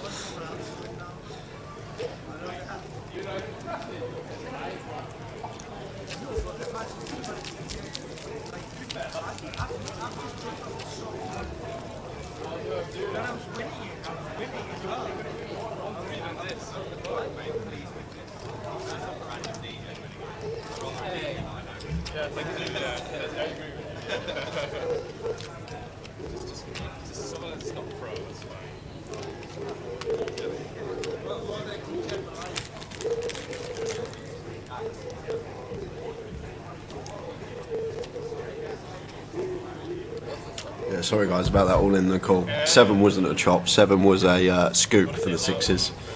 Wasn't have been a chop. It was a 3 that he could hit, and only a 3. And amazing. Yeah. On the river, 7 would have actually gave 6s the scoop. Long days taking their toll. Absolutely.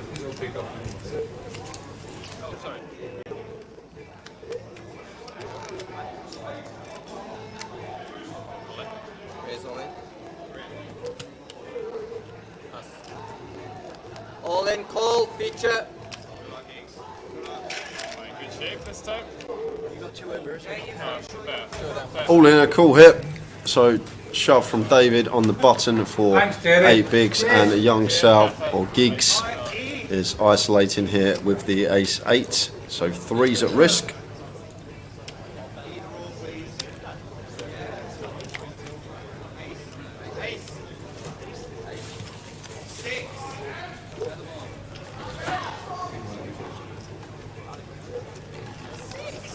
So to the flop. No help there for the ace 8. 3's holding at the moment. 3's. But the ace 8 has just picked up 6 extra outs, doubled their outs tower. 5s and 7s working as well now. Counterfeit. Ooh. But 4 of spades on the end. So pocket 3's off at David, double up. So David, who's down to 3.5 big blinds, just like that, up to near 20, and you can spin so quickly. Yep. Couple of double ups and you're right back amongst it. How we doing, Jenny? Rooting for Nelly Marshmelly. That's going to be the man in seat 1, Neil. So you're just going to have to bear with us, guys, regarding bust outs until we get this sorted, and then we will let you know about players that have bust. Nelly Marshmelly. Love it. Yeah. Have you got something sweet? Yeah, well, you want just for the stream, that's all. No, I've got something. I was just wondering. I'll tell you that right now. I will not be smiling. Always smile. Yeah, need to switch the flop camera a bit quicker. I'll screw up, Paul. There's a chip under where the first box is on the board. You see to the left there in the centre of the table, the first box under that. And when it reads a card, that's when it switches to the flop cam. So usually it's pretty prompt, but card obviously just didn't register as quick as it usually does. It's not us that switch to the flop cam, it's done automatically by the sensor that's under the board in the middle of the table.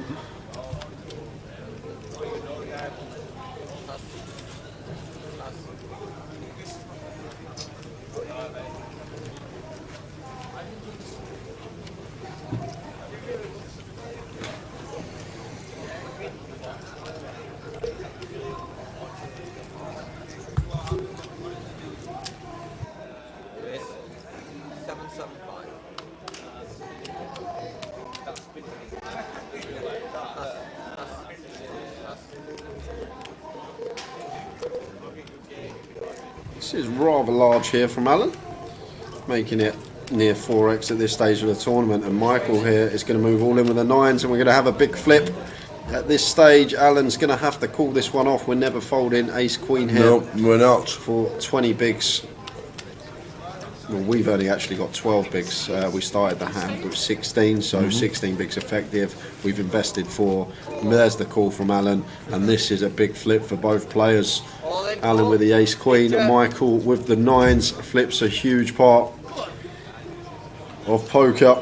You need to win your flips at these stages of the tournament, and let's see who's going to prevail in this one. Michael slightly ahead equity-wise. Alan with the 2 live overcards. Big flip for these players.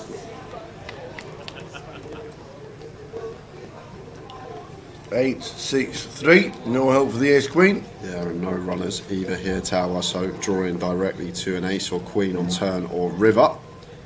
And a 10 that changes nothing. Same scenario applies, needing an ace or a queen to survive, and it's a deuce, so we do lose another one, and the 9s hold, and we lose Alan from the tournament. Great run from Alan. I'm guessing he's around 62nd, 61st. Unfortunately, guys, the system that we use to tell you the players that have busted out on the delay has crashed on us, unfortunately, back end of the day, but we are trying to get it sorted as soon as possible. PK's on the case.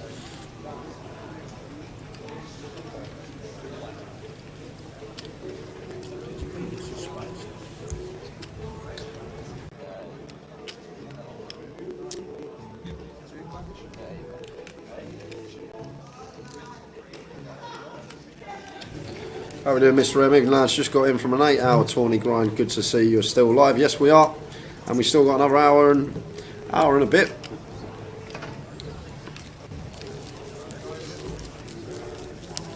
Great standing, unlucky Foxy, solid effort, big open, but we don't fold even if size down. Of course we don't, Craig. We're not folding ace queen for 16 bigs. Could even potentially open shove that one. Always going to be getting in, and we just need to win the flip. Just unfortunate for him.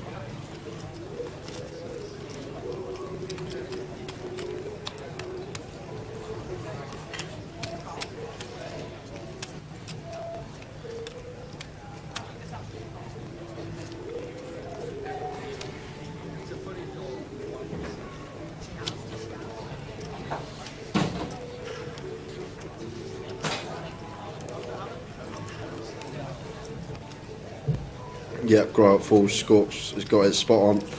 It's the first flop card, so when the card goes over, you'll see from this angle the furthest box away from us on the flop. There's a sensor under there.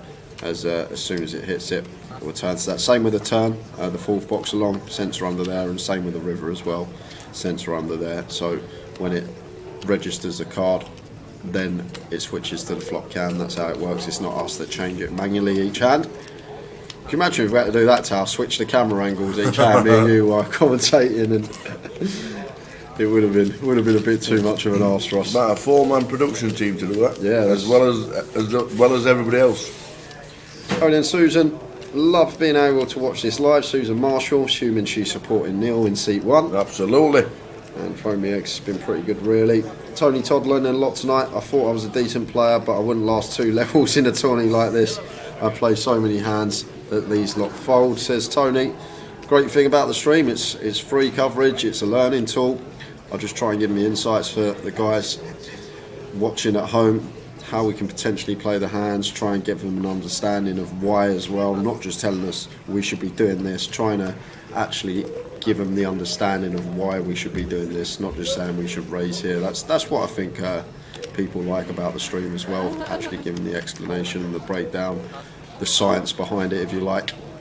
As we see Geeks here with the King 10 and the hijack raising to 400k. And raise and take for him. As Jade's back. Jade comes to the feature table. 3rd time she's making an appearance here today, Tower.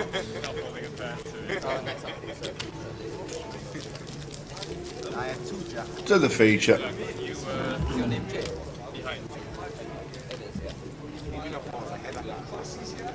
And another bounce, so we're on 9. So that'll be 54. Because that's 6 tables of 9. Probably 54. And 6 9 to 54.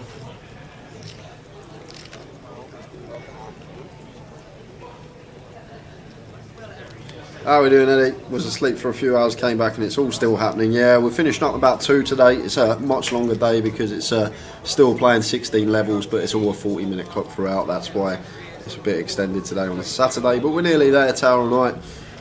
Nearly at the final slog, which is going to be tomorrow, which I'm going to look forward to anyway. I love day 3s, whether it be the Goliath GUKPTs. Favourite part of the week. As Georgian here, 13 bigs, just shoves the aces.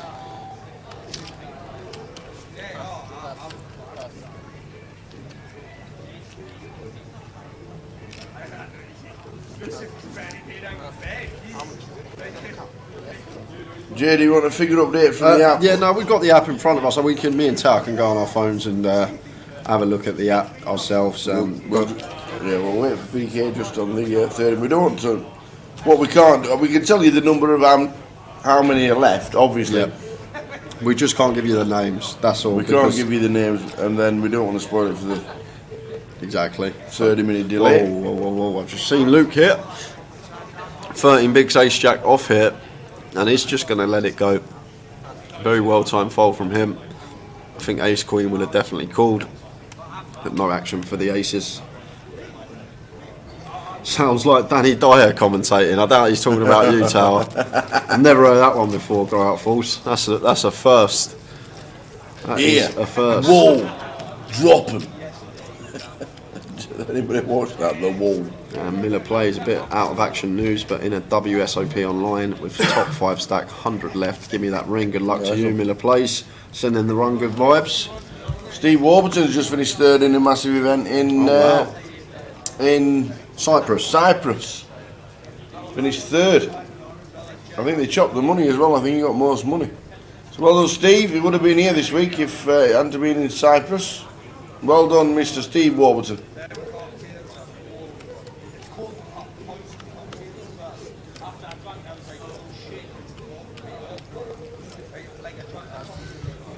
It's a decent way to migrate from online to live. Well, to be honest, if you're winning online, throw me eggs, and you're beating, say, just randomly average buying even like $11, then you're probably going to print in these live fields, even 200, 400 pound buy-ins.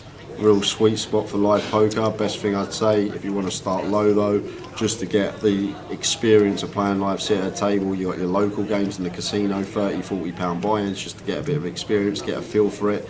And then when you feel like you're ready, you can start moving up the stakes. And experience is obviously a big thing as well. The more you play live, the more comfortable you get.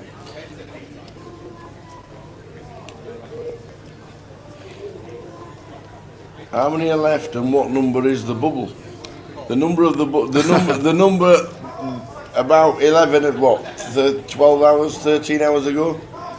The bubble went when we hit 1,000 people. Yep. And the top right hand side, you can see it says 54. So we've had 12 hours plus of eliminations. Danny Dyer and Peter Kay. Here, man. Jacob, yes, I've moved. I'm right in the city centre in Birmingham, literally right near the station, like five minute walk from the station. So, right there. Moved back in March, so nearly 6 months now I've been there, and Luke's going to call this one off with the 9s, and Giggs there goes for the value with the King 10, and Luke, non-believer, makes the call. And up to 10 million here, Giggs. Eddie was absolutely right saying it will be less than 50 coming back for day 3. Jay thinking there was nearly 1,100 to start the day. Yep, I said around that amount. I said between 40 and 60. To be honest, I gave myself a bit of wiggle room. Mate, I'm watching him on the big telly. I can't see the top right. Alright, Jamie, mate, says Dobbo. Come on, Neil, says Jamie Smith. And come on, Dad. C1, Nelly. Yeah. C1. And Donna makes a good suggestion. You can get him for cheap in satellites online, and then go and play your live events for a fraction of the buy-in. Might have to meet up in Birmingham sometime then, Jay. The thing is, Scorps, I'm never there, to be fair. I've moved there I've literally been living there 6 months now. I've probably spent no more than 3 weeks at home, I'd say. It's I'm not really at home too much. I'm usually out, and playing somewhere or doing commentary or away. Obviously I had a month in Vegas nearly, so haven't actually spent too much time at home. Leave it all to her, makes the place look lovely. Yeah, literally. I come back from Vegas tower, the whole place has been moved around. It looked like a different place, honestly. I was like, oh, it's nice. So we got an all-in and a call hit, and Neil, oh no, not an all-in and a call, and a graphic error, just a raise from Neil, and Georgian defending in the big blind and gets there on the jack high board, jack 7 deuce 2 space. Gran. So 1 diamond on board here, blocking some jack X here. Like Neil's choice to continue here, tower. Nice board for us to put in a C bet. Unfortunately for us, Georgian has caught a jack. He's going to ask for a count here, Neil, but can never call this one off here. Keep our 5.9 milli, still decent stack at this stage.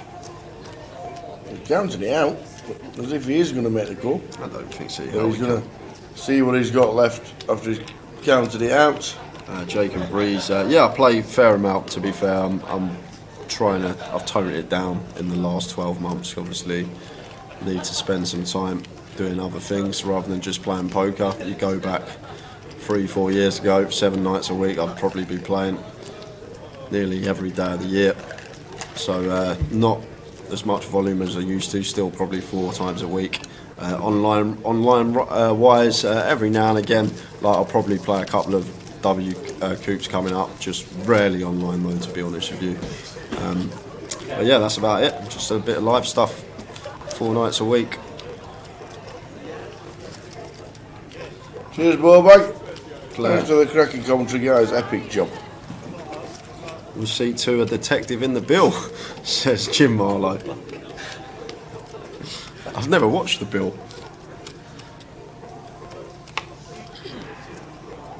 Oh, something went off then in the room. I could hear the screams from here. 30 minutes time. Oh, some screaming going on. I'd have seen you stay awake in the grind. Random drug screening is needed.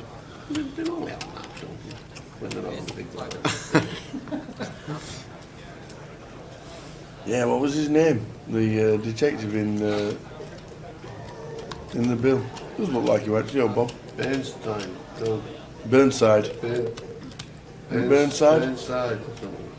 Might have been Burnside. Which one are you saying? Looks like Seat 2. For the face on when he comes camera 1 to 5. Yeah, Burnside or something like that, wasn't it?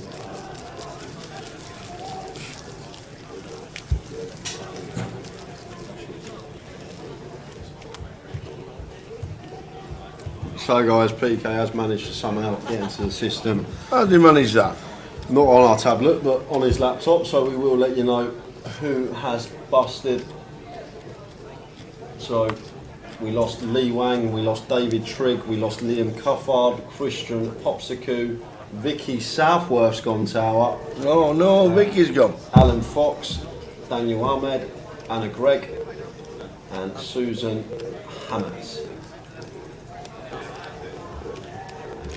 Burnside. Frank Burnside. Is that Christopher Ellinson? Is that his name? Yeah?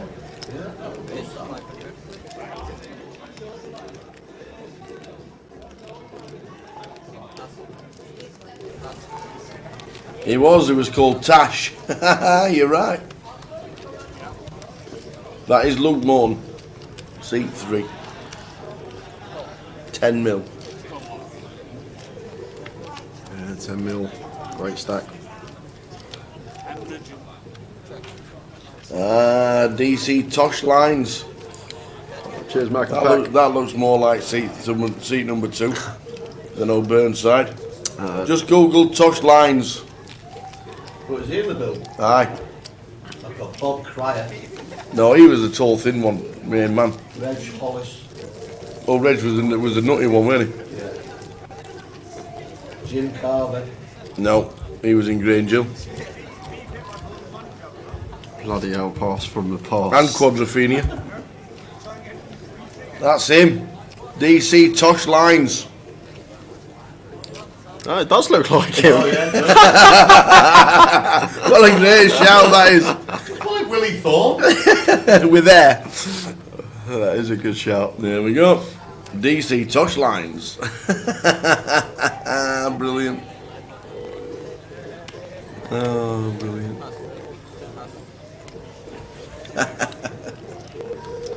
It's so good.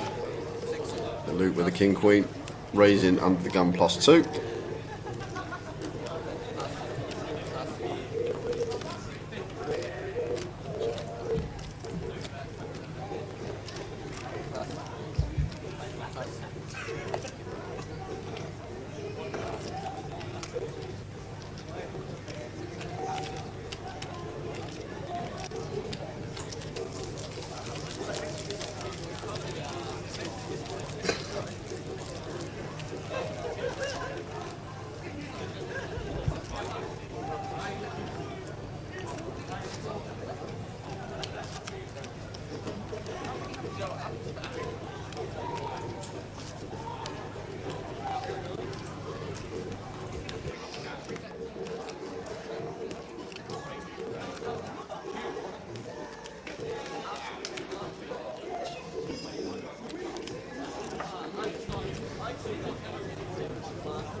Ace-9 of diamonds for Luke, raises to 500k.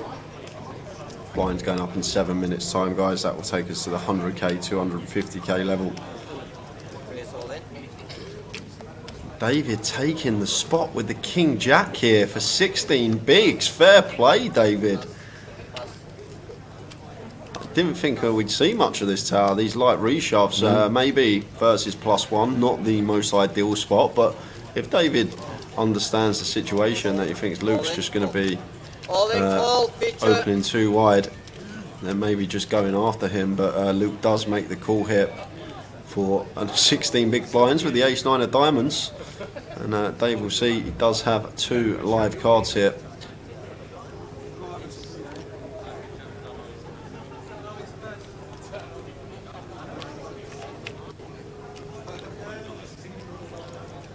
No help. None of them. Queen 5, 6. Yeah. Spade for sweats, 10 for sweats. 8 of clubs, not changing a thing, so going to need a king or a jack to survive. And it is a jack! Oh. So the man that was down to 3.5 big blinds when he come to the table at the start of the session, David, is now up to 35 bigs, just shy of 7 mil. Yeah. He was down to 3.5 big blinds. He got it in with 5-3 off versus 6s.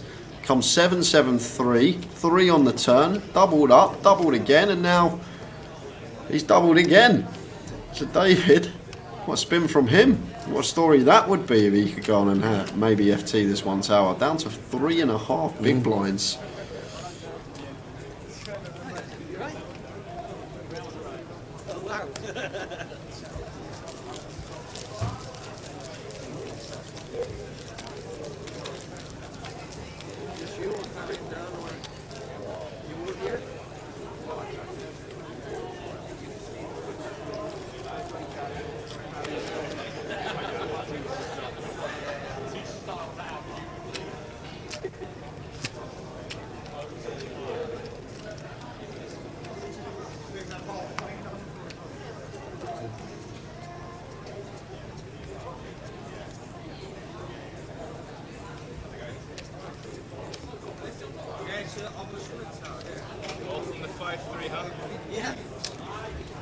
So the last session of the day, blinds 100, 200,000. They go 125, 250, or is that what they do? No, they go 100, 250. All right. And I'm assuming so when this level finishes, yeah. I know they wouldn't take off the 25s, 150 feet. Okay, there's no chip up at the end of the day then. Yeah. So King with 10 of clubs for Luke raises to 700. So big size here from Luke. Gets the job done. Those oversized 250Ks look so nice when in the pot next to all the regular chips. You wait till the 1 milli comes out tomorrow, Simon. You wait till that 1 million chips in play, and there might even be a little 5 million in play at one time. Cheers, Lewis. Thank you. Appreciate it.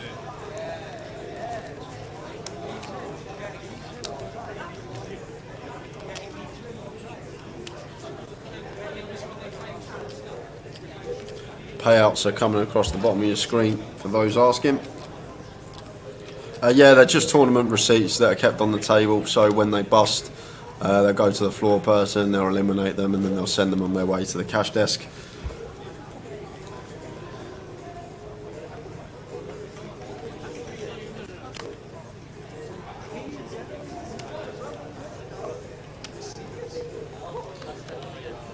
Asifo's back. Sorry, Asifo, I had to time you out. It was the only way I could delete your message. We don't have any unauthorised links in the chat box on Twitch, or I think on most platforms, to be honest with you. How many events do you think we'll use these 250k chips for? Just the Goliath tower. You reckon? Yeah.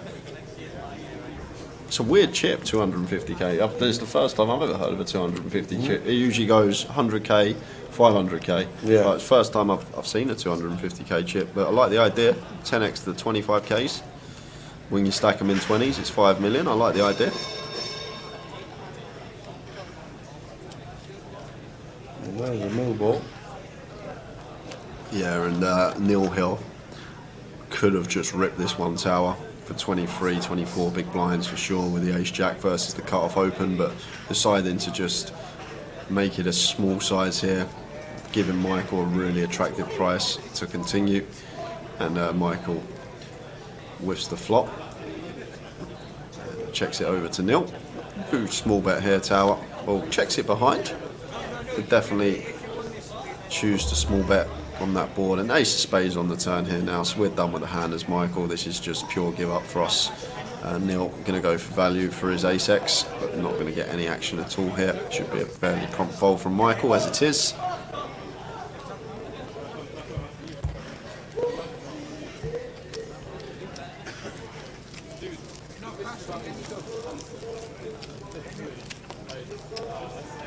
$9.3 mil chip leader on our table.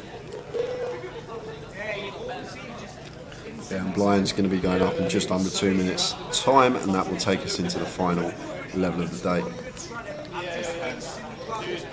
I thought they're the 500Ks, they're the 500Ks, ain't they, Simon? Yeah, mine and then they have the millies as well. I thought it was 500k and a milli chip they had at the WSOP. I've never made it that far, so I wouldn't know anyway. Wouldn't know anyway. I don't think I've ever had a 250k chip in my stack. Or 500k for that matter. Lucky Donkey's rooting for young Sal. Had the pleasure of dealing and playing with him. Great player and great guy. Deserves the bink.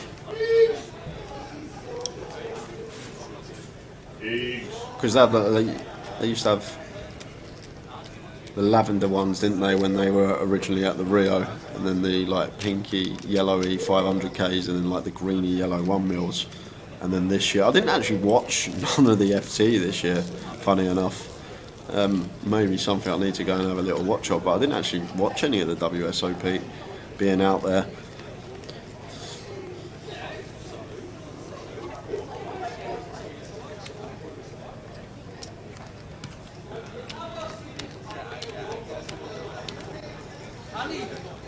Ashley Dakin, is it customary for the winner/winners to leave a substantial tip for the team that works so hard to make the event so enjoyable for all? It's up to them, Ashley. It is up to them. People don't have to tip if they don't want to.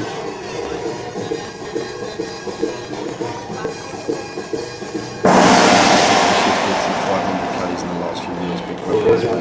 250s. Cheers, Simon. Blinds are going up after this hand, guys. Just been announced, so we're into the final level of the day. I can tell you, I can't tell you the names that have busted out, but I can tell you There's around 50 odd left. I think 51 maybe. Yes, if you could please. Jay, if you want to see the 250k and 500k chips, go to Neil's Tawnies. Says 8. How much is taken out of the prize pool for National Poker League? Jacob asks, it's 2%. Thanks, Jim.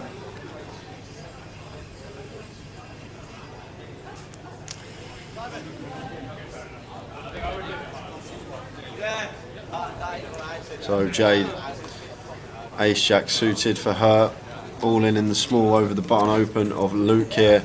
Has to take this spot as Jade. Good to see her. This is really nice. Shoving the 21 bigs here versus the bottom of the Ace Jack of Spades. Because at this stage of the tournament it's hard to put your chips in. But she just knows that this is a shove. Unfortunately we just run into it and we can still get there.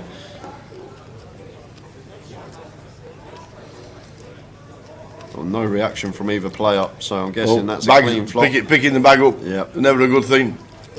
Never a good sign. If we get to the flop, there we go. Queen of Spades on the turn. So Jay's been on our feature table a lot today, but she's about to be eliminated unless she can find an ace. Ace on the river. Sit back down, girl. You're still in with a shot of winning £200,000. So Jay's going to be up over 8 million. Wow, she says, look at that. 8.9 million, ace on the river, sick one for Luke. Luke now left with 2 big blinds, but Jade finds the ace from space on the river. And Luke, who had nearly 10 million chips to start this session, is nearly out of here. Wow. So Jade, 8.9 million chips. Finds the ace and now right amongst it with this stack size. And when it's your day, sometimes it's just your day. She's been on the featured table, she's been playing solid, and she gets a bit of reward there. You need a bit of luck in this game. There'll never be a time in a tournament like this where you're going to get it in good every single time. It's impossible in a 10,000 man field. Facebook's now. Stick it on. I think it's 250k one. Closest I've got, most chips I've ever had. What about that one? 1 million. It's on the green screen. Oh, I can't help that. Not my fault there's a green screen there, but it's yellow. It's a translucent poker chip. It's yellow. It's the million. Look at this. There's the million. Don't work on the green screen, but there you go. It is a million chip. We'll just take the green screen off. No, that don't work. That don't work either. Because there's also, we'll just take green screen off tomorrow. 2.5 mil. Big one. Oh wow, they're pretty. Little blue pink. Bluey pinky one. Oh, you want to have one in there. There we go. I wonder what that one down there is. Oh, this is what you want. This is the biggie. The 5 milli. Whoop whoop. So there's the chips, guys. There we go. Back to the action. They'll be in play tomorrow. Can I keep these and banging?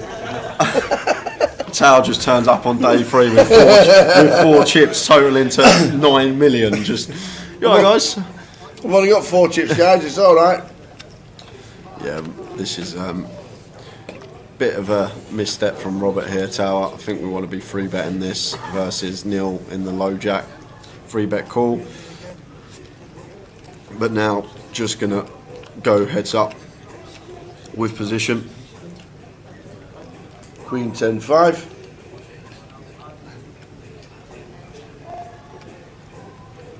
Yeah, Luke has been done dirty, Ty Clark.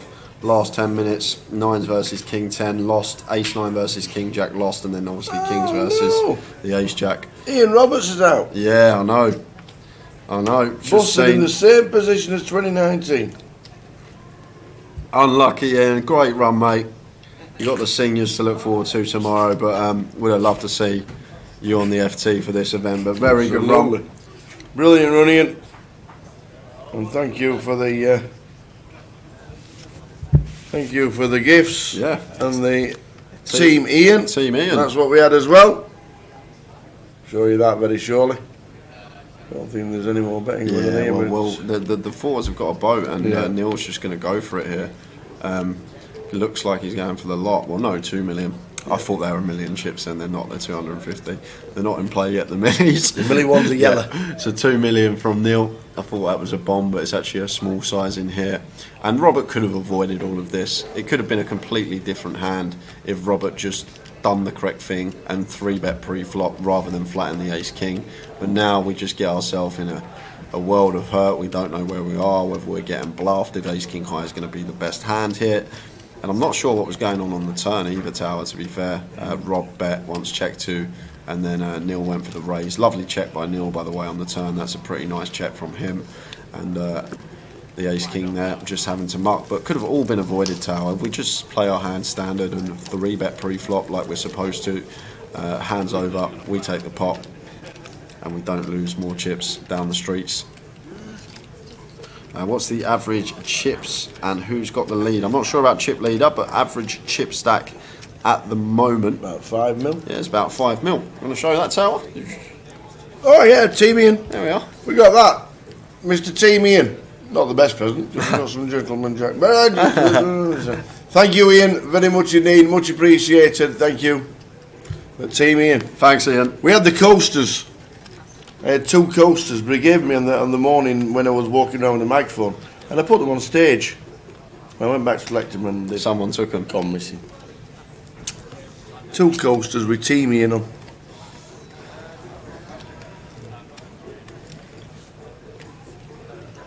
But thanks very much, Ian. Much appreciated.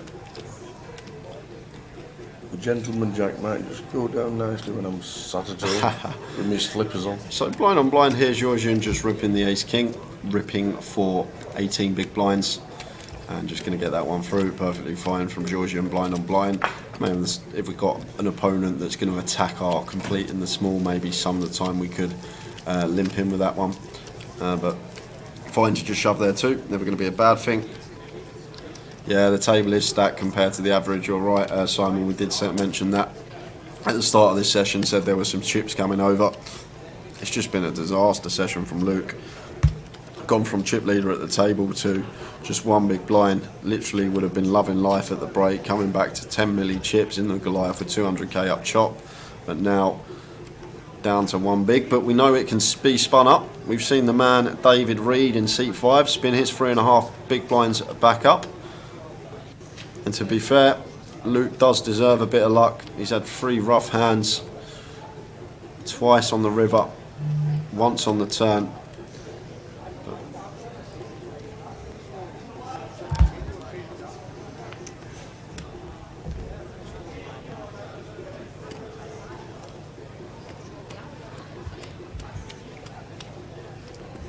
It's funny when the graphic goes on for Bogey, and it looks like the picture is Bogey's head, doesn't it? You seen it? You boys are soldiers, man. 14 hour days. Don't. Ready for bed. Nearly there. 40 minutes or so to go. We are nearly there, Roland. This is day 8 on the trot, Tower. You know that? This is day 8 on the trot for us. Does it feel like day 8? I can't count. Could you do another 8? Could I do another 8? Of course we could. Let's do it again.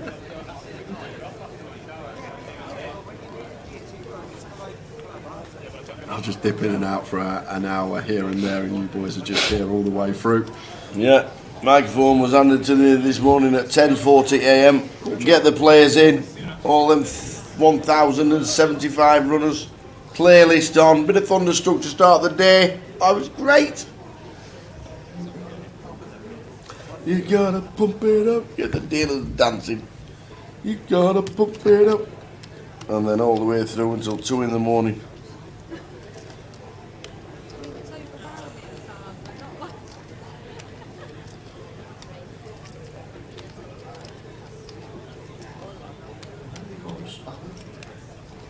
I don't know, it's just his nickname online. I don't actually know why they call him Spanned. Maybe you could tell us. Spanned? Why are you Spanned?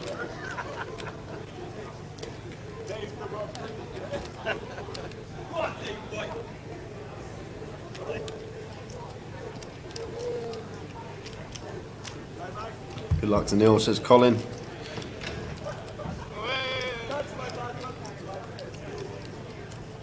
Pump it up playing every morning at the player entrance had me up on my chair. There you go. That's what it's all about.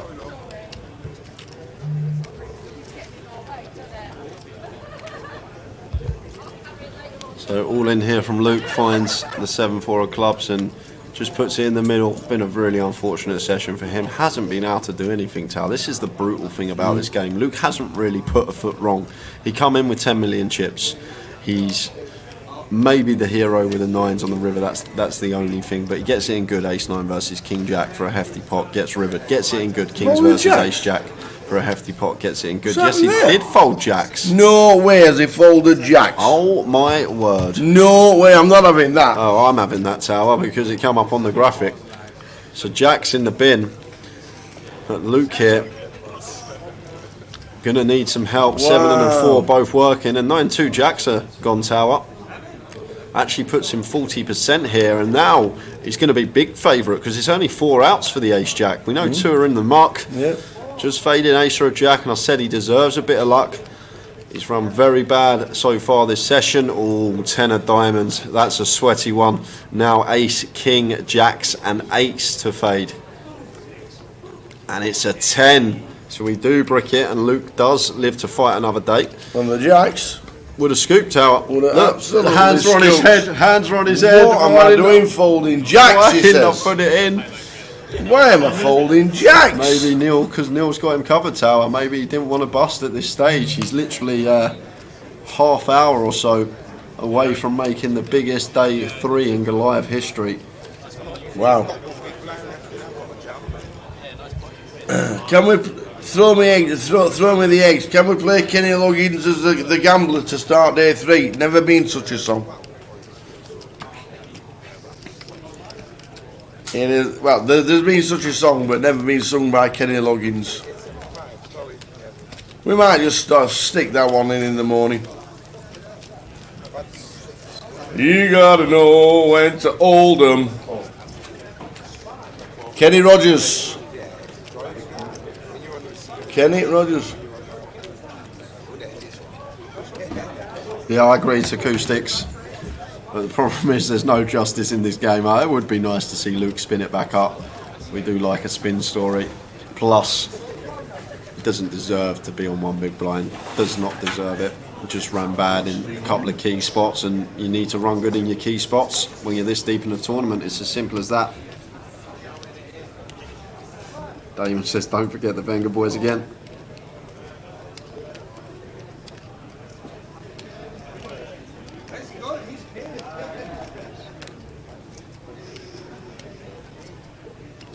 How are we doing, Ashley? Glad you're enjoying the coverage, watching on Facebook.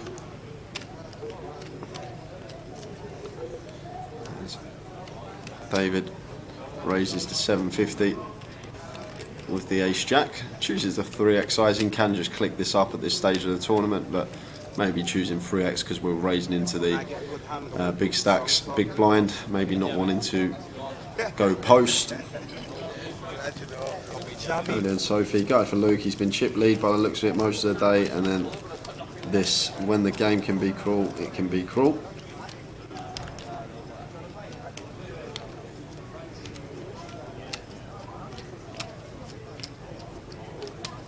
Yeah, Luke's doubled up, so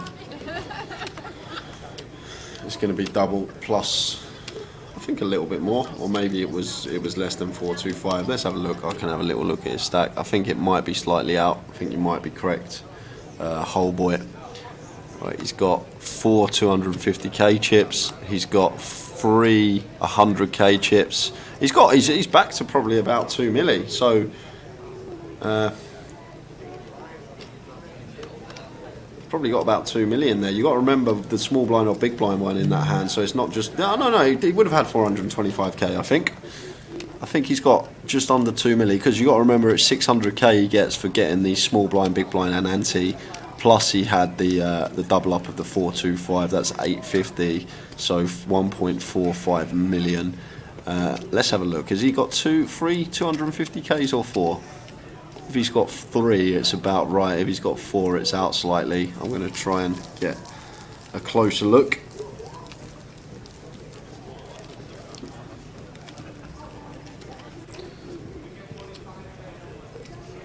Colin, seat 7 didn't have the best hand. That was a couple of hours ago now when he showed his cards. It was seat 6 that had the best hand.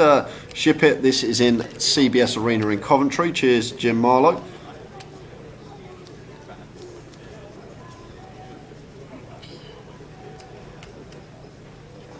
Now the graphics said 425k at the start of the hand, then he went all in. The graphics said all in for 825k. That's why I was confused. Okay, that makes sense because it looks about 2 million, so it probably was 825k. So it wasn't a big blind he had, it would have been 3 big blinds he had as Luke there. That makes a bit more sense. So 3 big blind, double up for Luke.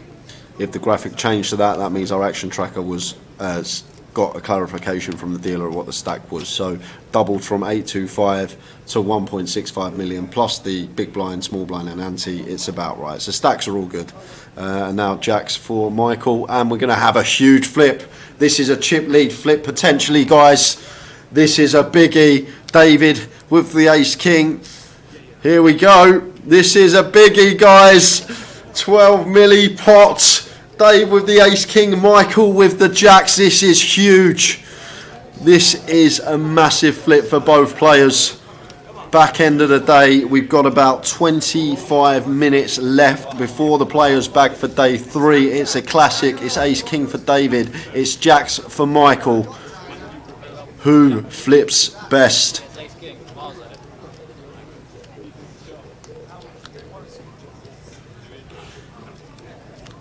So here we go. This is huge for both players, and don't forget David was down to 3.5 big blinds and he could potentially be chip leader, but not on that flop. The jacks holding needs an ace, a king or a 3 for the wheel. River card is an ace. He does it again on the river once again, and David Reed has gone from 3 big blinds to potentially chip leader in the Goliath. What a session this has been from David. He's going to want to be on this featured table tomorrow. What a run he's having here. Come here with 3.5 big blinds after the break. He's gone double, double, double and double again, and just like that he's got the chip lead. David Reed, sir, you must be buzzing. Wow, that is a huge pot for him. He's going to have around 12 million chips, and I think we are going to lose. We are going to get clarification of stacks. But wow, it's the river again for David. The river saved him once, then it saved him twice, and then the 3rd time for the huge pot. Everyone hates the river except David Reed, I tell you that. He is loving it today.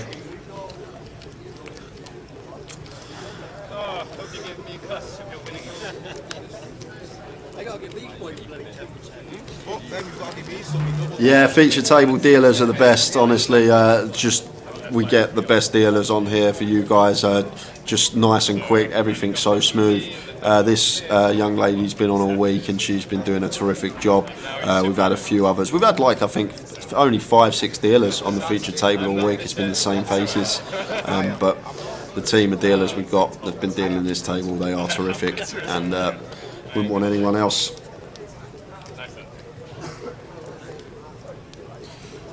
Got to feel the pain of someone losing a 40 big blind pot flip this deep. David is my new hero. All started with a monster 5-3. Yeah, of course, that's how you got to remember. That's how it all started. Three big blinds, 5-3 off. In it goes in the big blind, up against 6s, 7-7-3 flop. We've got 2 outs. We think we're out the door. 3 on the turn, and we fade the 7 or 6 on the river. But what a spin for that man! What a story he's going to have when he gets home tonight, or when he calls whoever it is family when this finishes. But this is what the Goliath's all about, and just spinning that stack up to the chip lead is pretty mental. Tower's not with me right now, guys. He's just on the floor because we're going to do some filming at the end of the day. Just something different because it's the Goliath back in the day too. He's out on the floor just doing some filming as the day closes up live. I'm going to bed. Oh, he's here. Here he comes. You just missed a 12 million chip pot. No way. You just missed a 12 million chip pot. All in pre. Ace King versus Jacks. David, who had 3 big blinds. Not one again. Had the Ace King on the river again as well. Ace on the river again. Finds it. Wow. He is in form, Tower.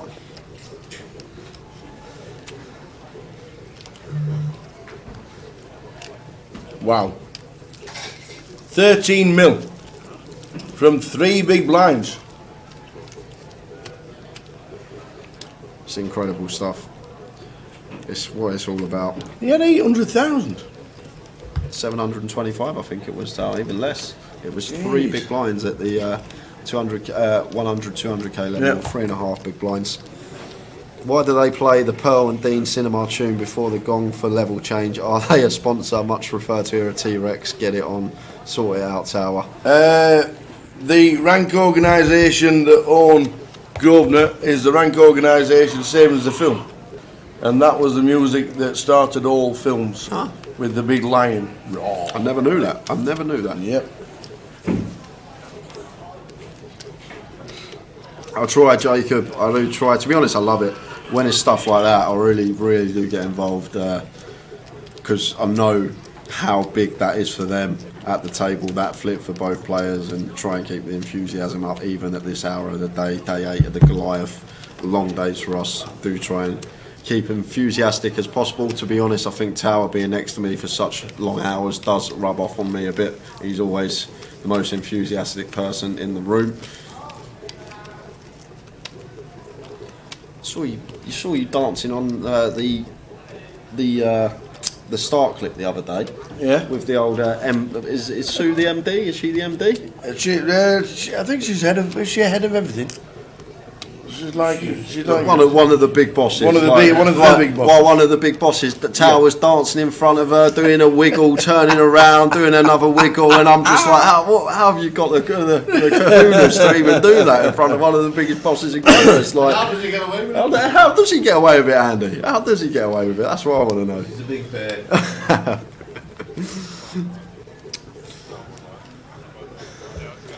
Tower is the ultimate showman. I agree, Donna. What time is day 3 starting tomorrow? It starts at 11 a.m. in club. If you want to tune into the live stream, it's going to be a big day for us. We're starting at 11:30 on stream. Here's a random fact. When did Universal Pictures start making films? That sounds like a question to me, Nicky. 1927. I thought he was going to be, here's a random fact, then tell us the fact. But we got to guess. 1932, says Donna. Ace 4, 5, 2 spades. So top 2 here for David. And when things are going good, they're going great. Yeah. When you hit a bit of form in this game, and he just chooses to rip here. Rip the 12 mil. Wow. Well, effective stack is of Robert, but yeah, potentially lost our customer there as David, but yeah, another pot going his way. What time is finished today? Yeah. About half an hour. Peter Mock, the 51 is not correct. We are working with 47 players at the moment. 47. We've got around 20 minutes left to go. Was it 1927?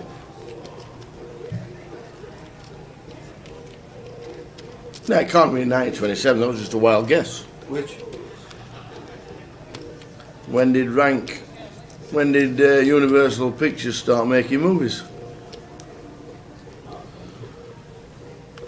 Yes, there's 47 left, guys. We'll get that changed at the tick up top right. 47. 4 and 7. 47. And we've got about 20 minutes to go for the day.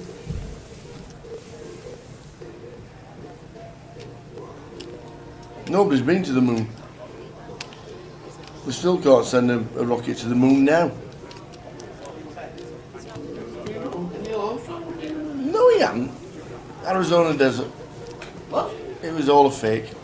Oh, Tower's a conspiracy theorist. It was a hoax. 1915, says Colin Porter.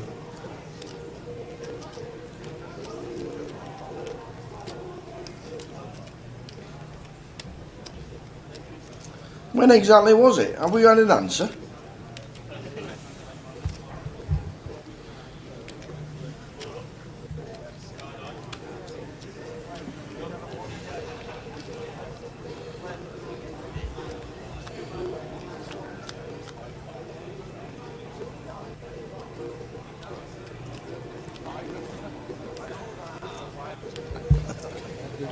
The rude sandstorm playing in the background. Yeah, I think all players have left. Because the music's just been turned up so the dealers can count all the chips, then do the redraw, then get the chips ready, put all the names ready, and as soon as that happens, Frankie decides, that's it, I'm turning it up. Buying for this is £150, £200,000 up top for £150 buy-in. 200k for £150. It don't get any better than that.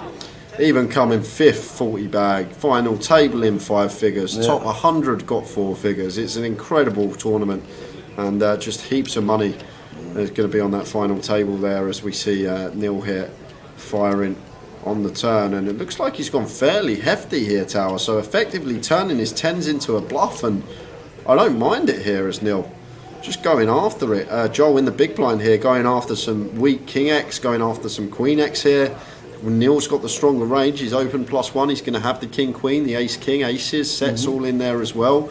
Could plausibly have some King Jack, King 10 that goes for 2 barrels, and look at this from Neil, folding out the second pair with 6% equity, and wins a pot that most wouldn't have won. Most players are just going to check behind turn, check river, take their showdown, but Neil amping up the aggression back end of the day, and it takes a nice pot with the worst hand. Well played, sir. Oh, Vicky Southworth just on her way home now, getting 63rd. Feeling pretty pleased with my little self. You got it in with the King Queen and the big blind walker with Ace Queen, so it was a good night from me. Had an absolute blast. Thank you, thank you. Nice one, Vicky.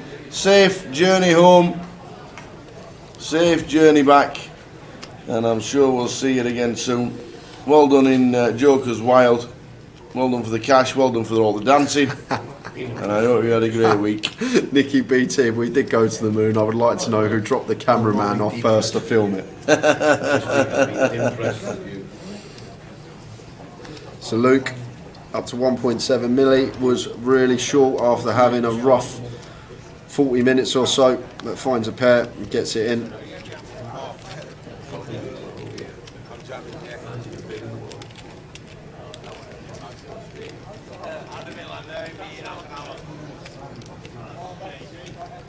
Joel in the small blind here, Queen Jack off, facing this shove. 7 big blinds here from Luke. Thinking about calling this one. The thing is, it's over half our stack here as Joel, and I much prefer this, just letting it go. And Young Sue just gonna let that one go, and Luke just getting that jam through, gonna put him up to 2.3 million chips. Keep it going, Nelly Marshmelly. Yeah, he's the man. Very long days, very long days, Declan. Yeah. Finished approx 690th and had a cracking few hours. Well done. Well done today. Cheers, Vicky. Glad you've enjoyed the stream. And a great result in the Goliath main event. I'm sure we'll see you again next year. Well done in the Joker's Wild yet again as well. Deep run in that. Seems to be your place here at the Goliath CBS Arena. You never know, next year might be the year.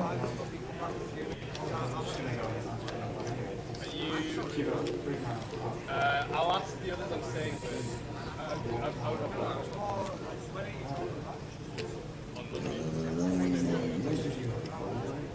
you need to check out tomorrow? Good luck, Miller, whatever game you're playing. Who's on a 4-minute delay? We're on a 30-minute delay. But we can still chat to you live. Well, as I am. How it works.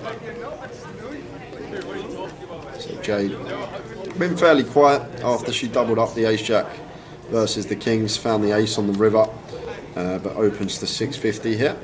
So just under 2.5x sizing, and Georgian could have just ripped this one here, Tower, as Georgian working with sub 20 to start the hand. Like ace queen's just going to be a print shove for this amount of big blinds, but just electing to 3-bet to 1.6 million, and I'm assuming we're not putting a third of our stack in the middle to fold to a 4-bet.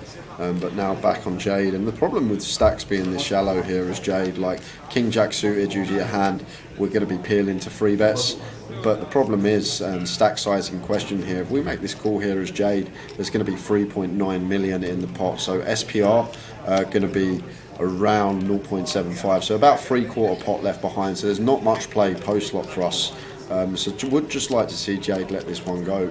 Usually in a deeper scenario, could definitely peel this hand, it's not out of the question, but need to be aware of stack sizes, how deep we are. But really mulling this one over, Tower wants to get involved, and she is going to call. She is. So this is a big pot with 3.8 in the middle, so just 3/4 pot left behind effective for Georgian here.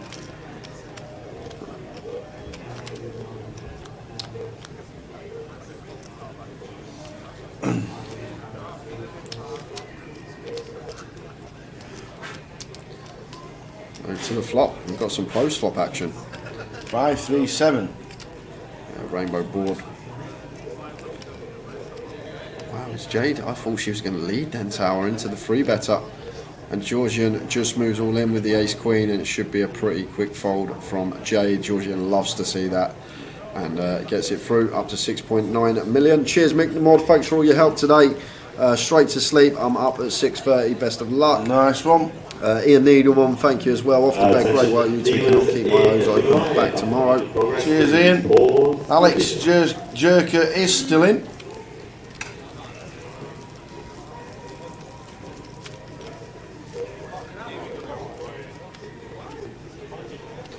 And very shortly, I think we're going to be pausing the clock and drawing.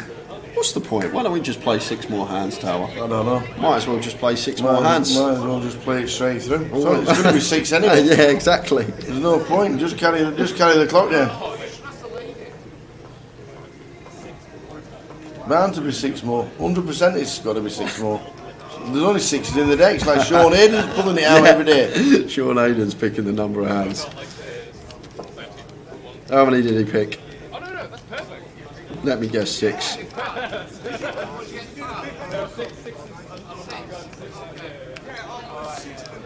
Six? Yeah. So you're telling me, since Saturday of last week, we've had 7 days, that every time it's been 6 hands? 3 to the power of 7, Tower. 3 to the power of 7. So 3 to the power of 7. 27, 81, 6 more. I'm pretty convinced that they've only been 6 in the deck. 7, 2, 9. Literally, it's about 2,330 odd to 1. Yeah. For that to happen, it's not impossible. But it's just it shouldn't be happening. 2,300 to 1 for every night for it to be six cards. Yeah. I'm not having it. It's only 6s in the deck. It has to be. Absolutely. They want to play 6 hands. Get as many out for tomorrow. Can't be 4, 5 or 6. How is it always 6? Who knows? It's not. What they should have realised is that if it's always 6, then stop the clock at 12 minutes. Yeah, exactly. Or 18 minutes. Not at 8 because minutes. it's 3 minutes a hand. Not at 8 minutes. It's not on 8 minutes. It's 3 minutes a hand. Look, Jamie Smith giving us the needle. The turbo was 5. We didn't do commentary on the turbo, Jamie. We didn't cover the turbo. Don't tell us that.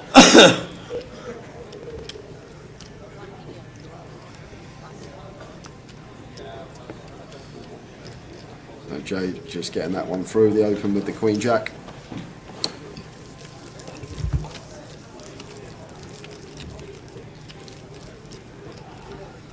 No, it was 6 again, Colin.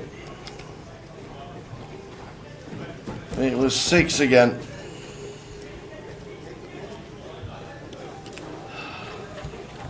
Cheers, Donna. Thank you, lads. Amazing. Thanks, Donna. Again. Love to you both. Sleep well, and when you get there, I'm here till the end. Yeah, that is Nelly in seat 1, APC. And day 3 kicks off tomorrow, 11:30 on the live stream. If you're lucky enough to have made it, it is 11 AM in club.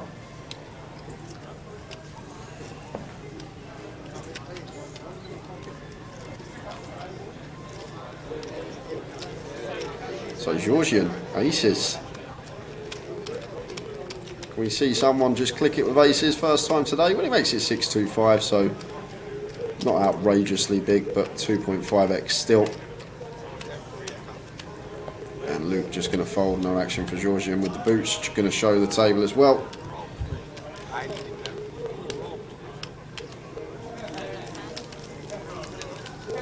Yeah, David was all in for 750k with 5-3 versus 6s. Got there, and he's now got 14 million. He had 3 big blinds.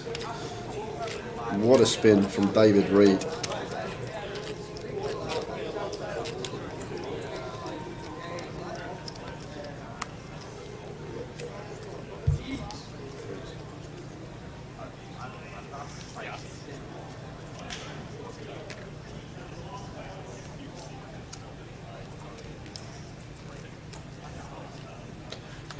So I think 4 more hands to go, guys, and then that will be us for the day.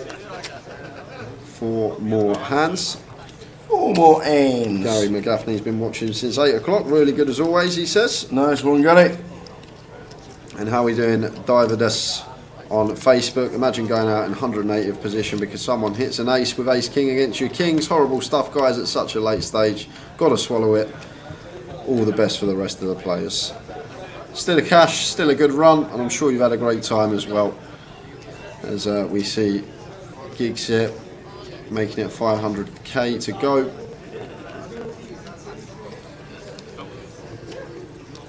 And Luke shoving the king queen here. So he has shoved for 7 big blinds just north of. And young Sue here. It's pretty close, to be honest with you, but the thing is, like, chips are so important at this stage. Like, we've only actually got, although we've got nearly 10 million chips, we've only got like 37 big blinds, but he is going to call it off getting this price, and Luke deserves the luck. He's got it in very good spots a couple of times and been very unlucky. He's managed to spin it back up to 1.8 million, and if anyone at the table deserves to get a hold here, Tower, it's Luke. It is Luke. So let's see what the flop brings.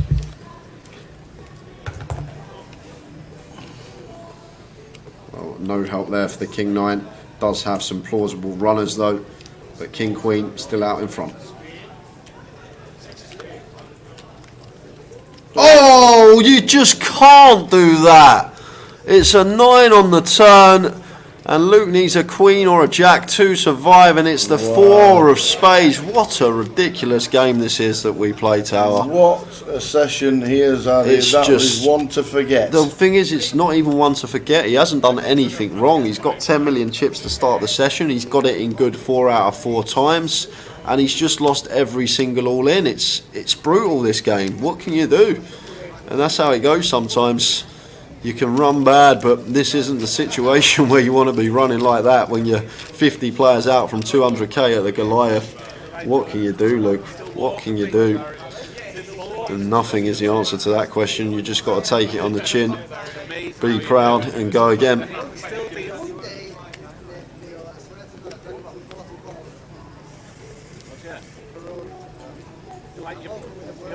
So 2 more hands to go, guys.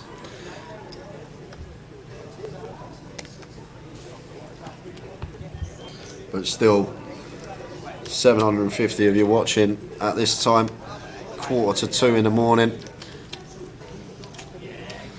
Great support from everyone tuned into the live stream. Big thanks from you guys all day long in the chat box. As Georgian with the ace-2 suited under the gun makes it 625. And Joel here with the king jack. He's working with like 13 bigs here. Now we are 7-handed as well.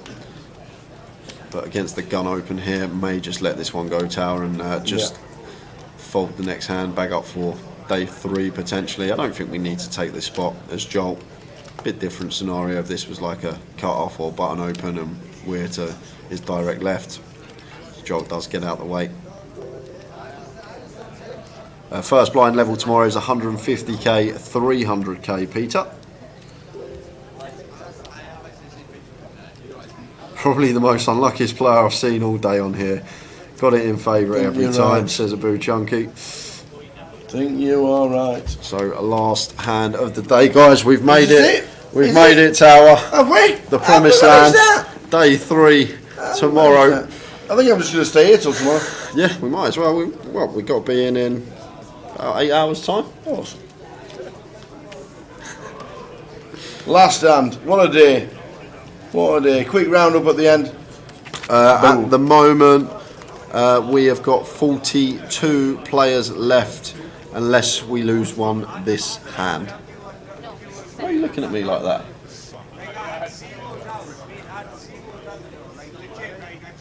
So King Queen for Joel.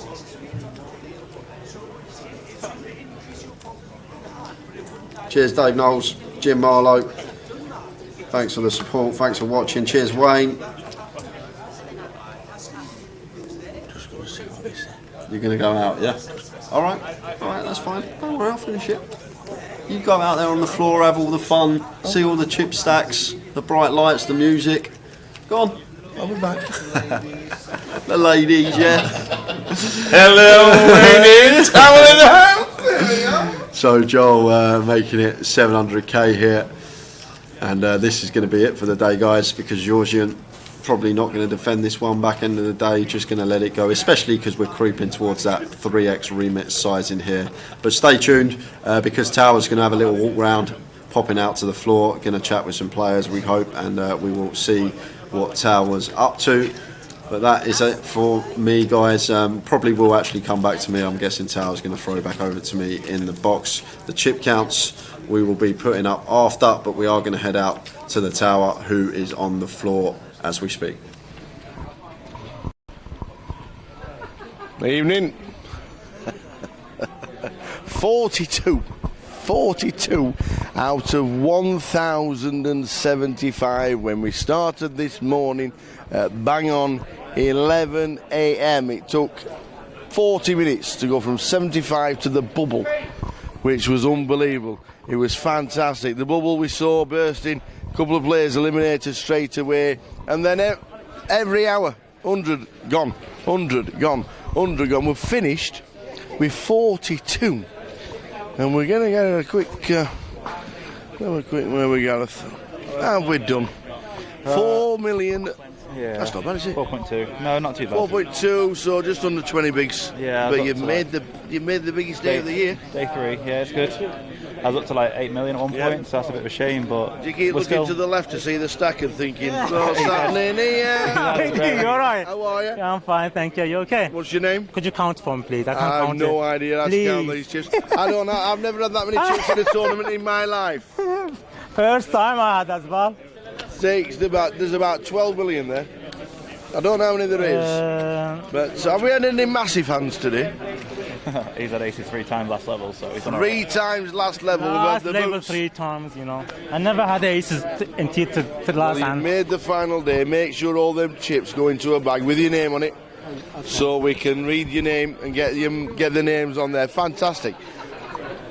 One of the chip leaders, they've just about all finished. Peter's bagging up about, how many are you bagging up, Peter? Oh, no. 3.6. Yeah, I fucking dropped right down. How bad was it? How bad was the last level? Not great. It was a bit brutal. I could have gone out at one point, literally. Luckily, I had him covered. Yeah. But like, it was literally an all-in, jacks. I found out he had aces, but I looked down at kings. Oh, right. And it done me. That's I know. You look down at kings and you think, well, this is it. You've got a big chance. And I'd have been sitting very pretty. Yeah, we've got a bag of 6.2 here from Dean. Over there's 8.7. Yeah, but he did have a lot more. It's the final day of Goliath. I know. Out of 10,584, you're still in. I am well impressed for the first time here. First time here? First time here. We've only been here 10 years. Where have you been? I just haven't come to commentary, mate. I haven't, no. First time I've been to commentary. Oh, it's fantastic. It's great. Brilliant. It's really good. Enjoyed the week? I've loved it. Yeah, no, it's been really good. Well pleased. Great atmosphere. Yeah, definitely. The last time when we shouted through them doors, you never know, that trophy over there, Might be over the head. Chip in the chair. Absolutely. Chip in the chair. We've got plenty. I've got a chip. Yeah. We've got 15 bigs and a dream, just like everybody else. Quick word to finish the night off with Stuart. 6.5 mil. Stu, how's the day been, sir? Fantastic. Yeah? Absolutely unbelievable. Unbelievable. Up and down, but really enjoyed it. Really enjoyed it. We've all said it's been a cracking week. Oh, unbelievable. 10,500 runners. Unbelievable. £200,000 to the winner. Which for £150 buying. You just can't beat it, pal. Apart from going to Vegas. There's no way better, is there? You can't beat it. You're on the best day of the year tomorrow. Yeah, because brilliant. It's the final day of Goliath and we're still in it. Can't wait. Absolutely brilliant. Stuart Southern, 6.5 million. Tomorrow, we start at 11. Get them in, get the music on, get them pumped up. There's 42 players coming back with a dream of lifting that trophy and £200,000 cheque in the skyrocket. But which one of the 42 will it be? Join us from 11:30 on the stream. We're looking forward to a cracking day of the final day of Goliath 2022. Thanks, Tower. That was a nice little roundup for us, guys. There's the chip counts, all 42 players that have made day 2. Day 3 kicking off tomorrow, 11 in club, 11:30 on stream. Here he comes. There they are, Tower. A couple of stories as well we've got regarding the chip counts. So we got Saeed Yoma at the top. That's a lot of chips. So we had 1,075 entries today. Yes. Saeed was 1,075 of 1,075. He was the shortest stack in the entire field coming back for day 2, and he's bagged up the chip lead with 15 million chips. He come back with 19k today, 19k, which was 2 big blinds, and he span it up to 15 million chips. So he was 1,075 of 1,075, and now he's one of 42 coming back for day 3. Do you think he got lucky? Maybe a little bit, Tower. Maybe a little bit. A couple of one other mention as well. Where is he? Warwick Brindley, 3.6 million. Where do I know that name from? Heads up, lost heads up to Florian Juta back in 2018. So Warwick's been here before. He's made a day 3 of the Goliath. Can he go one better come tomorrow? But there's all the chip counts, guys. It's going to be a fantastic day tomorrow. We hope that you will come and join us. Anything to say, Tower? Anything Absolutely nothing. You've just topped it all. Thank you very much. Amazing day. 10.75 down to 42. Amazing. Yep. Thanks to everybody in the chat staying with us till this late hour. Yes, we knew it was going to be a long day because of always everything that we do on the Saturday, pausing the clock and then having the extra break and making sure the head count's correct. But thanks to everybody who stuck with us, and we are looking forward to the final day of Goliath 2022 tomorrow from 11:30. I can't wait. I can't wait either, Tower. And we'll be back for more, guys. Then for now, we've got to go get some sleep. So it's good night from us. But make sure you are tuned in from 11:30 tomorrow. That's when it all kicks off. Absolutely. Good night. Good night. Be about 10 to 11 if you want to be guaranteed to open your own bags. Let's go, geeks. Take it down, man. One time, man. One time. If there is justice.